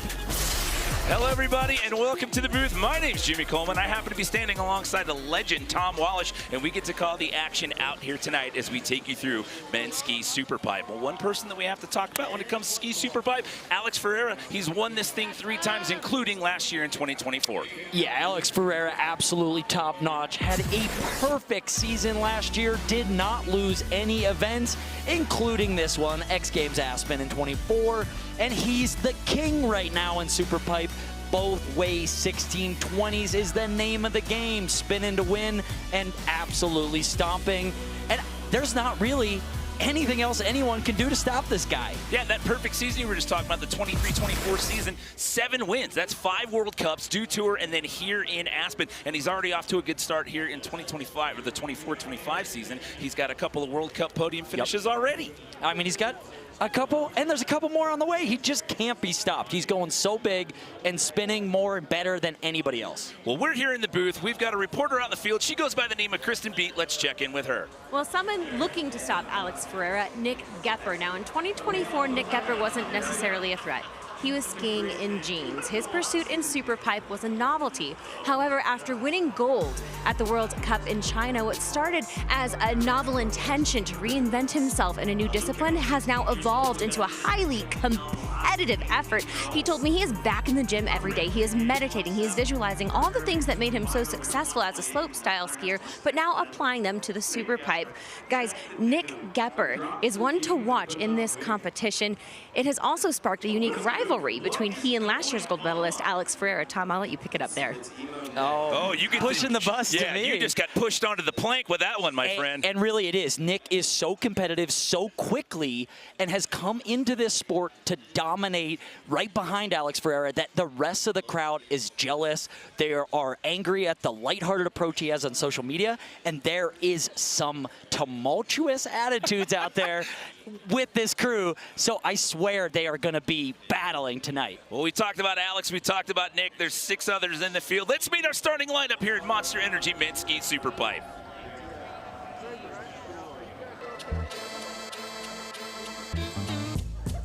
Hi, I'm Luke Harold. I'm 16 years old and from Lake Howe, New Zealand. Hi, my name's Finn Malvavives. I'm 18 years old and I'm from Wanaka, New Zealand. I'm Brendan McKay. I'm 27 and I'm from Calgary, Canada. Burke Irving. I'm 25 years old and I'm from Winter Park, Colorado. What's up? I'm Aaron Blunk, 28 years old. I'm from Crested Butte, Colorado. My name is Hunter Hess. I'm 26 years old and I'm from Bend, Oregon. Nick Gepper. I'm 30, Lawrenceburg, Indiana. Hey, I'm Alex Ferreira. I'm from Aspen, Colorado, and I'm 30 years old. I have to say, that was probably the most epic Nick Gepper headshot that I've ever seen. It was very Trent Reznor-esque right there. It was. Trent 1990s called They Want Their Hairstyle Back. Oh my goodness, that was a treat to see that right there. So there is your starting lineup out here tonight. It is 8 athletes in the field, and we've changed it up. We've shaken things up here in 2025. So we have what we call playoffs and then the final. So here in this opening round that we call playoffs, all 8 of them are going to ski in that order that they were just introduced to you. They're going to get 2 runs here, and it's the best run that counts, and we cut the field in half, so only the top 4 are going to advance into the final. Then they're going to re-rack them as to how they qualified. 4th goes first skis last, and then 2 more runs. Best run counts, and it's podium time. Yeah, and I love this new format. I'll tell you why. All these athletes have gotten so good that this format is more difficult. It's not 3 or 4 runs to land your best run. You only have 2 chances in the playoffs and then 2 in the finals.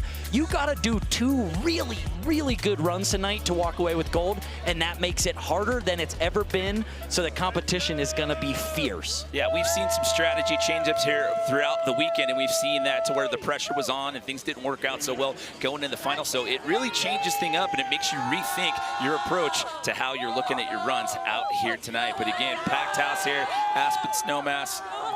And I love it that they let the fans walk up the side of the pipe. Everybody's packed up alongside the pipe as well as down here in the corral. If you have not been out to see this event in person, we're sitting right at the bottom, and I still wish I was up on the wall. The amplitude that these athletes get out of the pipe can only be seen up close and personal. So next year, come out and watch the X Games in person. So we're going to start it off with an X Games rookie in Luke Harold, who is going to be our first competitor to drop. Let's talk about that. We mentioned that a couple times throughout the weekend. Being a rookie out here, your first ever X Games, you're out here in front of all these people under the lights, and you have to go first. What's that energy like? I mean, talk about intimidating to see this huge crowd, but we've already seen it once this weekend. A rookie from New Zealand, first time to X Games, walking away with gold. So could Luke Harold be the next? I mean, anything can happen once the lights come on, the pressure's there, and the crowd amps you up. This is the time to put down the best half-pipe run you've ever done. Oh, and by the way, he's only 16 years old. He's currently a junior in high school, but being since he's from New Zealand, he's on summer break right now. But how about that? You're 16 years old. You're out here at your first ever X Games, and you're the first one to set the bar out here in Monster Energy Ski Superpipe. And when you're that young, you don't know any better. I mean, just go for it. You're going back to school at the end of this winter break, and here you are at the Winter X Games, so this is the time. It's probably like, what's worse, doing this right now or trying to stand up in front of 30 of my classmates and give a book report? I would go for the book report being the more difficult. With Is this, he reading The Great Gatsby, or what are they on at that era? Grapes of Wrath? You're going through the motions. This is what you've done for most of your life. You're ready. You're pumped. You're amped. Look at the sheer enormity of this Superpipe as you look from that camera angle from the bottom of the mountain up. This thing is massive. These walls are 22 feet high, and they are going to be sending it above these walls here in this event tonight. So it looks like he is finally ready. We are about to be underway. Remember, 2 runs, best run counts, top 4 get on into that final from the playoffs here. And we've seen a lot with this playoff format. The playoff round is almost more difficult than the final because 8 people just trying to get in those top 4. Keep an eye on that bubble spot. You're going to need a high score in the 80s, maybe even in the 90s just to get through to the next round. So 2 runs, let's get started. Only your best run counts, so you can have a fall, but at some point you need to put a top to bottom run down. All right, he was eyeing it up. Now he's in. Monster Energy Minsky Superpipe is underway. Oh, gets things started with the switch alley-oop, gets the critical there on the double. Now back to back, so cool to see those mirrored perfectly each direction. The double cork party is going. Now 1260s in both directions. Had to squat, but he hangs on. How does he get that going? Out of that squat going across the flat, still managed to get him almost to 9 feet there. I mean, you're 16 years old. It's your first X Games. Great job by Luke Harold. I mean, a full run of doubles. Here, you see the critical grab on the ski. That's alley-oop, so spinning up the pipe while traveling down. Does that one to the left as well. Then it's into that other switch double, and then somehow manages these 2 1260s at the end. I don't know how he's able to get enough traction to carve back up the wall into this one. So lacking some amplitude, but the ability to pop and do that one only 8 some feet out of the pipe. That's an incredible run to kick things off for the 16-year-old. Yeah, the best possible score you can get out here in either round, be it playoffs or finals, is 100. So he's into the 80s there with an 81.66. Hey, Luke Harold, welcome to the X Games.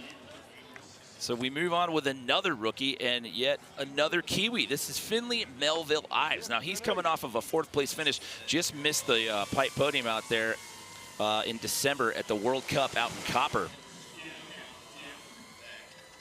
Oh, look out. Got a Pacifico sliding down the pipe. Where'd that come from? Off the side of the pipe? It is a party out here. We'd like for everybody to respect the half pipe. Maybe keep your beers up on the sideline of the pipe. At least it's on branding. Very at on least brand. They're on sponsor branding with that one. And the crowd's going nuts. Are we going to score the can? It's going X Games mode. As we have 12 ounces of radness coming in, he does not care that there's a beer can on course, right side 1260. Does he get bonus points if he hits the can after the last hit? Oh, huge left side. Watch this wall. This is the most unique trick, the alley-oop double flat. Okay, we've seen him do that alley-oop as a 10. I didn't know if he would bring it out here in the playoffs or save it for finals. So amazing to see that despite our focus on the Pacifico can, Finn puts a perfect run down. Look at this, up top, switch right side, 900, coming around with that Japan grab right into the double corks. Love that double Japan grab. Saw it first done years and years ago by Tanner Rainville. Here's that mute held out. So see, let's go of it. It's fine if you let go to rotate out, but judges are always critiquing the length of time in the trick that you hold the grab. There's the alley-oop double flat spin. So starts things off mellow and then really gets into it as we finally clean up the Pacifico can. Just picking it up at the bottom of the pipe. Thank you, sir, for retrieving the can. No debris in the bottom of the pipe. And 86 there for Finley Melville Ives. So the rookies clocking into the 80s. We are off to a great start here tonight. Tom. Wow, I mean, just this format, the pressure's on. You only get 2 runs, so everybody's planning that run accordingly. I saw both of those athletes did insane runs, but maybe stepping back from the craziest things they can do to lock in a first run score. Coming in hot right now, this is Alberta, Canada's Brendan McKay. There's the switch, alley-oop double. Backs it up with another switch double, this time spinning down the pipe. So 2 different, very unique axes that you can do a switch double cork in. Unfortunately, a little backseat and any bit. We saw, Luke kind of squat down, then get up into the next trick. You can squat down a little, but as soon as a hand or you get way too low, it's just really hard to continue maintaining your speed through the transition and up the other wall. That's a tough one too, because with only 2 runs here in the playoffs to get into the finals, it puts the pressure on you in that final round. We now turn our attention to Winter Park, Colorado's Burt Irving. He happens to own 2 total medals when it comes to Superpipe at the X Games, one of those being bronze and the other one a silver. Silver medal came here 2 years ago, X Games Aspen 2023. I really like that Burke fits a 1440 in the middle of his run, and I'm hoping to see one of those unique ones. Not a lot of the guys in this field doing a big rotation to switch. You see a lot to forward stance, but to see a huge rotation spinning all the way around to switch, there's the right side 12. Here it is, that's that left 14. So smooth the way he's able to land perfectly to his feet on that 1440. Here's that down the pipe, double flat. So unique with the kicked out Japan. I love that grab, been doing it for years and love to see Burke doing it there. The 1440 though in the middle is the highlight for me, really. We're going full X Games mode. Went into red on the height meter there for X Games mode. He had to withdraw last year out here. He suffered a concussion in practice, so he was not in the lineup here last year. So looking for some redemption here in 2025. Let's take another look, Tom. This is my favorite. Gets that safety grab, the twist of the body at the end, and then to land off shoulder like that. That is the definition of perfect after bang, as we like to call it, when you land and really steeze it out afterward. There's that flat spin too down at the end, hands down at his side. Going X Games mode, Burke Irving. X Games mode. So what's it gonna be here? He's gonna check in with an 84.33, so that'll put Burke Irving in that number 2 spot right here. Remember, as we go through this, only the top 4 are moving on. For those of you just joining, this is round 1 out of 2 here in the playoffs. Top 4 skiers will advance to the final. And now we are set to bring in Aaron Blunk. He owns 4 total medals when it comes to Superpipe. He owns 3 silver, and one of those also happens to be a gold. He took gold here in 2017. Right side 1080 to get things going. Here's his signature double switch to switch on that one, then going to the right side on that next switch double 1080. There we go, Aaron finally finishing it off with the alley-oop double flat spin. Wow. Incredible skill with the skis to hold that one out. Double flat spin, back to switch, and then just flying across the flat bottom. So tough to then be able to carve out of that one. As we take another look, this one, he's looking uphill the whole time. You might as well put a blindfold on him because that trick is so hard to spot, so impossible to see. Here's that bottom hit we saw. Has to let go of that grab a little bit early, but then watch this. Puts it down, no hands down, and he is just stoked. So your top 4 scores at 86, 84.33, 81.66, and well, Brendan McKay, that 10.33 is going to go away, but there you go, 71.66 for Aaron Blunk. So that'll put him into that number 4 spot for now, with 3 skiers left to go here in the rotation before we get into round number 2. The rookie holding on to that top spot as of right here. Hunter Hess on his social media. What a year. Ash dropping this fall. And if you don't follow those guys at Magma, Owen doing all the filming, Hunter and Alex teaming up, some of the best video content you're gonna see on the web. Aspen 2025 is his 4th X Games appearance. He got his first medal here last year. This is your bronze Superpipe medalist from 2024, Hunter Hess. Dropping in switch. Big switch, double down the pipe. So very similar to that trick Aaron Blunk does, but less inverted, more on that corked rotation. There's the double cork 12. Will we see the right side version? Right side, then here's his signature trick at the end. Will he show us the Misty? Oh, 12 feet out, diving forward into that wall. Only athlete in this field doing that move. Totally counter the laws of physics to go up that wall and totally pitch your arm forward as if you're rolling over a table. Really difficult, really unique. Although it's only a 540, just one of those super unique parts of his run. Look at the double cork 12. It's these back-to-back 12s with the Japan grabs that's got that X Games hype meter going up. Right side, 12, double Japan on that one. Landing a bit low, but this, look at him. I mean, diving toward the sky, opens up, gets the grab, the crowd in the background in awe. This is the start of what could be maybe the greatest Superpipe event I have ever watched or called. Every athlete so far for the motorsport, that just putting it down. Drone shot was insane. I mean, the drone shots all weekend long, but did you see how close he was to Hunter? That run almost knocking on the door tonight. He's at 89 flat for Hunter Hess. That'll put him in the top spot. What? Jumping up, Hunter Hess. They love that Misty 5 at the end. It is so good. And it's so unique, and it just proves that style and creativity still exists in this sport, and you don't only need to do massive rotations. We got Nick Gepper coming your way next.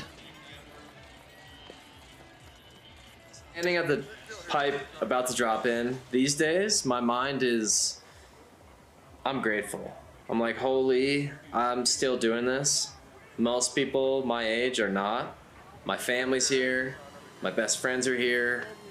You know, I owe it to myself and I owe it to them to put on a show. We owe it to you, Nick, for that headshot. I mean, that thing is perfectly coiffed right there. But again, to tell the tale that we talked about earlier, I mean, to start that late in your career and completely switch focus and go into a completely different discipline and basically in a year be a podium threat, that's massive. I mean, it just goes to show how hardworking this guy is. You can see the Indiana roots and that just pure work ethic. 17 and a half feet? I mean, 1260s at 17 feet.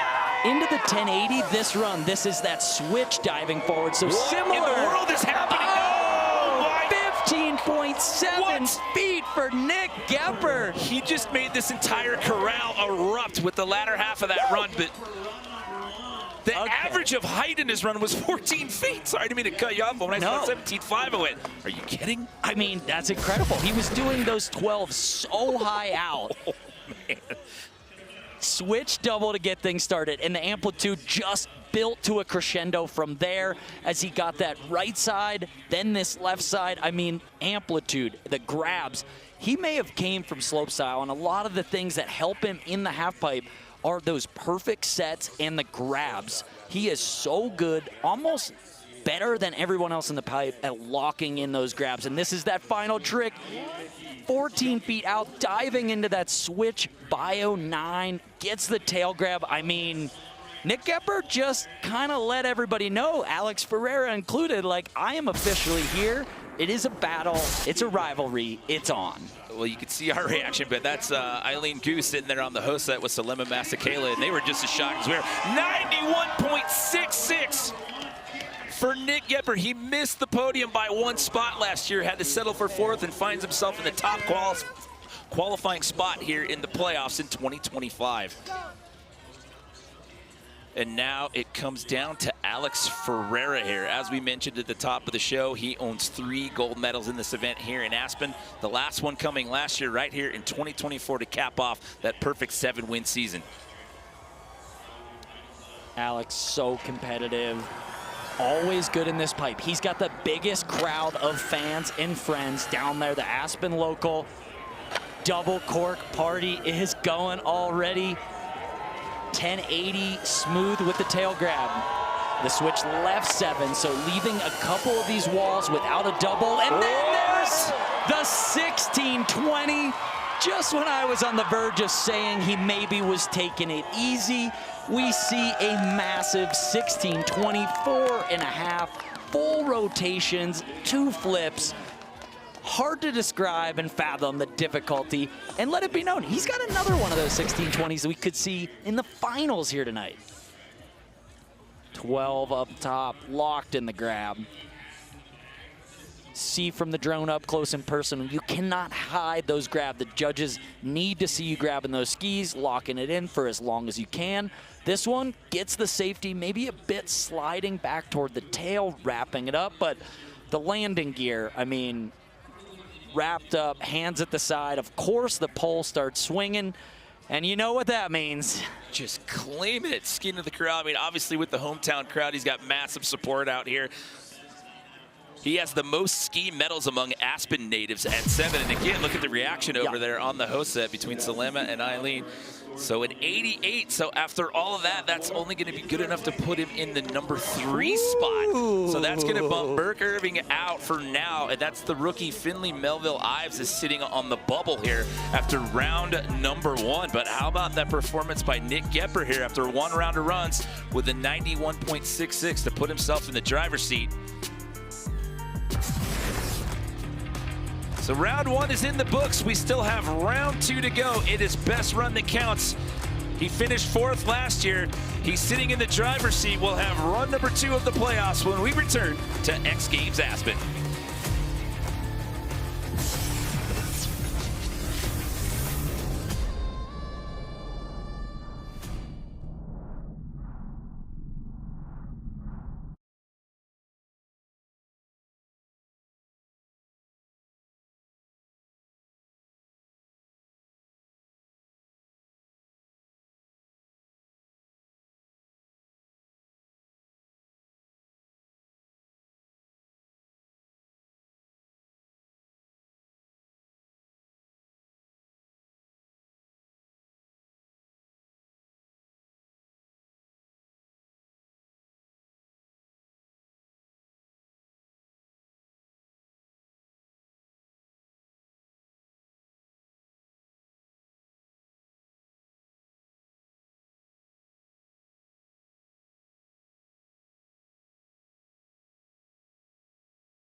Welcome back to X Games Aspen 2025. Third and final day of competition out here. You see some of the athletes over the course of the weekend making their way into the venue. What an epic weekend it has been out here, both in ski and snowboard. Some epic stories have been told out here. Some rookies taking home some gold medals, and we're not done yet, because we are here at the Monster Energy Men's Ski Superpipe Playoffs. We've completed round number 1. We've got round number 2 still to come. But the big story here, Alex Ferreira, your Aspen local and defending gold medalist, now finds him in that number 3 spot here after round number 1, and it's Nick Gepper. He comes from Slopestyle fame. He's had much success here in that realm at X Games, but last year he went to pipe, had to settle for 4th, and now he's sitting in the top spot. Also, the return of Burke Irving after missing X Games Aspen. What was that quote about the beer can coming down? Just how many points for the beer can that made it down the half pipe. I mean, they didn't do it. The beer can did do a lot of spins on the way down. I'm not sure what it's rewarded, but make sure to chime in on social. Let us know what you think, if you're enjoying watching the show, because I know for sure me and Jimmy are down here at the base of this pipe. It's a smaller storyline, but a storyline nonetheless. So here we go. We go back up to the top. I had to get that one in the can before we move on. We got Luke Harold up the, I know, I'll stop. We got Luke Harold starting us off here again. A couple of X Games rookies here at the top of the lineup. Just to recap how it works here in the playoffs, everybody gets 2 runs. It's the best run that counts. That's why you see that blue line under the number 4 position. That is the transfer spot. Only the top 4 move on into the final round. So Luke Harold finds himself in that number 6 spot. Youngest skier out here at 16 years old. As we said in run number 1, he's a junior in high school. He's here on summer break. He had to set the pace and came out, put up an 81.66. He starts us off in round 2. So impressed with his skiing. Luke, in the first run, first one out of the gate, laid down such a cool run. So many variations of different double corks. These two to start it off are very fun. The alley-oop in both directions, then into the switch double 1080, then going right and left at the bottom, the pole! No way!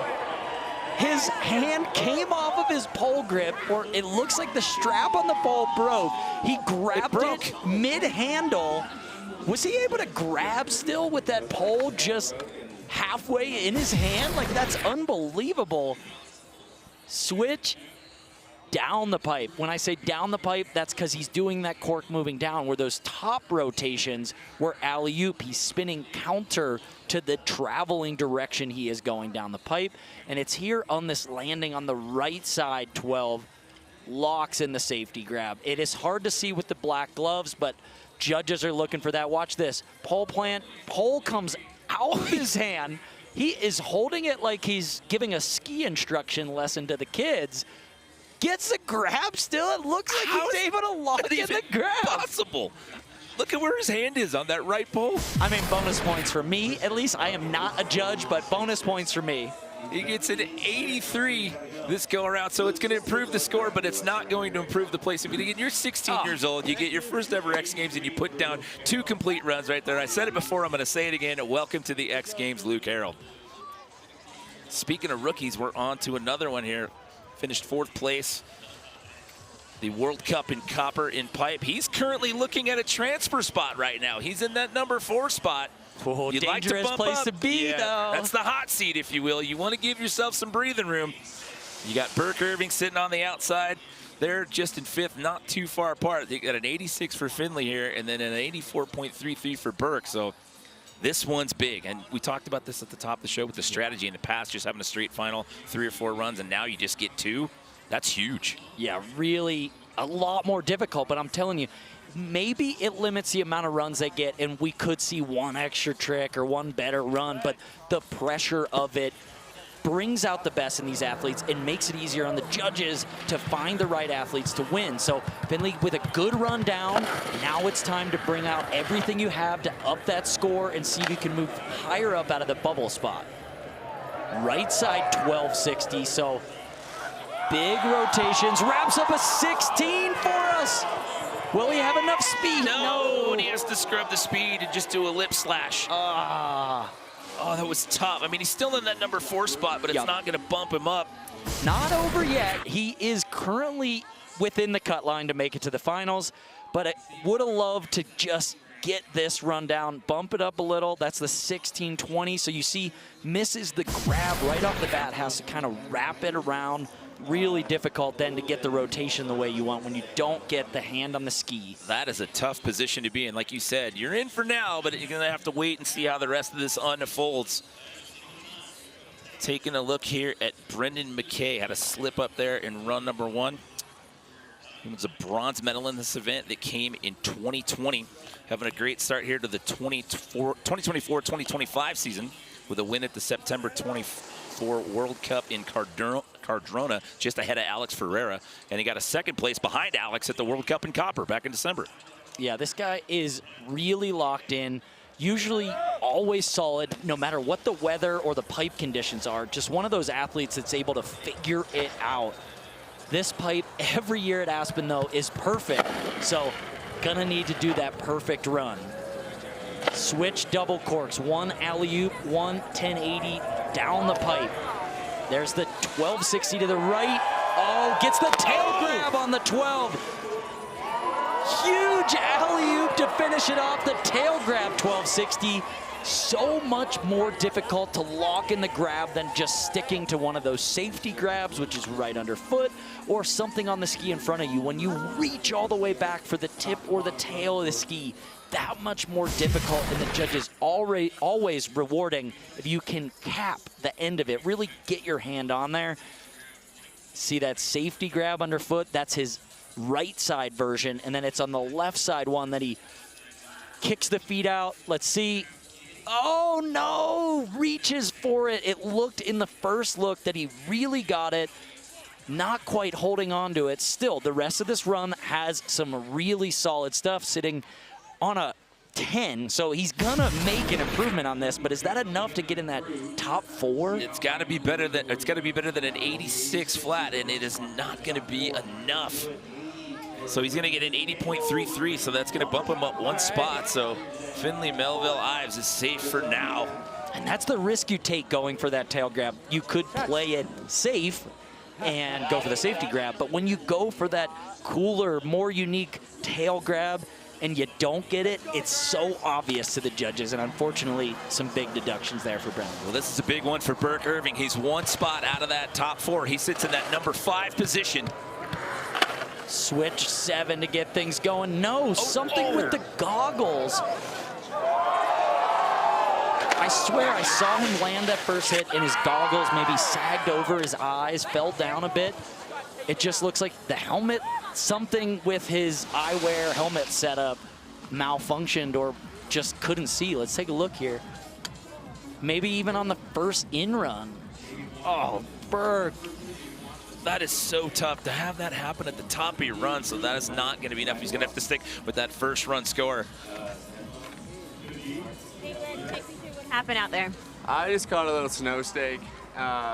So I caught a little snow snake on going into that first hit and wasn't going to improve my run, not grabbing the first hit. So, yeah. Tom was curious if it might have been a goggle issue. Oh, no, it wasn't goggles. I just caught a little something in the transition. So. Thanks so much. Okay. I mean, you can just see it in his face. I mean, that reaction just describes it all. But for the fans at home that don't know about skiing, describe what exactly a snow snake is. Yeah, we kind of use that term just when your skis catch up in the flat bottom or wherever you don't want them to, and it just kind of grabs and it set him on a weird line just going through the flat bottom. So, like he said, if you don't grab that first hit, why do the rest of the run when you know you're not going to improve? But that's just so sad to see for a guy I love watching ride. Second final attempt here for Aaron Blanc, and oh no, he goes down early and loses both skis. That was a 1440 to kick off the run. Aaron Blanc not holding anything back, put that first run down, knew he had to bump his score up by 10, 15 points, so went for something massive on the first hit. As we take another look at what went wrong here. Sets it big, goes for the tail grab, gets it for a second, then tucks it over. Maybe just lacking a little bit of the height needed to bring it all the way around, and then just lands a little sideways in the pipe. Those skis doing their job, coming off when they need to prevent any sort of injury. But just so sad to see a guy who's been in it so long, who's been through so much as Aaron Blanc has, have that crash at the top of the run. Yeah, both unfortunate situations for Burke Irving and Aaron Blanc. Taking a look at Nick Gepper, your current leader. By the way, that means that Finley Melville Ives is safe because the last 3 guys to ski are already in ahead of him. So the rookie is going to make it into the final. That 86 flat is going to hold on, and he will get into the final round. So now it's just all about jockeying for placement here at this point. As we said at the top of the show, when you get into the final, they run in a reverse order. So 4th skis first, so on and so forth. So whoever gets that top score coming out of the playoffs, you get the luxury of going last. So here comes Hunter Hess. He's currently sitting in that number 2 position. Got a bronze medal here in Superpipe last year. Watch this first rotation switch. That switch down the pipe, double kicking out the right ski. Oh. And he's going to have to call it off as well here. You know, we might have to get an exterminator. There are a lot of snow snakes in that initial start of the pipe up there. I mean, everybody was pretty much on point for that first round, and now this is 3 skiers in a row having issues. And for pretty much at the top of the run. If there's any bobble, don't go through with it. You're sitting perfectly in the 2nd place spot. Yeah, you're gonna move on. Yeah, you're getting into that final. The scores are irrelevant for playoffs once you get to the final. Everything resets to 0. Right about now, it's just, or right now I should say, it's just about placing as to how you ski, as we mentioned earlier, skiing in reverse order. So what does Nick Gepper do? I mean, he is qualified, guaranteed in the 1st or 2nd place position if Alex Ferreira were to put down another run. Does he go for the big run, or do you save something, save energy, do a warm-up run? There is strategy in this new playoff format where you don't want to lay all your cards on the table because you're going to get the highest best score for really bringing it out when it matters. Yeah, you've still got 2 more runs to come. How close to the vest do you want to keep what you've got in the trick bag here? We're about to find out. A 91.66. And like we said earlier, he owns 4 slopestyle golds. And then to completely switch gears and start to focus on pipe and be this good, that quick, that's huge. This is Nick Gepper, run number 2. Switch, double cork. He is not holding anything back. You can just see the amplitude, 1620. Left side 1260. This is a no holding anything back. Let's show you what my final run's gonna be. Switch down the pipe, that bio. Okay, so we're getting a little prelude of what's to come in the finals. There were some grabs in there that could be improved, maybe some landings, but overall, upping the ante. The run we saw in run 1, but adding the 1620 in the middle. Watch this, wraps it up, pulls that ski to his back.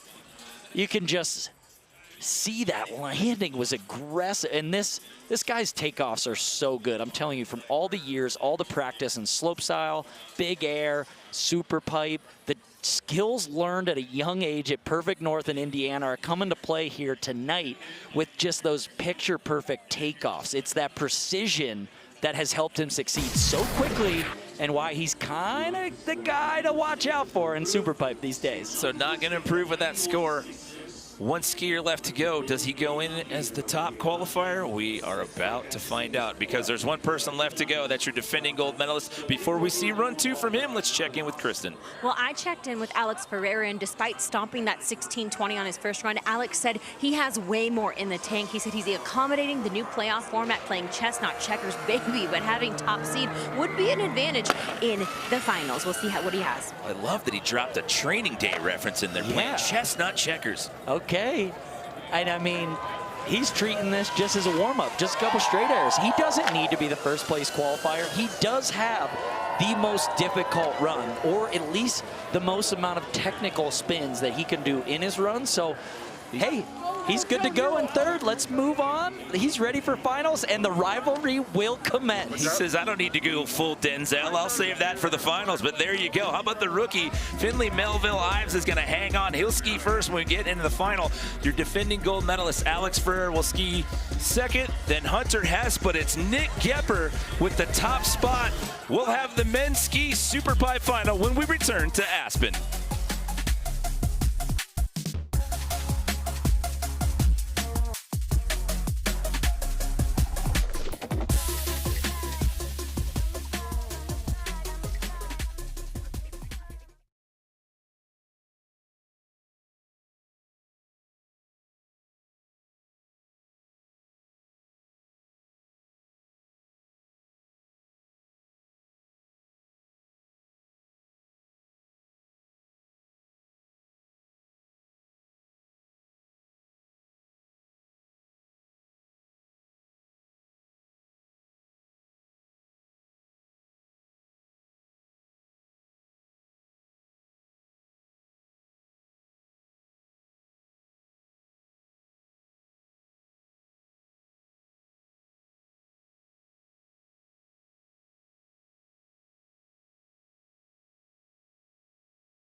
Welcome back, everyone, to a packed house under the lights here tonight. X Games Aspen. These are your top 4 going into the finals. It's the X Games rookie, Finley Melville Ives.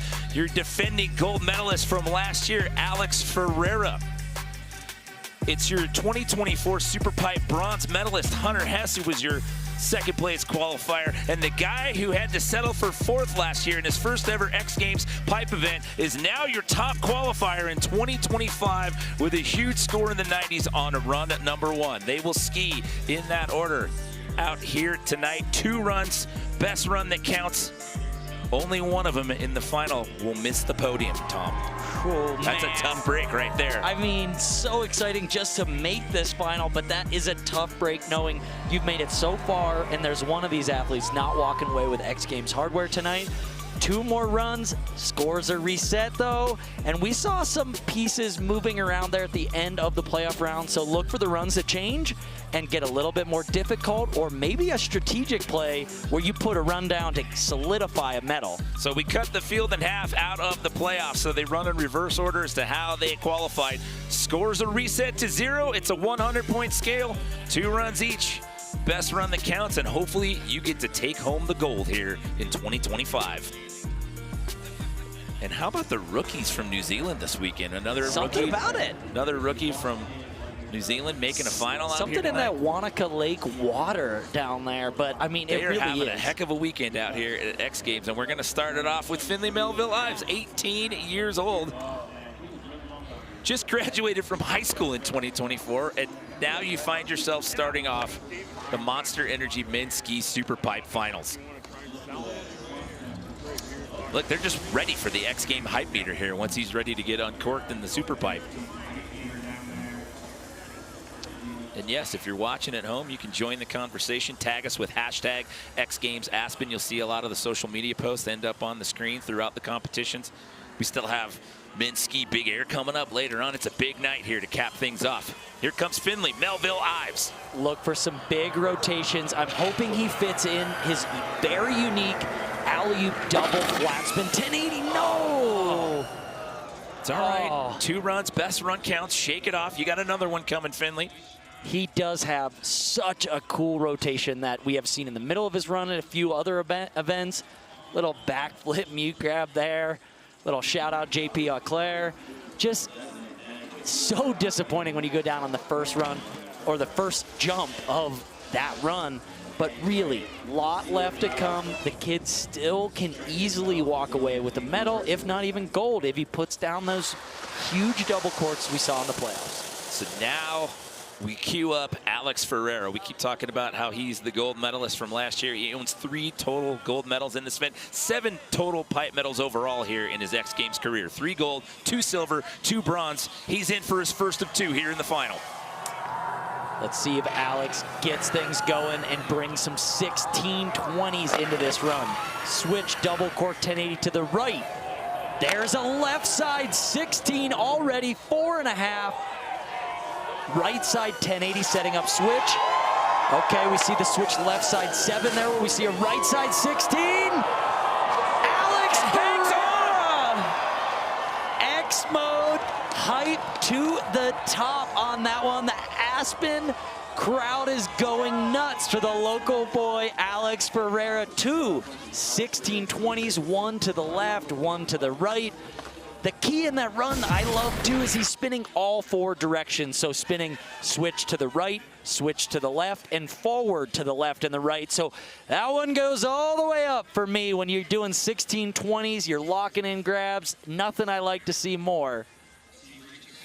It's knocking on the door of the hype meter going into the red right there. Come on, slide that thing. There you go. That was X Games. You get 2 16s in that run? Come on. When you do a 16 and you land that low out of a pipe that is 3.11 Shaquille O'Neal's tall, and you land that low, and he started from, I don't even know how much higher than that. That is incredible. To land that one, kid's been doing his squats in the summer. He's into the 90s. He starts off with a 90 here in the finals, and you hear him say, let's go, baby. Let's go. He said it in the playoffs. He told Kristen. He's playing chess, not checkers. Yeah, and he's playing right now, right into the 90s. Great score to kick off these finals. Getting it going. Just like that, first run into the 90s. Here we go. We're getting ready to take our first look at Hunter Hess. I'm ready for this run. Love this first hit. Hunter's got that switch double 9 that's really corked out, flat, super not inverted, but just barely off axis in that really cool way. Oh, gets that one solid. Here's the switch right side. Lands. Here's the double corks. We're going to see one to the left, then one to the right. The key here is that he's doing 12s where Alex Ferreira was doing 16s. But that misty flip at the end. Hunter Hess here to play. Look at that highest at 16 and a half, averaging 12 and a half, and that misty flip at the end. Wow. That's the second highest air we've seen in this entire comp tonight. Just boosting, and really love to see him finessing. Over the years, his skiing has gone from trying the hardest tricks and maybe missing a grab and trying too hard to finding his style, and he has found it here. The switch double, the misty, these 12s that he can grab so well. He's found that perfect recipe to create a really solid run, and watch that diving forward. The crowd, I mean, just gets the grab, and it might be a small rotation, but it is not easy. I can promise you that, especially when you're going that far and that high out of the pipe. Let's see what the judges think here. Again, they're working off of a 100-point scale in the final, just like we did in the playoffs. You got Alex Ferreira sitting in that top spot right now, that 90. It's taken a while for that score to come in, so judges are having a bit of a conversation in the booth. Who do you think he's talking to right now? I don't know. He's looking for a call. This is taking a long time. There you go. An 85.66 here for Hunter. That'll slide him into the silver medal position. That's a good score. Let's send it down to Kristen. Just a minute ago, Hunter Hess put up this telephone, and I asked him, who are you calling? He said, Monster. They need to give me a call. He's looking for sponsorship deals out here. Just coming out here looking for a sponsorship deal, sending the messages to the crowd. What is he doing? Well, well, well, here comes Nick Gepper, your top qualifier. I miss Nick Gepper's jeans, says Jerry Walker. We feel ya. He is wearing real ski clothing, but man, loved him repping the jeans, showcasing that you can do this sport without the most expensive gear, and you can do 1620s pretty easily. Nick Gepper, 1260. Okay, this run is building. Right side 1080. Will we see the switch? Bio 9. Boosts it to switch. He gets it. Nick Gepper. He saw Alex Ferreira put down the first run, and he said, hold the phone. I'm coming down, and I'm going to lay one down as well. Look at that average height, the highest run. The 16 added, where we saw a score in the 90s from him in playoffs. When you add that 1620 in, as long as it's got a locked-in grab, it's going to lead to bigger and better scores when you're doing the hardest trick that's done in Superpipe these days.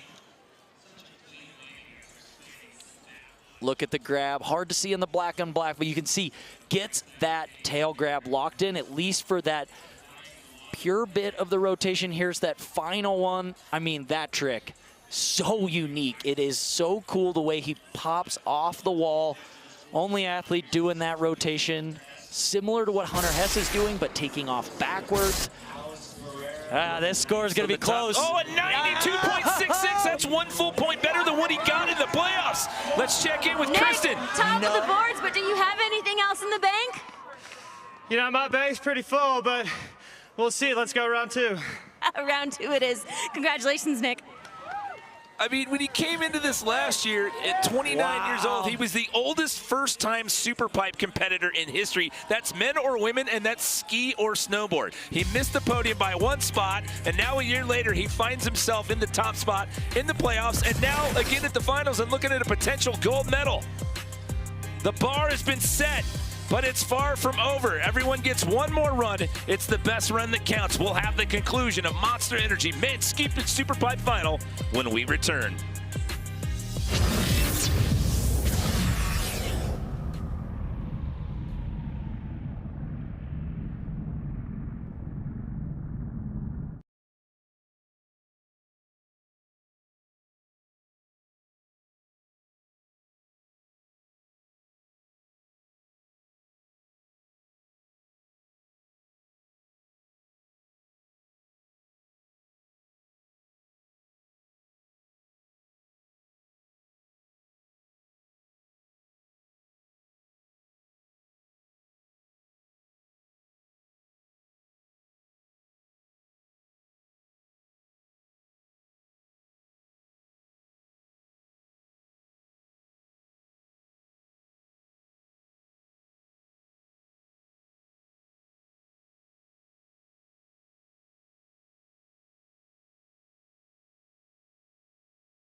Well, you know you just keep lining up them, right? Cheers.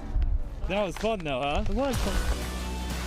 And Alex Ferreira taunting everyone on the mountain, taking runs with the Sonic Slush in his hand.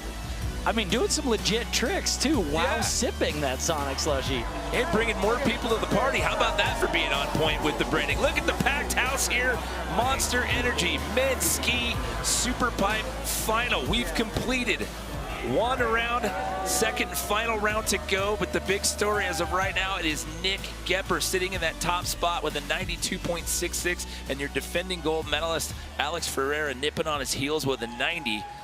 This thing is far from over, though. Best run counts, so it is still up for grabs, but what a story this has turned out to be here tonight. And another story, we've got an X Games rookie here, Finley Melville Ives from New Zealand, makes it into the final. Had a little bit of a hiccup there in that first run. That's why you see that 4.66. So looking to bounce that out. Just graduated from high school in 2024. Finds himself here at 18 years old in the finals under the lights, and he's underway for his last attempt. This first trick gave him trouble, so look for him to put this down and get this run going. Switch right side 9. Gets it solid here into the switch double. Spinning to the left. Here's that right 12. Then going left, 16, Finley holds on. Will we see the double? Okay, going alley-oop, flat spin to finish, but did add the 16-20 that we did not see from him in the playoffs. He tried it, couldn't quite put it down, puts it down here in run number 2. He's gonna get a score on the board. Look at the Japan grab right under the feet, comes around. So spinning all the different directions. Key there, that right side spin to start, that switch left double. Oh, there's the 16 where unfortunately letting go of that grab quite early. And although it's a very difficult trick, again, the judges don't want to see you just spinning without a grab. They don't want to see you all wrapped up with no hand on the ski. So I don't know if that'll shake up the podium. No, it's only going to be good enough for an 80, so he's not going to walk out of here with a medal. But again, we said this in his last run. I mean, the weekend that has been here in Aspen for the rookies from New Zealand. Way to go, Finley Melville Ives, making it to the final here in your first ever X Games appearance. Alex Ferreira, your defending gold medalist. He's won this thing 3 times. He's looking at a potential silver. Can he bump up and reclaim the lead from Nick Gepper?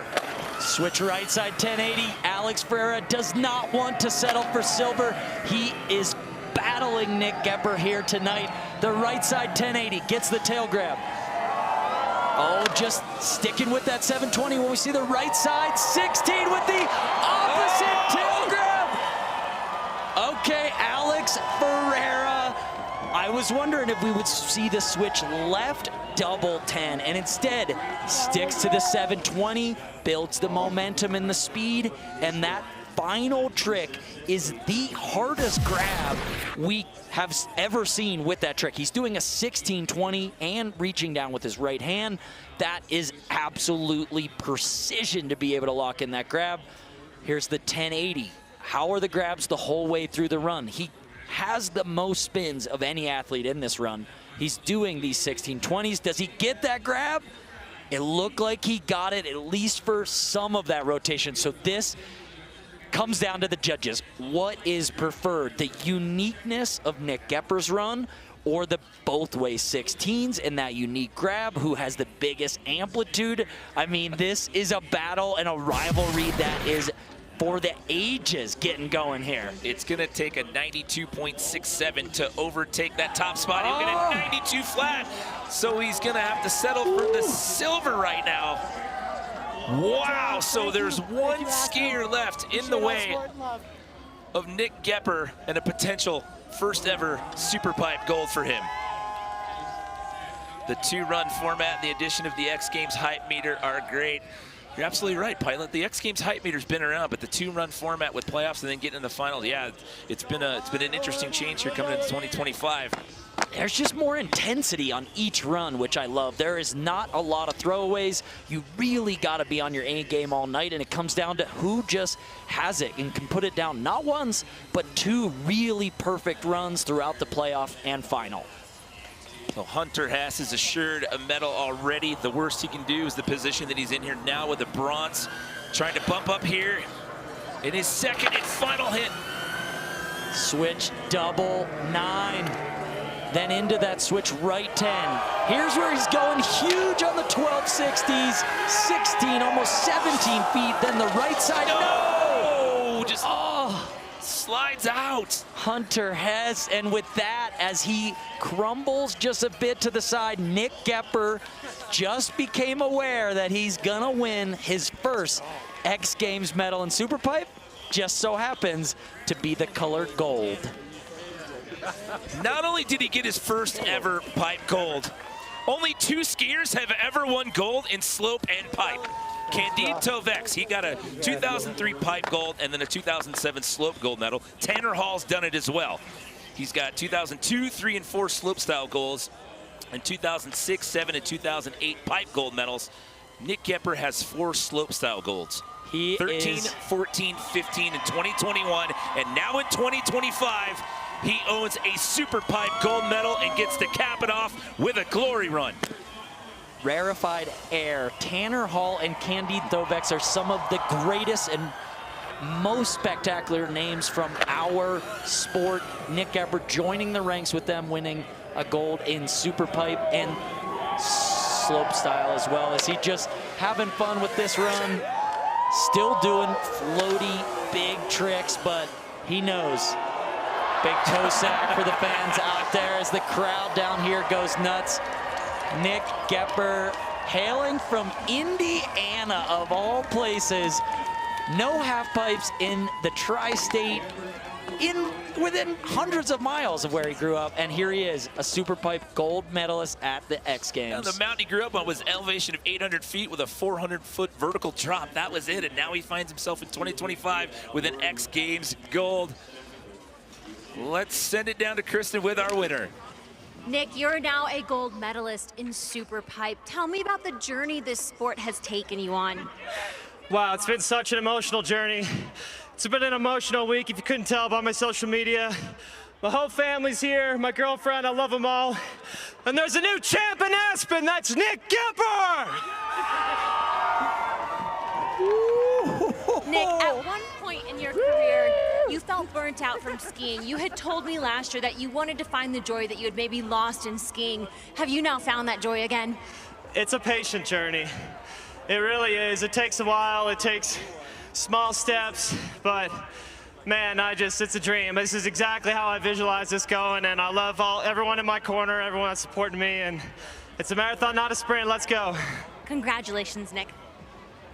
I mean, just to tell that story, it's insane. I mean, so dominant in slopestyle, and then to just completely shift gears to a different discipline that late in your career. Last year was his first Superpipe event here at X Games, and he just missed the podium, and now he walks out of here a gold medalist. And he is really building that rivalry. He is throwing some shade there. A new champ in town. You hear him? There is aggression in the air. That's 2 years in a row with a bronze for Hunter Hess. Alex Ferreira adds his 8th Superpipe medal to his trophy case, and it's Nick Gepper who walks away tonight with X Games Superpipe gold.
What a night under the lights for Monster Energy Men's Ski Superpipe Final. That man right there, after 4 slopestyle gold medals in his X Games career, decides to shift focus to halfpipe, misses the podium in 2024 by 1 spot, and here in 2025 rises to the top spot and takes home his first ever X Games Superpipe gold medal. He was the top qualifier in the playoffs with a score of 91.66. That gave him the luxury of skiing last. He came out and backed that performance up in the final to claim that medal. Hunter Hess with a bronze, his 2nd X Games medal. Alex Ferreira with his 8th medal, and Nick Gepper with the gold. We send it over to DC with the awards. Well, ladies and gentlemen, it is just about time for your medal presentation out here for Monster Energy Men's Ski Superpipe. So, real quick, if you all can do me a big favor, make some noise for all of the guys throwing down in the Superpipe tonight. It's the final night of X Games. They can hear you. Come on, let's get loud for them. Happy X Games Aspen 2025. Before I bring up our podium out here for Monster Energy Men's Ski Superpipe, I'd like to introduce a very special guest to you all. How many fans of The Office are out there? Well, we got Ben Silverman, Emmy and Golden Globe winning producer and creator of The Office, our medal presenter. Ben, thank you for being out here with us. We appreciate you. Got a lot of fans out there, Ben Silverman. With no further ado, your podium out here for Monster Energy Men's Ski Superpipe. Your bronze medalists coming out of Bend, Oregon, his 2nd X Games medal. Let's hear it for Hunter Hess.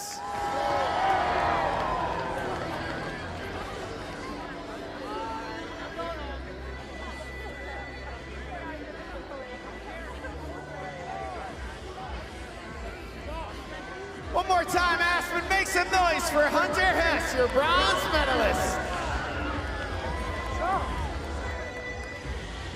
And your silver medalist, Aspen, you gotta show him your love because he's one of your own, hometown hero. Let's hear it for Alex Ferreira!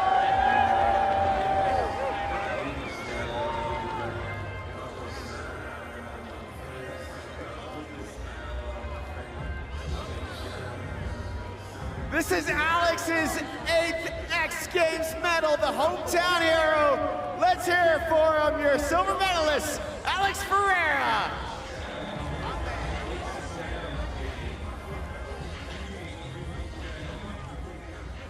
And your champion out here tonight, his 7th X Games medal. But you guys, you gotta get loud for him because those previous 6 medals were from slopestyle. And then he rediscovered himself, if you will. Fell in love with the transition. This is his first Superpipe gold. Let's hear it for Nick Gepper!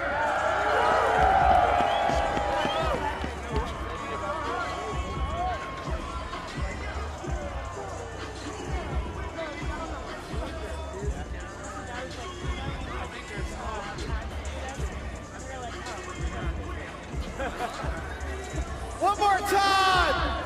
Show your love for your gold medalist, Nick Gepper, and your podium out here for Monster Energy Men's Ski Superpipe.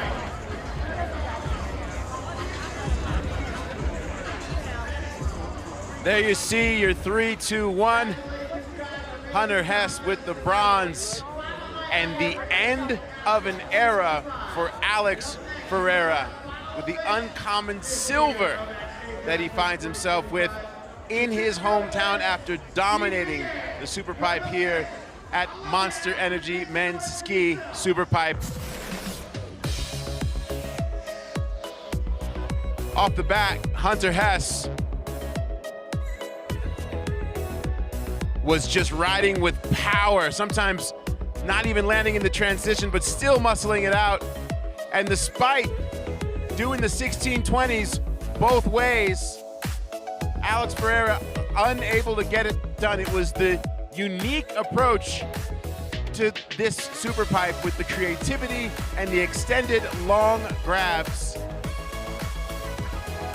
As you see that show of sportsmanship there between Gepper and Ferreira, but it was that creativity, that switch Misty at the end that really showed that Nick Gepper is not a fluke. And I believe that he's on the headset right now. Nick Gepper, Salema Masekela here with you, buddy. First of all, congratulations. I can't imagine what it's been like for you, you know, only riding Superpipe seriously for the last 2.5 years. Many in the ski industry, they mocked you. They wrote you off, said that there's a fluke, you shouldn't even been here. And look at you now, on top of the biggest show on earth. Yeah, Salema, I can't tell you.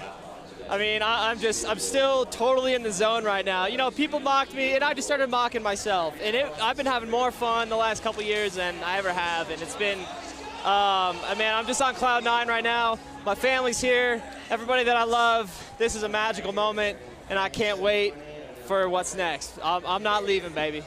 It's inspiring, you know, at 30 years of age to have this new milestone. I was talking earlier with Eileen Gu, and she said something really interesting. She said, your experience in slopestyle actually gave you an extra superpower in adopting to taking those tricks to transition, because many times you're losing sort of half a rotation, and you've learned how to adapt in a unique way.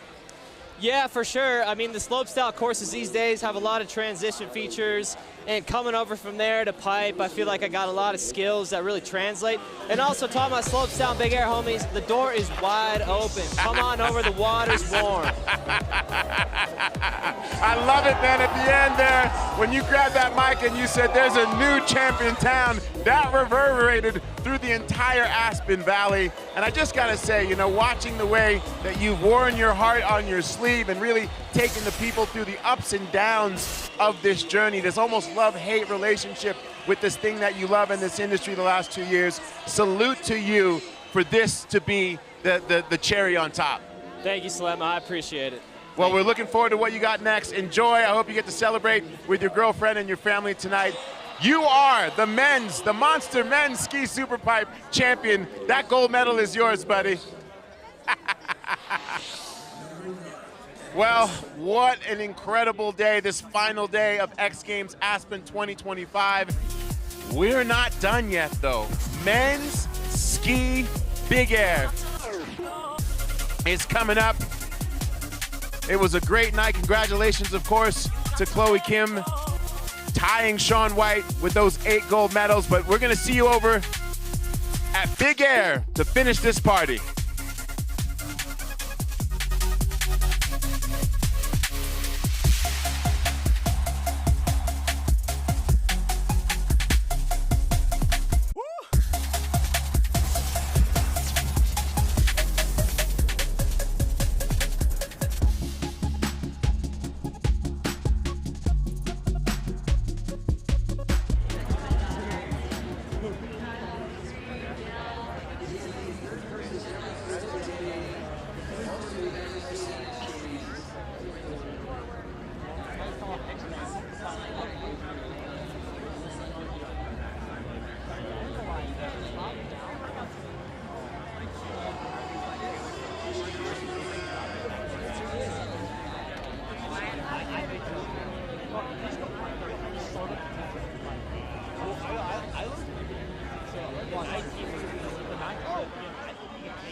A nollie tail tap frontside 720. Oh! Dare I say the most creative man on a snowboard, Zeb Powell. No one doing, thinking, believing that they can do things like Zeb Powell. Oh my, good work!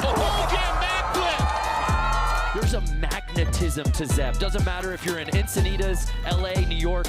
Kids walk up and they just want to chat with him. There's something so powerful about that.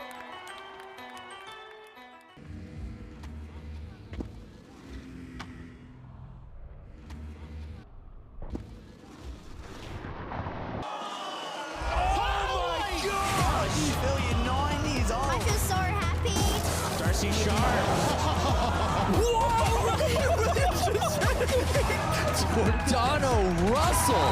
What?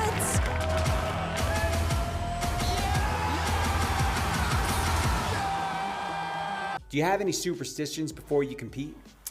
I've got a couple of superstitions. I wear like a Dennis Rodman shirt on my big days. I always ask God for protection, and I rock my skis back and forth to make sure they're on. I have this lucky dollar that stays in my snowboard bag, and it just floats around in there. I don't have it in a specific spot, but if I were ever to not see my lucky dollar when packing, I would get superstitious. Dude, so I do have a new superstition this year. I always ride with my socks inside out.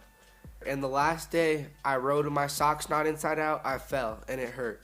The crowd is insane. I mean, X Games in Aspen is my home. It's everything that I know.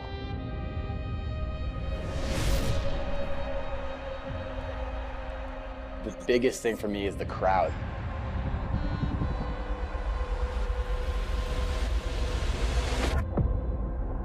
The crowd is insane. It's such a cool atmosphere.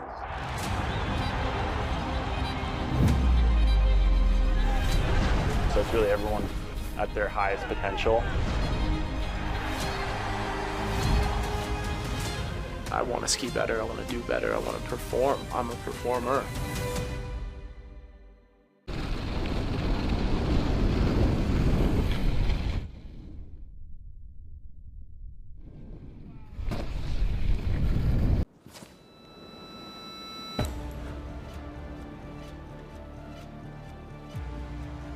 I kept saying if this had been any other contest, I would have pulled out, but it was X Games and I didn't, and I'm so glad that I did that.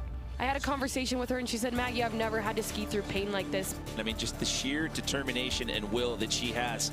Starting us off with that big Oh, 900. no. Oh. The deck check, and that isn't going to help out a hip injury at all. But I wrote on my hand, it's kind of fading now. It says, pain is temporary. So I was just looking at that before I dropped every run, just reminding myself that it hurts now, but I'm gonna look back on this and be proud that I did it later. I have never skied with this level of pain before. Truly, it was excruciating. Every step was agony. Almost treated it like a challenge. Like someone throws something at me and I'm like, haha, nice try, life. Better luck next time. I'm tougher than that. 95.6. Wow.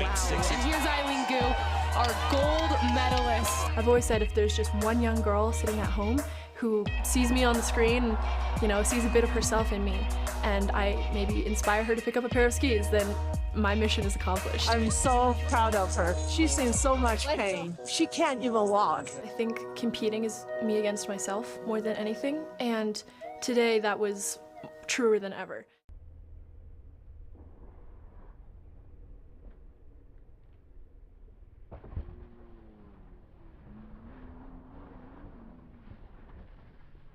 We are here at X Games Aspen 2025. I'm gonna give you guys a little course preview. We're gonna start off here on the slopestyle course. The flat bar right there. We got a flat down that actually has a little bit of a dog leg action, kinking to the left a little bit. Then we have a down flat down in the middle. We have a normal down pipe. We got a standard flat down. All right, so right here in the second section, we got a bunch of Pacifico rails right here. Over there, we got a flat bar. There, we got a little cannon situation going on. We got a crazy looking swoopy rail right there.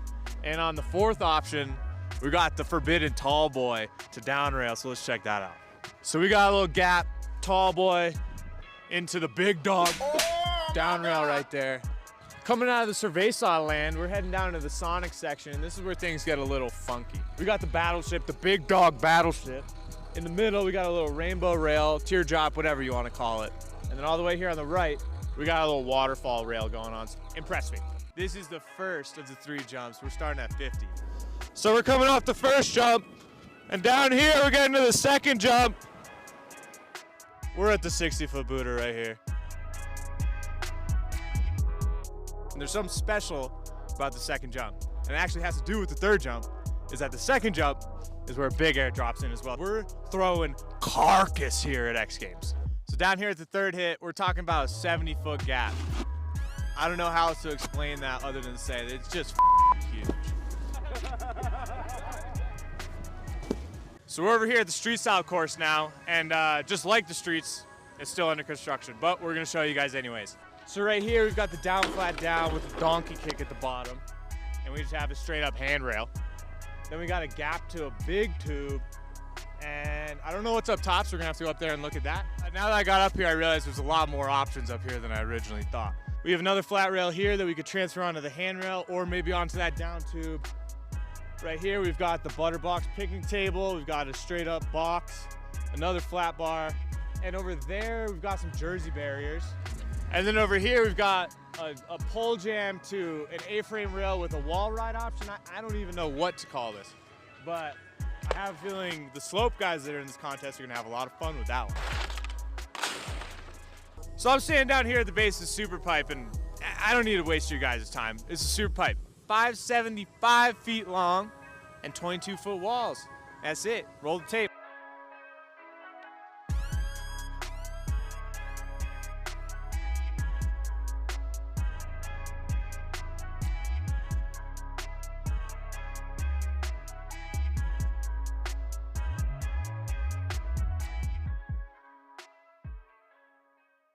He wants a 2162. He doesn't want Mac to be the only one. 2160s. What's happening right now? Ski slopestyle at its finest. I am having a blast watching this right now. It's now a future fest out here, and we know Burke. He excels on the jump. It's Burke Rude who tastes X Games gold here, Tom.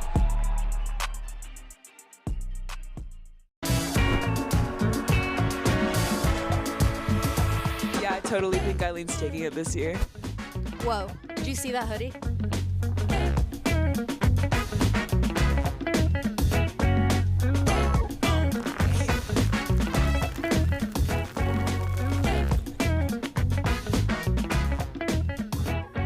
Babe, look. Go, he's getting away.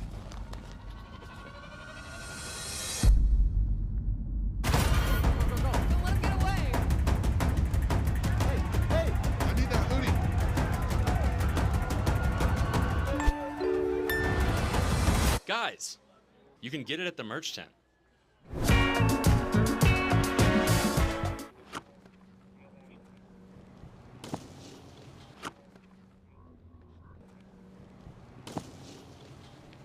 Back in 2016, we were just coming back from Mount Hood, drank a bunch of caffeine, tried to power through, and then at some point just like fell asleep for like 2 seconds.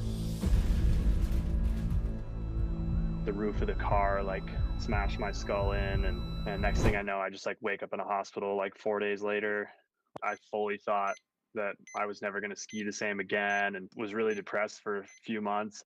I filled my days with, you know, other entertainment, and I think my first bike ride was like, I think it was around 3 months later. That was a huge moment for me, and I knew there was a chance to come back to skiing. 5 months later, down in New Zealand, you know, felt really good, started doing cork sevs, cork nines, and, you know, by the end of the day, I was like, I'm doing a dub 10 blunt, which was my favorite trick at the time, and I laced it. You know, that felt really good.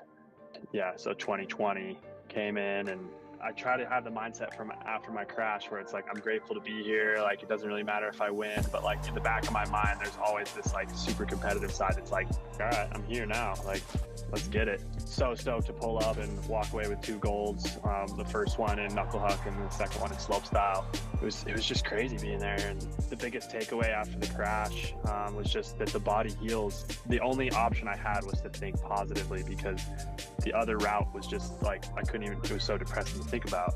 If I can heal from that, I can heal from anything.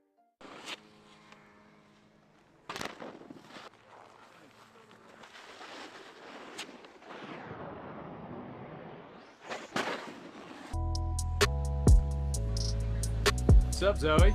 I'll be your nail tech today. Do you know how to do this? It's so easy, anyone can do it. Start from the edge.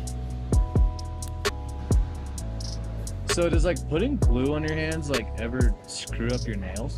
No, look at the box. Vitamin E and B5. I'm about to put these on too. Time to go stress test perfect press-ons.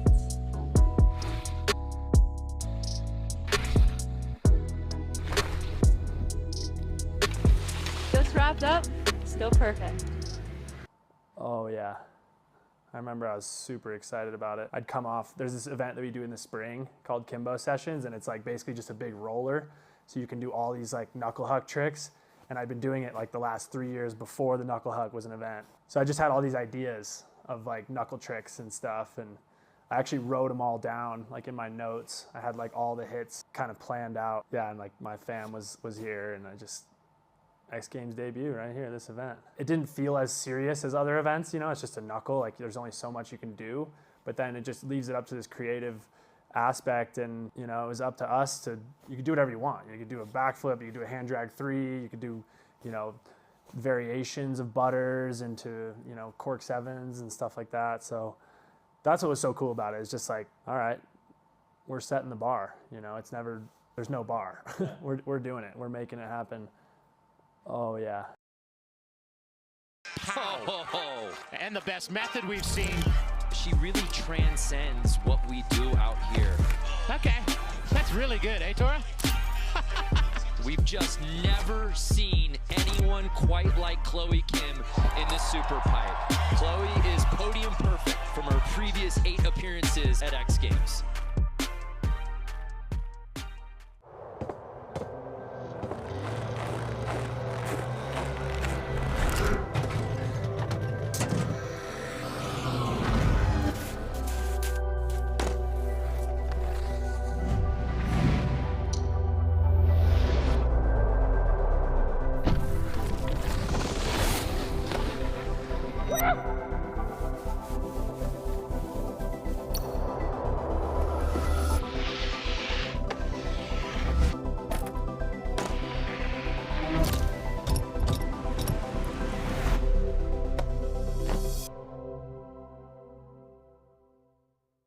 Welcome back to X Games, Eileen Gu. So much resilience from this young woman. I am so excited for her. Eileen is a cheat code at life, I swear. I don't know how she does it. Juggles all the things. The school, the modeling, the skiing. It's absolutely impressive. We're into the 90s, a 94.66. Wow. Our gold medalist. Proving why she is the best. Wow. Kind of does a nollie tail tap. Frontside 720. Oh. Dare I say the most creative man on a snowboard, Zeb Powell. No one doing, thinking, believing that they can do things like Zeb Powell. Oh my, good work! Oh, There's a magnetism to Zeb. Doesn't matter if you're in Encinitas, LA, New York. Kids walk up and they just want to chat with him. There's something so powerful about that.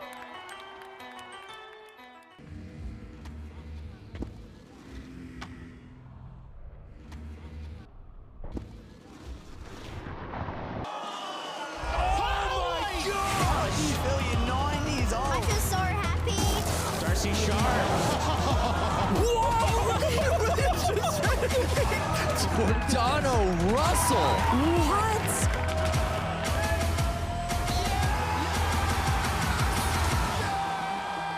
Do you have any superstitions before you compete?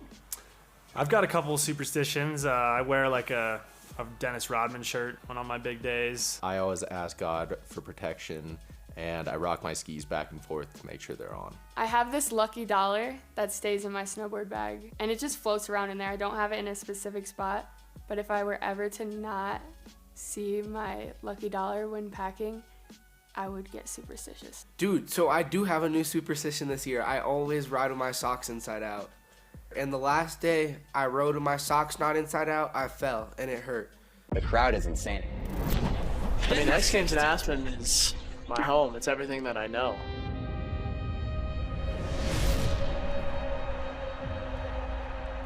The biggest thing for me is the crowd.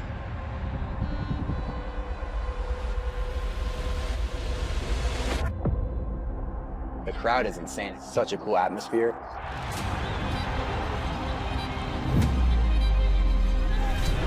So it's really everyone at their highest potential. I want to ski better. I want to do better. I want to perform. I'm a performer.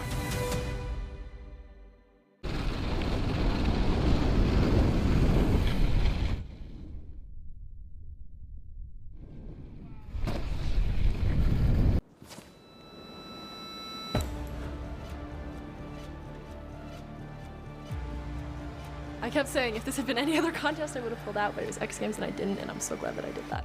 I had a conversation with her and she said, Maggie, I've never had to ski through pain like this. I mean, just the sheer determination and will that she has. Starting us off with that big Oh, 900. no. Oh. The deck check, and that isn't going to help out a hip injury at all. I wrote on my hand, it's kind of fading now. It says, pain is temporary. So I was just looking at that before I dropped every run, just reminding myself that it hurts now, but I'm gonna look back on this and be proud that I did it later. I have never skied with this level of pain before. Truly, it was excruciating. Every step was agony. Almost treated it like a challenge. Like someone throws something at me and I'm like, haha, nice try, life. Better luck next time. I'm tougher than that. 95.6. Wow. And here's Eileen Gu, our gold medalist. I've always said if there's just one young girl sitting at home who sees me on the screen, you know, sees a bit of herself in me, and I maybe inspire her to pick up a pair of skis, then my mission is accomplished. I'm so proud of her. She's in so much pain. She can't even walk. I think competing is me against myself more than anything, and today that was truer than ever.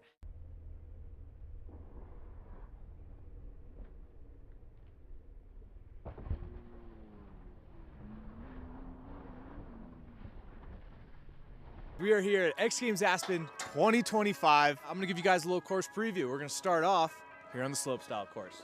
The flat bar right there. We got a flat down that actually has a little bit of a dog leg action, kinking to the left a little bit. Then we have a down flat down in the middle. We have a normal down pipe. We got a standard flat down. All right, so right here in the second section, we got a bunch of Pacifico rails right here. Over there, we got a flat bar. There, we got a little cannon situation going on. We got a crazy looking swoopy rail right there. And on the fourth option, we got the forbidden tall boy to down rail, so let's check that out. So we got a little gap, tall boy into the big dog down rail right there. Coming out of the Cerveza land, we're heading down to the Sonic section, and this is where things get a little funky. We got the battleship, the big dog battleship. In the middle, we got a little...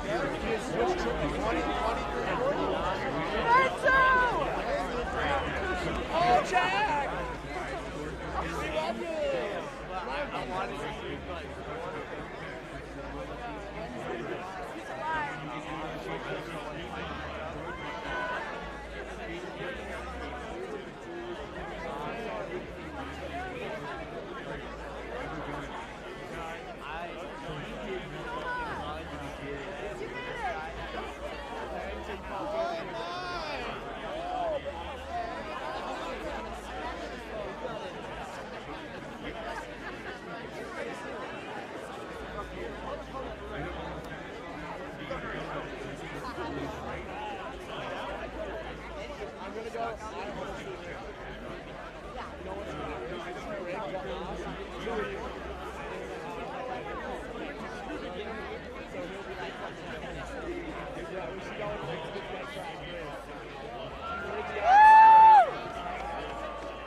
I think extreme is anything that you're pushing the limits and there's a matter of consequence involved. From the first carve to the final leap, history is written in snow. The air is thin and the stakes are higher. The sound of roaring crowds meets the silence of holding your breath.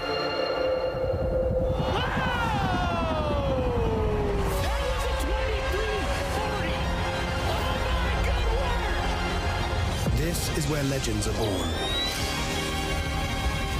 And limits are shattered. He just jumped to the top spot. Listen to that reaction. For 24 years, the mountains have witnessed greatness. It's time to make history again.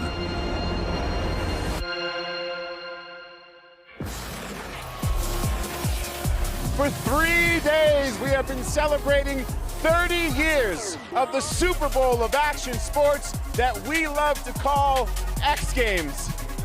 Hi everybody, Salema Masakela here, and as you can see, this sold-out crowd has gathered for our final finale, a mega finale that is going to end X Games Aspen 2025, the Pacifico Men's Ski Big Air. Jimmy Coleman, Tom Wallish, I'm hoping for some more never-been-dones. How about you? You couldn't ask for a better setting to cap things off out here tonight underneath the lights at Aspen Snowmass as they play host to X Games Aspen 2025. We are set to bring you one more set of ski medals this weekend. It's Pacifico Men's Ski Big Air. Welcome to the booth, everyone. I'm Jimmy Coleman. I get to call this tonight with the legend Tom Wallish. And well, Tom, this has been contested 25 different times here at the X Games. And in the tenure of that, we've had 17 different gold medalists. And Troy Podmilsack added his name to that list last year. Can he do it again? With a 2162, albeit. And I have a feeling he could do it, but there could be a lot of other people in the field that could step up to it. Troy landed that 2160 this past year on the final jump. He's a pressure guy. He can handle it. Crowd down there.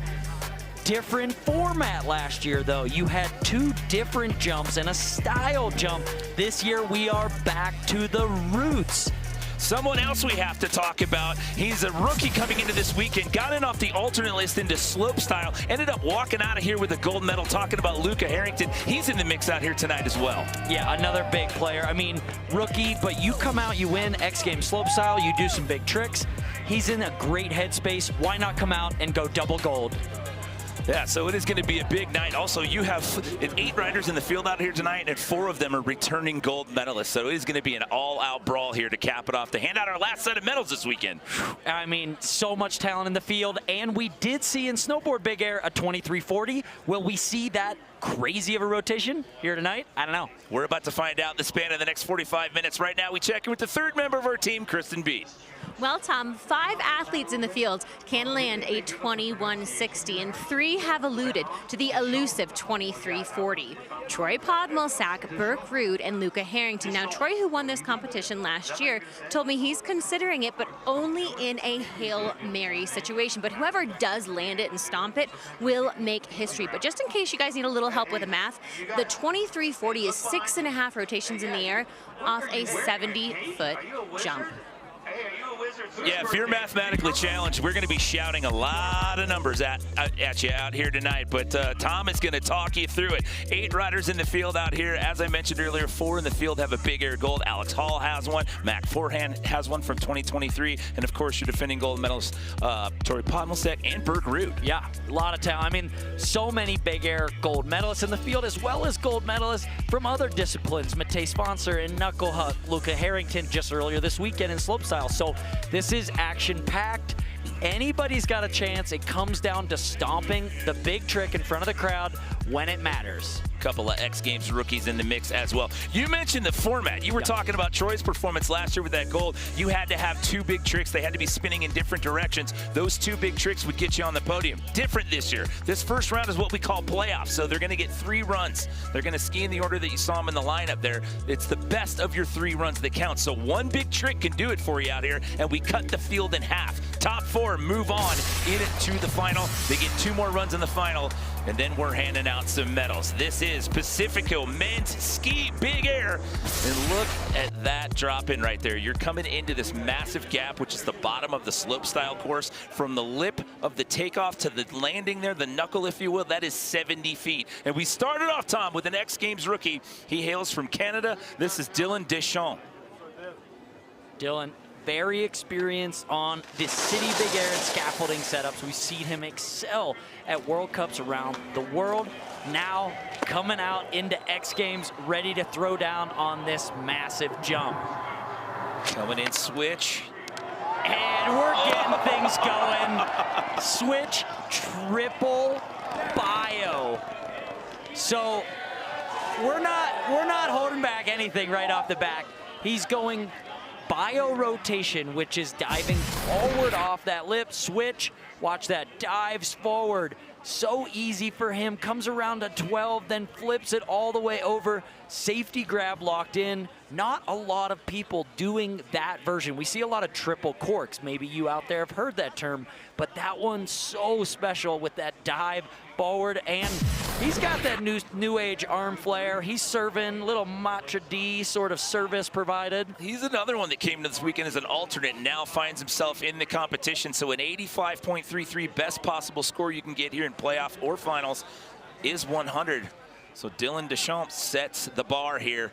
Round number 1 out of 3 in the playoffs. We turn our attention to an Italian competitor here. This is Miro Tabinelli. Now, last year was his rookie appearance out here at the X Games, and he missed the podium in big air by 1 spot, had to settle for 4th. And this kid can spin. His sister walked away with big air gold here in X Games Aspen, and he could do the same. Both of them have trained heavily on the airbags and have some of the highest rotations and highest technicalities of jump tricks. There he goes, wrapping up. 2160, I believe. He even had extra time on that one. That looked super slow, super easy for him. I was gonna say, that was he spun that so casual. To me, it didn't even feel like a 21 because he sets this. Look how fast he goes. It's to 1080, then wraps another 1080 so quick. That's 2 1080s in one air with that opposite grab. That's the same trick Mac Forehand did a few years ago that won him a gold. And this is just run 2. Or the second person to drop in the playoffs. And, the second person to drop, we already hit the 90s. That's the benchmark we're at with 2 skiers dropped. 91.33 for Miro Tabinelli. Wow. We're in for it. Okay. That's 2 skiers dropped, and we're just in round 1. There's 3 rounds, and this is just a playoff. Only the top 4 getting on into the final. Luca Harrington, what a story. Comes in off the alternate list. Has to ski first in the playoffs. He gets the top qualifying spot going into the final, and then he comes away with a Slopestyle gold medal the other day. And he made it look easy. His rails were dialed, but it's the bottom jump that he did and his air awareness that are so good. He's got a couple of trick options. Wonder if we'll see his forward triple cork variation, or he's also got a really unique grab on a switch rotation. Oh, he's coming in with a lot of speed. Look for maximum air. Triple cork, 1980 tail. Luca Harrington is a rookie. Remind yourself, he is a rookie here at X Games, and he looks like a veteran coming here to win. So big. You want to talk about handling the pressure. This kid has delivered all weekend long. Look at that set, rip back, no way on that grab. He is absolutely tweaking the tail grab. Triple 1980, that is 5.5 full rotations, 3 flips, and while doing a tail grab. It is so hard to describe how difficult that is to grab the ski like that and just put that in your hand and not let go of it on that. Are you kidding me? With the third run in, he's already got a 95? Let's go, baby! What in the heck is happening, Tom? He's a star. Welcome to X Games. He's a star. I can't stress this enough. He got in off the alternate list. He won Slopestyle gold, and now he's got a 95 in his first run here in Big Air playoffs. That was inning. I mean, the grab, I can't tell you. That was so good. Mac Forehand, he owns a gold medal in this event. It came in 2023. He owns 2 total Big Air medals, 1 gold, 1 silver. He's in for his first of 3. Mac, oh, spinning. Oh, Mac Forehand, triple cork, 1980 with the tail. Definitely an X mode on that one. Mac Forehand. I've seen him do the 18, but taking it all the way to 1980 is gigantic. Watch this set. So same trick we saw from Luca Harrington. It's a triple cork, different grab, but able to hold that so long. Where Luca did the tail grab, Mac on the front of the ski there for the mute. Comes around all the way. I mean, I'm seeing the landing marks up there. They are 40 plus feet down the landing. They are making this 100, 110, 120 foot jump. And another score in the 90s. 90.33. This one is going to be an all-out dogfight here today. I don't know that the X Games mode meter is going to be able to compute anymore after this. I mean, we might break get X Games mode tonight. It's going to have to retire by the time we get through round number 1. A 95, a 91.33, and a 90.33. You're not imagining things if you just tuned in and you're looking at those scores. And this is just the first round of 3 to try to get into the final.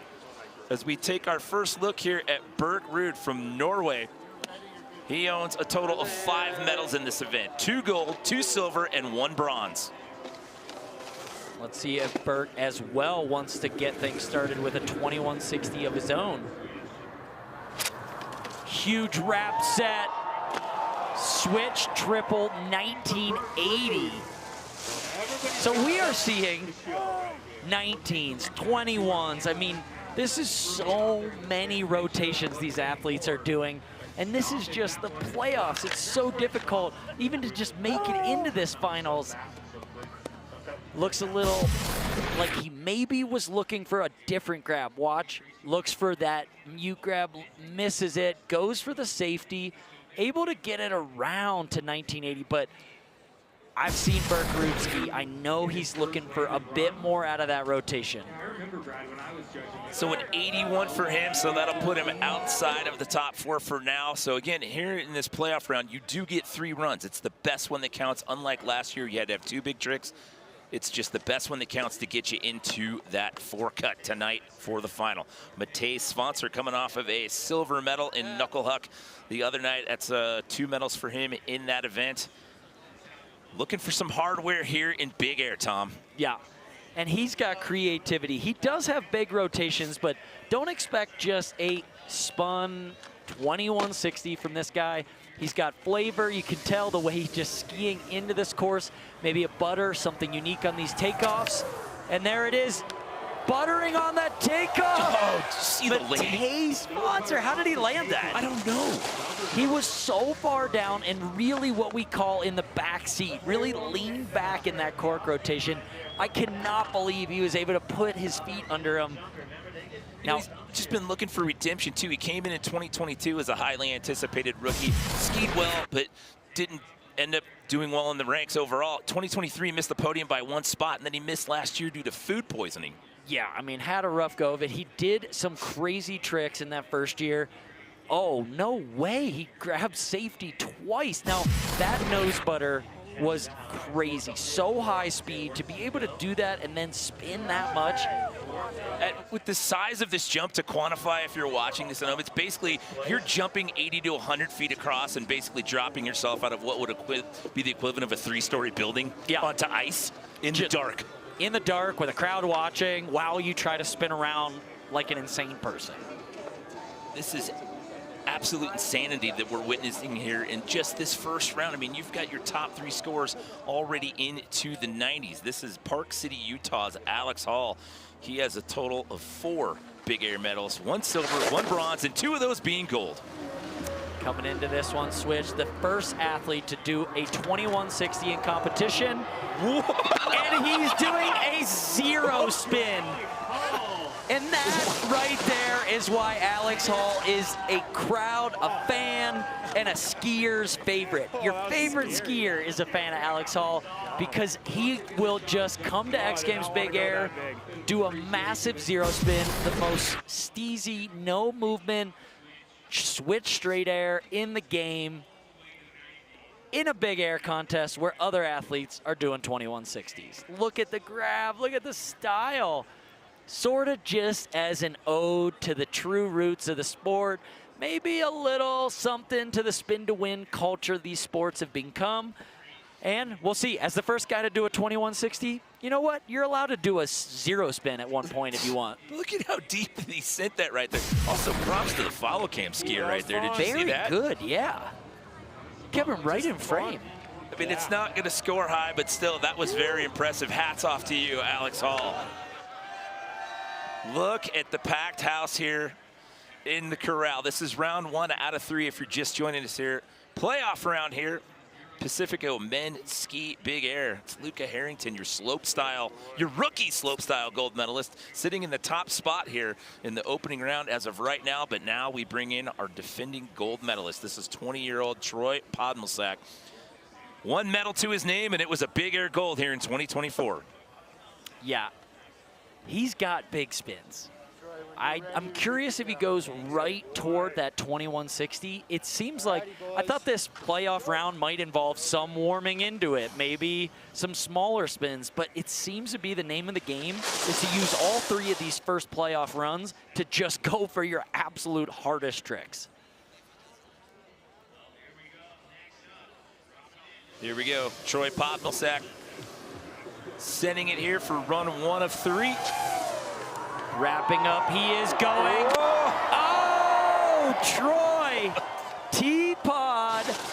There it is, the 2160. That is the jump that he landed in the final run of X Games Aspen in 2024 that led him to the top of the podium. First run out of the gate this year. It is no longer 2024, it's next year, and now this trick is just the first run you do in playoffs. Watch the wrap. Comes around so far down that landing, squats, able to stomp it. This is basically 3 cork 7s in a row. So any skiers at home, if you've ever done a cork 720, maybe that's the top of your ability level. He just did 3 with a grab, all in 1 air. And it's just incredible. Look at the reaction down there in the athlete lounge. So the high score we've seen thus far is a 95. What's it going to be here for your defending gold medalist? He's right there knocking on the door, a 94 for Troy Podmelsack. Let's send it down to Kristen. Troy, that's the trick you won with last year. You're now opening up this competition with it, but you're shaking. Are you nervous? Are you cold? What's going on? Yeah, I'm absolutely terrified. I do not want to be doing these tricks. What can you say about the progression of the sport that in the first round of playoffs, we're already seeing the gold medal winning trick from last year? I'm sorry, could you repeat the question? What can you say about the progression of the sport considering we are seeing the trick you won gold with last year in the opening round?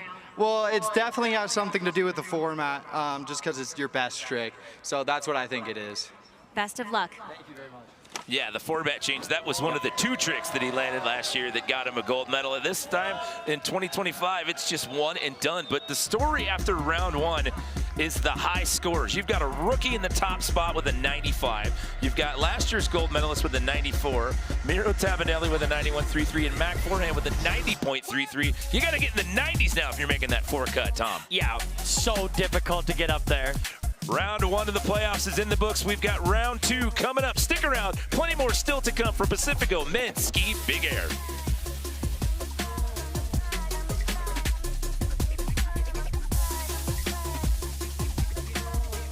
Games Aspen is brought to you by Pacifico. Brewed for those who know that every day brings new adventures. Discover responsibly.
pressure cooker situation, and he came out and just stomped it, and this place went absolutely nuts.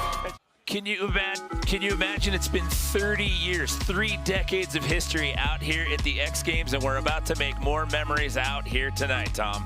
That's crazy, 30 years, and to see the side-by-side of the progression and what this has become, years and years in the making, from 1080s to 2160s and beyond.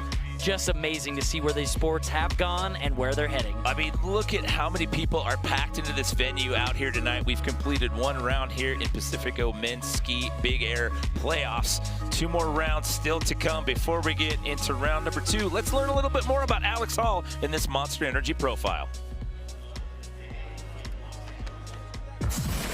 There's so many kids out there like training on airbags. Alex Hall butters again. Oh, there we go. Oh. Where am I? My name is Alex. We're currently in Calgary. There's almost no snow left. It's melting. But we're trying to hit some street rails, so we're doing our best here. Being here for like 10 days now with Alex is hilarious because there's so many kids out there like training on airbags, just focus so hard on like repetition of park tricks for slopestyle. I think it's really cool to see the separation of the sport side of skiing and that training element with the artistic approach. The artistic approach is out here, filmmaking, seeing how it looks, and then you see his run and it doesn't look like that repetitive, competition-focused mindset. It has a unique flavor, a standout nature to it that judges see and appreciate, and that's what leads to higher scores. So it's that aesthetic appeal that you learn on the filmmaking side of skiing that translates to competitive success. I got nothing to say. He's speaking for me. I was going to say, that was a very thorough breakdown. You didn't even leave the guy a chance to get in there and put a thought in. Well, you know, I was on the trip. I had injured my rib, so I decided to do a little bit of talking about how great and how talented Alex is.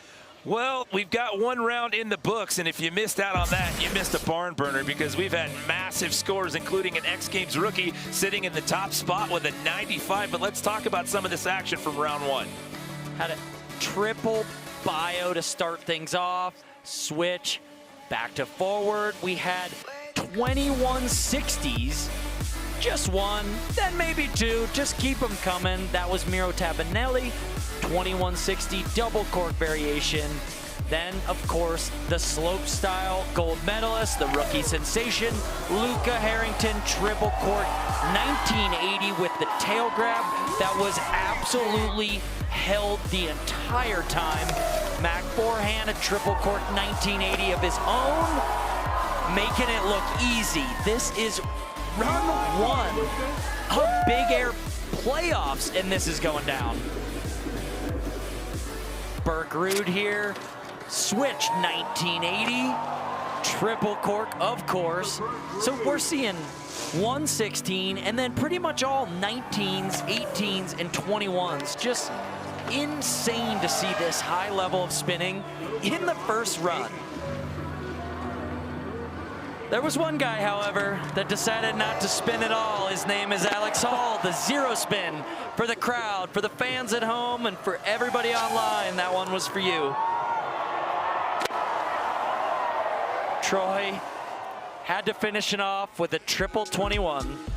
So that was just the first round, and the top 4 move on into the final. There's still 2 more rounds to go here in the playoffs, but it's Luca Harrington, Troy Podmilsack, Miro Tabinelli, and Mac Forehand, your top 4 for now. The big change here from last year to this year, it's best run that counts. You needed 2 big tricks last year to put you on the podium. This year, it's 1 and done. Top 4 move on to the final. They'll get 2 more bonus runs in that final, and then we're handing out our final set of medals for the weekend. We go back up to the top here for round number 2. This is Dylan Deschamps. He's just outside. He's right there. He's just outside with an 85.33. But like I said earlier, you need the 90s. That's the level that's been set here in this opening round. Yeah, Mac Forehand sitting in that bubble position, 4th place with a 90.33. So saw a great trick to start things off, but at 85, I mean, at this point, I don't know if you can make the finals without doing a ridiculously large rotation. There's that switch triple. Oh! switch triple bio all the way to 18 would be absolutely insane. You can see this trick is so different than from some of the other cork rotations.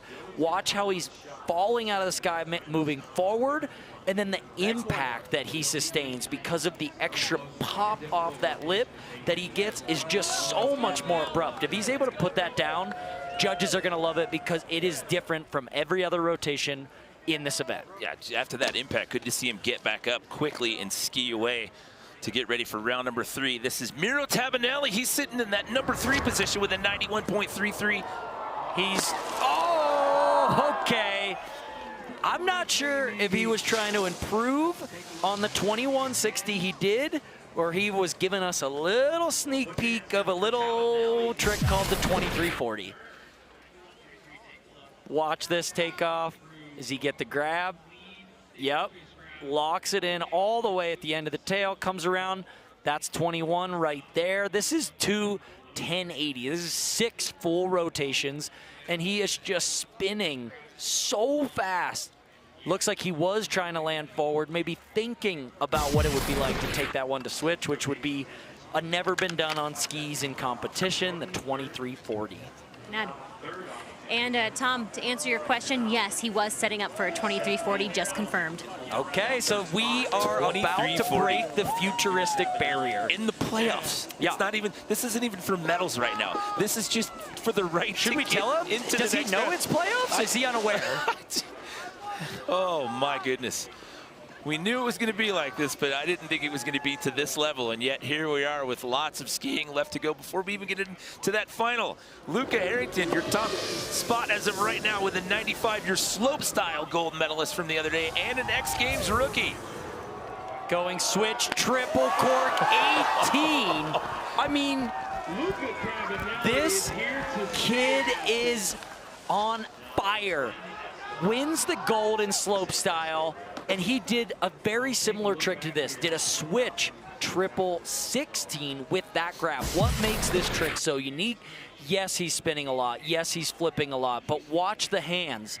Safety grab with the left hand, reaches over with the right hand as well. That's the Esco grab. So difficult, unimaginable to be able to spin that fast in that body position. Just sit at home and reach across your body and try to reach both hands to your left.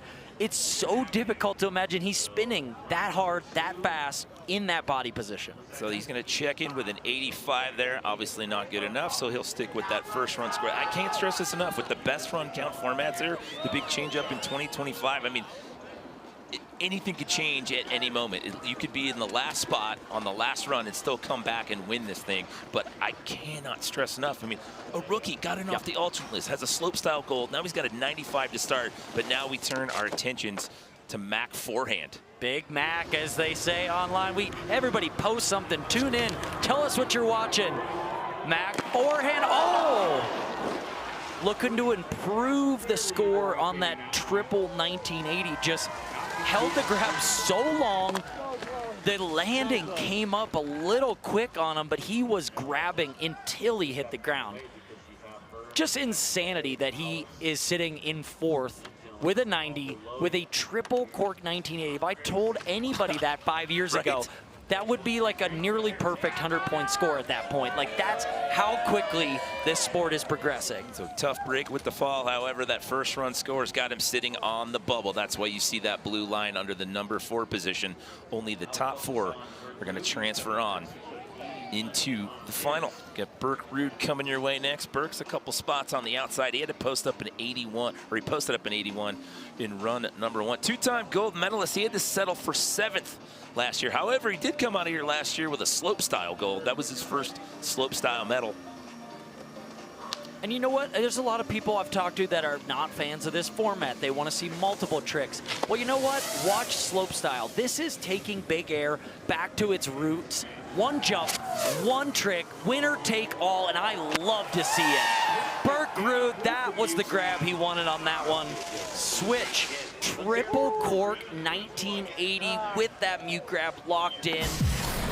And yes, it's hard to judge. We're gonna see a lot of massive spins, but I love it. It is do your absolute best trick, do it as good as you can, back to the origins of what big air is all about. Look at that, that was what he wanted. Capability to take that same triple variation, one more 180 degree and all the way to 21 as well. So that was better, let's go. That was better, Berg. It is, but it's still not going to be enough to get you into the top 4, Berg, an 89.33.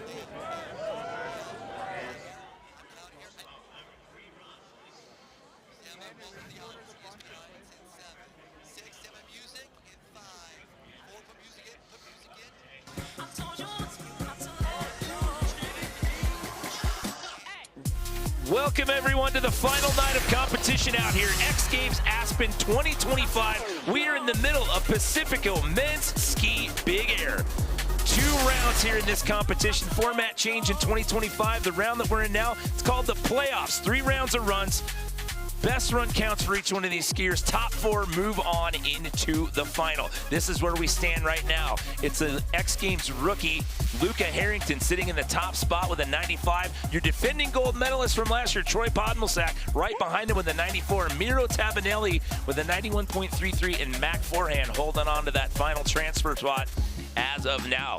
This is the middle of run number 2. They each get 3 runs here in this new format with the playoff and the final. So here it's about getting into that top 4. Once we get into the final 4, they're each going to get 2 more runs. They're working off a 100-point scale, and it is the best run that counts before we hand out our final set of medals here in Aspen.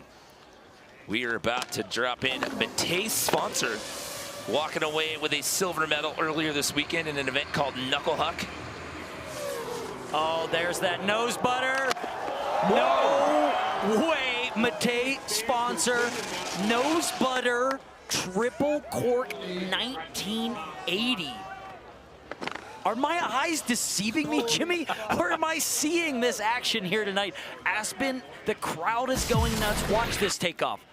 We call it a nose butter because he puts the noses into the takeoff early, starting the spin, initiating it early, adding so much extra difficulty.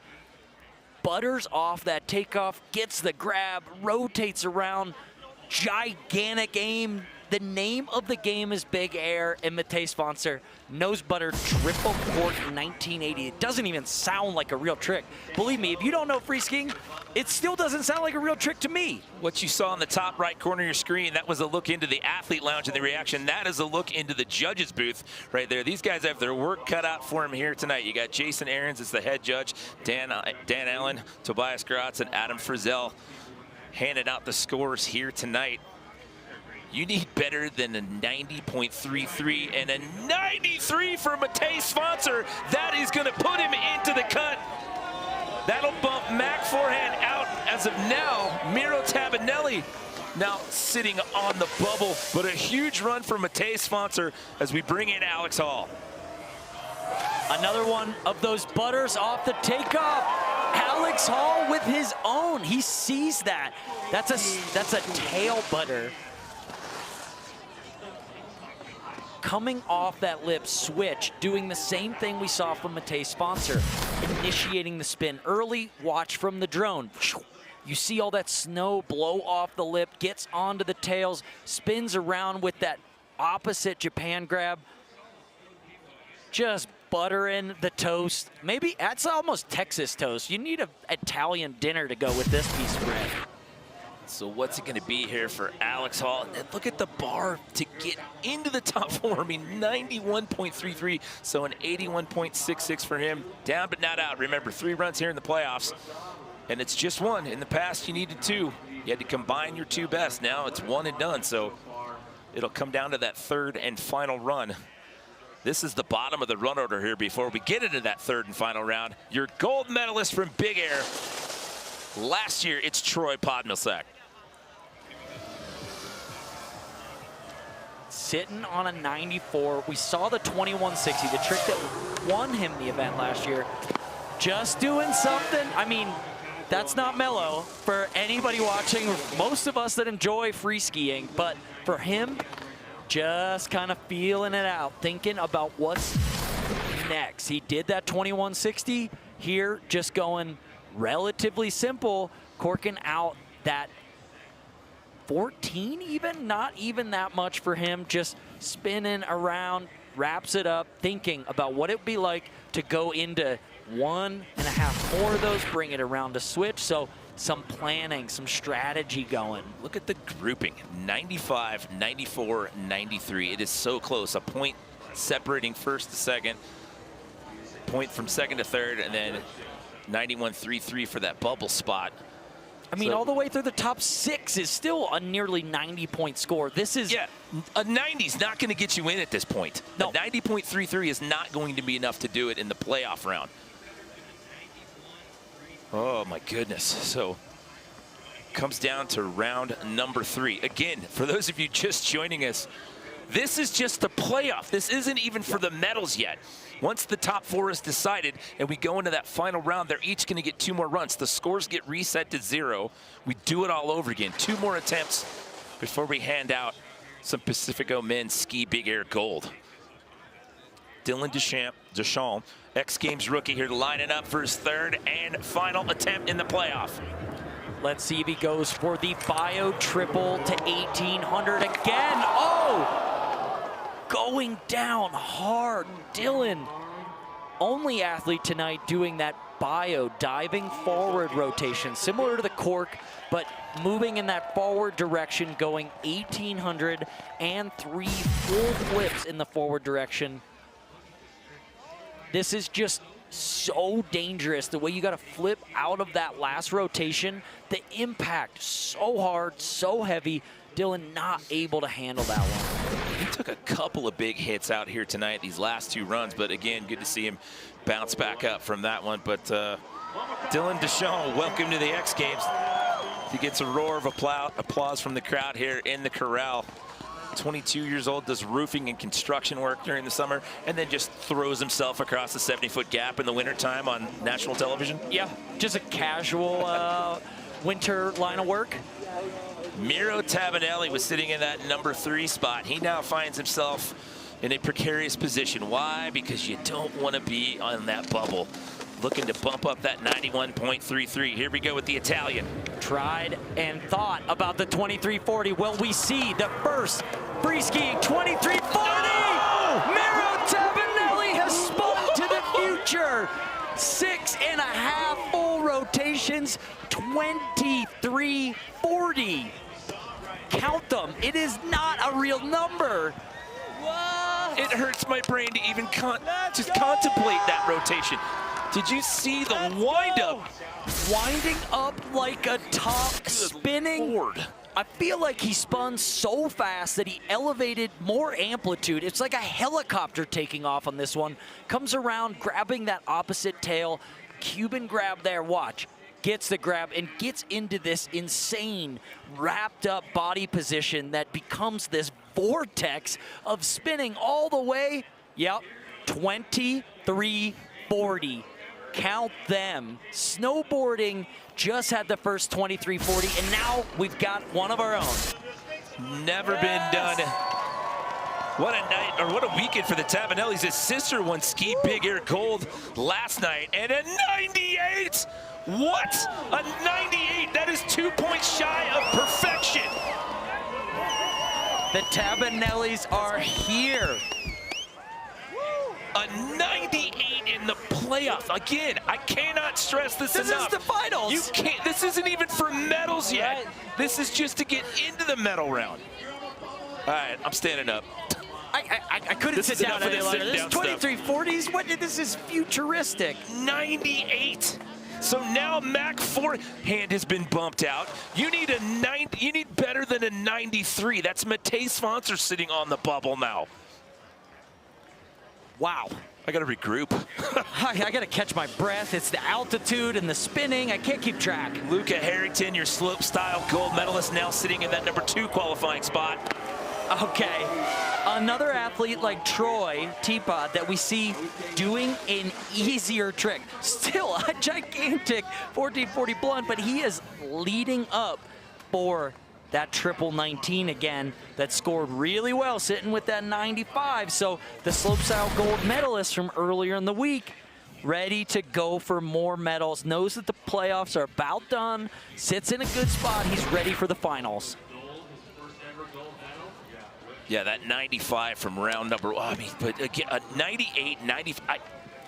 The scores are 98, 95, 94, 93? Yeah, just to get into the cut, you need a 93. We have saved the best for Better last on this final night of X Games Aspen.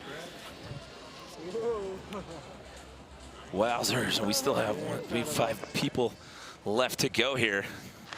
With some big wigs in the house. That's our new CEO of the X Games, Jeremy Bloom, on the right, and the Google co-founder watching the action unfold here tonight. So you picked a good one to watch because you're getting an eyeful, and we're not even into the medal round yet, boys. A lot more to come. Free skiing at its finest here in Aspen. So Mac forehand bounced down to that number 5 spot. 90.33 is only good enough for 5th as of right now.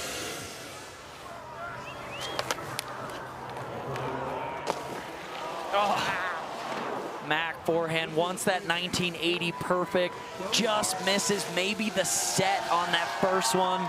You have to get the set, the initial spin of that rotation so gripped, so ripped off the takeoff in order to spin that much. Just misses it by a slight hair, not able to then rotate that additional spin. The fact that that run of his is not even going to make his 90.33 is not in. No. It's not going. So your 2023 bigger gold medalist is not going to make the final here in 2025. Burke Ruud sits 2 spots out. 89.33 was the best we've seen out of him thus far. It's gonna have to be a 2160, 6 full spins if he wants to keep up with the level of action going on tonight. No. The grab. Has to get that grab in order to get that final flip, the final spin. Unfortunately, another athlete just missing. It's a minute moment on that takeoff where if you don't get that insane rip, that crazy pop and spin, so hard to come around. But the air awareness by Burke Ruud to open up when that was meant to be another flip in there, and just open up, lay it out, put his feet down to live to fight another day. So Burke Ruud, your 2-time bigger gold medalist, also not gonna make it in. Matej Svancer holds on to that number 4 spot for now. There's 3 skiers left to go. Matej is up next. After that, he's only got 1 person standing in his way of him getting into that final, and that is Alex Hall. Troy Podmilsack, your defending gold medalist, skis last. He's in that number 3 spot for right now. Really love the nose butter trick that he did in round 2. Did a nose butter 1980. So just something different. You see a lot of these big rotations, and someone like Miro Tabanelli, you see that huge 2340, but it's still just a normal takeoff. Adding a butter, which is that early spin, pressure on the noses or the tails, is how you can really rack up some insane scores. Okay. Matej Svancer, that one is switch. He did forward off the noses, this one tail buttering, so spinning that first 180 off the tails into that triple. Let's take another look. Watch this takeoff close up. Sets low in the transition, pre-spins into that butter rotation, then gets that grab, locks in. Insane to be able to wrap after that spin. Comes around, and right here, it's looking insane. Spreads the legs, open up. I mean, if this was a 2-jump format, again, like it has been in years past, those 2 could easily be a winning combination. As it is now, is that an improvement? No, it's another score in the 90s, but he'll stick with that 93, and he's gonna have to watch with one more competitor on the outside looking in. You're in for now, Matej. He's gonna have to watch this next guy who happens to own 2 gold medals in this event. So Matei on the left, sitting in that final transfer spot. Alex Hall on your right. Two-time gold medalist in big air. Can he get in on this last hit? Look for another one of those early butters. Wrapping up, going for the 18. So our X Games gold medalist, the first to do the 2160 here, going for the tail butter 18, but an absolute fan favorite. He did a 0 spin on this jump earlier for the crowd, for the people. Always amazing to watch him. Competed in 4 events this weekend. One of those was a gold. He got a knuckle huck gold medal, but yeah, he was in street style and slope style as well. So Matei is gonna make it in. And your defending gold medalist from last year, he's in that number 3 spot, so he's gonna be a lock for the final. Our final 4 are set. Now it's all about positioning here. They're gonna run him in reverse order from 4th on down to 1st going into that final. So one more run here in the playoffs for Troy Podmilsack. Look for a warm-up of something. Just another wrapped up. I mean, it's nothing for him. This forward takeoff of his, he gets into that cork, triple corking maneuver where he kind of stays in that access, but it's coming down to the finals now. He's in, and it is gonna be a showdown in these finals. You had 4 returning gold medalists. Half of the field had a gold medal coming into this event, and only one of them made it into the final, and that's last year's gold, Troy Podmilsack. That's huge. So the field has been set. Matei's sponsor hangs on with that final transfer spot. Your defending gold medalist in 3rd. X Games rookie Luca Harrington qualifies 2nd, but it's the Italian Miro Tabinelli who qualifies 1st. We'll have the final when we return.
Welcome back to the final night of competition out here at X Games Aspen 2025.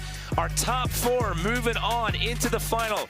For Pacifico Men's Ski Big Air, it's Matej Svancer. Our number 3 qualifier, your defending gold medalist, it's Troy Podmilsack. Your slopestyle gold medalist in his rookie performance out here at X Games, Luca Harrington finds himself in that number 2 position. He had a monster score of 95 to qualify there, but it was Miro Tabinelli who made history here tonight and set up a huge score of 98 to be the top qualifier and earn the right to ski last in our final.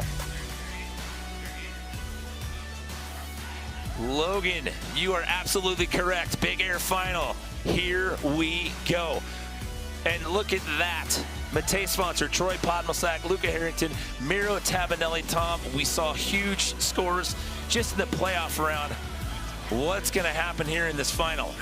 I mean, only 2 runs in this final where there were 3 runs to get that high score in the first round. So scores are reset. All 4 athletes going to get 2 attempts. But again, you might have just done a world's first, like Miro Tabinelli did a 23.40. It's gone. You're now have to do it again if you want to walk away with gold. That's the bittersweet part of this. Did it in the playoffs, but if you can't do it here, it's wiped out. You got to do it again. High pressure. Matej Svancer came in 2022 in Big Air, and he had to settle for 5th. He got a step closer in 2023, and he got 4th. Last year, he missed the entire week due to food poisoning. Now he finds himself here in the final looking for some redemption. 2 runs, best run that counts. We talked about this in the playoff round. In the past, you had to have 2 big runs. Here in 2025, it's the best one that puts you on the podium. Here we go, starting the final, it's Matej Svancer. Looking for that switch tail butter off the takeoff. No way! Oh! Matej Svancer going insane. Switch tail butter 21? Did that really just happen? He can't even believe it right now. Watch this takeoff. Slips, puts the pressure on the tails, wraps up, spins in the middle, takes it over and goes around again. Switch tail butter triple cork 2160. I mean, unbelievable the way he's able to land that one. I mean, I'm dumbfounded. I can't believe this is happening. He can't believe it either. A 96.33. Matej Svancer, are you kidding me? 96.33. That's the first run in the final. Like I said, the redemption, 5th in 2022. Knocked on the door of the podium in 2023, had to miss last year, and now you put up a 96.33 after having to hang on in that bubble spot just to get here. Way to go, Matej Svancer. Oh my, this is happening. Whew. We're seeing future spins left and right, a butter into that future spin. His arteries are gonna be clogged from all that butter. Troy Podmilsack from Park City, Utah. Coming in with a good clip of speed here for his first of 2. Look for his own 21. Okay, T-Pod. I see your 21, let me go big. The judges, let me remind you, are obviously looking for those huge spins. They're looking for lots of flips, good grabs. But again, the name of the game is Big Air. It is named that for a reason.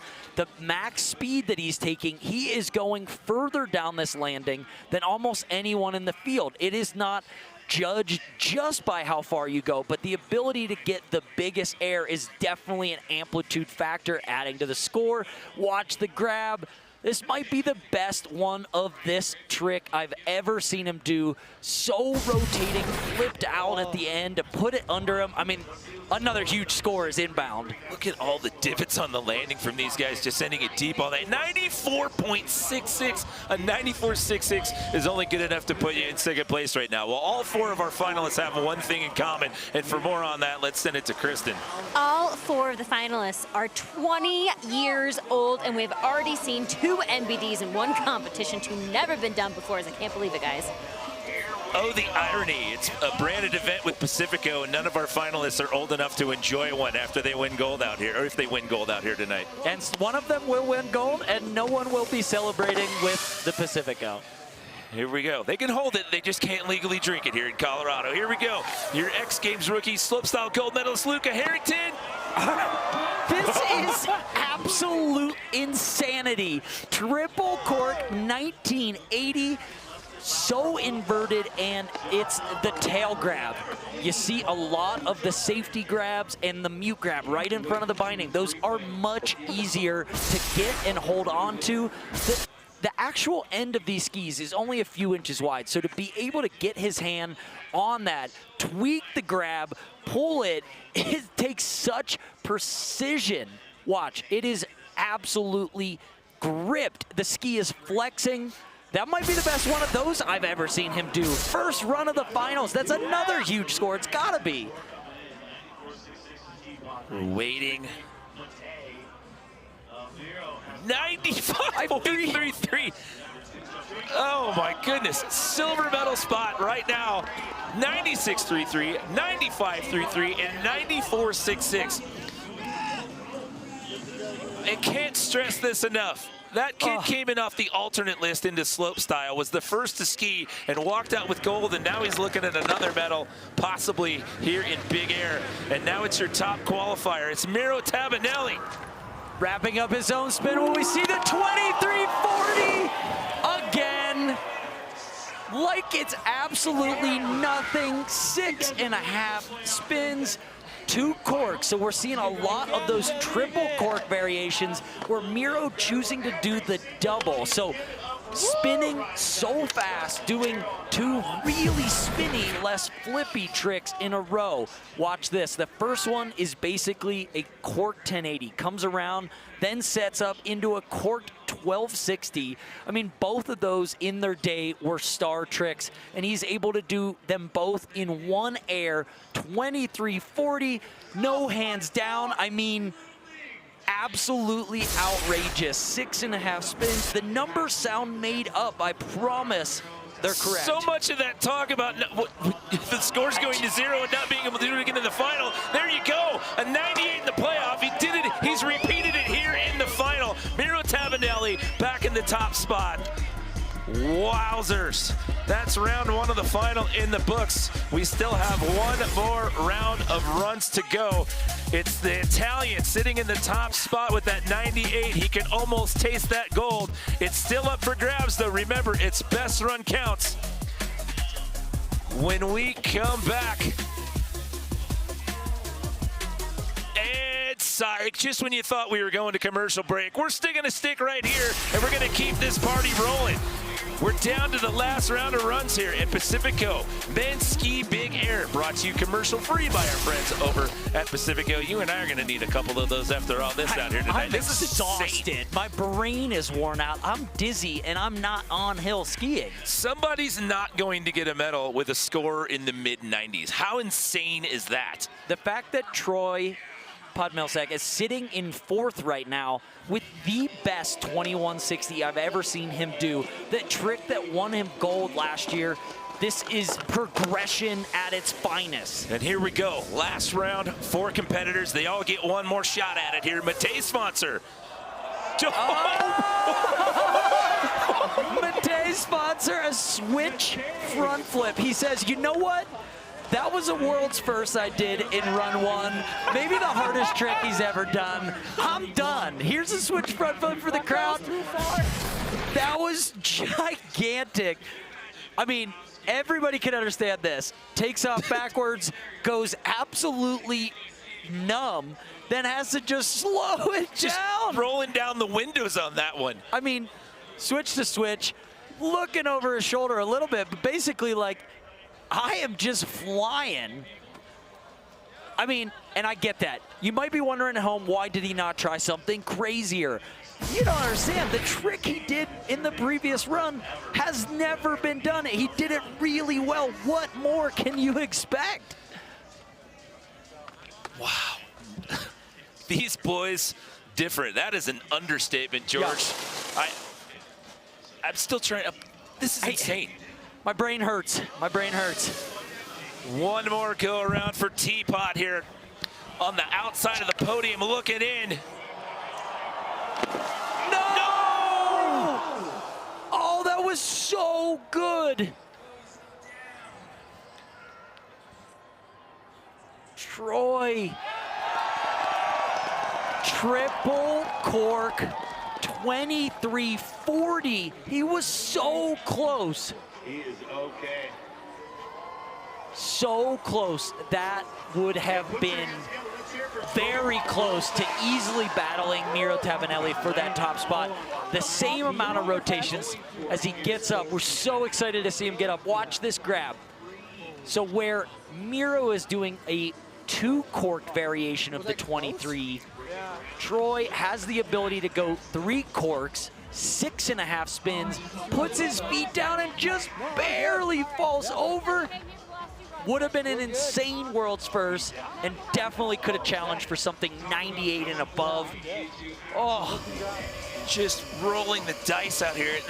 To echo the point from earlier, a 94.66 is not going to be good enough to get you a medal here tonight. Luca Harrington, who's in that number 2 spot, he's now, he's in the bronze medal position. He's assured a medal out here tonight. 1 point away from a silver. Slopestyle gold medalist. I can't tell that story enough. Last minute add off the alternate list, had to ski first, top qualifier, walks out with gold. What does he do? Does he try to add more rotation, or does he just go for the perfect execution on that triple?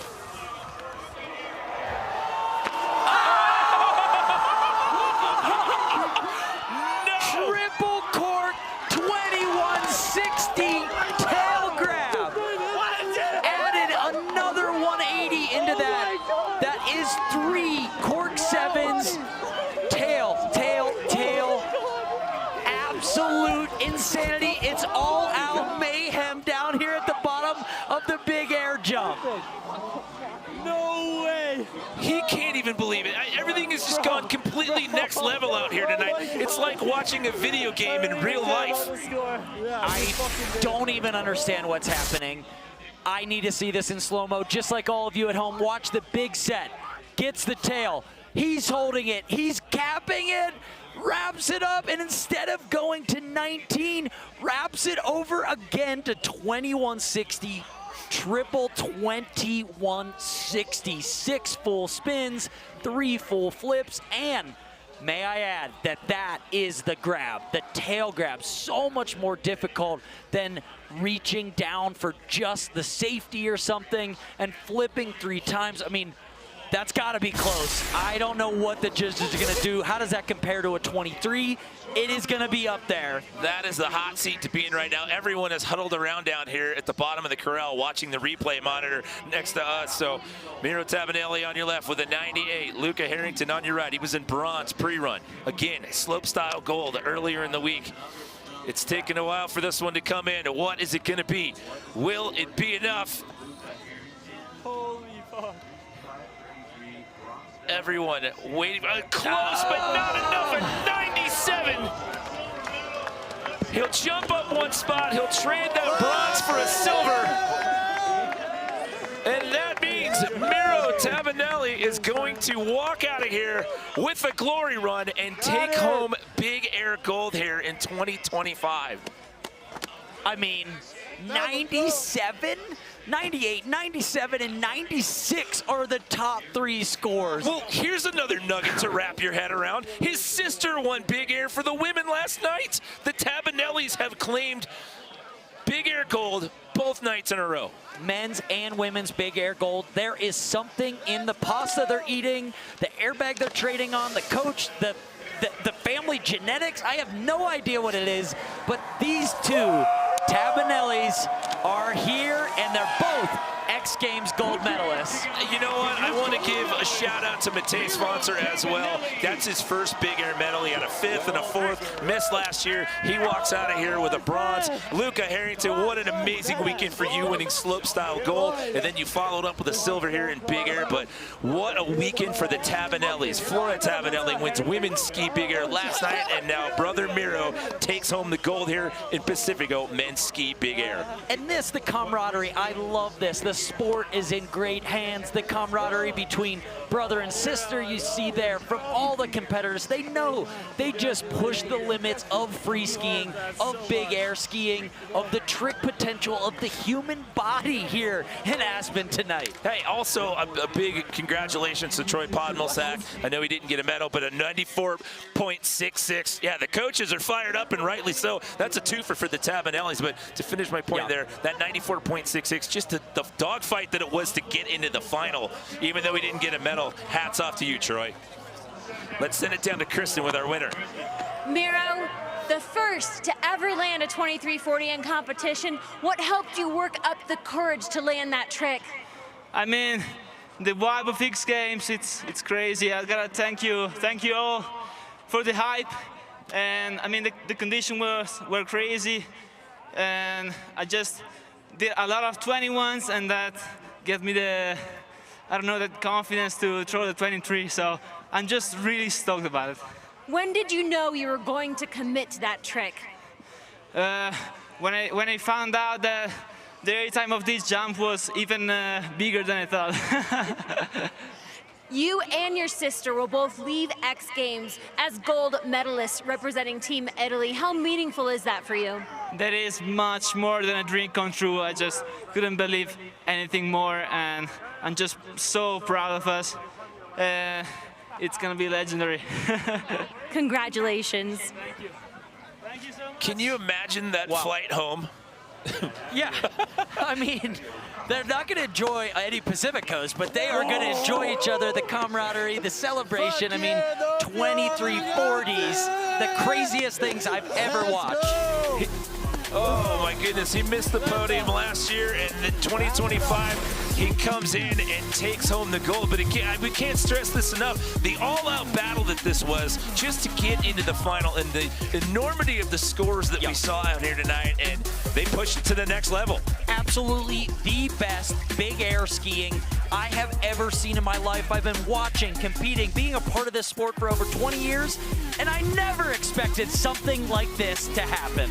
Well, when it's all said and done, it's Matej Sponsor walking out of here with his first big air medal. Luca Harrington taking home his second medal of the weekend, and it's Miro Tabanelli taking Pacifico men's ski big air gold.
been a weekend to remember out here at X Games Aspen 2025. And well, it's been the party vibe, courtesy of our friends over at Pacifico. You and I are gonna have to go down there and visit that trailer after this just to decompress. I need the decompression. That is the vibe and so much fun. The biggest, most exciting X Games weekend I've ever been a part of. It's so fitting that the final event of the weekend is brought to you by Pacifico, the Pacifico Men's Ski Big Air Final. 26 different events now in Big Air in the history of the X Games for men's ski, and we now have 18 different winners. Repeat wins are hard to come by when it comes to Big Air, Tom. Hard to come by when things are changing so fast and the future of the sport is going to the future with 2340s. Well, it's Matei's sponsor with his second medal of the weekend. Luca Harrington with his second as well, but Miro Tabanelli with the gold. We send it down to DC to hand out our last set of medals for the weekend. Beautiful fans of X Games, make some noise for all those guys that just threw down for you out there. Final event of X Games Aspen 2025, making history out here, saving some of the best for last. What an incredible show. And one more time, hands together for all the guys that just threw down for you. Well, before we bring up your athletes, your final medal ceremony here for X Games Aspen 2025, I'd like to introduce you, very special guest, our medal presenter, Monster Energy Ambassador, MSP Capital member, the ownership group out here for X Games, and a legend of action sports. Make some noise for the Dingo, everybody. Dingo, thank you for being our medal presenter. And with no further ado, let's get our final set of medalists for X Games Aspen 2025 up here. Your bronze medalist, his third X Games medal. He got a silver in knuckle huck 2 days ago as well.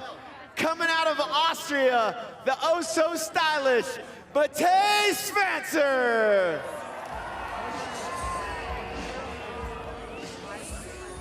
Yes, Matei.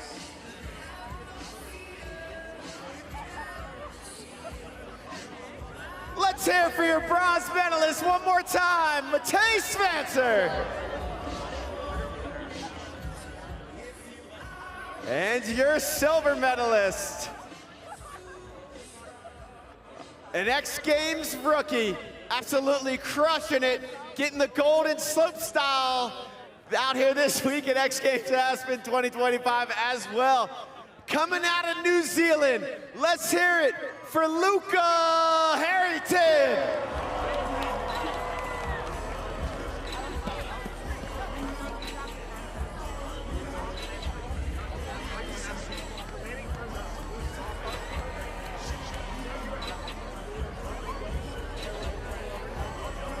On a new level indeed. Rookie appearance here at X Games, getting a golden slopestyle and a silver tonight in Big Air. Let's hear it again for New Zealand's Luca Harrington.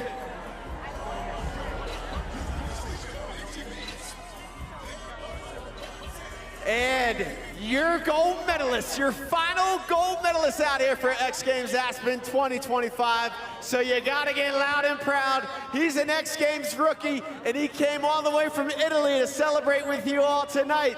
Let's hear it for the record-setting Miro Tabanelli!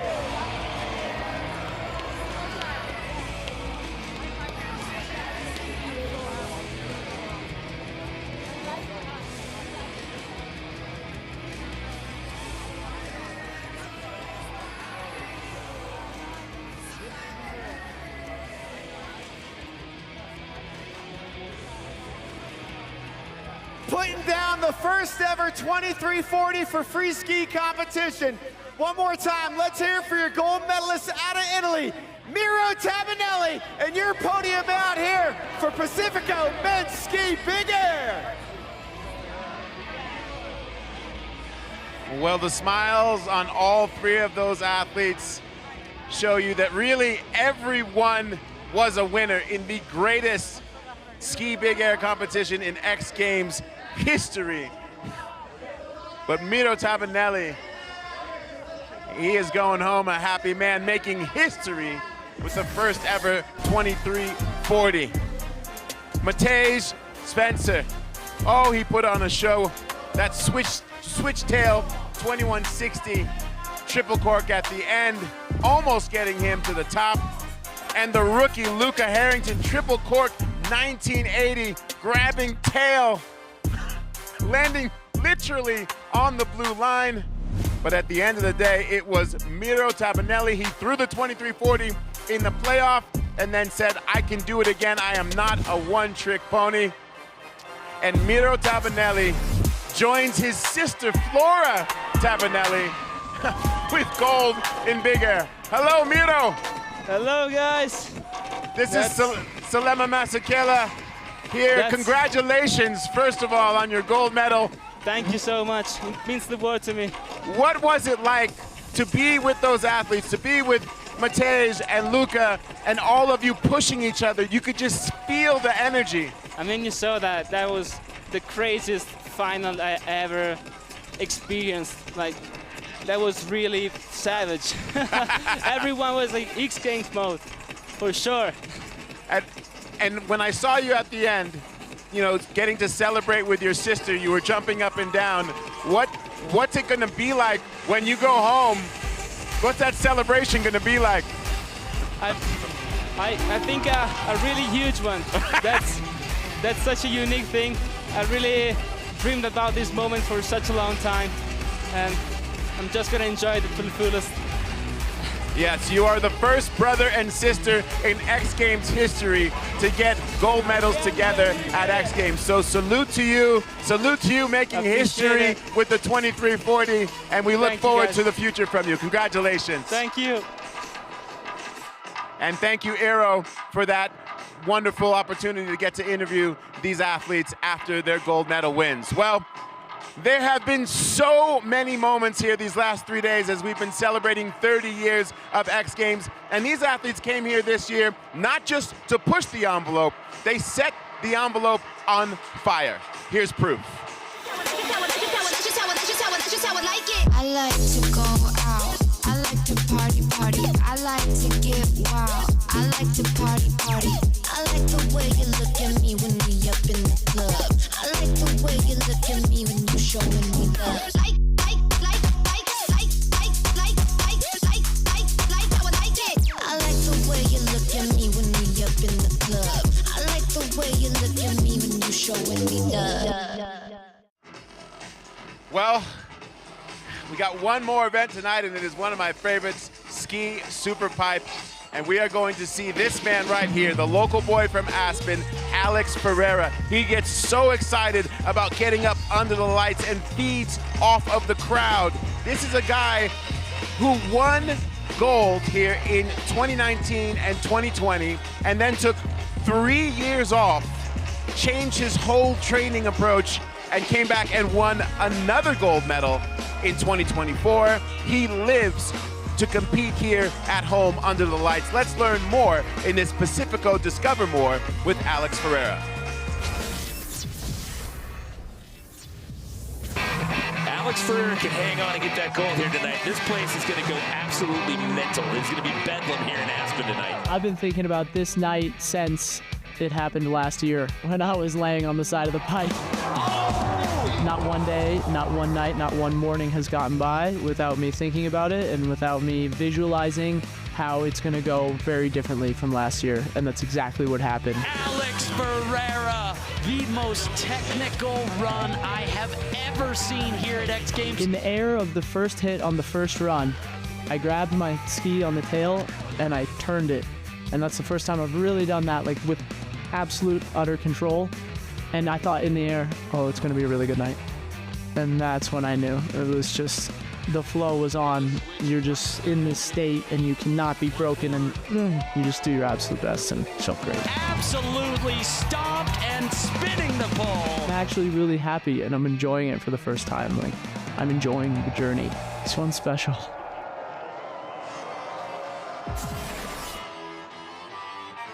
Alex is ready and fired up, and this crowd is completely fired up as we are heading up to the top of this 575-foot Superpipe. It's the Monster Energy Men's Ski Superpipe when we return.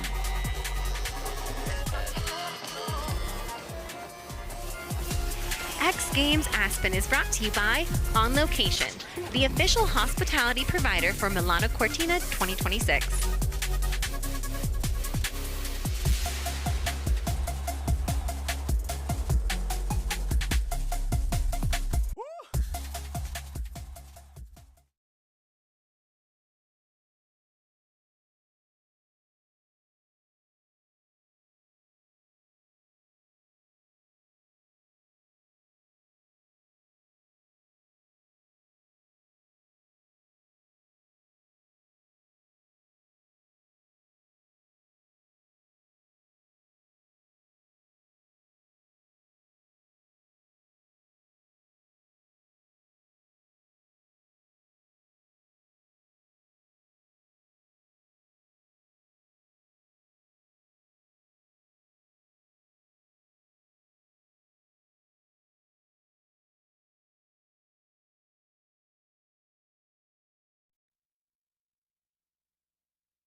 I mean, X Games in Aspen is my home. It's everything that I know. The crowd excites me. Whenever I see the crowd, I want to ski better. I want to do better. I want to perform. I'm a performer. Being in Aspen with everyone in the sports and, you know, the town is popping off, it just feels like a really main event. And there's really nothing else like it. X Games Slopestyle is kind of top of the list every season, I would say. How good the course is, how good the riders are, how much time we get on the course. So it's really everyone at their highest potential. The biggest thing for me is the crowd. The crowd is insane, and it like helps push you so much. It's crazy hearing them scream, and you like do your trick at your score, walk through the tunnel, and the people like giving you high fives and stuff, and it's like such a cool atmosphere. I just want to do the best I can do with my art, with my skiing, and I want people to see that and hopefully get a good score for it.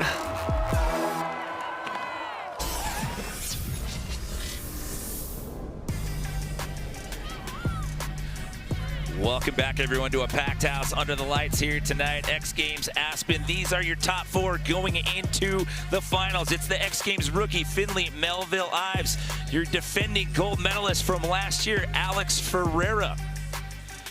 It's your 2024 Superpipe bronze medalist, Hunter Hess, who was your second place qualifier. And the guy who had to settle for 4th last year in his first ever X Games pipe event is now your top qualifier in 2025.